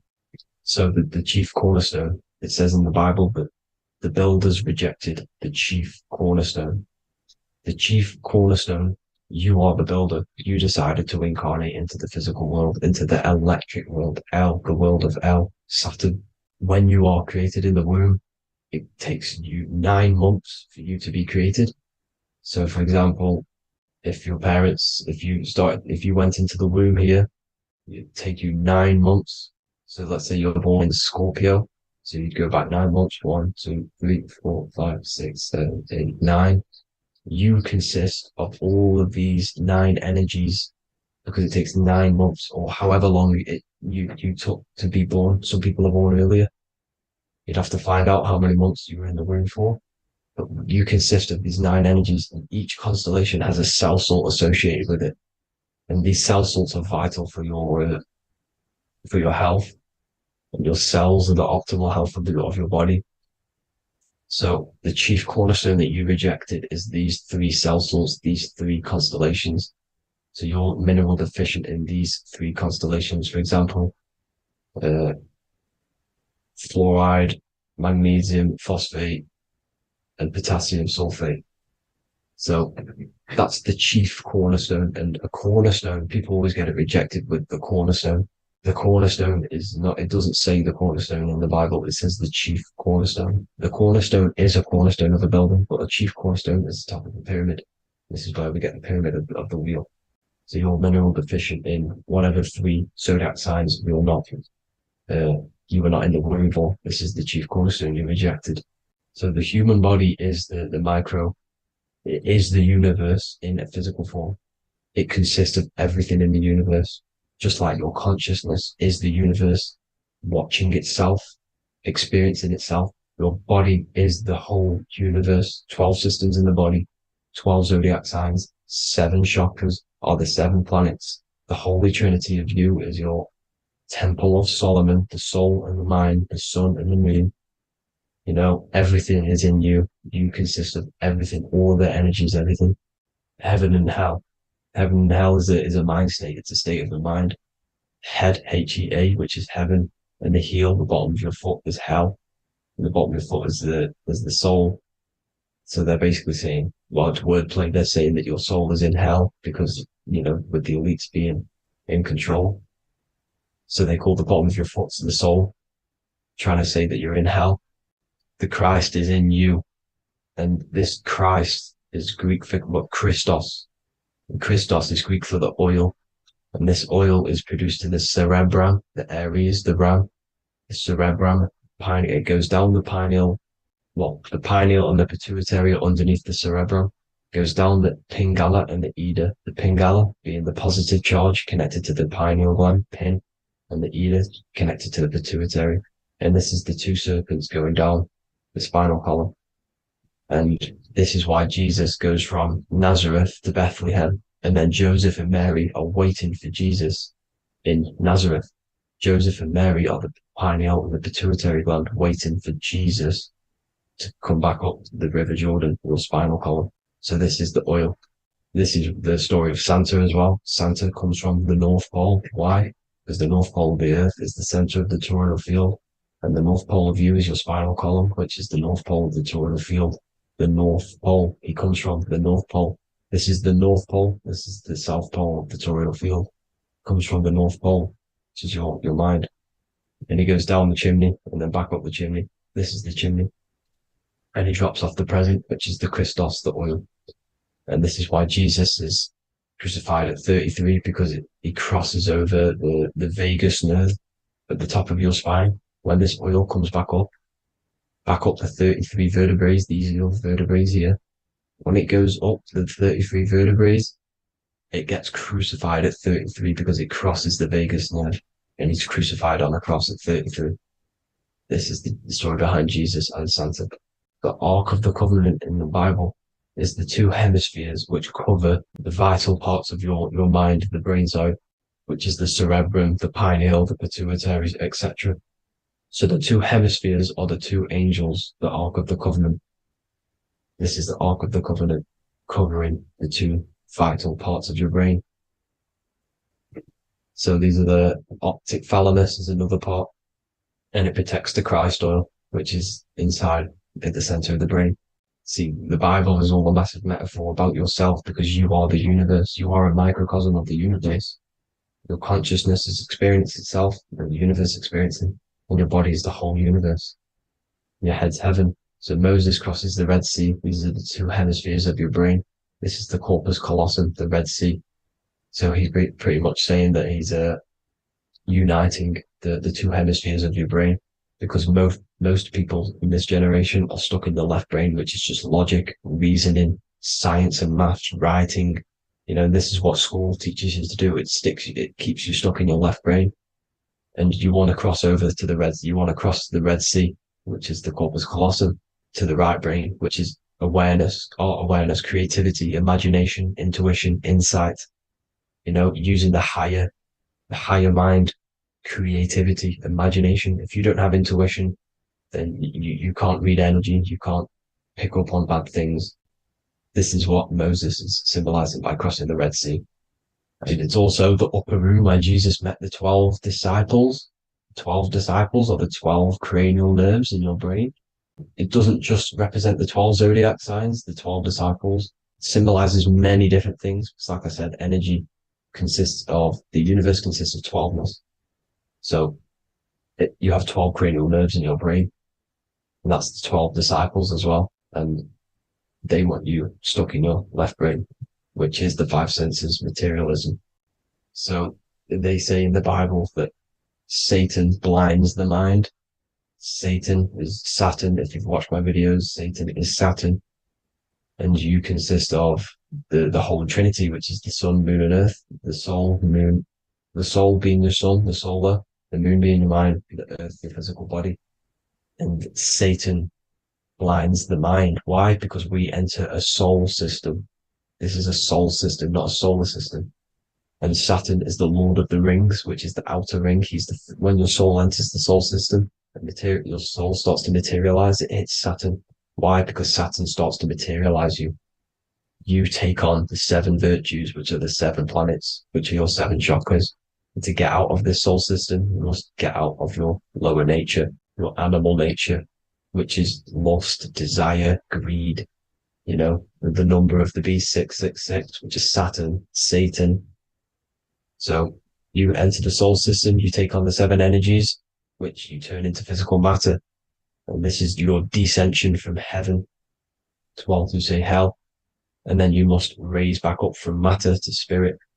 They say Satan blinds the mind. Why? Because your mind gets materialized. Your soul and mind get materialized. And when you get materialized, it's an intense experience. You lose the divinity within you. You forget the divinity. So Satan, which is the first planet, the first energy you take on, the material body, he blinds the mind. He makes you forget everything, your divinity. Then you must remember, ascend up Jacob's ladder, the 33 vertebrae, to heaven. And this is a microcosm of the macro, because you will ascend back up to heaven if you do this, when you leave your physical body, when your body decays. So when it talks about in the Bible, completely destroy them, the Hittites, the Amorites, the Canaanites, all the ites, this is what God says to the Israelites. It says completely destroy them. It's basically symbolizing saying destroy your lower nature. The Canaanites, cannibals. We're under a Canaanite system now, which is cannibalism. And this is flesh eating, lust, greed, all the demonic stuff, all the lower vibrational stuff, the lower nature, eating, sex, and survival, the lower three chakras. You must get out of these lower three chakras and return back to spirit, which is heaven, which is spirit, love, being holy, being truthful, being passionate. Going back to Satan blinding the mind, all of the planets are made out of these three symbols. Satan blinds the mind, and that's why Satan's symbol, this is the symbol for Saturn, Satan, the symbol for Saturn is the cross, which is physical matter, the earth, over the moon is your mind. So the Saturn symbol saying matter over mind, he blinds the mind, Satan blinds the mind once you enter the soul system. And you must remember, in the Bible, it talks about the Genesis, which is Eve, the sin of Eve, which is biting of the tree of knowledge, with the serpent, which wraps around the tree. It says the serpent placed himself on the tree. Well, the serpent is the spinal column. It's the serpent telling you eat from the tree of knowledge of good and evil, which is your nervous system. And eating from the tree of knowledge of good and evil is doing bad things. For example, over-sexualized, overeating, eating the wrong food. That's eating from your nervous system. It's decaying you, and it's preventing you from achieving the God self, the God consciousness. This is the symbolism of, the tree on the serpent, telling you to eat from the left brain, with the left brain being the sinister. Sinister is Latin for left. That's sin. Sin is left. And left is lefty Lucy, Lucifer, right, righteousness, right, God, godly. The tree of knowledge of good and evil, which is your nervous system, because it determines good or bad. That's the only thing you experience in this world is your nervous system. And then the tree of life is the cardiovascular system, and the Garden of Eden is your body. So that's it for this video, people. I hope you've got a greater understanding of how you are the universe and everything is inside of you. Just keep in mind you are the universe experience in itself, and your body is a reflection of everything. The 12 constellations, the 7 planets, everything's inside of you. This world is an expression from the inside outwards. You can't affect the outside world to manipulate reality. Everything's inside of you. I hope you got a greater understanding of this. God bless.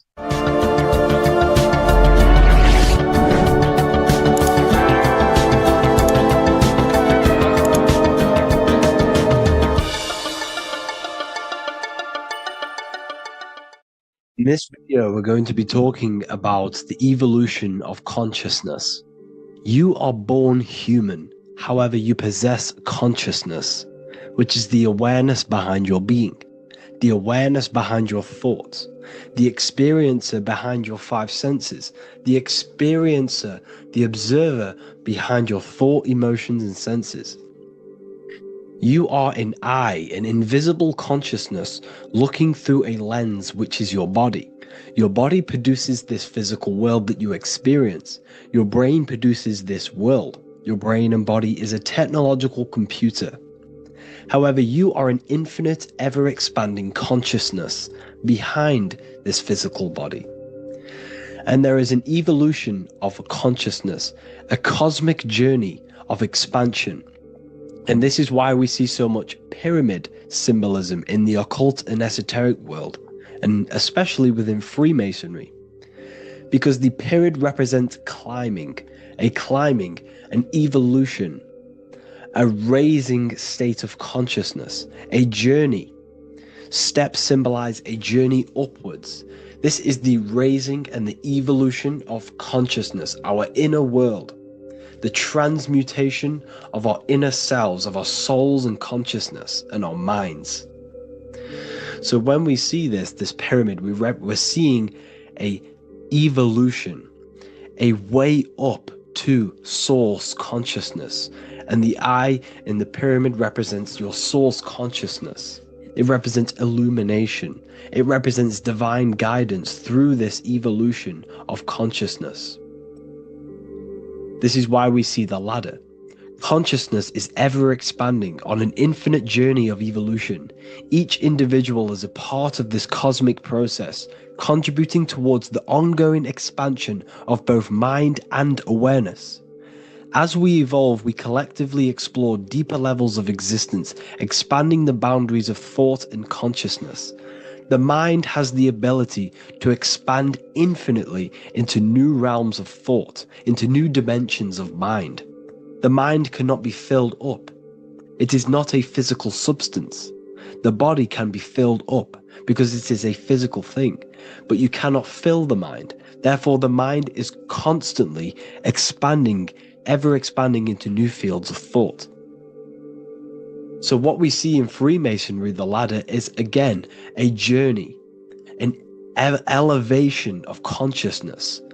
When we are born with an infant consciousness, and as we gain older, we gain an adult consciousness. Our inner world, our inner mind, and our emotional intellect changes and evolves. We are significantly different from when we were very young as an infant. It's because our consciousness evolutes, it changes, it alters like water. So, just like this evolution of your own consciousness as growing up, there is consciousness of beings existing in cycles beyond our own. And their consciousness is unimaginably different from ours. They operate on a higher level of understanding and knowing, experiencing reality in ways that transcend our current comprehension. Our minds right now cannot comprehend the highest states of consciousness.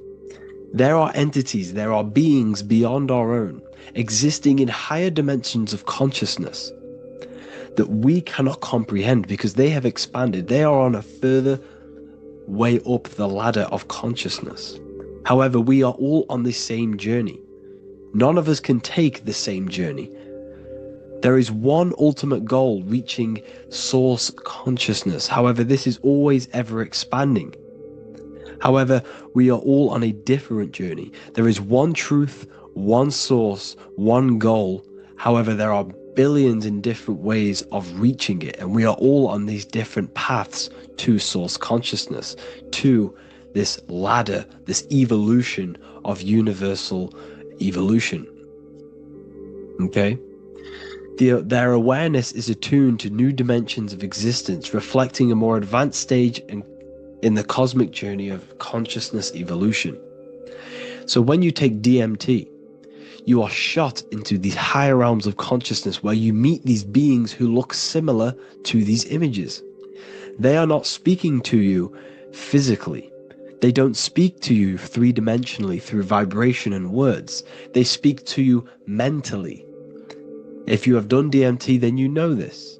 And if you have met these beings, then you know this. You might have even met some of these types of beings on mushrooms or any psychedelic drugs. Because ultimately, when you take these mind-altering substances, it's altering your consciousness. It's merging your consciousness with the spirit of that substance. And you are essentially attuning your mind to higher dimensions of consciousness. That's why we say we're getting high when we take these substances. Therefore, when you meet these beings on DMT, you are essentially meeting beings who are attuned to higher dimensions of consciousness, and they speak to you mentally. They speak to you telepathically through thought, because the universe is mental. Everything exists within the mind. The way you are now, your physical existence, is a state of mind. Mind, thought creates matter. Spirit and matter are two opposing ways of thinking. If we have a very spiritual mind, we have an expanded mind, we are a spiritual person through the mind. However, if we have a very low state of consciousness where we think about food, sex, lust, and all physical things, then we have a physical consciousness. Matter and spirit are two opposing forces, two ways of thinking. The mind attunes itself to different levels of understanding in different dimensions. So, essentially, this is what we're looking at. The body is a vessel for the fluidic, formless consciousness, a temple that houses the essence of our awareness. While the five senses are limited to perceiving only the physical plane, the mind transcends these limitations, capable of perceiving the full scope of reality. It is through the mind that we access deeper truths beyond the material, tapping into boundless nature of existence. Physical existence is a thin band, a thin layer of reality. It's like 0.001% of reality. And your five senses are only tuned into this layer of reality. But the five senses are, by design, only allowed to perceive physicality. But the mind has the power to expand beyond this physical five sense state. The mind has the power to expand and evolute. It is a conscious decision whether you want to take this path or not. You can stay in a three-dimensional way of thinking, or you can expand your consciousness from within. It's not an external journey. There is no God going to save you. You must save yourself. Therefore, behind every single one of these eyes is the same source consciousness. However, we are all different cells in a different journey. The organs in your body, the cells in your body are all alive. They all possess same consciousness, universal consciousness. However, we are all on a different journey of evolution. As above, so below. As the baby is in the mother's womb, when the baby becomes conscious, there is a world outside of its mother. What does it do? It presses and seeks a way out to be born in the other world outside of its mother. It is the same with your consciousness, your mind. When your mind becomes aware that there is realities beyond the immediate surroundings, it seeks a way out. And this is exactly what I'm doing to you now. I am now expanding your mind and telling you there is other ways of reality. There is other dimensions of consciousness which you can access through inner transmutation, through different ways of thinking, spiritualism, and meditating and connecting with yourself and detaching from external things. We can upgrade our consciousness. Your body is a womb. Why Jesus says you must be born again to see the kingdom of God, because you are born physically and then you must be born again spiritually, awakening your inner consciousness. So like I said, as the baby is in the womb, it's the same principle. As above, so below. You were a baby, you were in your mother's womb, and you figured out there is a world outside of your mother, so you seek to way out your mother to be born in another world. It's the same now. You must do this now. This is your spiritual evolution. This is the evolution of consciousness. It's ever expanding. When you die, this is a transition. You must learn to not fear death. This is another part of your spiritual journey. You must master death. Therefore, like I said before, the mind has limitless capacity to expand into new realms of thought, continuously exploring uncharted ideas and concepts without boundaries. The mind can ever expand. It can never be filled. It can never ever know everything. There is infinite fields of knowledge, infinite fields of thought. Your current state is just one stage on an infinite pathway. You won't remain human forever. The human experience is a crucial phase where we learn to balance polarities, master the fundamental laws of the cosmos. It is a period of growth and transformation, preparing us for the next stages in our cosmic evolution. The goal is to strive for perfection, yet the true perfection is unattainable. It's like a tunnel, and there is a light at the end of the tunnel. And as you walk through this tunnel, the light is ever moving backwards. You should forever seek to meet that light, but you will never meet that light because consciousness is ever expanding. You should strive for perfection, yet knowing that perfection is forever unattainable. The journey is endless, with each step revealing deeper layers of understanding and experience. The pursuit of growth and expansion is itself the essence of our evolution. You can find all of this knowledge in the amazing book that I have read for years. I have read this book, The Emerald Tablets of Thoth, the Atlantean, by M. Dorial, translated by M. Dorial. I'm telling you now, this book, now that I've told you this, you have some context on the book. The whole book is about evolution of consciousness. He's talking about higher dimensions beings. He's talking about how you can transcend this physical plane. It is truly the most amazing book you will probably read.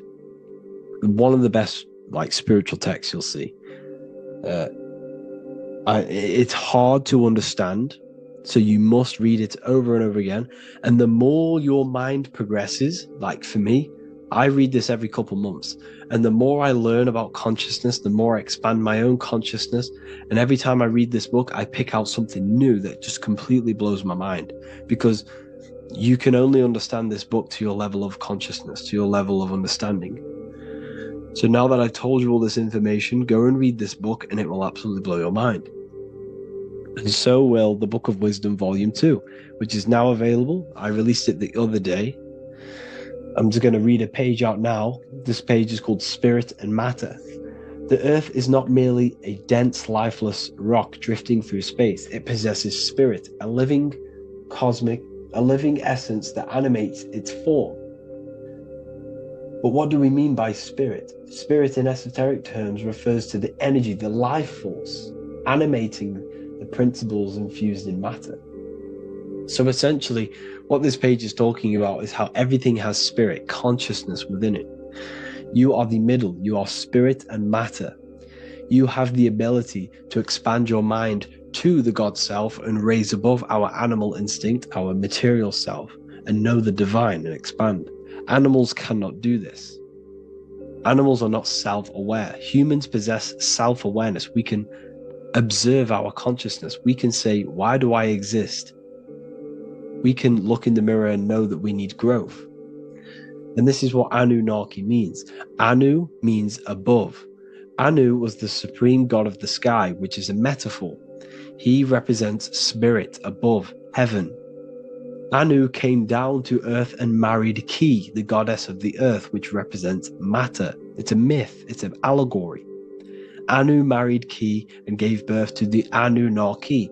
Spirit came down and infused with matter and gave birth to the human, which is you. You are spirit infused in matter, Anu and Ki, Anunnaki. You are the Anunnaki. And this is just one of the teachings in my book. Honestly, this book is absolutely amazing. If you truly, truly want to expand your consciousness, give this book a read.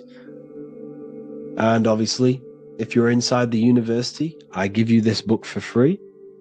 A paperback version. If you join the university, follow the steps inside of the general chat, you'll be able to download this book. Sorry, not download it. Order a paperback for free. All you have to do is pay for the shipping. You'll also gain amazing knowledge inside of my library, where your mind will just be overblown with the amount of esoteric books. There's over 45 rare occult books, plus you get a PDF of the Volume 1 and Human Health Guide. You get reoccurring updates where I expand on symbolism, occultism, where you will just feel absolutely amazing once you understand esotericism in yourself. You'll also learn how to create the dream reality that you want with the Manifestation Mastery course, where I teach you how your consciousness creates reality. You'll have a real lectures where I post lectures on symbolism, occultism, esotericism. There's a conscious community and live calls and Q&A where you can ask me questions and I'll answer your questions. I just want to say thank you to everyone who has joined the university. Thank you for even liking and watching this video. Any support I just appreciate every single one of you. Please, if you can, leave a comment and a like on this video and let me know any videos you want me to make in the future. And I will start uploading a lot more to the YouTube. So yeah, thank you all for tuning in today. Have an amazing day. What if I told you many people around you have probably sold their souls? It's more popular than you think, and it's very easy to do. Selling your soul is not something that you can just go and meet the devil and do it. It doesn't work like that. But before I tell you exactly how you can sell your soul and how not to sell your soul, what is the soul? So looking at Jesus, we always see two lights surrounding his head, one surrounding the heart. And as of course, if you've been watching my channel, you know Jesus represents you. He represents the divine essence of the universe made in human form. Each one of us possess a fractal of God's infinite consciousness. We are all God. We are all God experiencing himself in a three-dimensional divided form, separated from his oneness. God wanted to experience himself, so he made this world. So each one of us possess a soul, and the soul is the spark of God's infinite loving consciousness, filled with God's loving moral law. So the reason why Jesus is always have a light above his head and a light on his heart is because this represents the brain and the heart. The brain is not the mind. The heart is not the soul. The brain is the physical manifestation of the mind. It is the physical mechanical computer for the spiritual mind. The heart is the physical manifestation of the soul. The heart is a brain. In fact, it contains 40,000 specialized cells, which are the exact same cells found in your cranial brain. Yes, your heart is an emotional brain. Your cranial brain is a thought brain. It's a computer. Okay? Everything that exists physically exists non-physically. This is what the ancients called spirit. Just means invisible force. The mind, the thoughts are not made of atoms. You can't touch, you can't find tangible thoughts, imaginations. These things exist spiritually in metaphysical counter space. It's the same with your emotions. The emotions are spiritual. They are not physical. You can't touch them. So thoughts are the language of the mind. Emotions are the language of the soul. Sometimes we can become eluded by thought and we can become eluded by emotion. If we are led purely by emotion, we can create illusions in our perception. The same if we rely only on thought. We must balance these two. Okay? So the mind is the creator. The soul is the operator. Every thought we think is being judged by our soul. The soul is the judge. The soul tells you what is right, what is wrong. And even the Freemasons depict this spirit and matter in their black and white checkered boards. White is spirit, black is matter. Matter is dead, spirit is life. This is what this represents. Physical reality is not just physical. For every physical object, for every physical manifestation, there is a spiritual force bringing it into existence. Consciousness brings everything into existence. Before you kick a football, there is a change in your inner consciousness before you take that action of kicking the football. Everything exists in spirit before matter. You existed in spirit before you were physical. We also see this in alchemical Freemasonic artwork. This represents the clouds. This is the mind. This is the heavens. And then coming down into the heart, which represents the earth. The light entering the mind into the heart, because every thought we think is being judged by the heart. The heart speaks to you through emotion. The soul speaks to you through emotion. Every thought you think, your heart is telling you that is right, or it's telling you that is wrong. Why? Why is this? Emotions can guide us, okay? Emotions are the language of our soul. Our soul guides us to our soul purpose. Each one of us contains a purpose in this physical life. There is a reason you are alive. There is a reason why you came from spirit into a material reality. Your jealousy reveals where you need to be in life. If you are jealous of someone, this is your soul saying you need to be there. That's where you need to be. Your fear reveals your greatest growth in order for you to reach your life's purpose. If you fear something, this is your soul telling you you need to overcome this in order to reach your life purpose. This is the next obstacle. The soul, your life purpose is not found in your passion. It's found on the other side of your greatest fear. The soul's always seeking, it's always seeking truth. It's always seeking to expand, to learn. The soul must go through pain in order to overcome, in order to grow. That's why we are here, to grow and expand and create. We also see this in alchemical artwork. Again, the mind in the clouds, the heart and the soul. They must work in unity. Each one of us contains the spark of the divine, which is the soul. Okay? Which is the soul. This is the operator. G-O-D, generator, operator, destroyer. The generator is the mind. The operator is the soul. The destroyer is the body. Everything will generate, everything will operate, and everything will die. That's the Trinity, the Father, the Son, the Holy Spirit. There's always a Trinity, Brahma, Vishnu, Shiva. Okay, so each one of us contains God's law, and it's encoded within our consciousness, within our soul, within our heart. That is what's judging everything you do. Every time you hurt someone, you can feel it. If you've ever punched someone, you can feel it. You know it's wrong. If you've ever stole something from someone, it doesn't matter what you've learned in the past. If you steal something, you know deep down within your soul it's wrong. This is because each one of us are encoded with God's law of love and integrity. I don't care how tough you think you are and how hard you think you are and what you've done in your life. I don't care. You know what is right, what is wrong, because you are encoded with love. Does not matter how far your mind can take you away, how corrupt your mind can become.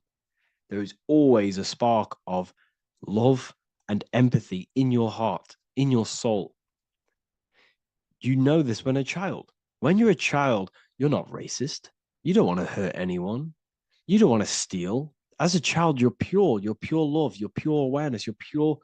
You would never think about being racist.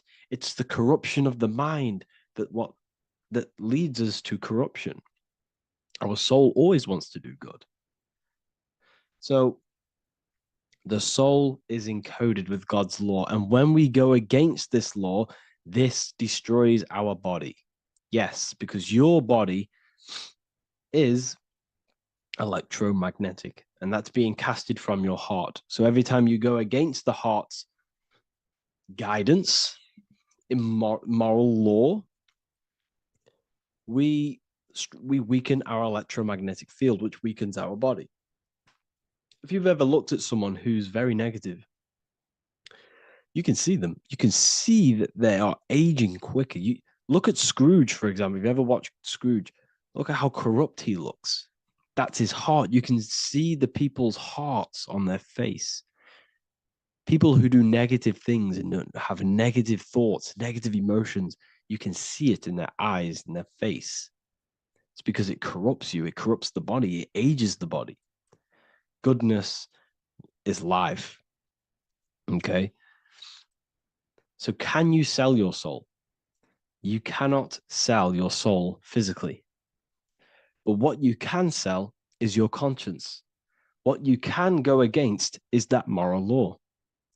And you can exchange physical material things such as money, fame, cars, houses, business, in order for you can exchange that to go against your inner dialogue. For example, these rappers, celebrities, what are they doing? They're not selling their soul. You can't sell your soul to some entity on the astral plane. But what you can do, you can take money to say, I'm going to go against my heart. I'm going to go against my inner moral law.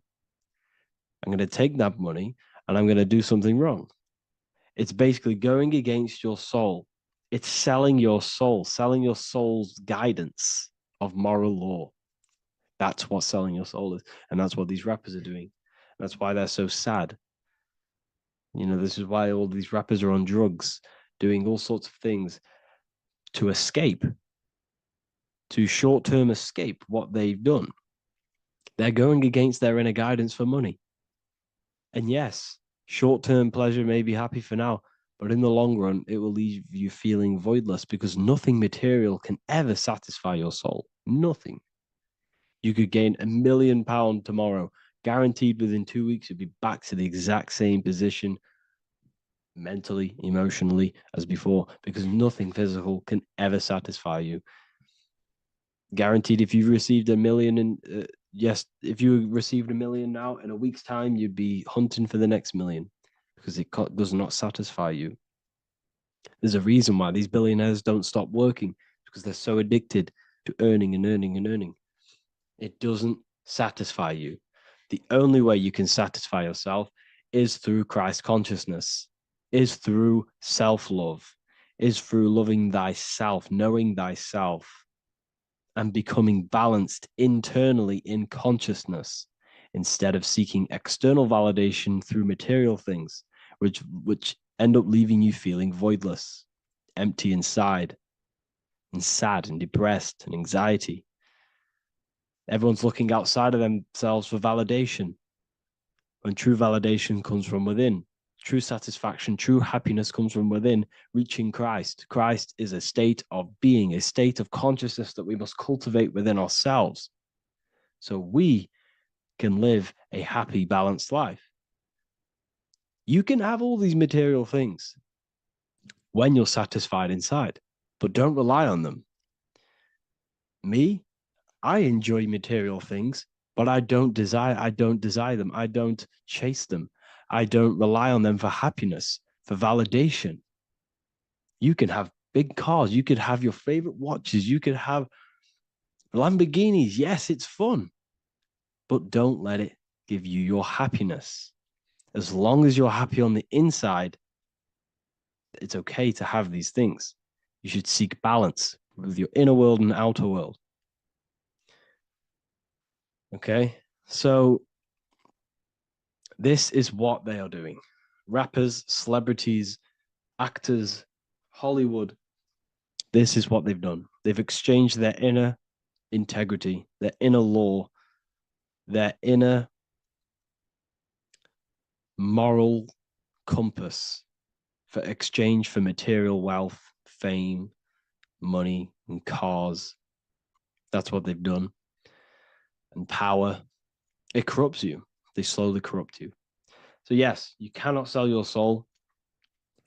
And if you wish to learn more, I'll see you inside Ethereal University with my community, where we are learning every day to master ourselves, to expand our consciousness. If you want to lucid dream, astral project, master yourself, create the desired reality you want, learn about human consciousness and your full potential, then Ethereal University is for you, and I'll see you inside. The link will be in the description. Thank you for watching. There is a secret meaning behind the number 666. 666 is 3 sixes. The number 3 in occult and esoteric numerology represents the 3 aspects of human consciousness. We see this symbolism in the all-seeing eye with the light and the triangle. The triangle is the number 3. The eye represents consciousness, observation, and the light represents the light of consciousness, because consciousness is pure light. The 3 aspects of our consciousness is thoughts, emotions, and actions. Every thought creates a feeling, and the feeling creates the action. All physical manifestation is driven from these 3 aspects of our consciousness. All physical manifestation comes from thought. Every object you see around you, this screen, the phone you're on, the laptop you're using, or the iPad, was a thought in the invisible realms of consciousness. Then it was brought into physicality through feeling and action. This is because man is made in the image and likeness of God. We are all mini creators. We are all extensions of God's creative consciousness. Therefore, the number 666 represents 3 sixes. 3 is thoughts, emotions, actions. The number 6 represents the cube, because cubes have 6 sides. This material world that we experience, everything has 6 sides. Everything's created by cubes. We can move forward, we can move backwards, we can move left, right, up and down. This is the cube that we are stuck in. Therefore, 666 represents our 3 aspects of our consciousness, thoughts, emotions, actions, all contributing towards our physical self, material world, material pleasures, completely cutting ourselves off from our spiritual, true, divine self, which means 666 is representing a state of consciousness. A state of consciousness where we only operate from a place of material needs and survival things.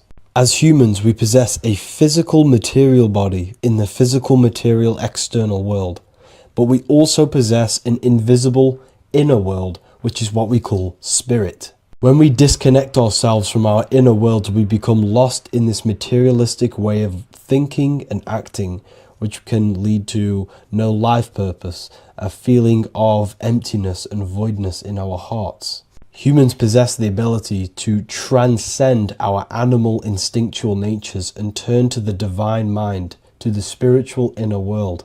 It is our inner world that is projecting our outer world. The outer world is just an effect of our inner state of consciousness. It's important as we go through this human life to not lose ourselves and look for our validations outside of ourselves. The external world is simply just a mirror, mirroring with mathematical precision what happens inside our consciousness. When we change our inner world, we produce effect in the outer world. To get back on track about this number, this represents when we are lost in our material self and we are completely cut off from our true divine self. The devil is always having goat horns, which represents a ground animal. This is the lower animal self of man. He's always red. The frequency of red is the lowest vibrational color, and it also represents the root chakra. This is all to do with survival mode and our physical needs and physical self. Red represents chaotic and intense emotions like hatred and anger. This is why the devil is always red, because it represents anger and an uncontrolled state of emotion and consciousness. You see, we've been taught in the church and all through religion indoctrinations that the devil is an external deity which influences humans. And in fact, this is nothing but a metaphorical story. The devil is a character which represents an aspect of the human mind, the lower aspect of the human mind, a facet of our own consciousness and psyche. The voice that we have in our head that tells us to do these negative things is not an external deity pushing us to do something bad. This is an aspect of our own mind. Jesus and Satan are just 2 characters which represent the 2 voices that we have in our own consciousness. In fact, the word devil was never present in the early Gospels. Instead, what was mentioned was a spirit of evil. A term spirit of evil was not meant to denote a specific deity or being, but rather any force of negativity, whether it manifests as a destructive thought, emotion, or action. The spirit of evil represents the darker sides of our mind, the part that leads us astray and brings forth negativity in our lives. The reason why they want you to believe in a devil is because they don't want you taking responsibility for your creations. They don't want you to realize that the external world is truly a mirror of your inner state of consciousness. Instead, when something bad happens in your life, you blame it on some external devil or Satan who tempted you. Everything is your creation in your life. When you realize this, you take full control and you begin to reshape your external world by changing your inner state of consciousness.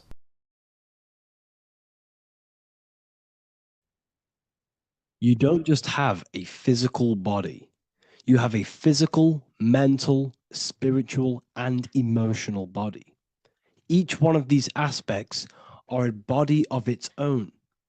Body does not just refer to a physical substance. You have a mental body for thinking, an emotional body for your emotions, a spiritual body for your energy in your astral form, and a physical body to encapsulate all of these. Each four of these aspects are essential for the human experience and essential to balance. Now, today we're going to be syncing the four aspects of your consciousness with the four seasons and the four elements and how this ties into the Bible. So we have four physical elements. We have 5 elements in total, spirit being the most important, but spirit is pure invisible. We have 4 physical elements. We have air, fire, earth, water. Earth and water are feminine. Air and fire are masculine. Air and fire are active. Water and earth are passive. The air corresponds with the mental body of consciousness. This is where your intellect, this is where your communication, this is where your thoughts, intuition all comes from. This is the mental body of consciousness that allows you to think, allows you to process, figure things out, and have intellect and gain knowledge. This is your intellectual aspect of your consciousness, located in the head region. We have a fire nature, a spiritual nature. This is our astral body. Our astral body is all to do with the subconscious realms, the higher realms of consciousness.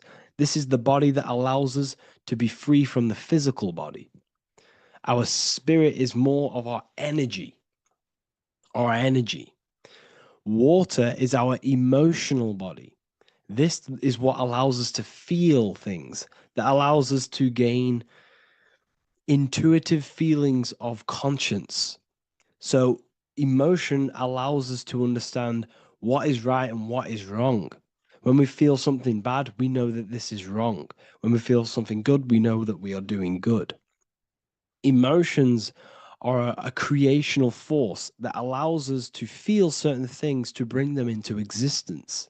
Our emotional body is a creational force and should not be reactive, and they should be controlled. Most actions are stemmed from emotions. Actions bring thought into physical existence. Emotions are the driving power. They are what drives your actions. The thought, then the emotion, then the action. Earth is your physical body. This is your physical state that allows you to take mind and emotion into action, into fruition, into physical matter. This is what your physical body allows your consciousness, your soul, to interact with the physical world and bring things into physical existence. The physical body, the physical world, is an outcome and an effect of the thinking mind. All physical substance comes from the thinking mind. The pen, the phone you're holding, the microphone I'm speaking into, all began as a thought in the thinking mind, then it was brought into physical reality. Earth is the most dense. So it goes in this order: body, emotions, spirit, mind. The higher you go up, the more lucid and fluidic it becomes. The lower you go down, the more dense and dull it becomes. Air is the mind, fire is the spirit, water is the emotion, earth is the physical body. So this is why you are a microcosm. You have these 4 things within you. You contain of these four elements, which correspond to the four bodies of your consciousness, the four bodies of the soul. You are the soul. You are the spirit. So this is why in Theologians 4:17 it says, "Caught up together with them in the clouds to meet the Lord in the air." You don't meet God or the Lord in the physical air, in the clouds. This is clearly a parable. A human being cannot go up to the clouds and meet a mystical man in the clouds. This is obviously a parable, a metaphor. The air is your mind. You must raise your consciousness beyond the body, beyond the emotions, beyond the spirit, and enter in the mind during meditation, turning the mind inward to connect with the Lord. The Lord is the highest aspect of your consciousness, the one that exists beyond the physical body, beyond your emotions, beyond the thought. So you meet the Lord in the air, in the mind. The mind represents the air. This is why in America there's a saying called an airhead. You're an airhead. This means that you are stupid, or you don't think, or you have nothing in your mind. You have nothing in your head. When someone's very stupid, you call them an airhead, because air represents the mind. The air is elevated. The air is invisible. The mind is totally invisible to the human eyes. It is a metaphysical substance. In fact, it's not a substance at all. It's so fluidic. It's everywhere. The mind can be everywhere at all times. It can be anything. Nothing is impossible within the mind. Now, this is synced with the four seasons. The four seasons represent the four aspects of human consciousness, the four bodies of your consciousness, the four bodies of your soul. The sun is your soul. Okay, and the sun travels around four seasons. Summer, when the sun is the most hottest point. Autumn, when the sun starts to move away from the hottest point. Things start to die. Then it goes to winter. This is when everything dies. This is when things enter in within itself. This is when darkness occurs. Then spring. This is the reignition of the sun. This is when the sun starts to bring back the warmth back to the summer. You have four seasons which correspond to the four bodies of consciousness. Fire is the spirit. This is when you are passionate. This is when you are taking action. This is when you are fiery. The sun is blazing. You're taking action. You're very passionate. You're very spirit. You're in the spirit. Autumn is water, emotion. This is when you start to become very reflecting. This is when you start to feel emotional, because in autumn there's lots of water. This represents the emotional body of consciousness. Winter is the mind. This is air. Winter, what happens in winter? Everything enters within itself. The leaves die, the trees die, everything dies and goes within. This is the mind. The mind is the darkness, remember. You close your eyes to enter within the mind. The winter represents meditation. In the winter, what do people do? They stay inside of their house. They research more. They read more books. They become more intellectual. They think more in the winter because we are so we're stuck inside. So we're more reflective. We're thinking more. We're more communicative. We're more intellectual. In the spring, this represents the earth, the body. This is when we start to come out of the mind and we awaken to the body, and things start to grow again. The plants start to grow. The earth is growing again and reborn again. This is the body. This is when you become more active in the spring. And then the summer, back to the summer, we then take action on these thoughts and these thoughts that we gained over the winter. Essentially, this is just a massive cycle. And this is a daily cycle also. The nighttime is the winter. The morning is the spring. The midday is the summer. And the evening time is the autumn. This is a microcosm. We have four bodies of consciousness. You are the sun. You are the soul. And the soul has four bodies: summer, autumn, winter, spring. Emotion, air, body, spirit. Sorry, emotion, mind, body, spirit. So you are the soul. You are the pure essence of consciousness. The sun is your soul in the heart. And the seasons are inside of you because you are a microcosm. Okay? You are a microcosm. The word sun is son. The Latin word for sun is sol, which is soul or solo, because the sun is solo. It's on its own. You are the soul, and the soul has the 4 different bodies of consciousness. So before we move on any further, if I've blown your mind, please, if you can, leave a like, a comment, a share, and a subscribe. Let me know what videos you want me to make in the future. Please drop a like. It definitely will help me. You are a microcosm of the macrocosm. Man is a miniature universe that goes through its own cycles. The seasons of the summer, winter, spring, and autumn do not occur merely outside of him, but within him as well. The summer is within you. You feel different in the summer. You feel different in the winter. You feel, depending on the body of consciousness, it's your soul's interacting with. So the sun in the sky is your soul inside, and the sun goes through these cycles, which is affecting your bodies of consciousness, because the cycles represent your bodies of consciousness.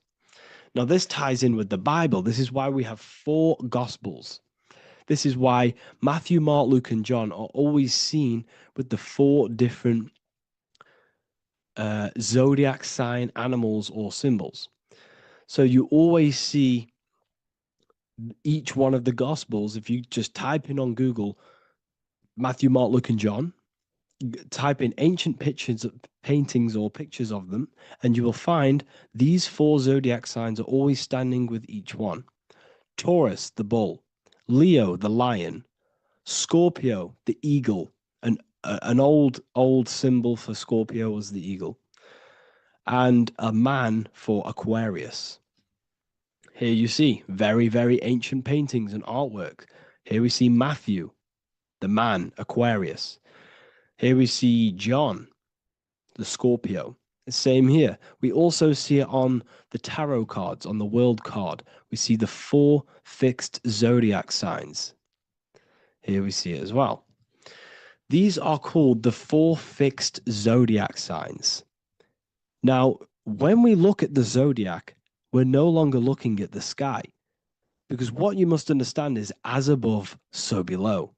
What is above you is inside of you. What is above is what is below. What is outside of you is within you. The zodiac is inside of you. The zodiac revolves around the sun. The sun is your soul. These are different energies of your soul. Like I said earlier, the 4 seasons are the 4 bodies of your consciousness. And in each body of consciousness, you have these different energetic energies that you can work with. Okay, so this is the true astrology. This is the true astrology, the internal esoteric astrology. You can't find much information on this at all. Very hard to find. So what we're looking at are the 4 bodies of consciousness. Obviously, when you look in the middle of each, when we look in the middle of each season, spring, the middle of spring is Taurus. The middle of winter is Aquarius. The middle of autumn is Scorpio. The middle of summer is Leo. These 4 signs are known as the 4 fixed signs. Okay, Scorpio is fixed. It's the middle of autumn. Scorpio is a water sign, emotion. Aquarius is the air sign, the mind. Taurus is an earth sign, the body. Leo is a fire sign, the spirit. This is why we see Matthew, Mark, Luke, and John with the 4 fixed signs of the zodiac, which represent the 4 bodies of consciousness. Leo, the spirit, fire. Luke, Taurus, earth, body. Matthew, Aquarius, air, mind. John, Scorpio, water, emotion. Each gospel is depicting Jesus and showing Jesus in each gospel. Each one of these gospels is showing and depicting Jesus according to the different body of consciousness. In John, this is when Jesus starts to turn water into wine. Water is emotion, wine is transmuted emotion. This is when he does miracles with his emotions, water into wine. Aquarius, which is Matthew, air, the mind. Inside of the Gospel of Matthew, this depicts Jesus as an intellectual person, a person who's communicating and using his mind, his mental body a lot inside of the Gospel of Matthew. Go and read it, and you will see this. Luke, Taurus, earth, the body. Luke shows and depicts Jesus according to the body of consciousness, the physical body. He shows Jesus as a human, being a human being, helping people physically and helping people's physical needs, like giving away food and doing all sorts of good things for other people. Leo, Mark, inside of the Gospel of Mark, this shows Jesus as a spiritual teacher, a passionate person who is taking action. Each gospel is showing Jesus according to the different body of consciousness, and Jesus represents you, the Son. That's why it's called the Son of God, the light of the world. Jesus represents your soul, and your soul has these four gospels, the four bodies of consciousness, the four fixed signs, the four elements, and the four seasons. These things all correspond to your consciousness. So this is Leonardo da Vinci showing you the exact same thing. Jesus is the I am, the Son, the soul, in the middle, on his own. Luke, spring, earth, body. There are three people in each group. There are four groups, and there are three people in each group. 1, 2, 3. 1, 2, 3, 1, 2, 3, 1, 2, 3. Fall, winter, summer, spring. These are according to the four bodies of consciousness. Here we see Aries, which rules the head region. He's on the head of the table. Gemini, he's holding up the two hands because Gemini rules the two hands, the two arms. Gemini is the two twins, which is the two arms and two hands, and the two lungs. Here we see the beginning of summer, which is Cancer. You see the big knife here. Cancer, him here, this gray-haired guy, holding a knife for the crab. Cancer, they pinch. You have a knife, symbolizing the crab. Leo, the middle of summer, showing dominance. The sun is very dominant. He's got his elbow on the table, showing dominance. Virgo has no Adam's apple. Cancer here is pointing at this woman's neck, saying there's no Adam's apple. This is Virgo, the virgin, the only woman. Jesus, the sun. This is Libra, the balancing. He's holding his arms out, balanced, showing the balancing of the sun, because when the sun enters Libra, the sun is balanced between winter and summer.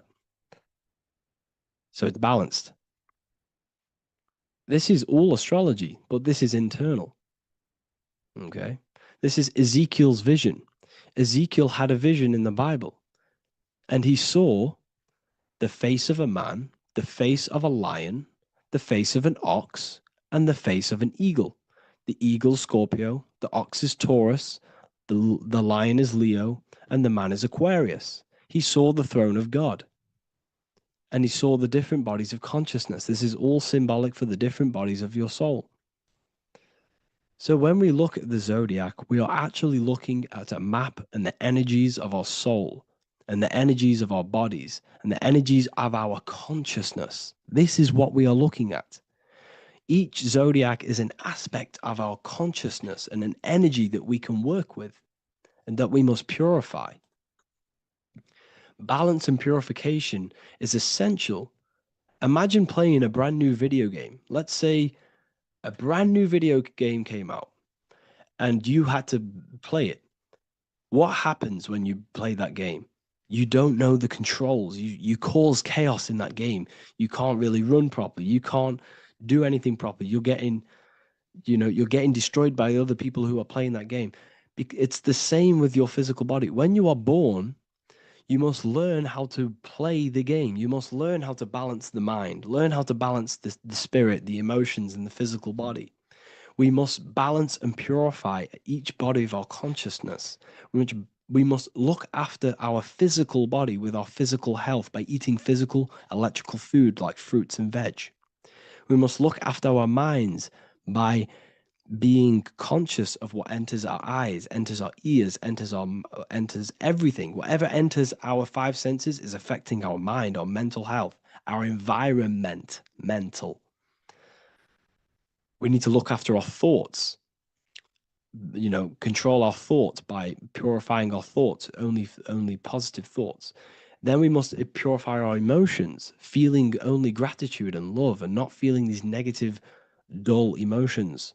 Then we must look after our spiritual body through meditation and looking after our spirit. But remember, when we look after our mind, it all begins in the mind.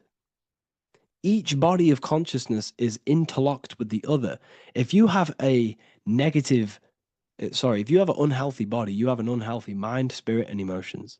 If you have an unhealthy mind, you have an unhealthy body, spirit, and emotions. If you have an unhealthy emotions, you have an unhealthy spirit, mind, and physical body. They're all interlocked. You must balance each one of them. Look after your physical body, look after your thoughts, look after your emotions, look after your spirit. But remember, the mind is the most powerful one. It's mind over matter. Once we look after the mind, because once we start to control our minds and control every thought we think, this will then turn into discipline in our physical body. Because once we learn how to discipline the mind, we learn how to discipline what we eat, we learn how to discipline what we feel, we learn how to discipline our spirit. This is all interlocked, but work on the mind first. Work on the mind first. All of this knowledge is inside of the brand new Book of Wisdom, Volume 2. This is a revolution of human consciousness.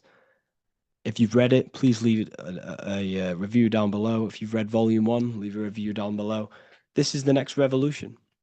I don't see this information anywhere. This is the next revolution of human consciousness. And of course, if you are serious about this and you truly want to gain enlightenment and join an amazing community where you can connect with me on live calls, lectures, the Manifestation Mastery course, you can gain access to my library with over 45 PDFs plus my books. And if you do join the university, you can order a Volume 2 free of charge. All you have to do is to pay for shipping. If you truly take your knowledge serious and you want to take advantage of life, join the university. This is where truth seekers belong. Just want to say thank you all. Please leave a comment. Please leave a like. It's going to help me a lot spread this knowledge to the world. And yeah, share this with a friend and subscribe. Thank you all. Welcome to Revival of Wisdom. Welcome people, we're back with another video. Please make sure to hit the like, the subscribe button, and turn on notifications to never miss a video. The Vatican is a giant key from a bird's eye view, and it also contains an 8-pointed star. The Anunnaki Sumerian gods also depicted this 8-pointed star. The sky god Anu from the Anunnaki also uses the 8-pointed star for his symbol. And even Freemasons depict an 8-pointed luminary with a ladder and a key. This is symbolizing the key to ascension up to the 8-pointed star, which is Polaris. Polaris is always depicted as an 8-pointed star. Polaris is the standstill star at the very center of our realm, which is perfectly aligned with the North Pole. The Earth is a giant torus field, and at the center is where the most electromagnetic energy is stored. This is why all compasses point to the north. Hence why a compass is an 8-pointed star, because it points you to Polaris. which is the North Pole, the center of this realm. The 8 points of the 8-pointed star symbolize the 8 points in space and time. So yes, Polaris is the portal which you ascend through if you outgrow this consciousness by aligning your chakras. Our earthly realm is a macrocosmic reflection of us, and we as humans are the micro reflection, with the earth containing its 7 chakras as well as us. The North Pole is the 7th chakra, which is the crown chakra. So the key to ascension is held by the Vatican, hence why it's a giant key, because they mislead the masses through their religions, which teaches the masses to look outside of themselves. As stated in the 20,000-year-old emerald tablets, written by the Egyptian god Thoth. On earth, man is in bondage, bound by space and time to the earth plane. Encircling each planet, a wave of vibration binds him to his plane of unfoldment. Yet within man is the key to releasement. Within man may freedom be found. So the 7 planets are associated with each 7 chakras. The lowest chakra being the root chakra, which is associated with Saturn. This is why the elites love Saturn and reflect it in all of their symbols. Because the chakras are an ascension of spiritual principles, starting from the material and ascending up to the spiritual, the crown chakra. However, evil love bondage, and they are trapping souls in the physical realm by stopping and provoking the ascension process. They do this by abusing the energy of Saturn, and Saturn is associated with the lowest chakra. The lower 3 chakras are associated with survival mode, which keeps the consciousness in a constant state of fear and only aware of its surroundings. Once you start to ascend up your chakras, you become more consciously aware of spiritual deeds. And this is the process of returning back to your true spiritual form. Going back to Polaris and its connection to ascension, Kanye West symbolizes this on his music video 24. As you see him rise up into the sky, you see an 8-pointed shape around him, which symbolizes the 8-pointed star, as you see the beam of light. And even NASA symbolized this in their Space Delta logos, a bear holding a key with an arrow up to Polaris, the 8-pointed star. Here's another NASA logo of an arrow from the Earth to Polaris. The series Lock and Key on Netflix is all about portals and doorways, and they have the Kundalini energy as one of their keys. Kundalini energy is the energy which rises up the spine, the 33 vertebrae, and activates the third eye. The third eye is the spiritual gland, which connects humans to other spiritual realms. We are not the body. Our spirit, our soul inhabits the body. We exist physically, spiritually, and mentally. Therefore, we are multidimensional. The intellectual and spiritual inhabit the body. Therefore, this is just an avatar within this timeline. However, within each and every one of us, we all have the key to releasement, as says in the Emerald Tablets. This releasement is ascension, up until higher states of consciousness. As stated in the Emerald Tablets, man is in process of changing to forms that are not of this world. Grows he in time to the formless, a plane on a cycle above. And another one saying, man is a flame bound to a mountain, but we in our cycle shall ever be free. Know ye, O man, that when ye have progressed into the cycle that lengthen above, life itself will pass to the darkness, and only the essence of the soul shall remain. That's it for this video. I hope you all enjoyed. Please feel free to leave a like, subscribe, and comment any subjects you want me to talk about. God bless you all.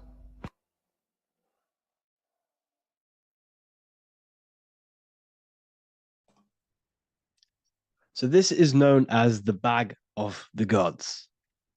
This symbolism is widely known, but no one knows what it truly symbolizes. We see this in ancient Sumerian artwork. We see this in the Mayans' artwork. We always see this bag with the gods. What does this actually represent? Okay, so the bag itself represents carrying. Carrying what? It represents information, represents knowledge.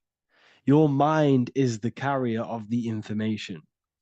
So this is why in his left hand, he carries the bag, and the right hand has the pine cone.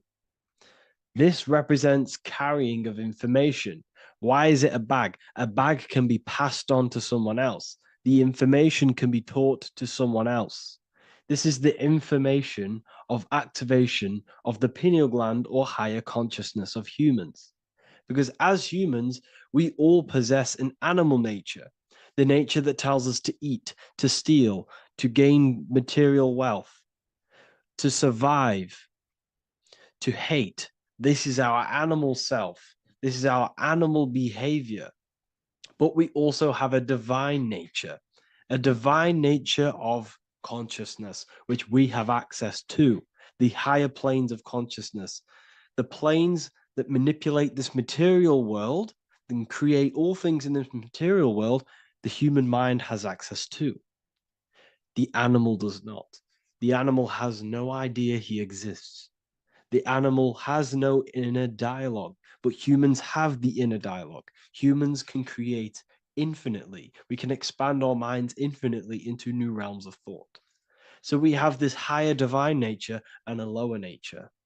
This bag of the gods is basically just representing the knowledge they possess of higher consciousness, of the higher aspect of life. Okay? Which is the activation of the pineal. The pine cone.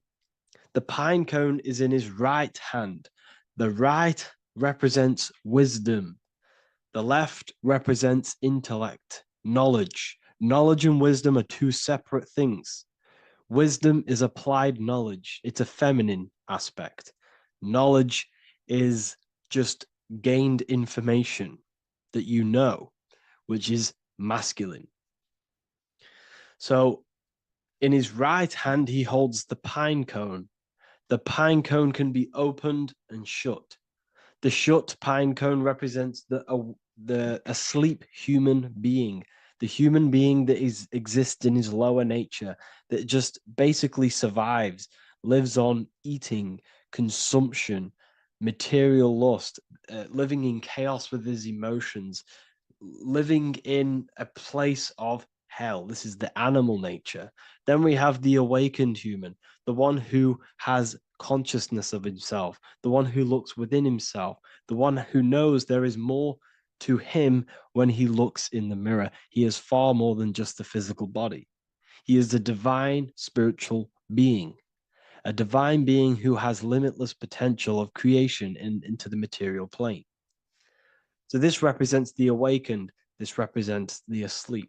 This is why he carries the pine cone in his right hand. It represents applied knowledge. This is the information. This is the intellect he possesses. And this is the applied knowledge of the awakening, of activation of the pineal gland. Because remember, the pineal gland is not your consciousness. The pine, pin, pineals, the same root word. Pine cones were always symbolizing the state of consciousness one was living in, whether he was asleep or awake. We see this at the Vatican. We see the pine cone over the two pillars. This is the two pillars of Freemasonry, and the dome. This is the Royal Arch of Freemasonry. This represents your head. This is the two pillars the two hemispheres, and the pine cone in the middle, which is the pineal gland.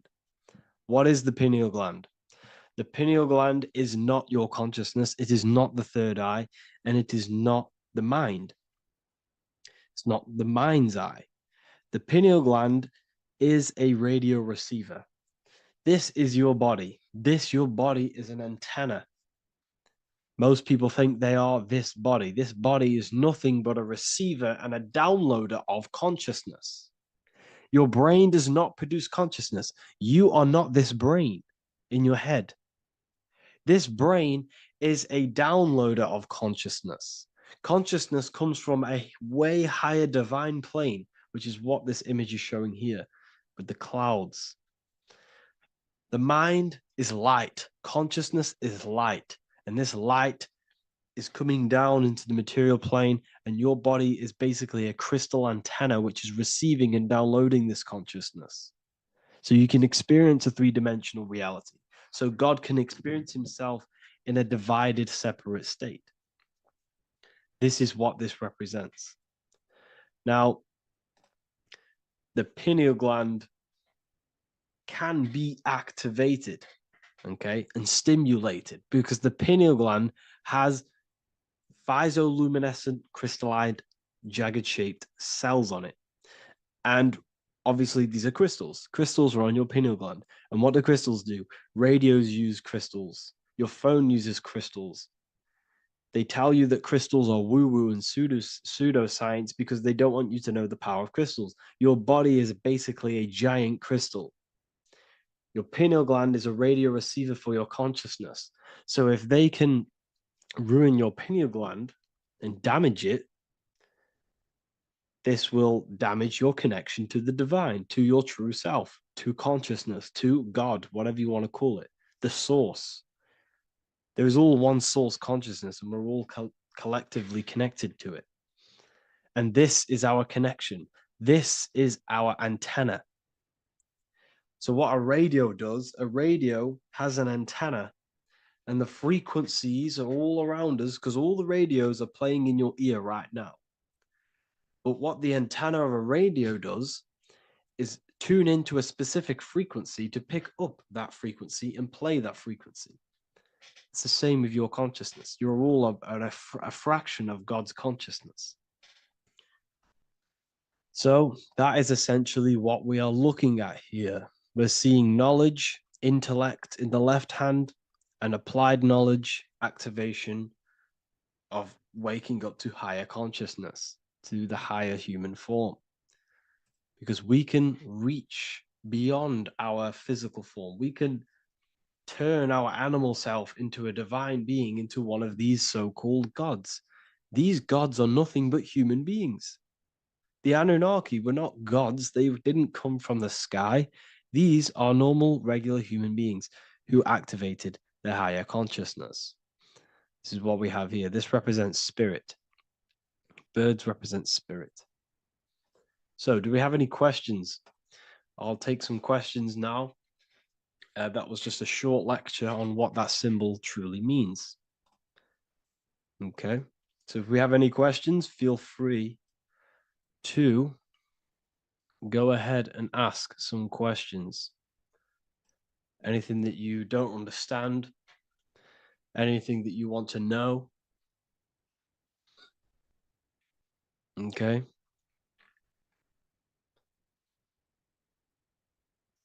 So base reality would be where source resides. Yes, the base reality is your consciousness. Are these lectures available in the university? There's a whole section, basically inside the university, there's a whole section with like over 30 long form lectures like this. So the base reality is where the source resides. Yes, the base reality is your inner world, your consciousness. That is the only thing that exists. Your outer world is just an effect of your consciousness. Your consciousness, everything that has gone on within the mind and emotion is pushed outwards into your reality. You have thought and felt your way into your external circumstances. Your life is a direct correlation of every thought you thought in the past. Therefore, your inner world of consciousness is creating and molding your outer world.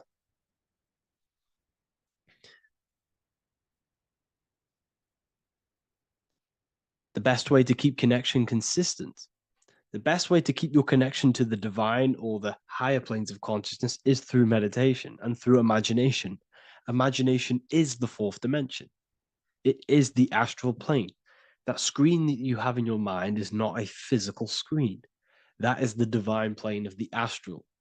And this is essentially where all objects of this material world comes from. The phone that you are holding, the laptop you're watching this on, whatever you're doing, every single object you see in your room that you are in right now began inside of the plane of imagination. This is not a physical plane. This is a metaphysical plane that you have access to. And you have the ability to bring down this plane into physical form. That's what we call manifestation. That's what the ancients called magic. This is what we now call in science metaphysics. It's all the same thing. So yes, you all have access to the divine planes. Unlike animals, this is why humans are so advanced.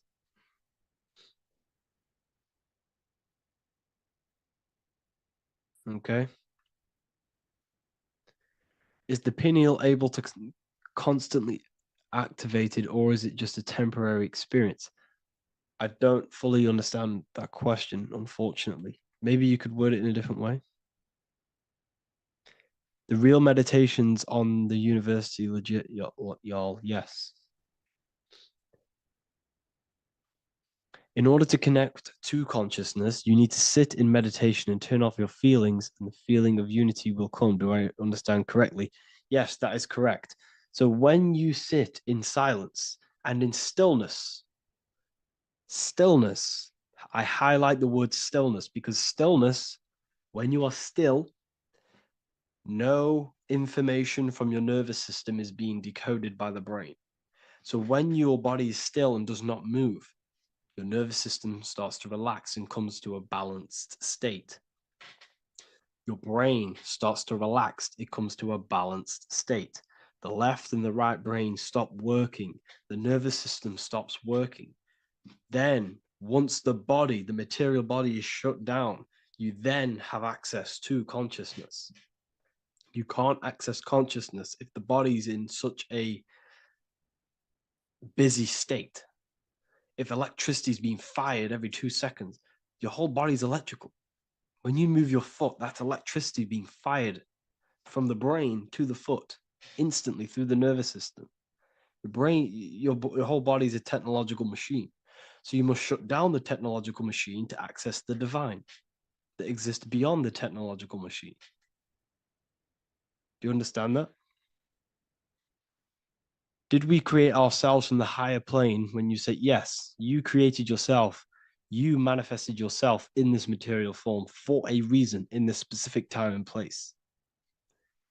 Wisdom books, are these available inside the university? Yes, they are. So anyone who joins the university, they all gain 50% off the store. So you can get anything you want inside the store for 50% off.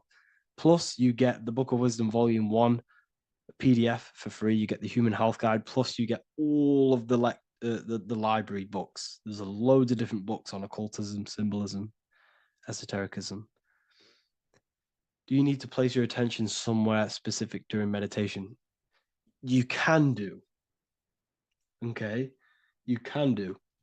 So if you struggle, when you first start to meditate and you struggle to turn off the thoughts, think of the back of the brain, the back of your head. Don't think of it, place your attention on it. Okay, so when you place your attention on the back of the brain, this now shuts off thought because the back of the brain doesn't have any activation to do with thought. The front brain does, the neocortex. That's all to do with activation of thinking. So place your attention on either the back of the brain or your breath. What's more important, creating yourself or finding yourself? It's balance of both. So in order for you to create fully, you must have awareness of self and awareness of thought and control over the mental dialogue, the inner voice inside of you. Okay? When you control that inner voice, that is when you gain power. That inner voice is what brings commands into physical reality. Before you kick a football, there is a change in consciousness. There's a decision made in consciousness before the body takes the action. Therefore, every physical manifestation is a change of inner consciousness before it's a physical reality.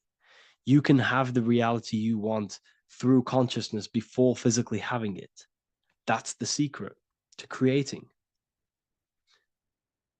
But you must believe it like you know the sun is going to rise in the morning. That's how much you should know that you have that reality in consciousness through feeling and thought and imagination.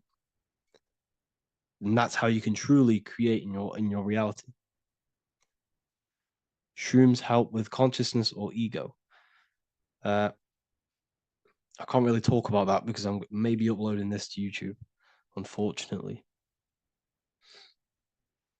But we need to clean our pineal gland first from calcification. Yes, definitely. You should go on a detox the body.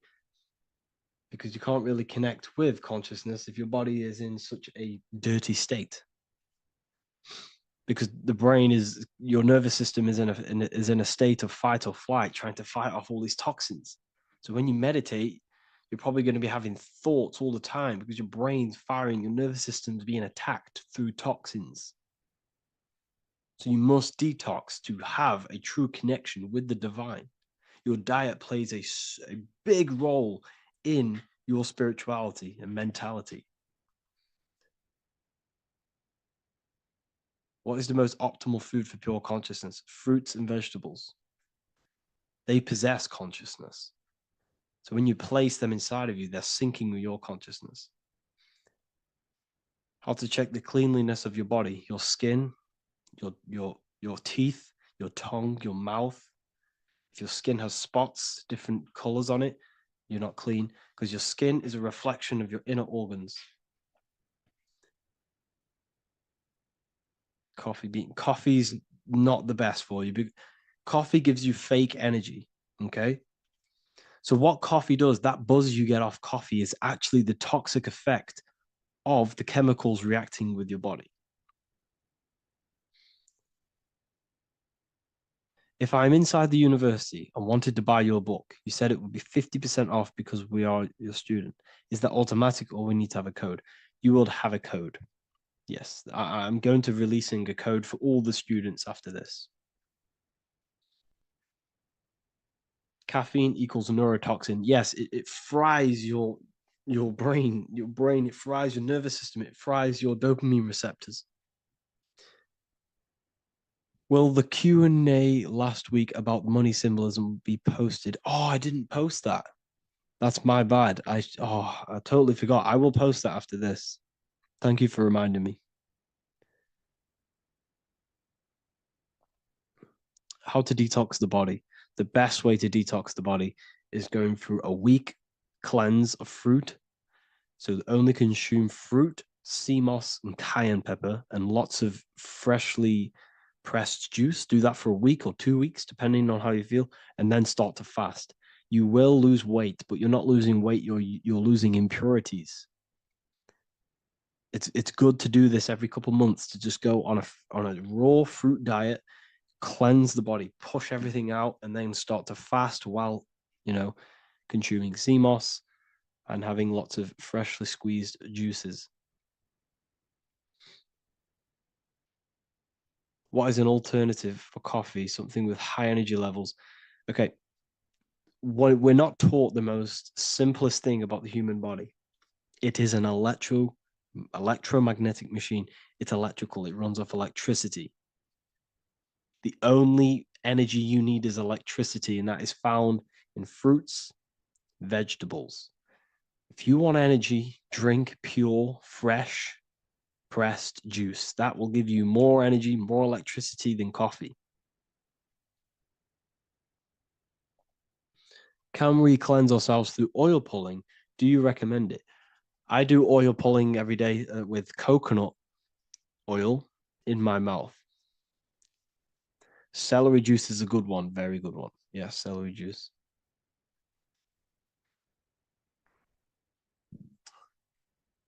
Any more questions?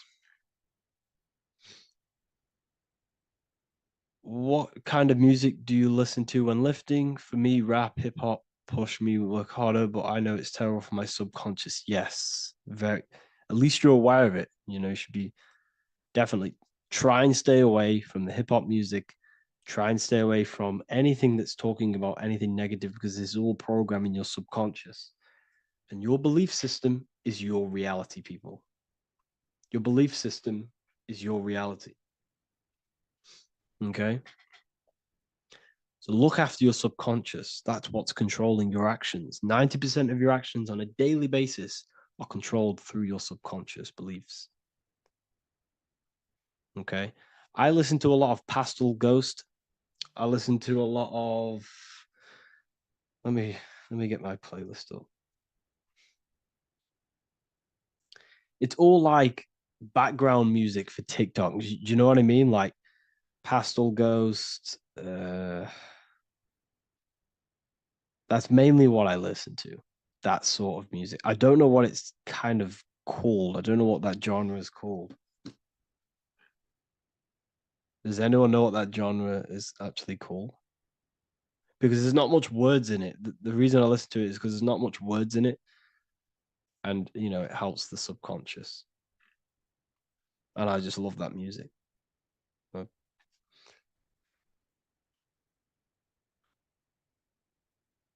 Like lo-fi, yeah, a bit of lo-fi.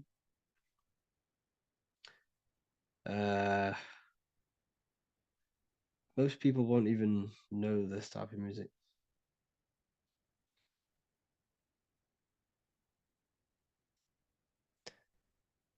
Can you tell us how you use cayenne pepper? So I mix it with freshly squeezed orange juice every morning. So the first thing I have, empty stomach, I have a teaspoon of cayenne pepper, mix it in and just down it every morning. And sometimes at night. The feeling you get in your stomach after putting cayenne pepper on an empty stomach is absolutely amazing. It tingles in your stomach. It kills parasites. It kills all horrible organisms.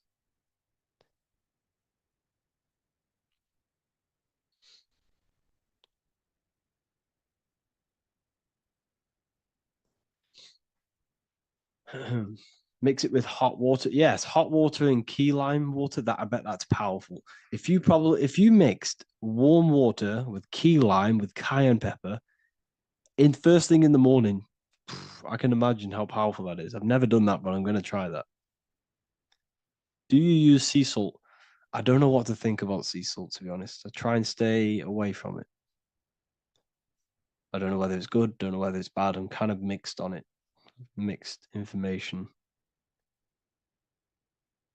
I've heard people have benefits. I've heard other people say stay away from it. So I don't know. I just stay away from it. I'm not too sure on it.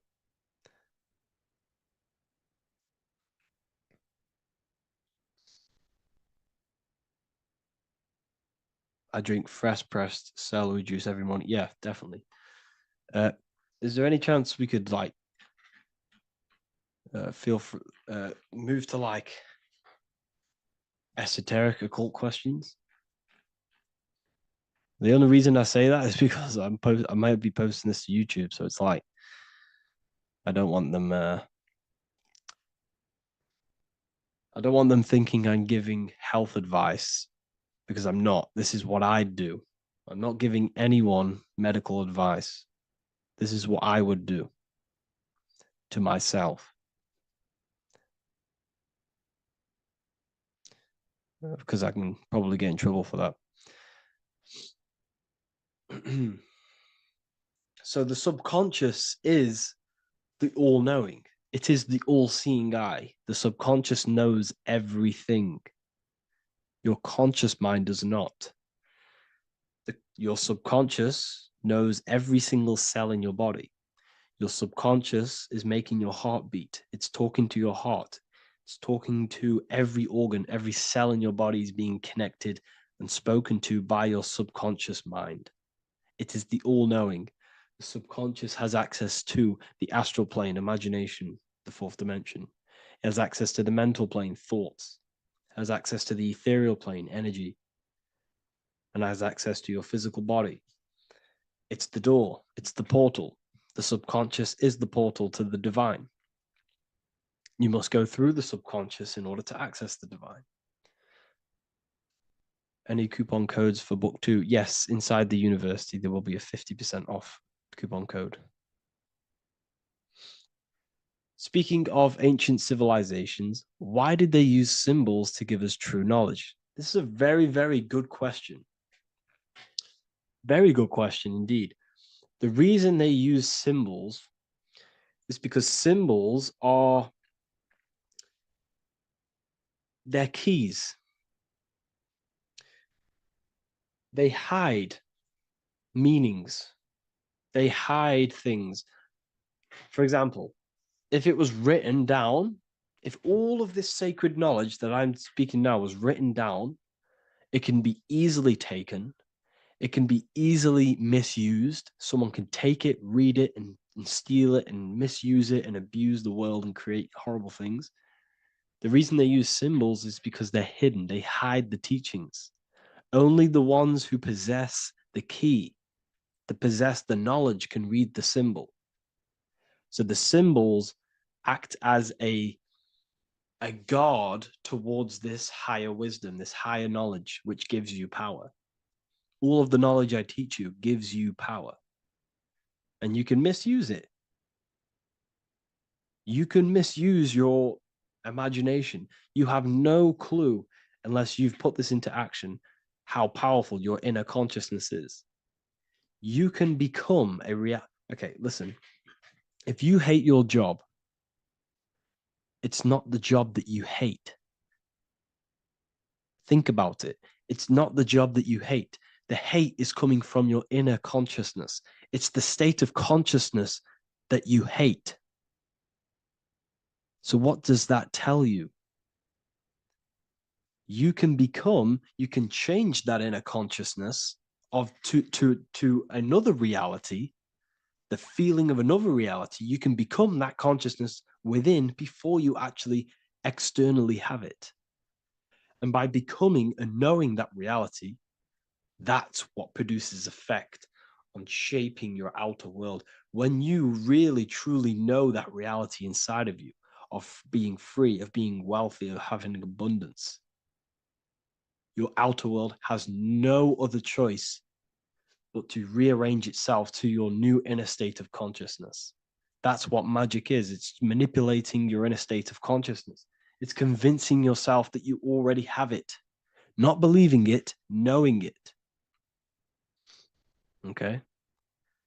Knowing is different than believing. Believing is a lie. You should know thyself. Okay? So we can say that human overpopulation is intentional. There is no human overpopulation. We're all cramped in these cities. We're all cramped into one little place. We're not supposed to live like that. We're not supposed to live so cramped. This is why there's so many weirdos out in public. So many weird people doing weird things. This is when things start to go weird, and we shouldn't be living in this state, in this condensed state. We should be spread out.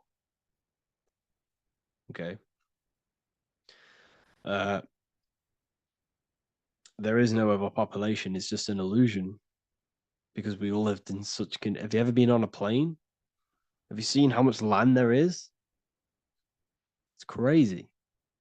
There's no overpopulation. And how many people do they say there's in the world? There's not that many people in the world that they say. I think it's like 8 billion. I think they say there's 8 billion people.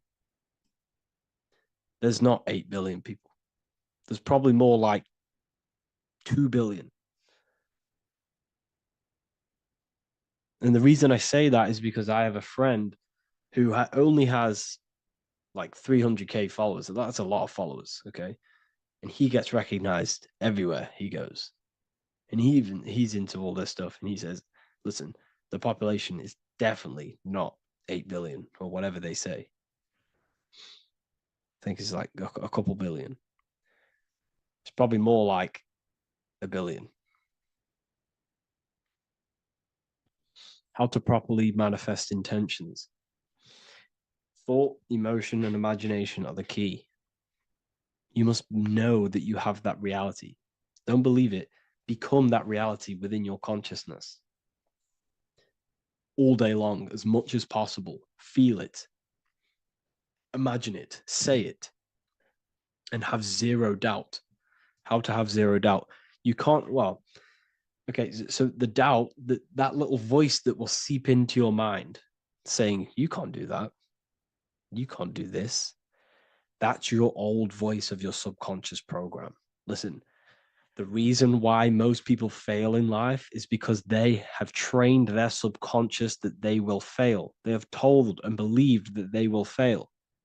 The reason I will succeed for the rest of my life is because I have trained my subconscious to say, I will win, I will succeed, I will solve any problem. That's my belief system. And if my belief system is that, then my external reality, my conscious mind will seek a way to fulfill that belief. It will seek to control and create that belief in my external world. It will seek to solve any problem. I've trained my subconscious mind to know that I already have the reality, to know that I'm abundant, to know that I have everything that I already need. Therefore, if any problem comes, I can sort it straight away.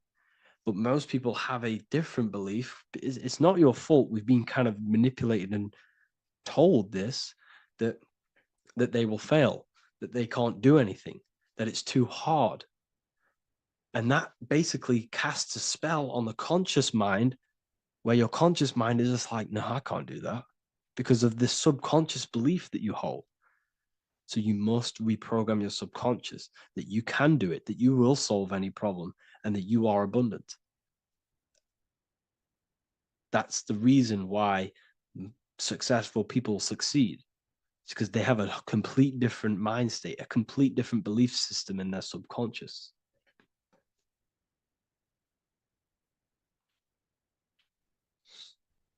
Do you offer mentoring?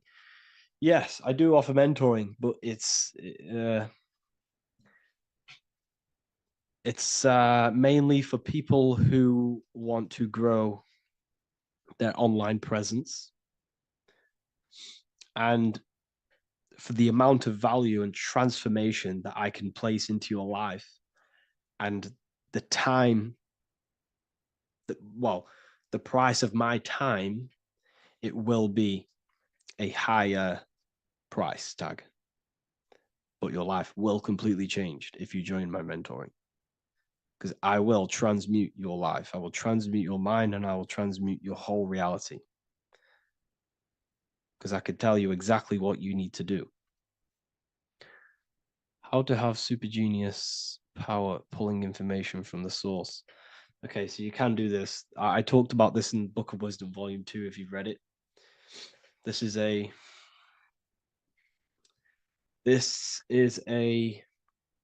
technique that Albert Einstein used. This is a technique that Thomas Edison used.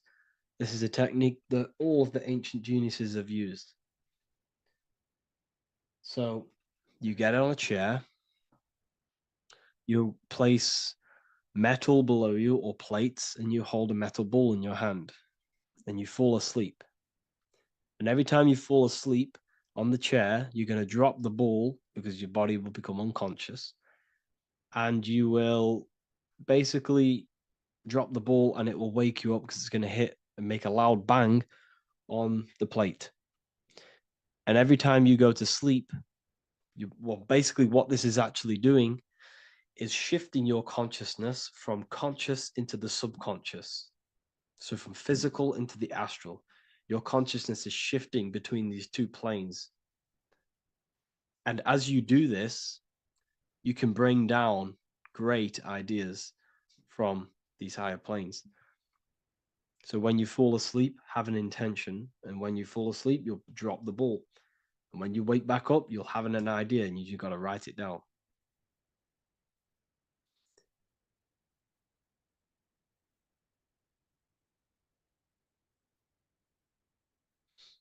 How to balance chakras. Don't focus on balancing your chakras.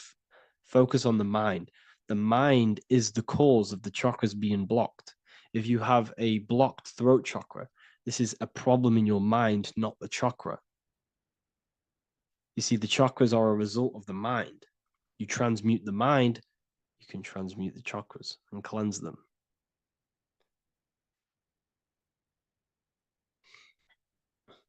So was Jesus a real man that walked? Okay, so I'm going to tell you something. Like, some of the things that I say in my reels, they are to catch attention. So if I say the first thing on the reel, Jesus never existed, straight away, you see that, it's going to trigger you. It's going to trigger Christians. It's going to trigger people. So yes, I do say things to catch attention. The reason I do that is because I have to in order to catch attention. Maybe there was a Jesus who walked. So in the past, I have said Jesus never existed. Yes, this is to catch attention, to boost the reels, views, and comments and stuff like that. Maybe there was a man who was called Jesus and walked the earth. But listen, he was not the Son of God. You are all the Son of God. Jesus represents an archetype. He represents morals. He represents a way of living that you should embody in your life, not to worship. We shouldn't be worshiping this man. We should be embodying his qualities into our lives so we can become Christ consciousness, so we can live in harmony with our mind, emotions, body, and spirit. Okay? He was not the Son of God. You are all the Son of God. We are all God experiencing himself in a three-dimensional divided form. God is oneness, and he created a divided world so he can experience himself. Why do you quote from the Freemasons oft times? I don't recall me looking at Freemason quotes and quote them. I just simply, when I post a quote, I literally just, whatever comes to my head, I just whack it into Telegram or Twitter. Are dreams tied to your subconscious, and how do you understand them? Okay. Dreams and astral projection are two different things. Astral projection is your soul leaving this plane into the collective consciousness, into the collective mind, the collective astral plane. But dreams are basically the astral plane, but it's your personal astral plane in your personal subconscious. So when you dream, you're entering your own consciousness, you're entering your own subconscious. Every character, every event that happens to you, everything that is said to you, everything that happens to you in your dream is yourself pushed outwards, and you're basically experiencing your own mind. If something scary comes up in your dream, this is your belief, this is something in the back of your mind materializing and coming to you and showing itself to you. So in order to understand your dreams, it's basically suppressed emotions, suppressed thoughts, all lingering in your subconscious materialized. Okay. A few months ago, I'd have concurrent dreams of getting in a car crash that lasted for months. Then one day out of nowhere, I got into a really bad accident, and that low-key bugged me out. I didn't know if my mind was trying to warn me or what. You can explain that. Okay.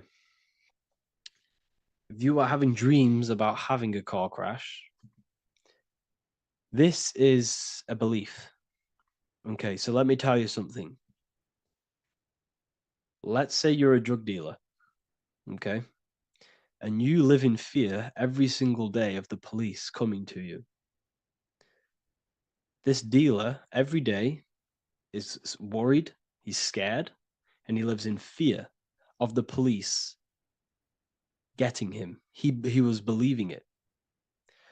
This fear, this emotion he was feeling on a regular basis, repetition, and the emotion is basically impressing your subconscious. It's impressed his subconscious that deeply that he now believes it. It's now become a belief. So one day the dealer gets caught and he goes to prison. Let me tell you something. He placed himself there. because he created a program, a belief in his subconscious of the police. And his external reality is now in a prison cell. But that prison cell is just an external manifestation of the prison cell of fear he installed in his subconscious mind. The four walls he's now trapped in is just basically an externalization of his own belief system that he created through consciousness, through the subconscious. If you embedded your belief that you will be in a car crash, you will be in a car crash. He placed himself there. He materialized that reality through the thought, through the emotion, through the belief. He put himself there. You see? So if you were having dreams, this was maybe, it could have been anything. You could have watched a program when you were a child about a car crash, and that maybe scared you. Or you saw a car crash when you were very young, and that scared you, and that impressed your subconscious. Then you had a dream about it. Then you started to believe it. And then one day, bang, it happens. That's the power of the subconscious mind. It holds control over you. It holds control over every aspect of your reality, of your being. So, I hope you all enjoyed this live. I'll see you all inside Ethereal University. I'll be posting another lecture this week. And yeah, let me hold on.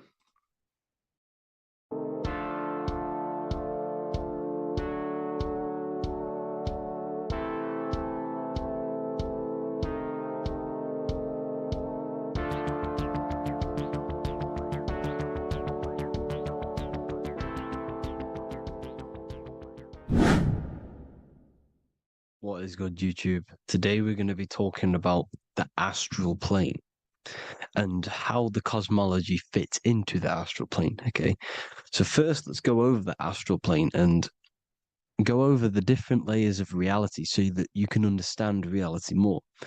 You are a multi-dimensional being. You are not in these, you are in all of these realities at the same time. They all interweave into one big reality. But there are different planes. They are different vibrational dimensions. There are different dimensions of reality. The mind is the root cause of reality. We're living in the mind of God. Everything is being thought into existence from the root cause, from the universal mind. This is why the ancient Egyptians said, all is mind. We're living in the mind of God. And we are a microcosm of this mind. This is why we all have the same mind. This mind is the world of thoughts. Now, this world of thoughts is just the thought alone. For example, it is the thought of a chair. But then when you start to imagine this chair and you start to mentally see the chair, you're now manifesting the thought, the singular thought, into some sort of form. So now you're imagining the chair. You're imagining the form of this chair, which is then manifesting into the astral plane. The astral plane is the world of thought forms manifesting. So when you are imagining something, you are seeing into the astral plane. Okay? Your third eye, it is an eye because it sees the astral plane. It is seeing the other side through imagination, through dreaming. Well, we'll go over dreaming later. So the thought of a chair is a singular thought. The imagination of the chair is the manifestation of the chair. And in the astral plane, it's basically the world of all the chairs that could ever exist. So you're thinking of the chair as a singular thought, which is the mental plane. The astral plane is the imagination of that chair, is the thought, the manifestation of it. Depending on the vibrational state of the thought will depend what level of the astral plane it will go to. For example, if you're thinking about a chair to torture someone on it, it's going to go on the lower astral plane. Or if you're thinking and imagining happy things, it's going to go to the higher astral plane. So wherever your mindset is, that we call it a mindset because your mind is setting frequencies to certain things. Thoughts are frequencies. And a mindset is setting your frequency, setting your mind to a certain frequency. So when you set your mind to a certain frequency and you imagine something in that frequency, you're going to match everything in the astral plane that are on that similar frequency, just like you would in the physical world. Because we're all in these worlds right now as we speak, but we can't see them with the two physical eyes. We can feel it though. When you're around someone and you've just met a new person, for example, you can feel their vibration. And if you're not on a similar vibrational match, you will not get along with that person, or you just won't not get along, but you won't connect with that person because you're on two opposing frequencies, not matching. And this is something you can't see, you can only feel because it's the astral plane. It exists within the astral plane. Everything in the astral plane is made out of vibrations. So if you do astral project, and if you already know how to astral project, you will see beings and people and things that are on the same frequency as you. This is why before you astral project, you need to sort your vibration out before you astral project, because you are projecting your consciousness into this. It's the mind. The mind is the bridge. It can move between realities. You are a observer. You are a observing soul which observes different realities. And the mind is the bridge between all of these different realities. The mind can choose. If you want to project into the astral, you set your mind to it, you can. Okay? So let's not get off track. The lower astral plane is where demons are. The higher astral plane is where heavenly beings are. Heaven and hell are kind of a real thing. The etheric plane is a powerful substance, the ether, the fifth element that they don't tell us about. If you type in on Google the 5 elements, they will try to remove it with wood or metal because they don't want you knowing about the ether.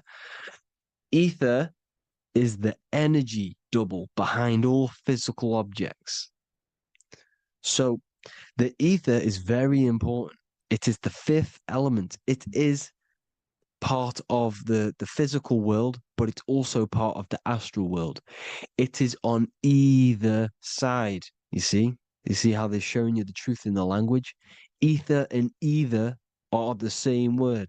The ether has 1 foot in the astral and 1 foot in the physical world. It's a substance that connects the physical to the astral world.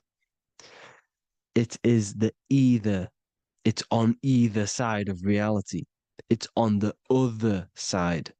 Other, either, same word. Ether is connecting the physical to the astral plane.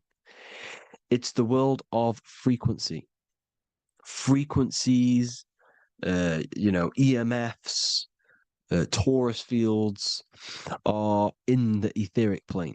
It is the energy plane. It's where energy moves through the ether. Okay. So then you have the physical world, the world of effect. Everything you see in the physical world is the effect of the higher planes.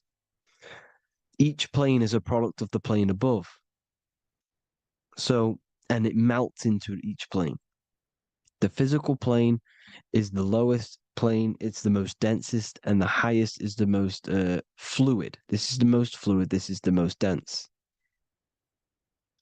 This is where we get the saying, as above, so below from. As above, so below comes from the different planes of reality. And magicians understand this. This is why magicians always say as above, so below. Because they understand if you manipulate the higher planes of reality, you manipulate the lower planes. Because the astral plane is a is a direct copy of the physical world, but in the astral plane. It is mirrored. The physical world is mirrored in the astral plane. They are both the same world, but just different vibrational states of the world. Kind of. It's hard to put this in words, people. So just try and understand. The astral plane is the double. It is whatever happens in the astral plane happens in the physical plane. This is why magic works. This is why demons work. This is why spirit communication works. Because if you manipulate the higher planes, you manipulate the lower planes. As above in the astral, so below. Leonardo da Vinci showing you to look up, pointing up. You got to look up. He's telling you to change the mind, you change the physical world. You change your emotions, you're on the astral plane, you change the physical world. You change your reality by changing the higher planes. This is the Masonic 11, the two pillars. This is the 11, also symbolizing the two hemispheres of the brain here. But the 11 symbolizes the two mirrors. 11, 11, 9, 11. 9, 11 adds to 11. 9 plus 1 plus 1 equals 11. The Twin Towers were an 11. Flight 11 was hijacked. Because it's a mass ritual within the astral plane. Now, we're going to go deep into that later, and I'll show you these rituals they do in order to manipulate the astral plane.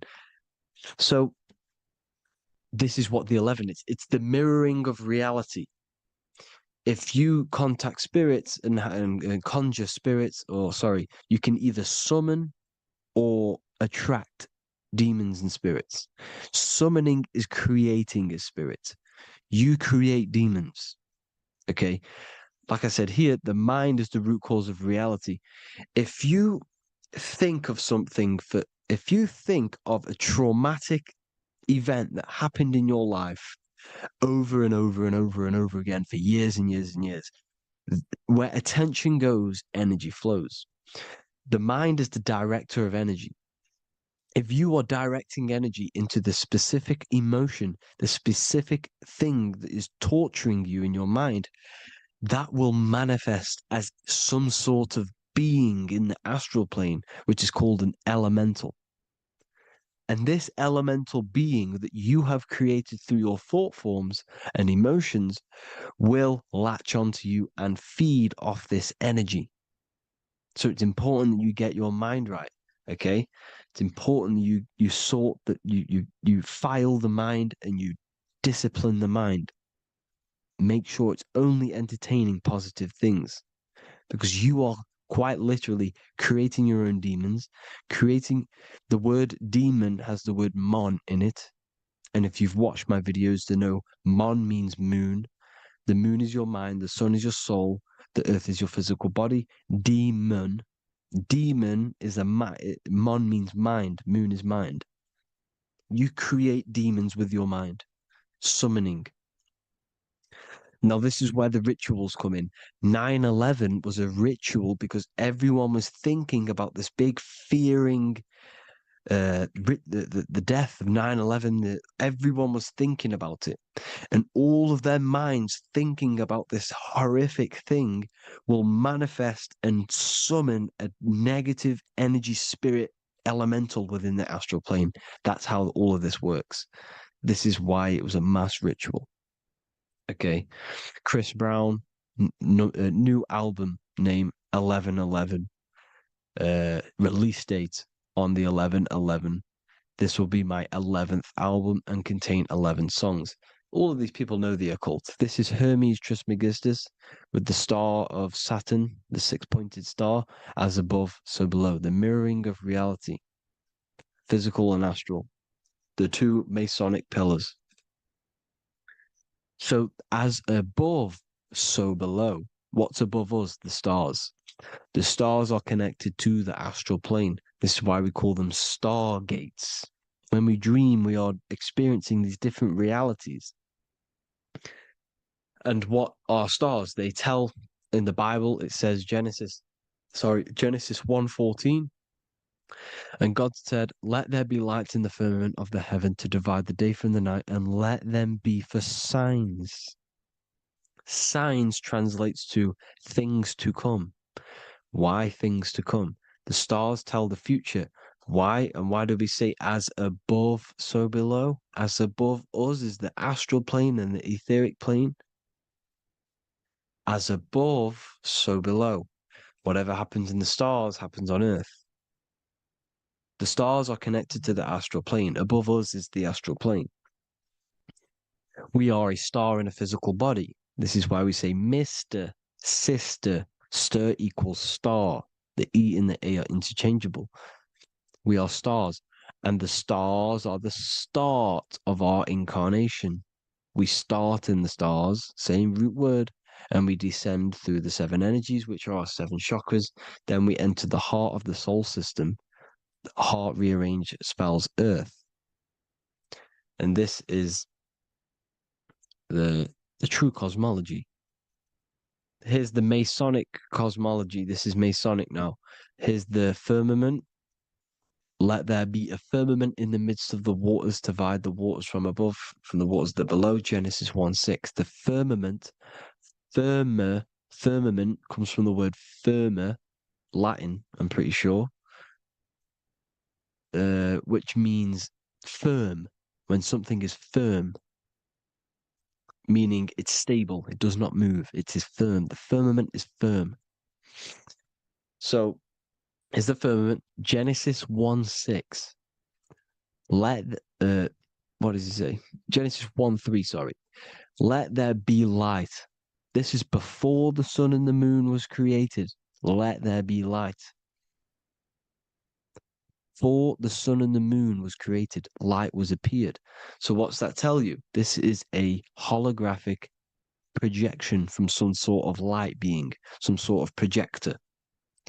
And that projector is the all-seeing eye you see in the Masonic cosmology. This is the all-seeing eye projecting the light beams. Let there be light. Everything is made out of light.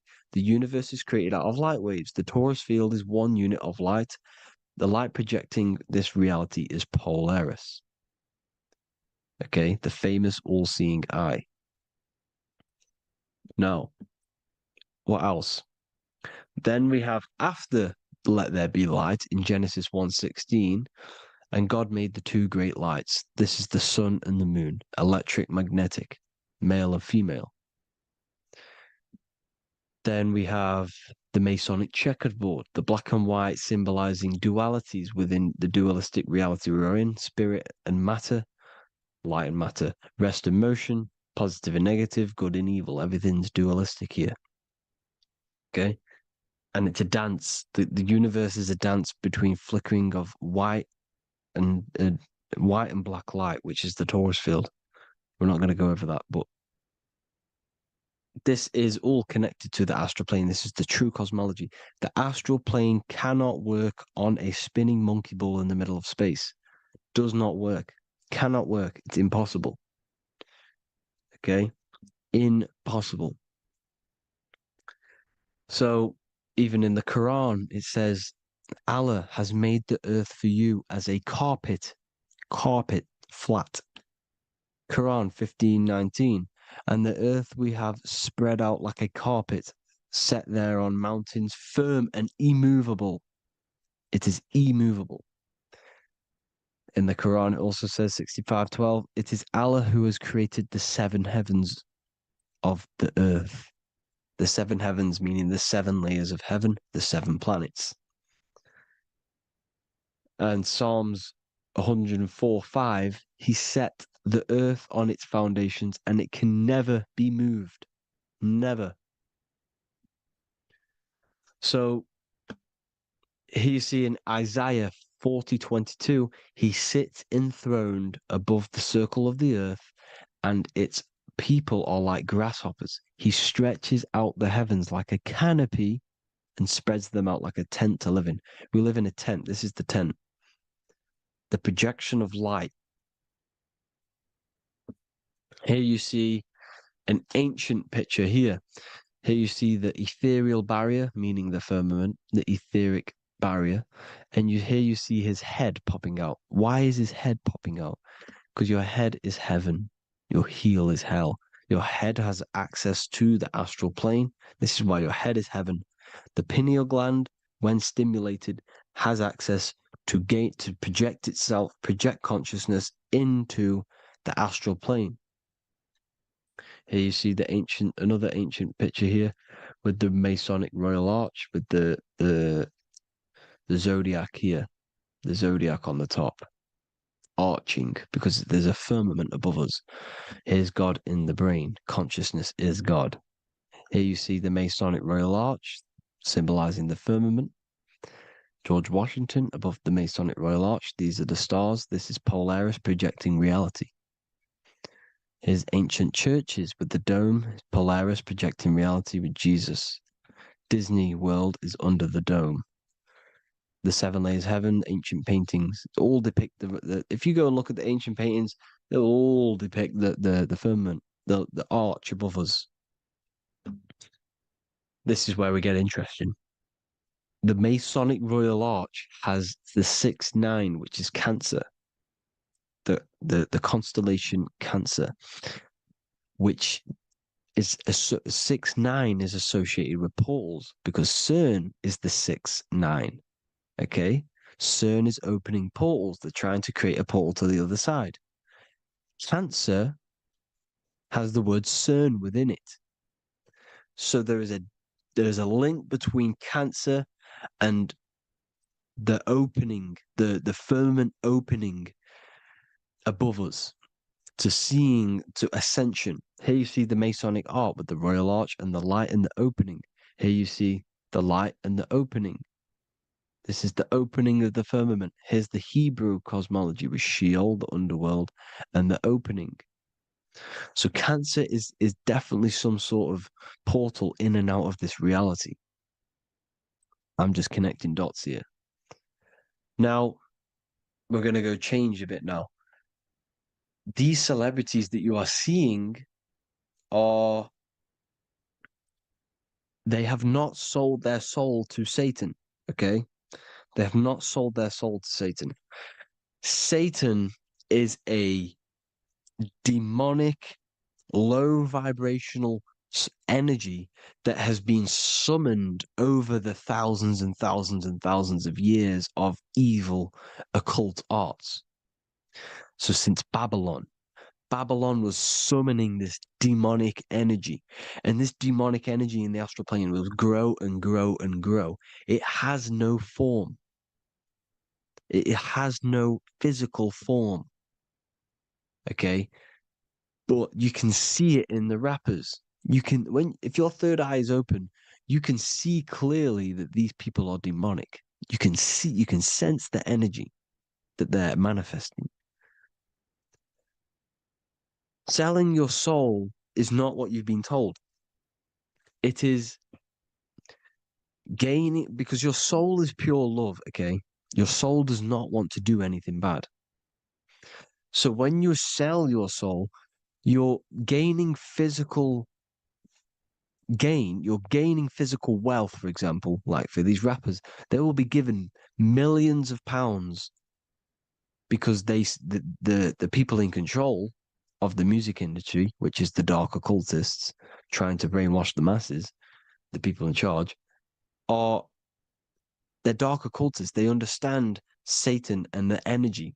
They are satanic energy, which has been summoned in the astral plane.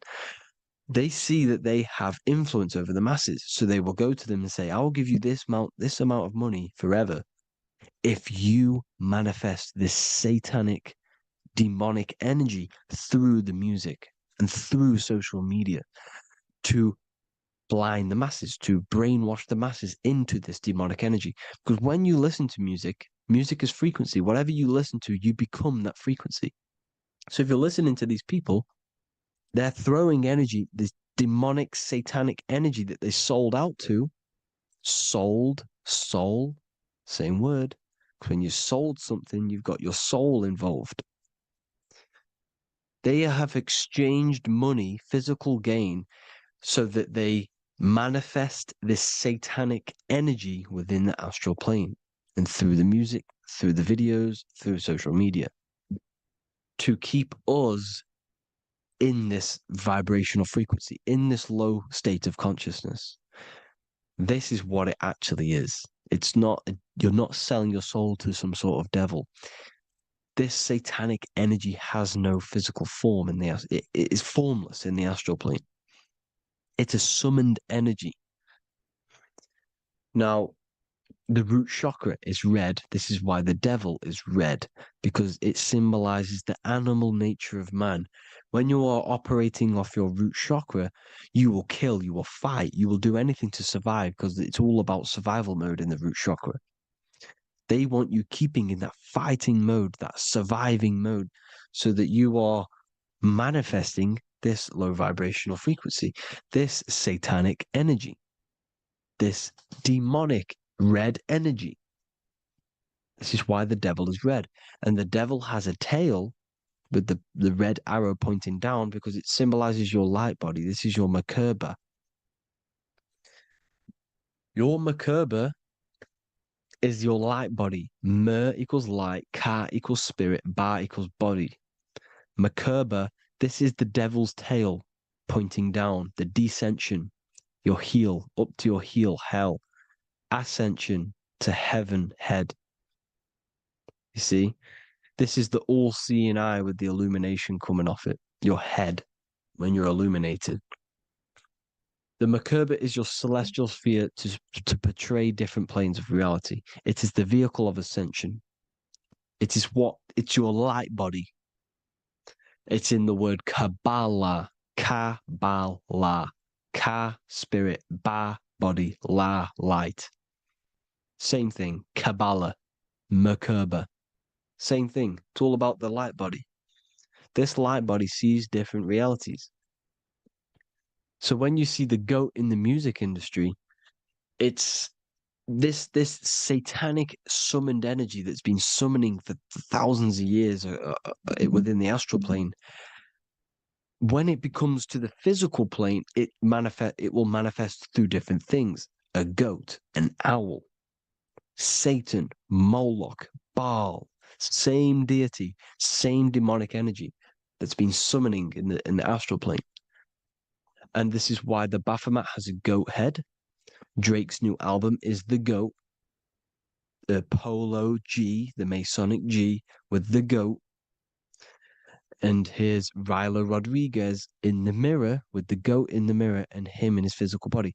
It symbolizes, the mirror symbolizes the astral plane because he's manifesting the goat, the demonic energy. He's sold out to the demonic energy. And in the physical plane, he's his physical body. The mirroring, the Masonic 11, the mirroring of reality, the astral and the physical. And what do you call them when they're an amazing rapper, the best rapper? You call them the GOAT. Because the GOAT, you're the GOAT because you're manifesting the GOAT energy, this satanic, demonic energy within the astral plane. So Baal, Moloch, all the same thing. Because in the astral plane, if you want to gain spirits to come to you and communicate you in the physical world, if you want to communicate with spirits, you have to gain their attention. You can either gain their attention or come together and agree to create some sort of being, which is Satan. Okay. You can, like I said earlier, you can create these beings, you can summon them or attract them. One way to attract them is sacrificing. In order for you to become God, man, to turn to God, you have to sacrifice your life. You have to sacrifice, not drinking, not doing things, not doing anything demonic, not doing anything bad, not eating meat. You have to sacrifice yourself to become the light. However, if you want quick, instant gains in the physical world, you can sacrifice something else to communicate with these spirits because these demonic energies feed off demonic energy, your demonic energy. So these dark occultists will give away babies. They'll sacrifice, torture babies so that they gain, so that they can communicate with these spirits for physical exchange. Yes, you can do this. These powerful spirits, these powerful demons can give you powers. They can give you certain things. And this is what they are doing. They're summoning and attracting these demonic energy. This is why, trafficking is one of the most, Balenciaga. Baal is the demonic energy in the astral plane, which requires child sacrifice for his presence. Balenciaga, and they were trafficking children. They were trafficking, killing them, and offering them to the spirits. This is what they are doing. Balenciaga. It's in the name. Here you see, you can see here a stick man with two horns. The goat, obviously, it's all the same deity. Baal, the goat. Moloch, his Moloch, the owl, the Egyptian owl, because it comes from the owl of Moloch, which is Baal, which is Satan, all the same demonic energy. And it's on the dollar bill, a tiny dollar bill, tiny on the $1 bill. All the same thing. Bohemian Grove, they worship the big owl, Moloch. It's all the same thing. It's all one big demonic energy which has been summoning in the astral plane. And it's trying to take over Earth, the physical plane. That's what it's doing. So I hope you all gained a deeper understanding of the astral plane and what's actually going on in the world. Please leave a comment if you can to help the algorithm. Drop a like if you like this content. And hope you all learned something today. And God bless you all. Thank you all.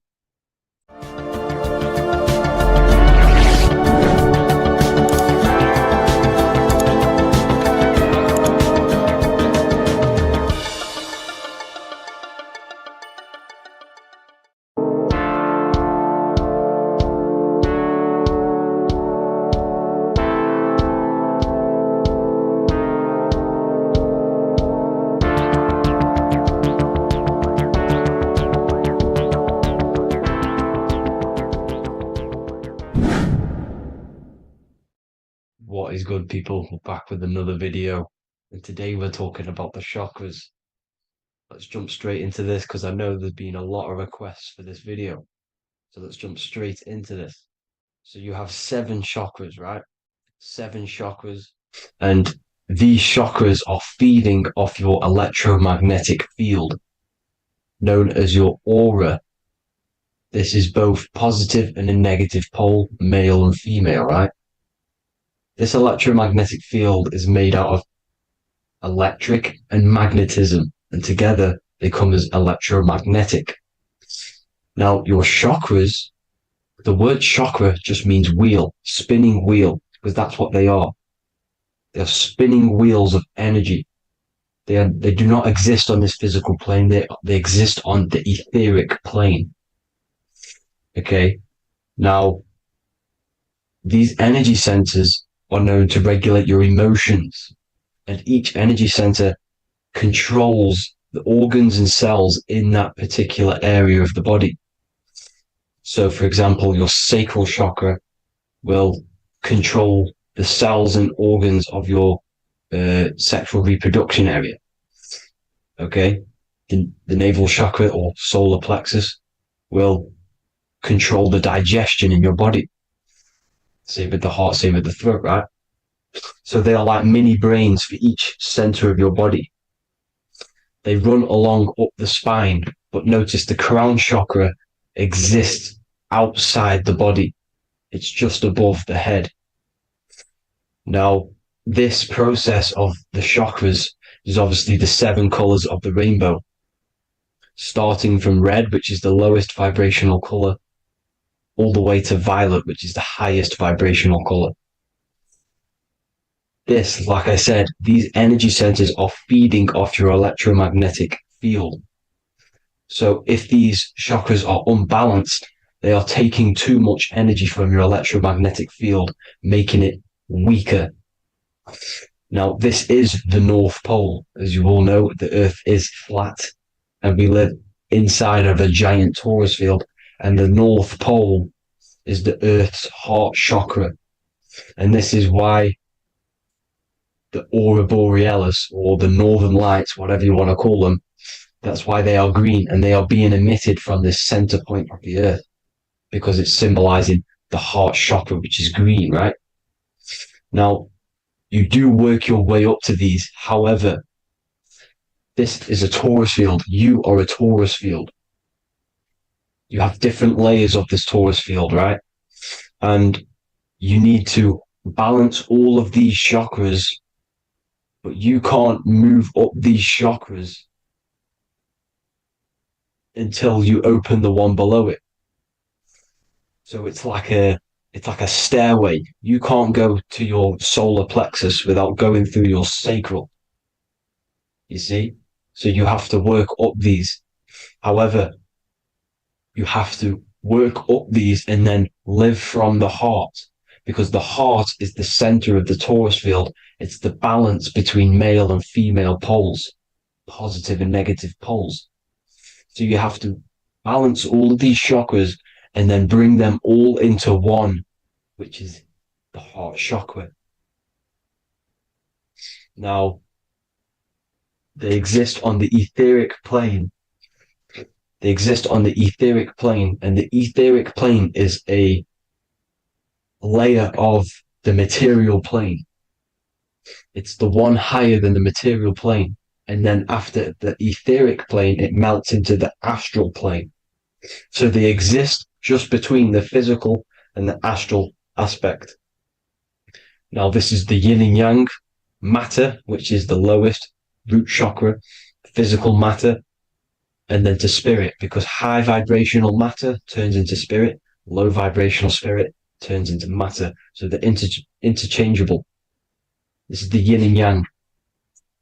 Now, when you see ancient paintings with the halos, you see this is like a toroidal field coming out the top of his head, you see, with a halo. This was symbolizing in the old days, in the ancient days, that they've aligned their chakra, they've reached Christ consciousness, which is God consciousness, right? Now, this electromagnetic field is the apple that we bit out of in the Bible, because you see that apple is a torus field. So they were metaphorically or personifying the torus field. That's what the Bible is. It's a massive personification. It's all metaphors. You have to read it properly. It's got a greater meaning behind it. Now, when we bit from the apple, we ate from the tree of knowledge, which is good and evil. Our lower mind took over, so we materialized to feed our physical bodies.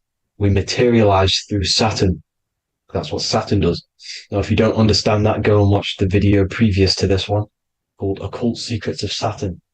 And that will show you how Saturn is the materializer.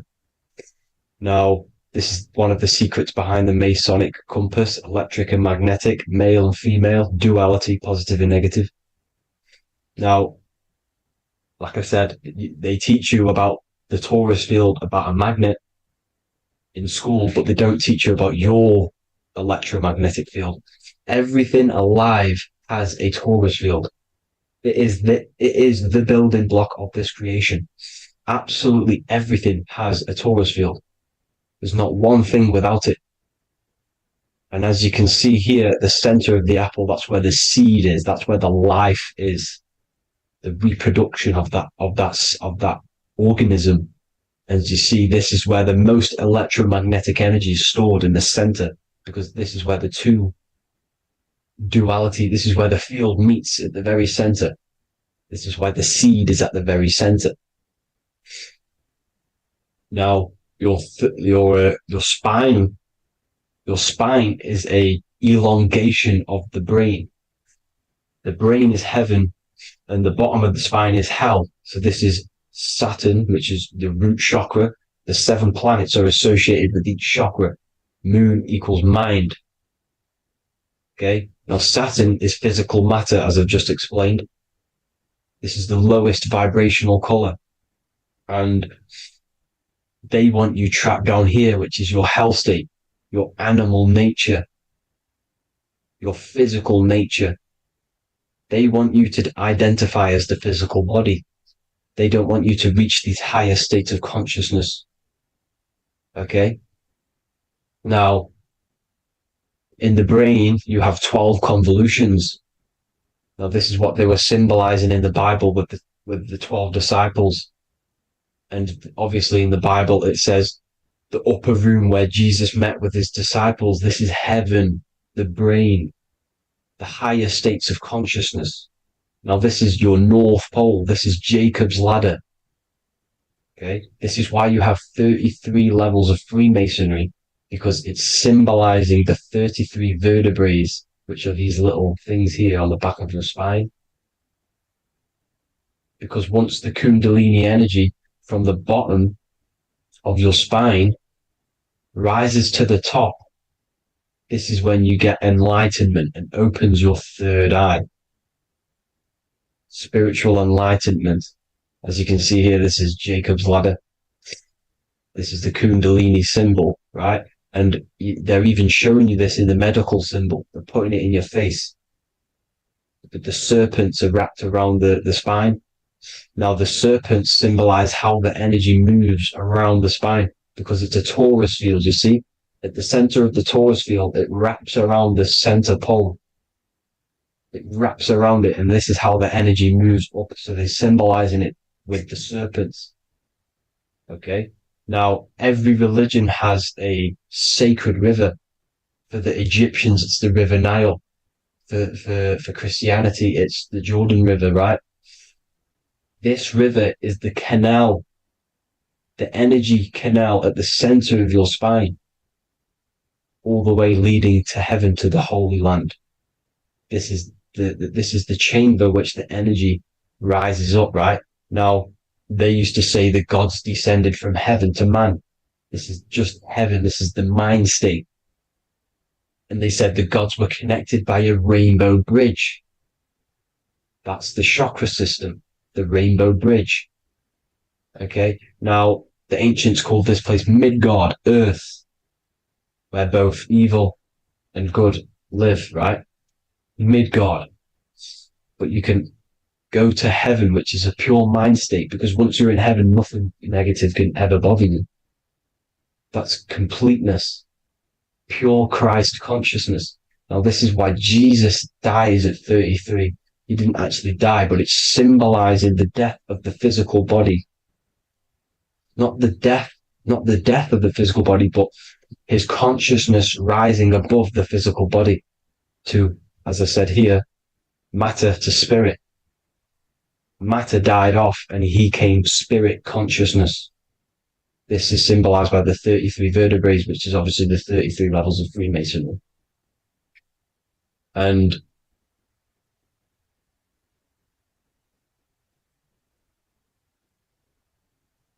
now the pineal gland, which is at the very top of this Jacob's ladder, or the River Jordan, the canal, your 33 vertebrae on your spine. This is where the pineal gland sits, right? At the very top, at the center of your brain. Now, there's multiple ways this was symbolized. The Eye of Ra, which is used by the Egyptians. Now, this pineal gland is the seat of consciousness. This is where your consciousness is stored, right? And the ancient Sumerians used the pine cone, hence why it's got the word pineal gland, the seat of the soul consciousness. It produces DMT, dimethyltryptamine, which is known as the spirit molecule. And the pineal gland is wrapped in microcrystals, and we all know crystals transfer frequency and energy. Now, radios use crystals. A radio is a frequency transmitter, turning a frequency into a frequency that we can hear with our ears, right? Because all the radios are actually playing right now in your ears. However, our ears can't pick it up, so the radio transmits it into a frequency that we can hear using crystals. So this is the power of crystals, and this is what our third eye is wrapped in, crystals. Now, this third eye is not actually your third eye, it's your first eye. When you're being materialized in your mother's womb, this is the first gland that is produced and everything's built around it, because it is the consciousness. It is your consciousness. Your consciousness never dies, ever. It's an eternal essence. It lives forever. You never actually die. Only the mortal body dies. Now that's what we call life. Life is abided by time, and time is change. And change is what we call life, because everything's constantly moving and transforming into different things, right? Now let's not get off track. The pine cone is obviously, this is in the Vatican here. The pine cone is symbolized as the pineal gland, pine. And this is the opened pine cone. The opened pine cone means or symbolizes the awakened man, the awakened third eye. But the ones here, which the Sumerian gods are holding, these are shut pine cones, symbolizing the unawakened man. But let's not get confused, people. These gods were not gods. They are human beings just like you. They reached Christ consciousness. They are nothing more special than you. They just had the ability to reach Christ consciousness. And obviously their knowledge was far more intelligent than ours, far more advanced than ours. They knew the truth about this reality to the depths. Now, the ancient Hindus had a goddess called Kundalini, which is said that she descended by the means of a ladder or a cord from heaven, which is symbolizing the spinal cord. Now, this is what Hickory Hickory Dock, the mouse went up the clock and came back down. This is all these stories, like Santa as well. Santa comes up and then down the chimney. This is symbolizing the Christ oil. There's an oil which is produced in your pineal gland, right? And this oil travels down the spine. And once it's down on the spine, you must have to raise your consciousness, just like I said, with the chakras. You have to raise your consciousness, raise your vibration to heat up this oil and turn it into a gas. And it travels back up the spine through like the serpents up the spine, and this awakens the third eye once it's coming back up the spine and hits the pineal gland. This is the secret behind Santa and Hickory Hickory Dock, because Santa comes down and feeds the presents and goes back up the chimney, and he lives in the North Pole, the positive pole. This is the North Pole, people, and the presence is your sacred oil. This oil, your physical body is the furnace. It's the spiritual furnace, which you have to heat up this oil by raising your frequency and turning it into a gas to rise up this chamber, the River Jordan, to your third eye, right? Now, this is an alchemical process. Your body is the alchemical furnace.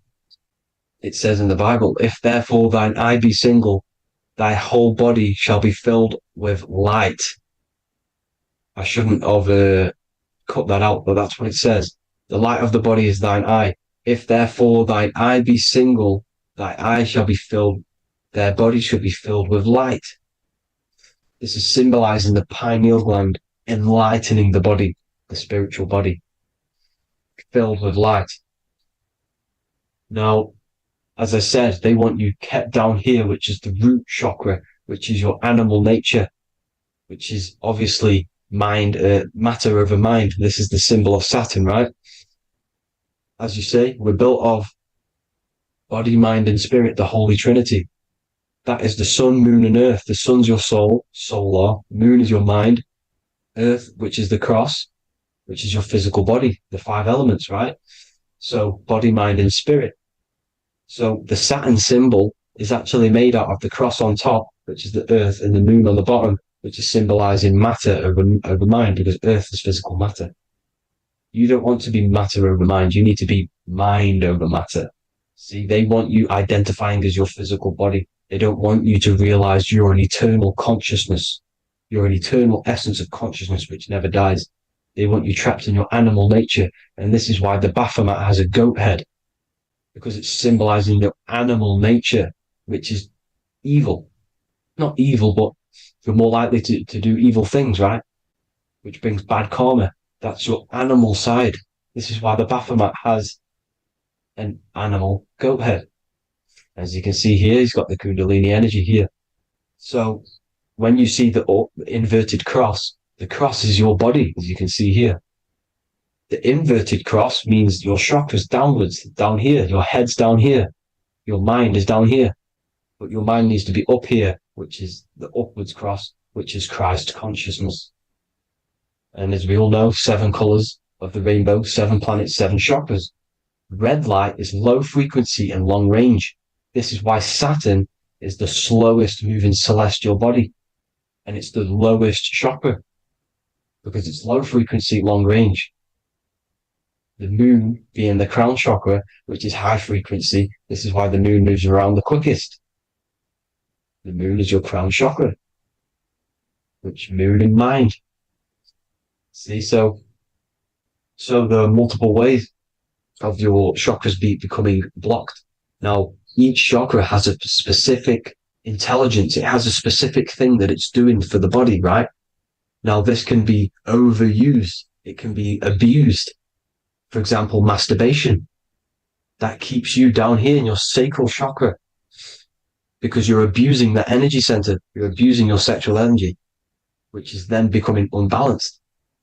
So this is how energy, this is why these centers are pulling more energy out your electromagnetic field, because these centers are wheels. The chakras just mean spinning wheel of energy.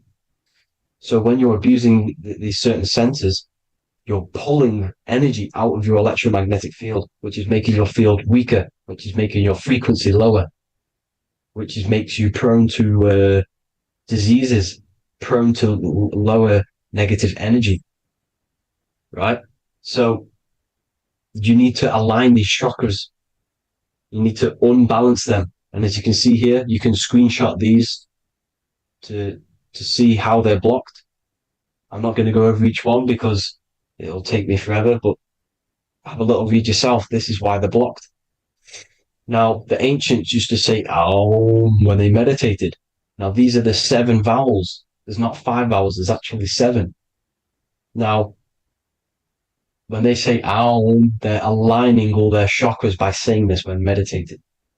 This is where the Aum originated from. Now, emotion is energy in motion. So if you're feeling a certain way, that's the energy you've put in motion. It's a reflection. We live in a mirror reality. Everything's mirrored. Everything's mirrored. As within, so without, as above, so below.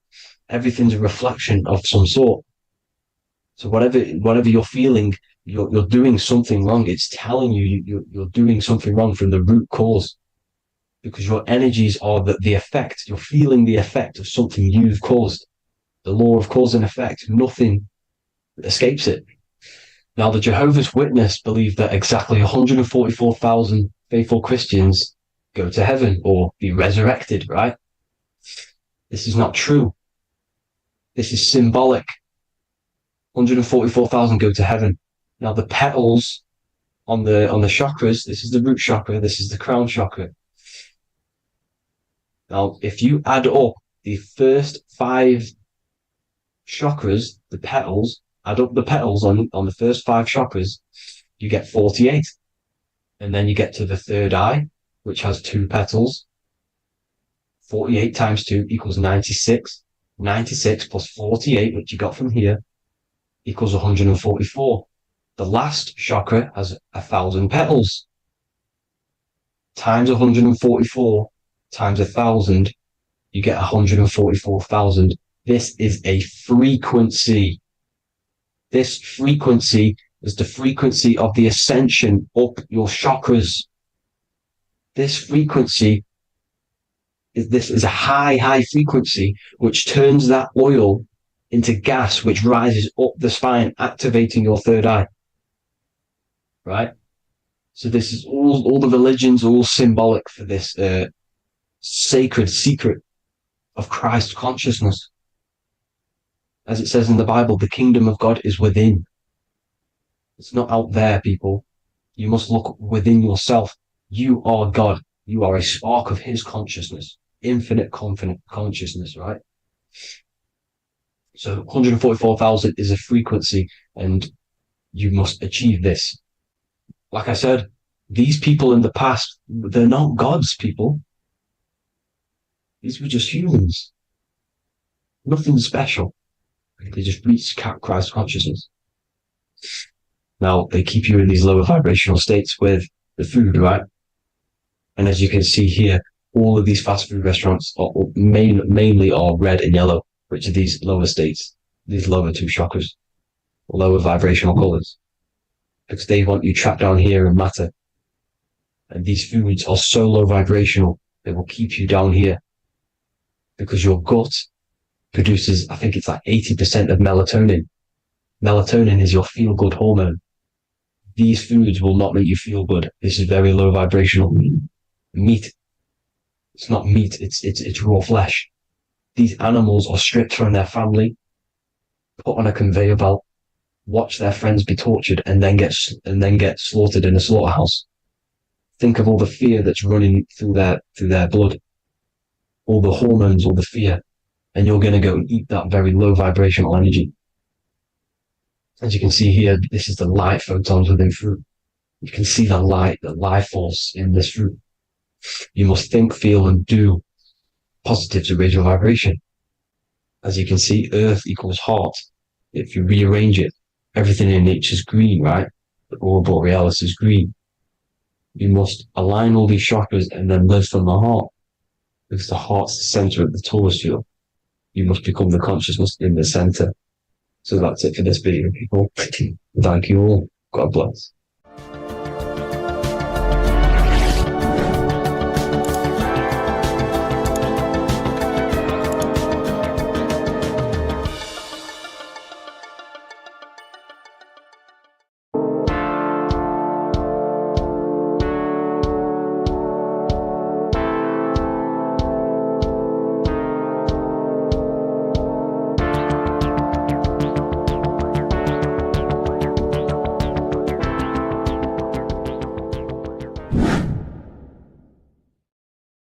What's good, people? We're back with another video.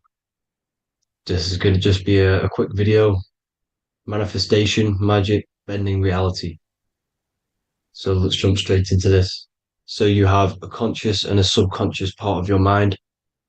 The conscious is what you're conscious of, what you're actually doing, where you can choose or not. However, the subconscious is the part of your brain which is automatic. So all of the systems in your body, like the digestive system, your heartbeat, these are automatically being ran.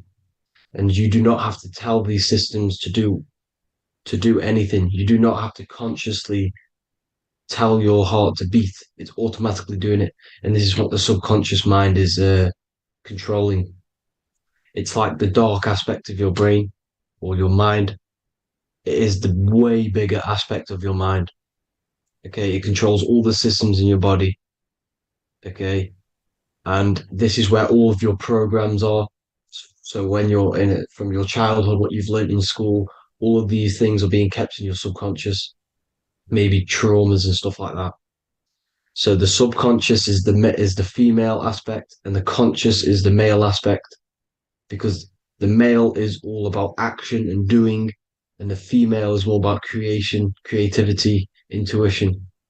So you have a right and a left hemisphere of your brain, and these are obviously male and female. The right side of your brain is your female. It's to do with creativity, imagination, intuition, insight. Okay. And this is one of the most important sides of the brain. This side of the brain is the most attacked by the elites, whatever you want to call them. This side is one of the most important, because obviously your intuition is a massive part of reality. And if you don't have intuition, then you lose track of the things around you. You can't consciously feel if things are wrong or right. They don't want you to have intuition or creativity or imagination. They want you in the left side of your brain, which is just reasoning, logic, and basic things. So they just want you to tell you what you want, tell you what to learn, and then that's it. They don't want you thinking for yourself, which is the right side of the brain. So whatever the conscious side of your mind impresses the subconscious side of your mind. So if you do affirmations, for example, if you consciously do affirmations every day, you're reprogramming your subconscious mind. You're impressing a vibration and a word into your subconscious mind, and therefore it will reprogram it. So the male and female aspect are symbolized by the Star of David as well. The male being the upside triangle, the female being the downside, connected all in one, because we both have male and female energy. So every thoughts are electric, which is the male aspect. Emotions are magnetic, which is the female. Each thought creates a wave of vibration in all directions. So think of it like a water drop in a pool, but it going out in every single direction. It's not just flat. And these thoughts have a certain frequency, well, has a certain vibration. That vibration has a certain frequency. And this affects your aura. Every thought, every emotion directly impacts your aura and the strength of your aura. So if you're angry all the time, your aura in the astral plane will look red. However, if you're happy, it'll be more like blue and green. So it's very important. Your electromagnetic field is created out of your emotions and thoughts, and that affects reality because you're 60% water, and frequency and vibration create certain patterns and has a certain effect on water. We'll get into that after this slide. So each thought that people are thinking around you, you are actually subconsciously picking up these thoughts because it's emitting this vibration in all directions. So this is why you can pick up thoughts of other people on the odd occasion.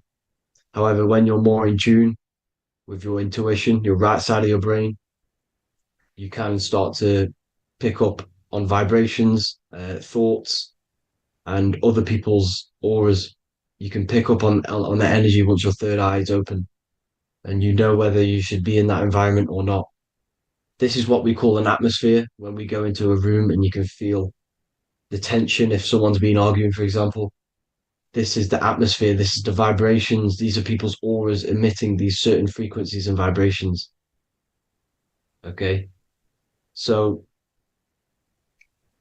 our aura is contained of multiple layers. Obviously, we have the physical body. This is the electromagnetic layer. However, you have the different planes of existence, the spirit, mental, astral, etheric, and then physical. The physical is the lowest plane of existence. And the physical plane is a product of all of the planes above. So the mental impresses on the astral impresses into the etheric, and then the etheric creates the physical object. So the mind is the root cause of reality. The mind is the cause of everything. Your consciousness is pure cause. There's no effect. Everything you see in this reality is the effect. Everything that you experience is the effect because the root cause was the mind. The decisions you made you experience that certain experience. And that decision was created on the mental plane. And this is just pure thoughts. And thoughts are things. If it exists in your mind, it is a thing. It's a certain frequency. So if you have a certain level of thoughts, if you're thinking positive, for example, you're going to have a strong aura, you're going to have a higher vibration. And that attracts like. Like attracts like when it comes to thoughts and vibrations and electromagnetism. So if you're thinking positive all the time, speaking positive, doing positive, you're then creating a higher vibration, and that's going to attract people on that similar frequency to you. Everything is electromagnetism, frequency, and vibration. Everything. You see, so this is why, for example, if I put my hand to a TV screen, if my finger was the same vibration as the TV screen, it would go straight through it. However, the particles in my hand and the particles on the TV screen are two separate vibrations, and this is what causes the friction to stop and not my finger to go straight through it. So, like I said, when you don't feel the vibe of someone, when you don't feel right, you don't really get along with someone, this is a vibration. Your vibrations are not matching, they're not similar, they're two complete different vibrations, and they're not aligning properly. So music has a massive part on this. Music is a massive, massive tool for the elites because music is frequency. And in 1975, the musical instrument are all tuned to 440 hertz. So Spotify, Apple Music, most of the music on YouTube is all set to 440 hertz. And 440 hertz is not divisible by 3, 6, or 9.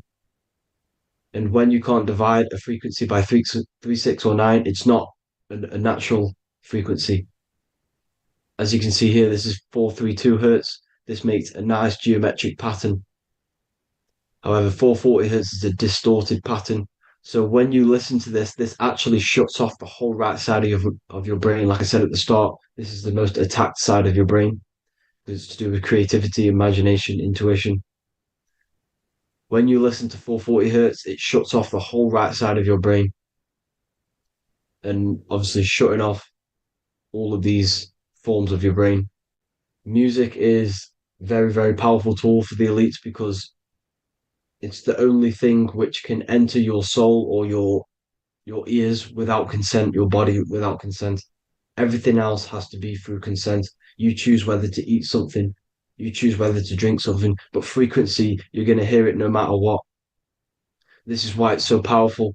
And music influences the body in many different ways. It's the most powerful imitator of everything. It directly affects all listeners. It directly affects intentions, gestures, movements, and actions. It stimulates your mind, and certain songs, certain catchy songs, can reprogram your subconscious mind, invoking certain emotions. This is why when you listen to slow beat songs, it makes you feel more sad. When you listen to upbeat songs, you feel more energetic. This is because these frequencies have a profound influence on reality and on how you feel. Because like I said, you are 60% water. And as you can see here, each frequency creates a different geometric pattern. And inside of you is 60% water. So like I said, 440 hertz is going to make a distorted pattern in your water. And this is going to have a profound effect on your emotions and your reality. So like I said, health is not just the body. It's you are made of body, mind, and spirit. You need to look after what you put in your body. You need to look after your spirit and look after your mind. It's very important to keep all these in balance because once one of these are unbalanced, it affects the other two. So if you're eating wrong, it's going to affect your spirit and mind. If you're thinking wrong, it's going to affect your body and spirit. These are all interlocked. You have to look after them all. So it's very important you understand music. Stop listening to low vibrational music. To be honest, you want to listen to music without any sort of speaking inside of it. You just want pure frequencies, which are the solfeggio scale, like one of these, for example, 432, 528 hertz. These are all good frequencies. It's called the solfeggio scale. And these frequencies make you more in tune with nature. 528 hertz is what the earth vibrates at. So it's very important. And the Rockefellers are the one who changed this to 440 hertz. The Rockefellers, one of the elite families. So if you want to manipulate reality, it's very important to have your chakras aligned and having a high vibration, because the higher your vibration, the more powerful your words and your intentions are on reality. So the lower your vibration, the harder it is to affect reality because you're on a lower state of consciousness. Like I said, you have the mental, astral, etheric, and physical. Everything is a product of the one above. As above, so below. This is what Hermes Trismegistus was saying in the Egyptian days. This is where it comes from. As above, so below. If you affect above, it directly affects below. So, like I said, meditation helps on this, helps align your chakras. Think positive, feel positive. Like I said, your feelings are magnetic, your thoughts are electric. So once you combine these two together, you're then creating an electromagnetic frequency, and that will have profound effect on reality. So the law of cause and effect, every law, so the law of cause and effect, every effect has the root cause. Like I said, your mind is the root cause of everything. Every decision you make is having a different effect on reality. Everything happens for a reason due to the root cause, which is your mind. You choose everything that happens in your life. Okay. So it's very important you understand this and you constantly make the right decisions, the good decisions to have good effects on your reality. You have to be very conscious of this law because nothing escapes this law. This is the law of all consciousness. So think about it. Imagine a massive ball of consciousness. However, off this ball are different sparks, and each one of these sparks are in each and everyone's body. This spark is governed by these laws, the law of cause and effect, the law of correspondence, the seven hermetic principles. It's very important you understand this because this mass ball of consciousness is what is obeying these laws. And everyone has this spark of consciousness inside their third eye. And like I said, everyone is the same consciousness. This is why if you do bad onto someone else, that will directly affect your reality. So if you hurt someone, it's going to come back to you in one way or another because you are that same consciousness. This is like a mirror reality. As within, so without. Whatever you feel on the inside, you're gonna see that on the outside. You're gonna experience that reality, whatever you've impressed. So there's different ways to bend reality to your will. This is kind of a sort of magic. So obviously you have black magic, which is manipulating reality to harm and influence others, or to be very selfish. And then you have white magic, which is manipulating reality for the good of humanity. So you do have to be very careful with your intentions, people, when you're trying to manipulate reality, because this is nothing to be played with. If you are manipulating reality for the wrong reason, it's going to come and bite you in the ass in some way or another. Because everything is balanced. Everything balances out in this reality. Nothing escapes the laws. Not one thing escapes the laws. So if you're stealing from yourself because it's just going to come back in one way or another. Inside of everyone's heart, you know whether you're doing good or wrong. You know, you can feel it when you do something wrong. You can feel it when you do something good. The heart is the center of the torus field. It's balance. And this is why you say follow your heart, because it's the center of the torus field. It's very important to listen to this inner voice inside of you because that is telling you the right things to do, the good decisions to make. And when you keep following that voice, that good voice inside of you, it takes you to your life path. Very important to follow that voice. However, don't let the ego get in the way of it. Don't care what your friends are going to say. It's very important to understand this. So you have different ways of manipulating reality. You have sigil magic. This is where you create your own sigil or symbol. You create your own sigil and symbol, and then you charge it. You behind that symbol, you have an intention. So, for example, if you want to manifest wealth, you create a sigil which represents what you want. You create that sigil, you draw it out, you charge it because wherever your attention goes, energy flows. So whatever your attention is, you're sending energy that way. So what you do with your eyes and your hands, you place attention on the sigil. Imagine that it's glowing. Imagine that you're sending energy to the sigil, and then you burn the piece of paper once you've done this. And then after this, you meditate on that symbol. You constantly think about that symbol because that symbol is the frequency, is the thing that you want to manifest. So that's one way. Or you can just meditate on your reality. So imagine yourself having already what you have. This is what they call a mindset. You must set your mind to the frequency what you want to manifest. Okay.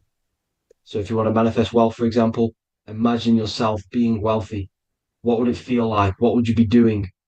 Imagine a scene in your mind. Constantly do this. and you're putting out that frequency. Like I said, you must think because the thoughts are electric, and then you must feel, which is magnetic. Together, this creates an electromagnetic frequency, and this is how you attract things to you. You will attract the certain people to come in your life to bend reality to your will.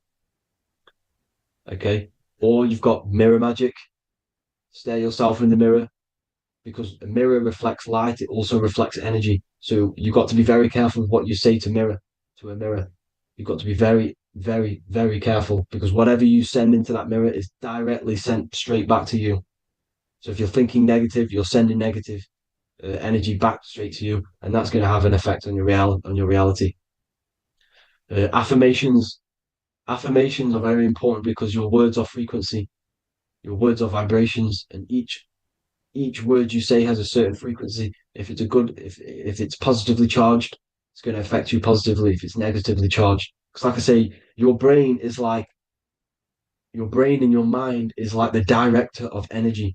That's what your brain is, and it directs energy into certain things. You can either positively charge it or negatively charge it, and this brain is creating your reality constantly. It's manifesting your reality constantly in the present moment. So this is what the government knows. The government know your mind is the root cause of reality. This is why they call themselves a government. Government. The New World Order is not being manifested by them. They are controlling the information. They are controlling your perception of this reality. And they know the mind is the root cause of reality. Therefore, if they control your perception of reality and your information, what you believe, you're going to manifest that information, that perception. So we, the people as a collective consciousness, are the ones manifesting this new world order. You see, so this isn't black magic. They're actually tricking us into manifesting their own their plans, this new world order. You see, this is how smart these people are. They know how to get around the laws of reality. They know how to bend reality to their will without facing the consequences. They're getting humanity to do it. You see, there is a collective consciousness. As like I said, we all have that same spark of consciousness, right? So as a collective consciousness, we are on a very low vibration at the moment. However, we are waking up rapidly. There are more and more people waking up at the moment, and light always chases away the shadow. Light is a lot more powerful than darkness, you see. So one person waking up has a massive effect than one person being asleep. It has a profound effect. Because like I say, the light always chases away the darkness. It's more powerful. The light is always more powerful. High vibrations are more powerful than lower. So that's it for this, people.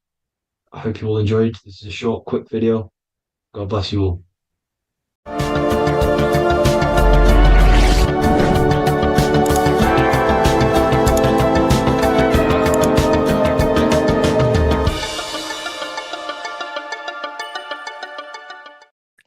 What if I told you that reincarnation is real and that there is a metaphysical, spiritual science behind this?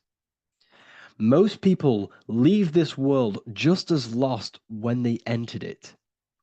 That they carry their fears, attachments, and addictions with them, only to be born again, trapped in the same cycle, repeating the patterns of lifetime after lifetime. This lecture is not just about preparing for death. It's about mastering yourself before death, so you don't take them burdens with you. Because the truth is, whatever addictions, fears, and unresolved emotions you cling to in this life, you carry with you into the next.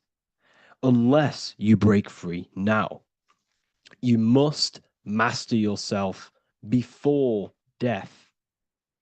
Death is not the end. It is the great passage. But how we transition depends on our mastery of the self. This was symbolized by the Ouroboros, the snake biting its tail. Every ending is a new beginning.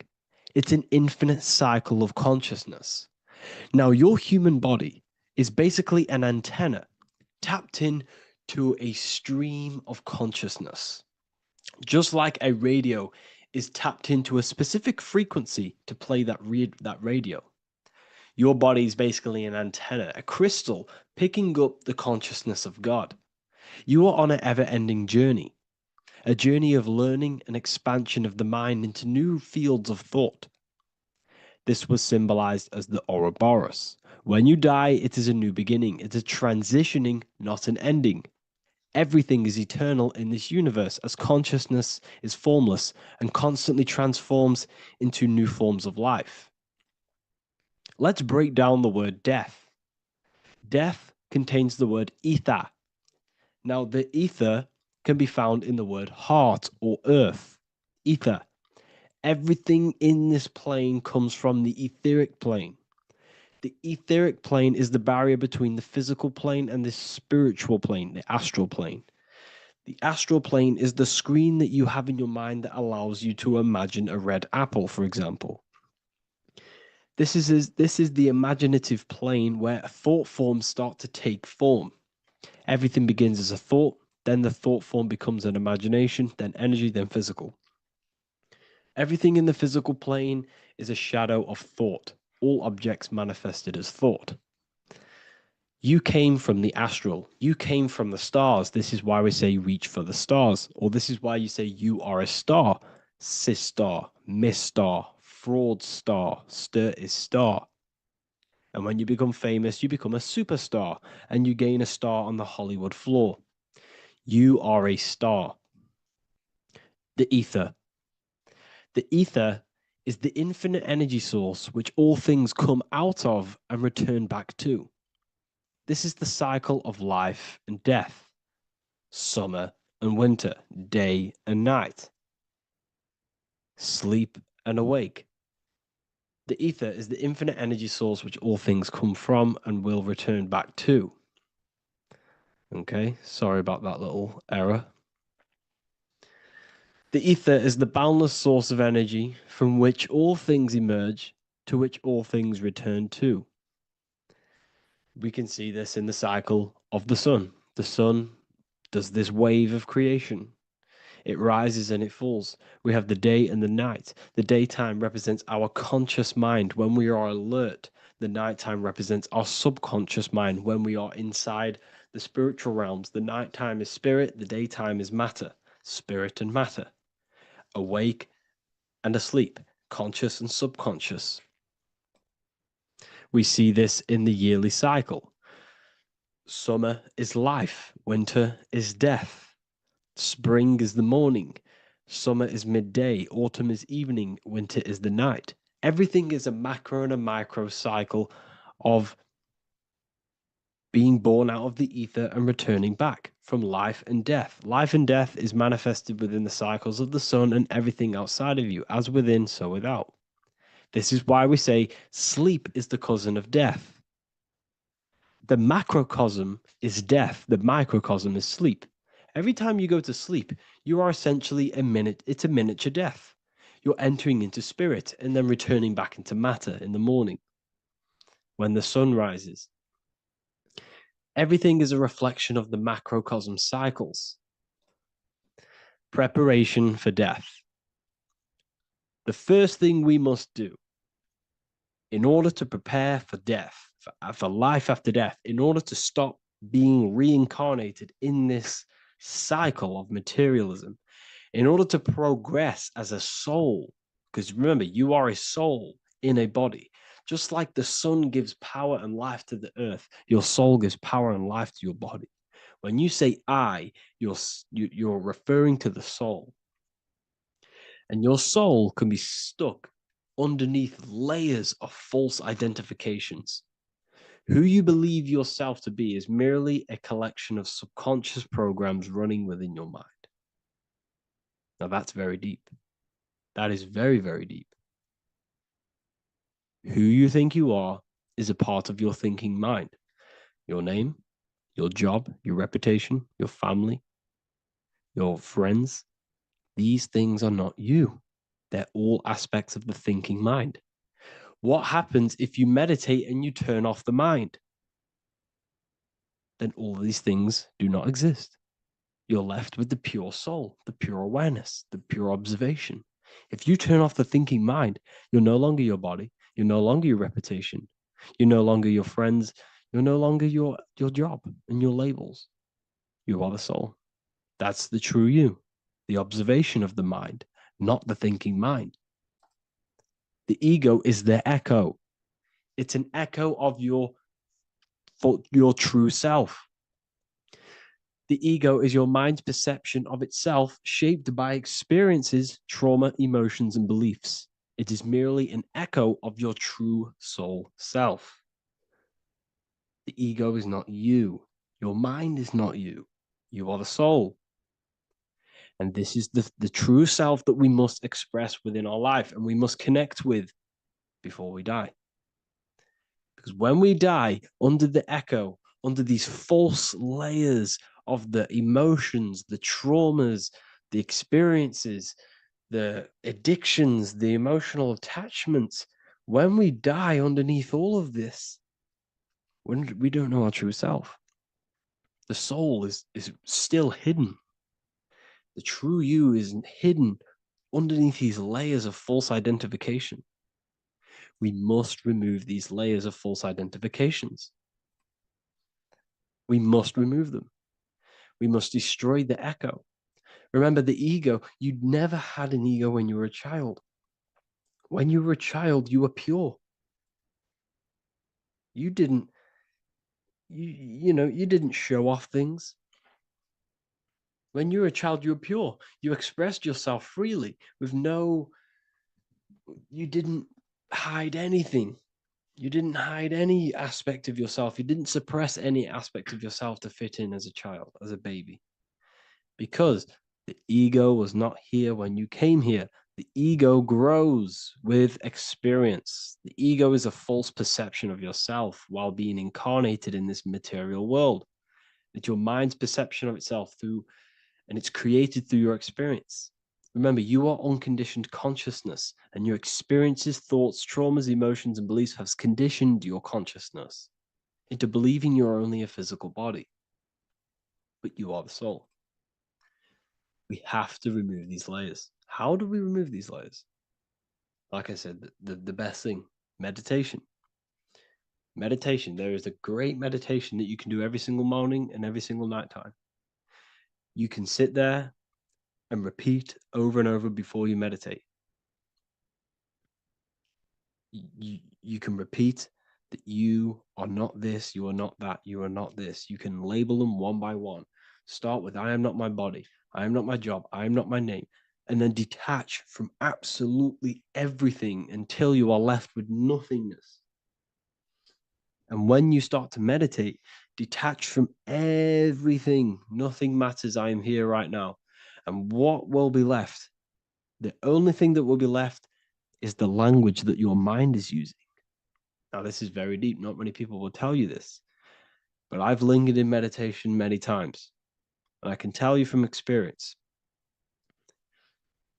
that the only thing left once you detach from everything is the language that your mind is attached to. So whether that's English, Italian, French. Once you detach the language of the mind that that little voice in your head's using, you're left with the soul. Once the mind is switched off, you're left with the soul, and you have detached from all of these external things. You're left with the soul. That's you. That's the power. That's the source of all creation, where everything you've ever done has come from. Every thought, every idea has come from your soul.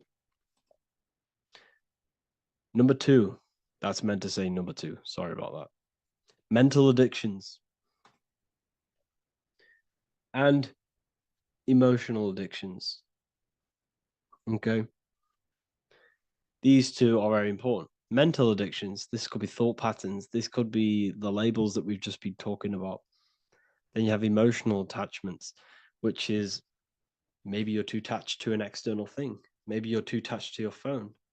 Maybe you're too attached to family. Maybe you're too attached to loved ones. Yes, I'm not saying don't love them, but what I'm saying is do not rely on anything in this world to make you happy, to fulfill your emotional needs. Everything is found within you. You must look within, and if you're looking without, if you're trying to find yourself in the outer world, You'll never find yourself. You'll constantly be looking around in loops. Because you cannot find yourself in the outer world. Nothing will give you long-term validation. Seeking validation in the outer world will leave you soulless, leave you feeling empty inside and sad and depressed. You have to find yourself within. You have to detach from everything you are relying on to give you emotional stableness. You have to detach from all. Yes, love your children. Yes, love these people, but do not rely on them. Because everything in this world is temporary. Do not conform to this world. The Bible tells you this. Everything in modern society nurtures the body, but neglects the soul. They keep you addicted to as many things as possible. Smoking, you have to detach. Drugs, you have to detach. Alcohol, detach. You cannot rely on anything. This is why this path is very, very difficult to walk. But I'm showing you the way. These are the things you must do before death. You have to detach from absolutely everything. If you die and your mind and soul is still addicted to these worldly things, then guess what? You're going to reincarnate. You're going to reincarnate because your mind is still thinking about these material earthly things. And if you are operating in that vibration, you're going to project that vibration and come back here. You have to detach. You have to master the soul and master the mind. Like I said, the matrix is designed to keep you addicted to as many things as possible. Your phone, food, smoking, drugs, alcohol, clubbing, all of these things. Everything in society is made to trap your soul and reincarnate in this world. That's why it's very, very, very difficult to walk this path. Very difficult. Matrix, matter tricks. John 2:15 to 17. Do not love this world, nor the things it offers you. For when you love the world, you will lose God. Do not love this world, nor the things it offers you. Do not conform to the pattern of this world, but be transformed by the renewing of your mind. Great quote. Do not conform to the pattern of this world, but be transformed. Let this world transform you. Learn from this, expand from this, but do not be mentally and emotionally attached.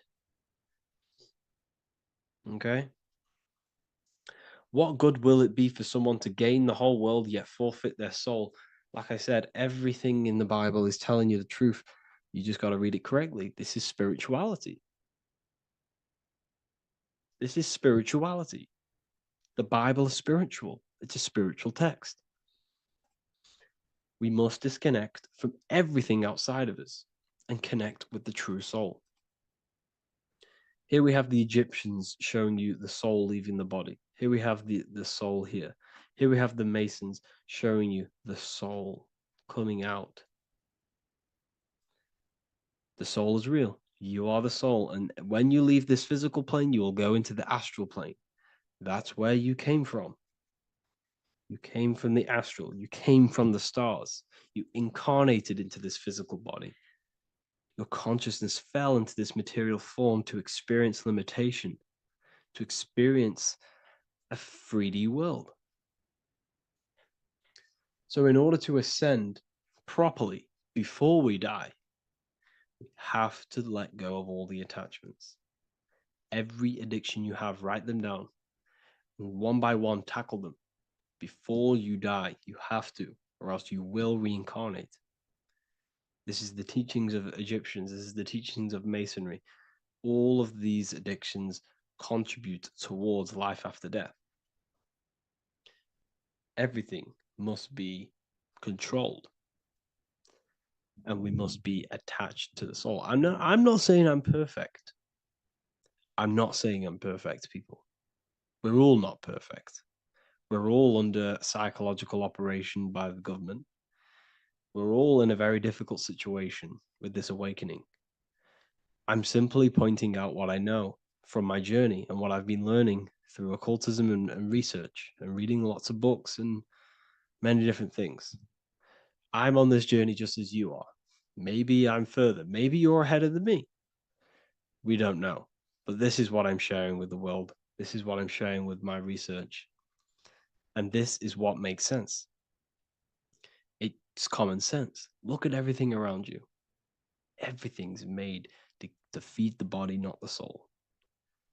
So, my beautiful watchers and fans and supporters, I appreciate every single one of you, and I hope this video has supported your journey. If you're feeling lost in life, if you're searching for deeper answers, whether you're seeking clarity, looking to expand your studies, or ready for personalized mentoring, this is your chance to connect with me live and receive insights tailored just for you. Start your path to self-mastery and enlightenment inside the world's best esoteric school. Your journey starts now. Tap the link in the description if you want to join Ethereal University, or feel free to check out my books. I thank you all, and I really appreciate for 100,000 subscribers on YouTube. I love every single one of you. Make sure to drop a like, a comment, and subscribe to the channel if you're new. Let me know some ideas for, lectures, anything that you want to know. I can make lectures on them. Just drop it in the comments. I appreciate every single one of you. Take care.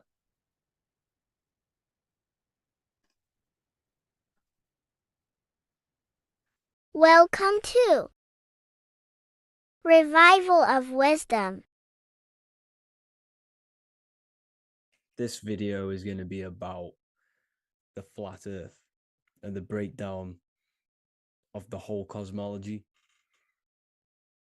We're going to be digging very deep. I've got a lot of pictures and images to show you, and a lot of dots to connect.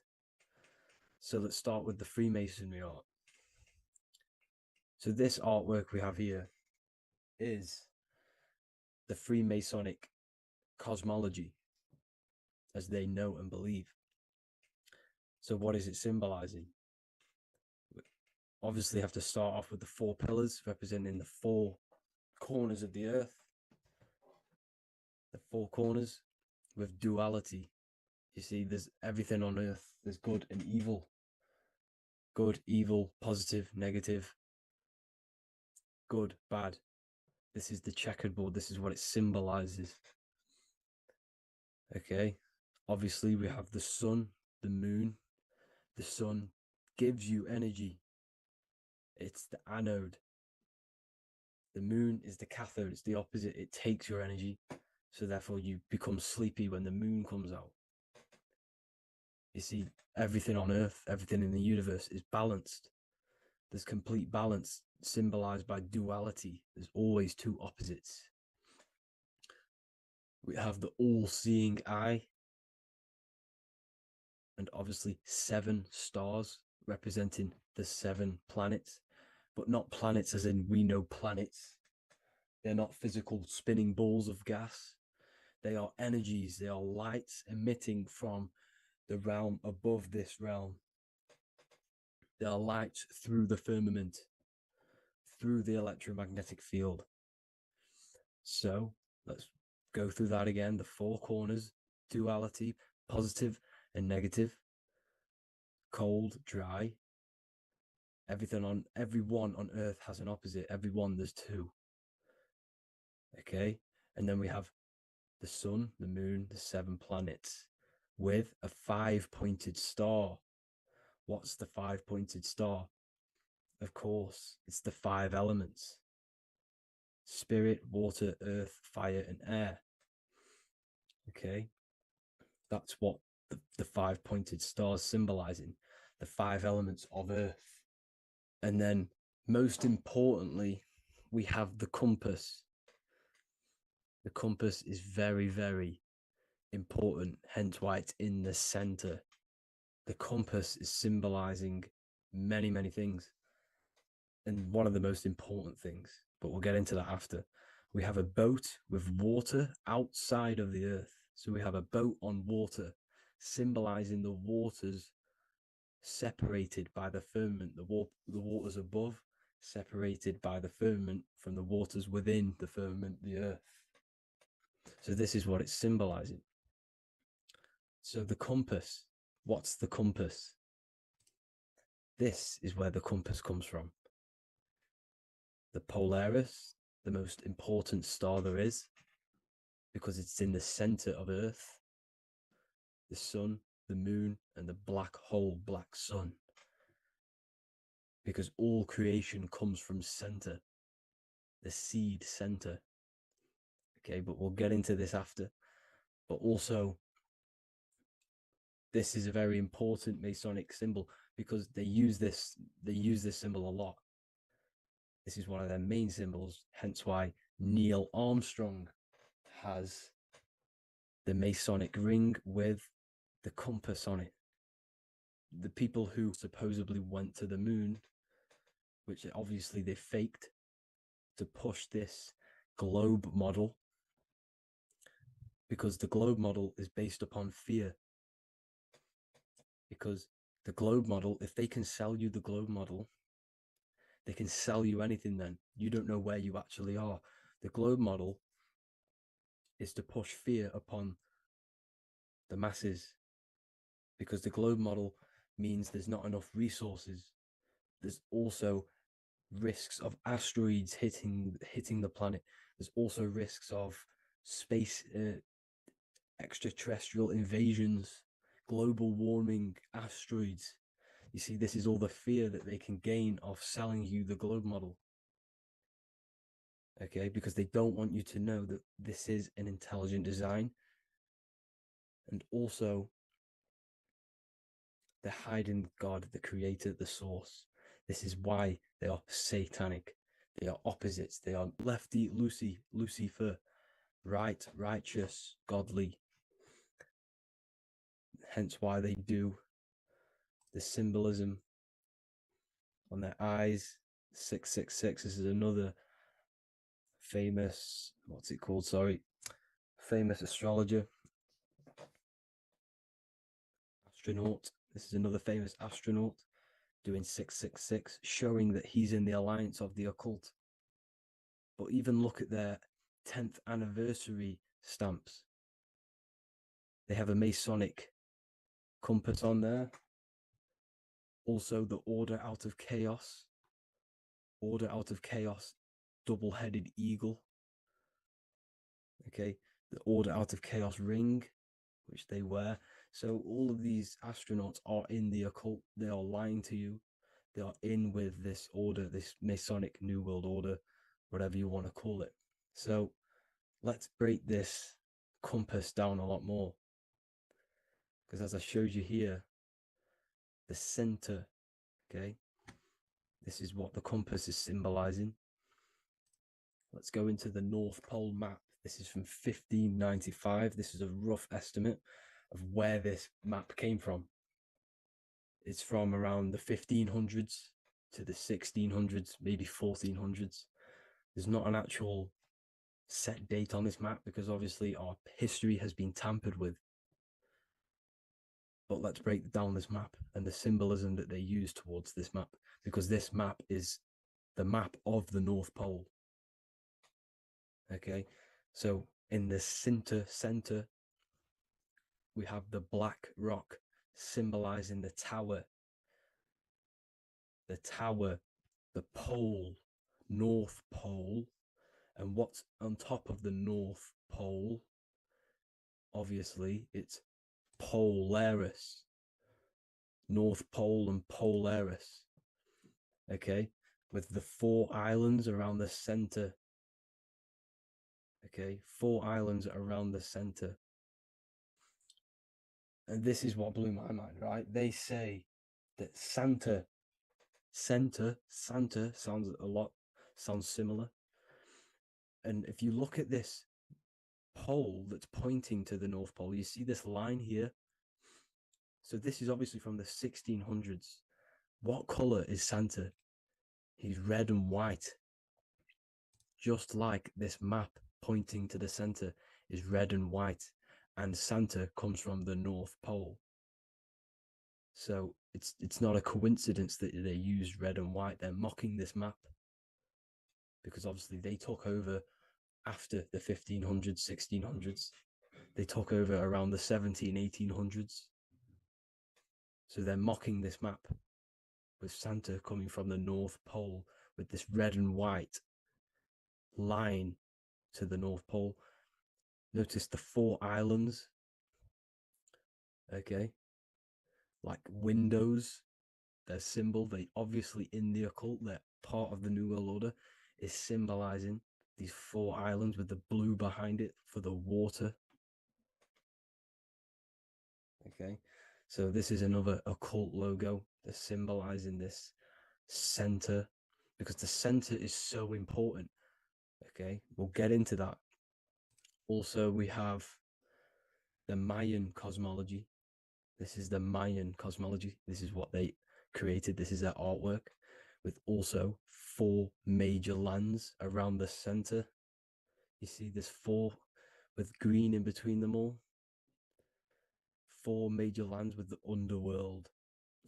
You see this underworld is also symbolized by the Masons with the coffin of the skull and bones, the deceased, the dead. Okay, so this is also mentioned in the book of Enoch. Okay, and it's called Sheol. Sheol, the underworld. Okay, and in the book of Enoch, it says all spirits of the dead go to these hollow places, that they will wait until their appointed time of judgment. And it also says in the book of Enoch, there are 4 hollow places underneath. 4 as above, so below, representing the 4 islands. As above, so below. That's where that could link in. Okay. The book of Enoch is very important because it was found in a cave thousands of years ago, and has a lot of truths about this realm and about this world we live in. So let's go back to the Mayan cosmology. So the ancient cosmology, they all must have had some sort of communication. They must all be at peace with each other, because all of their cosmologies link together. See, the Greek, Babylonian, Indian, the Celtic. Okay, they're all linked in together. They all knew that they were in an enclosed system with an underworld and obviously a firmament. Okay, so this is what they all knew. They all must have had some sort of communication. They were a lot more advanced than us. They knew the center of the realm. Okay, and obviously the United Nations flag also symbolizes their center. You see how it has like a grid with a circle around the center. It's symbolizing that center of the realm, because that center of Earth is so important. The United Nations flag, they all have it. See, some different ones will have that circle around the center, because the center is the seed. All things come from a center. So the torus field is so important because it is the spark of life. It's the building blocks of the universe, this creation, because all things have a torus field. Just like an apple with what's in the center of an apple, a seed, because the center is where the energies hold, is where the energies meet, and it creates that spark of life. Just like your heart is the center of your body, and it has an electromagnetic field, because the center, all things come from the center. So this is why the North Pole is so important, because this is why it's so important, because this is where the creation sparked from, the center. This is where the most electromagnetic energy is stored. So this is why the northern lights come from the center. It's electromagnetic energy. This is what the northern lights are. It's being emitted from this black hole in the center. Okay. And obviously, what else is on the center? Polaris. Polaris is the center star. Okay. So the center star is what sits on top of this North Pole, Polaris, because it's a pole of electromagnetic energy symbolized as a black rock, a black hole, pole. You see, because all creation comes from void. Light is born from darkness. Without light, darkness can't be born from light. You see, but light can be born from darkness. This is why darkness is so important. And this is why there's a black hole in the center of our realm, like the black sun. The black sun, the Polaris star, the North Star. You see, so this is this North Pole, Polaris. This is what they're talking about. And this is why compasses are an 8-pointed star, because Polaris is symbolized as an 8-pointed star. This is where a compass will point you to. It will point you to that center. So notice how a compass has this black hole in the middle, you see, and it will point you to this meeting point, the north, because in the center is the center of the torus field of the earth. This is where the most electromagnetic energy is. You see, everything gets sucked into the black hole. Okay, this whole reality is being projected from that center point, just like your eyes suck in light. It's a black hole.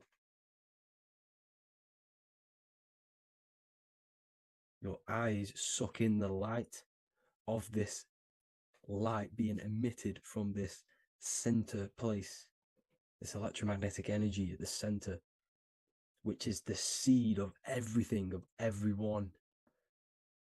You see, just like an apple has the seed in the center in darkness, because in the center of the apple, it's dark. It's black. It's pitch black. But that's where the seeds are. That's where the life is. But Polaris is so important because it's that center star which lines up. It is the pole, it's the top of the pole of the torus field. So Polaris would be here at the very, very top. And this is where the compasses point you to. And this is why the star of Ishtar, the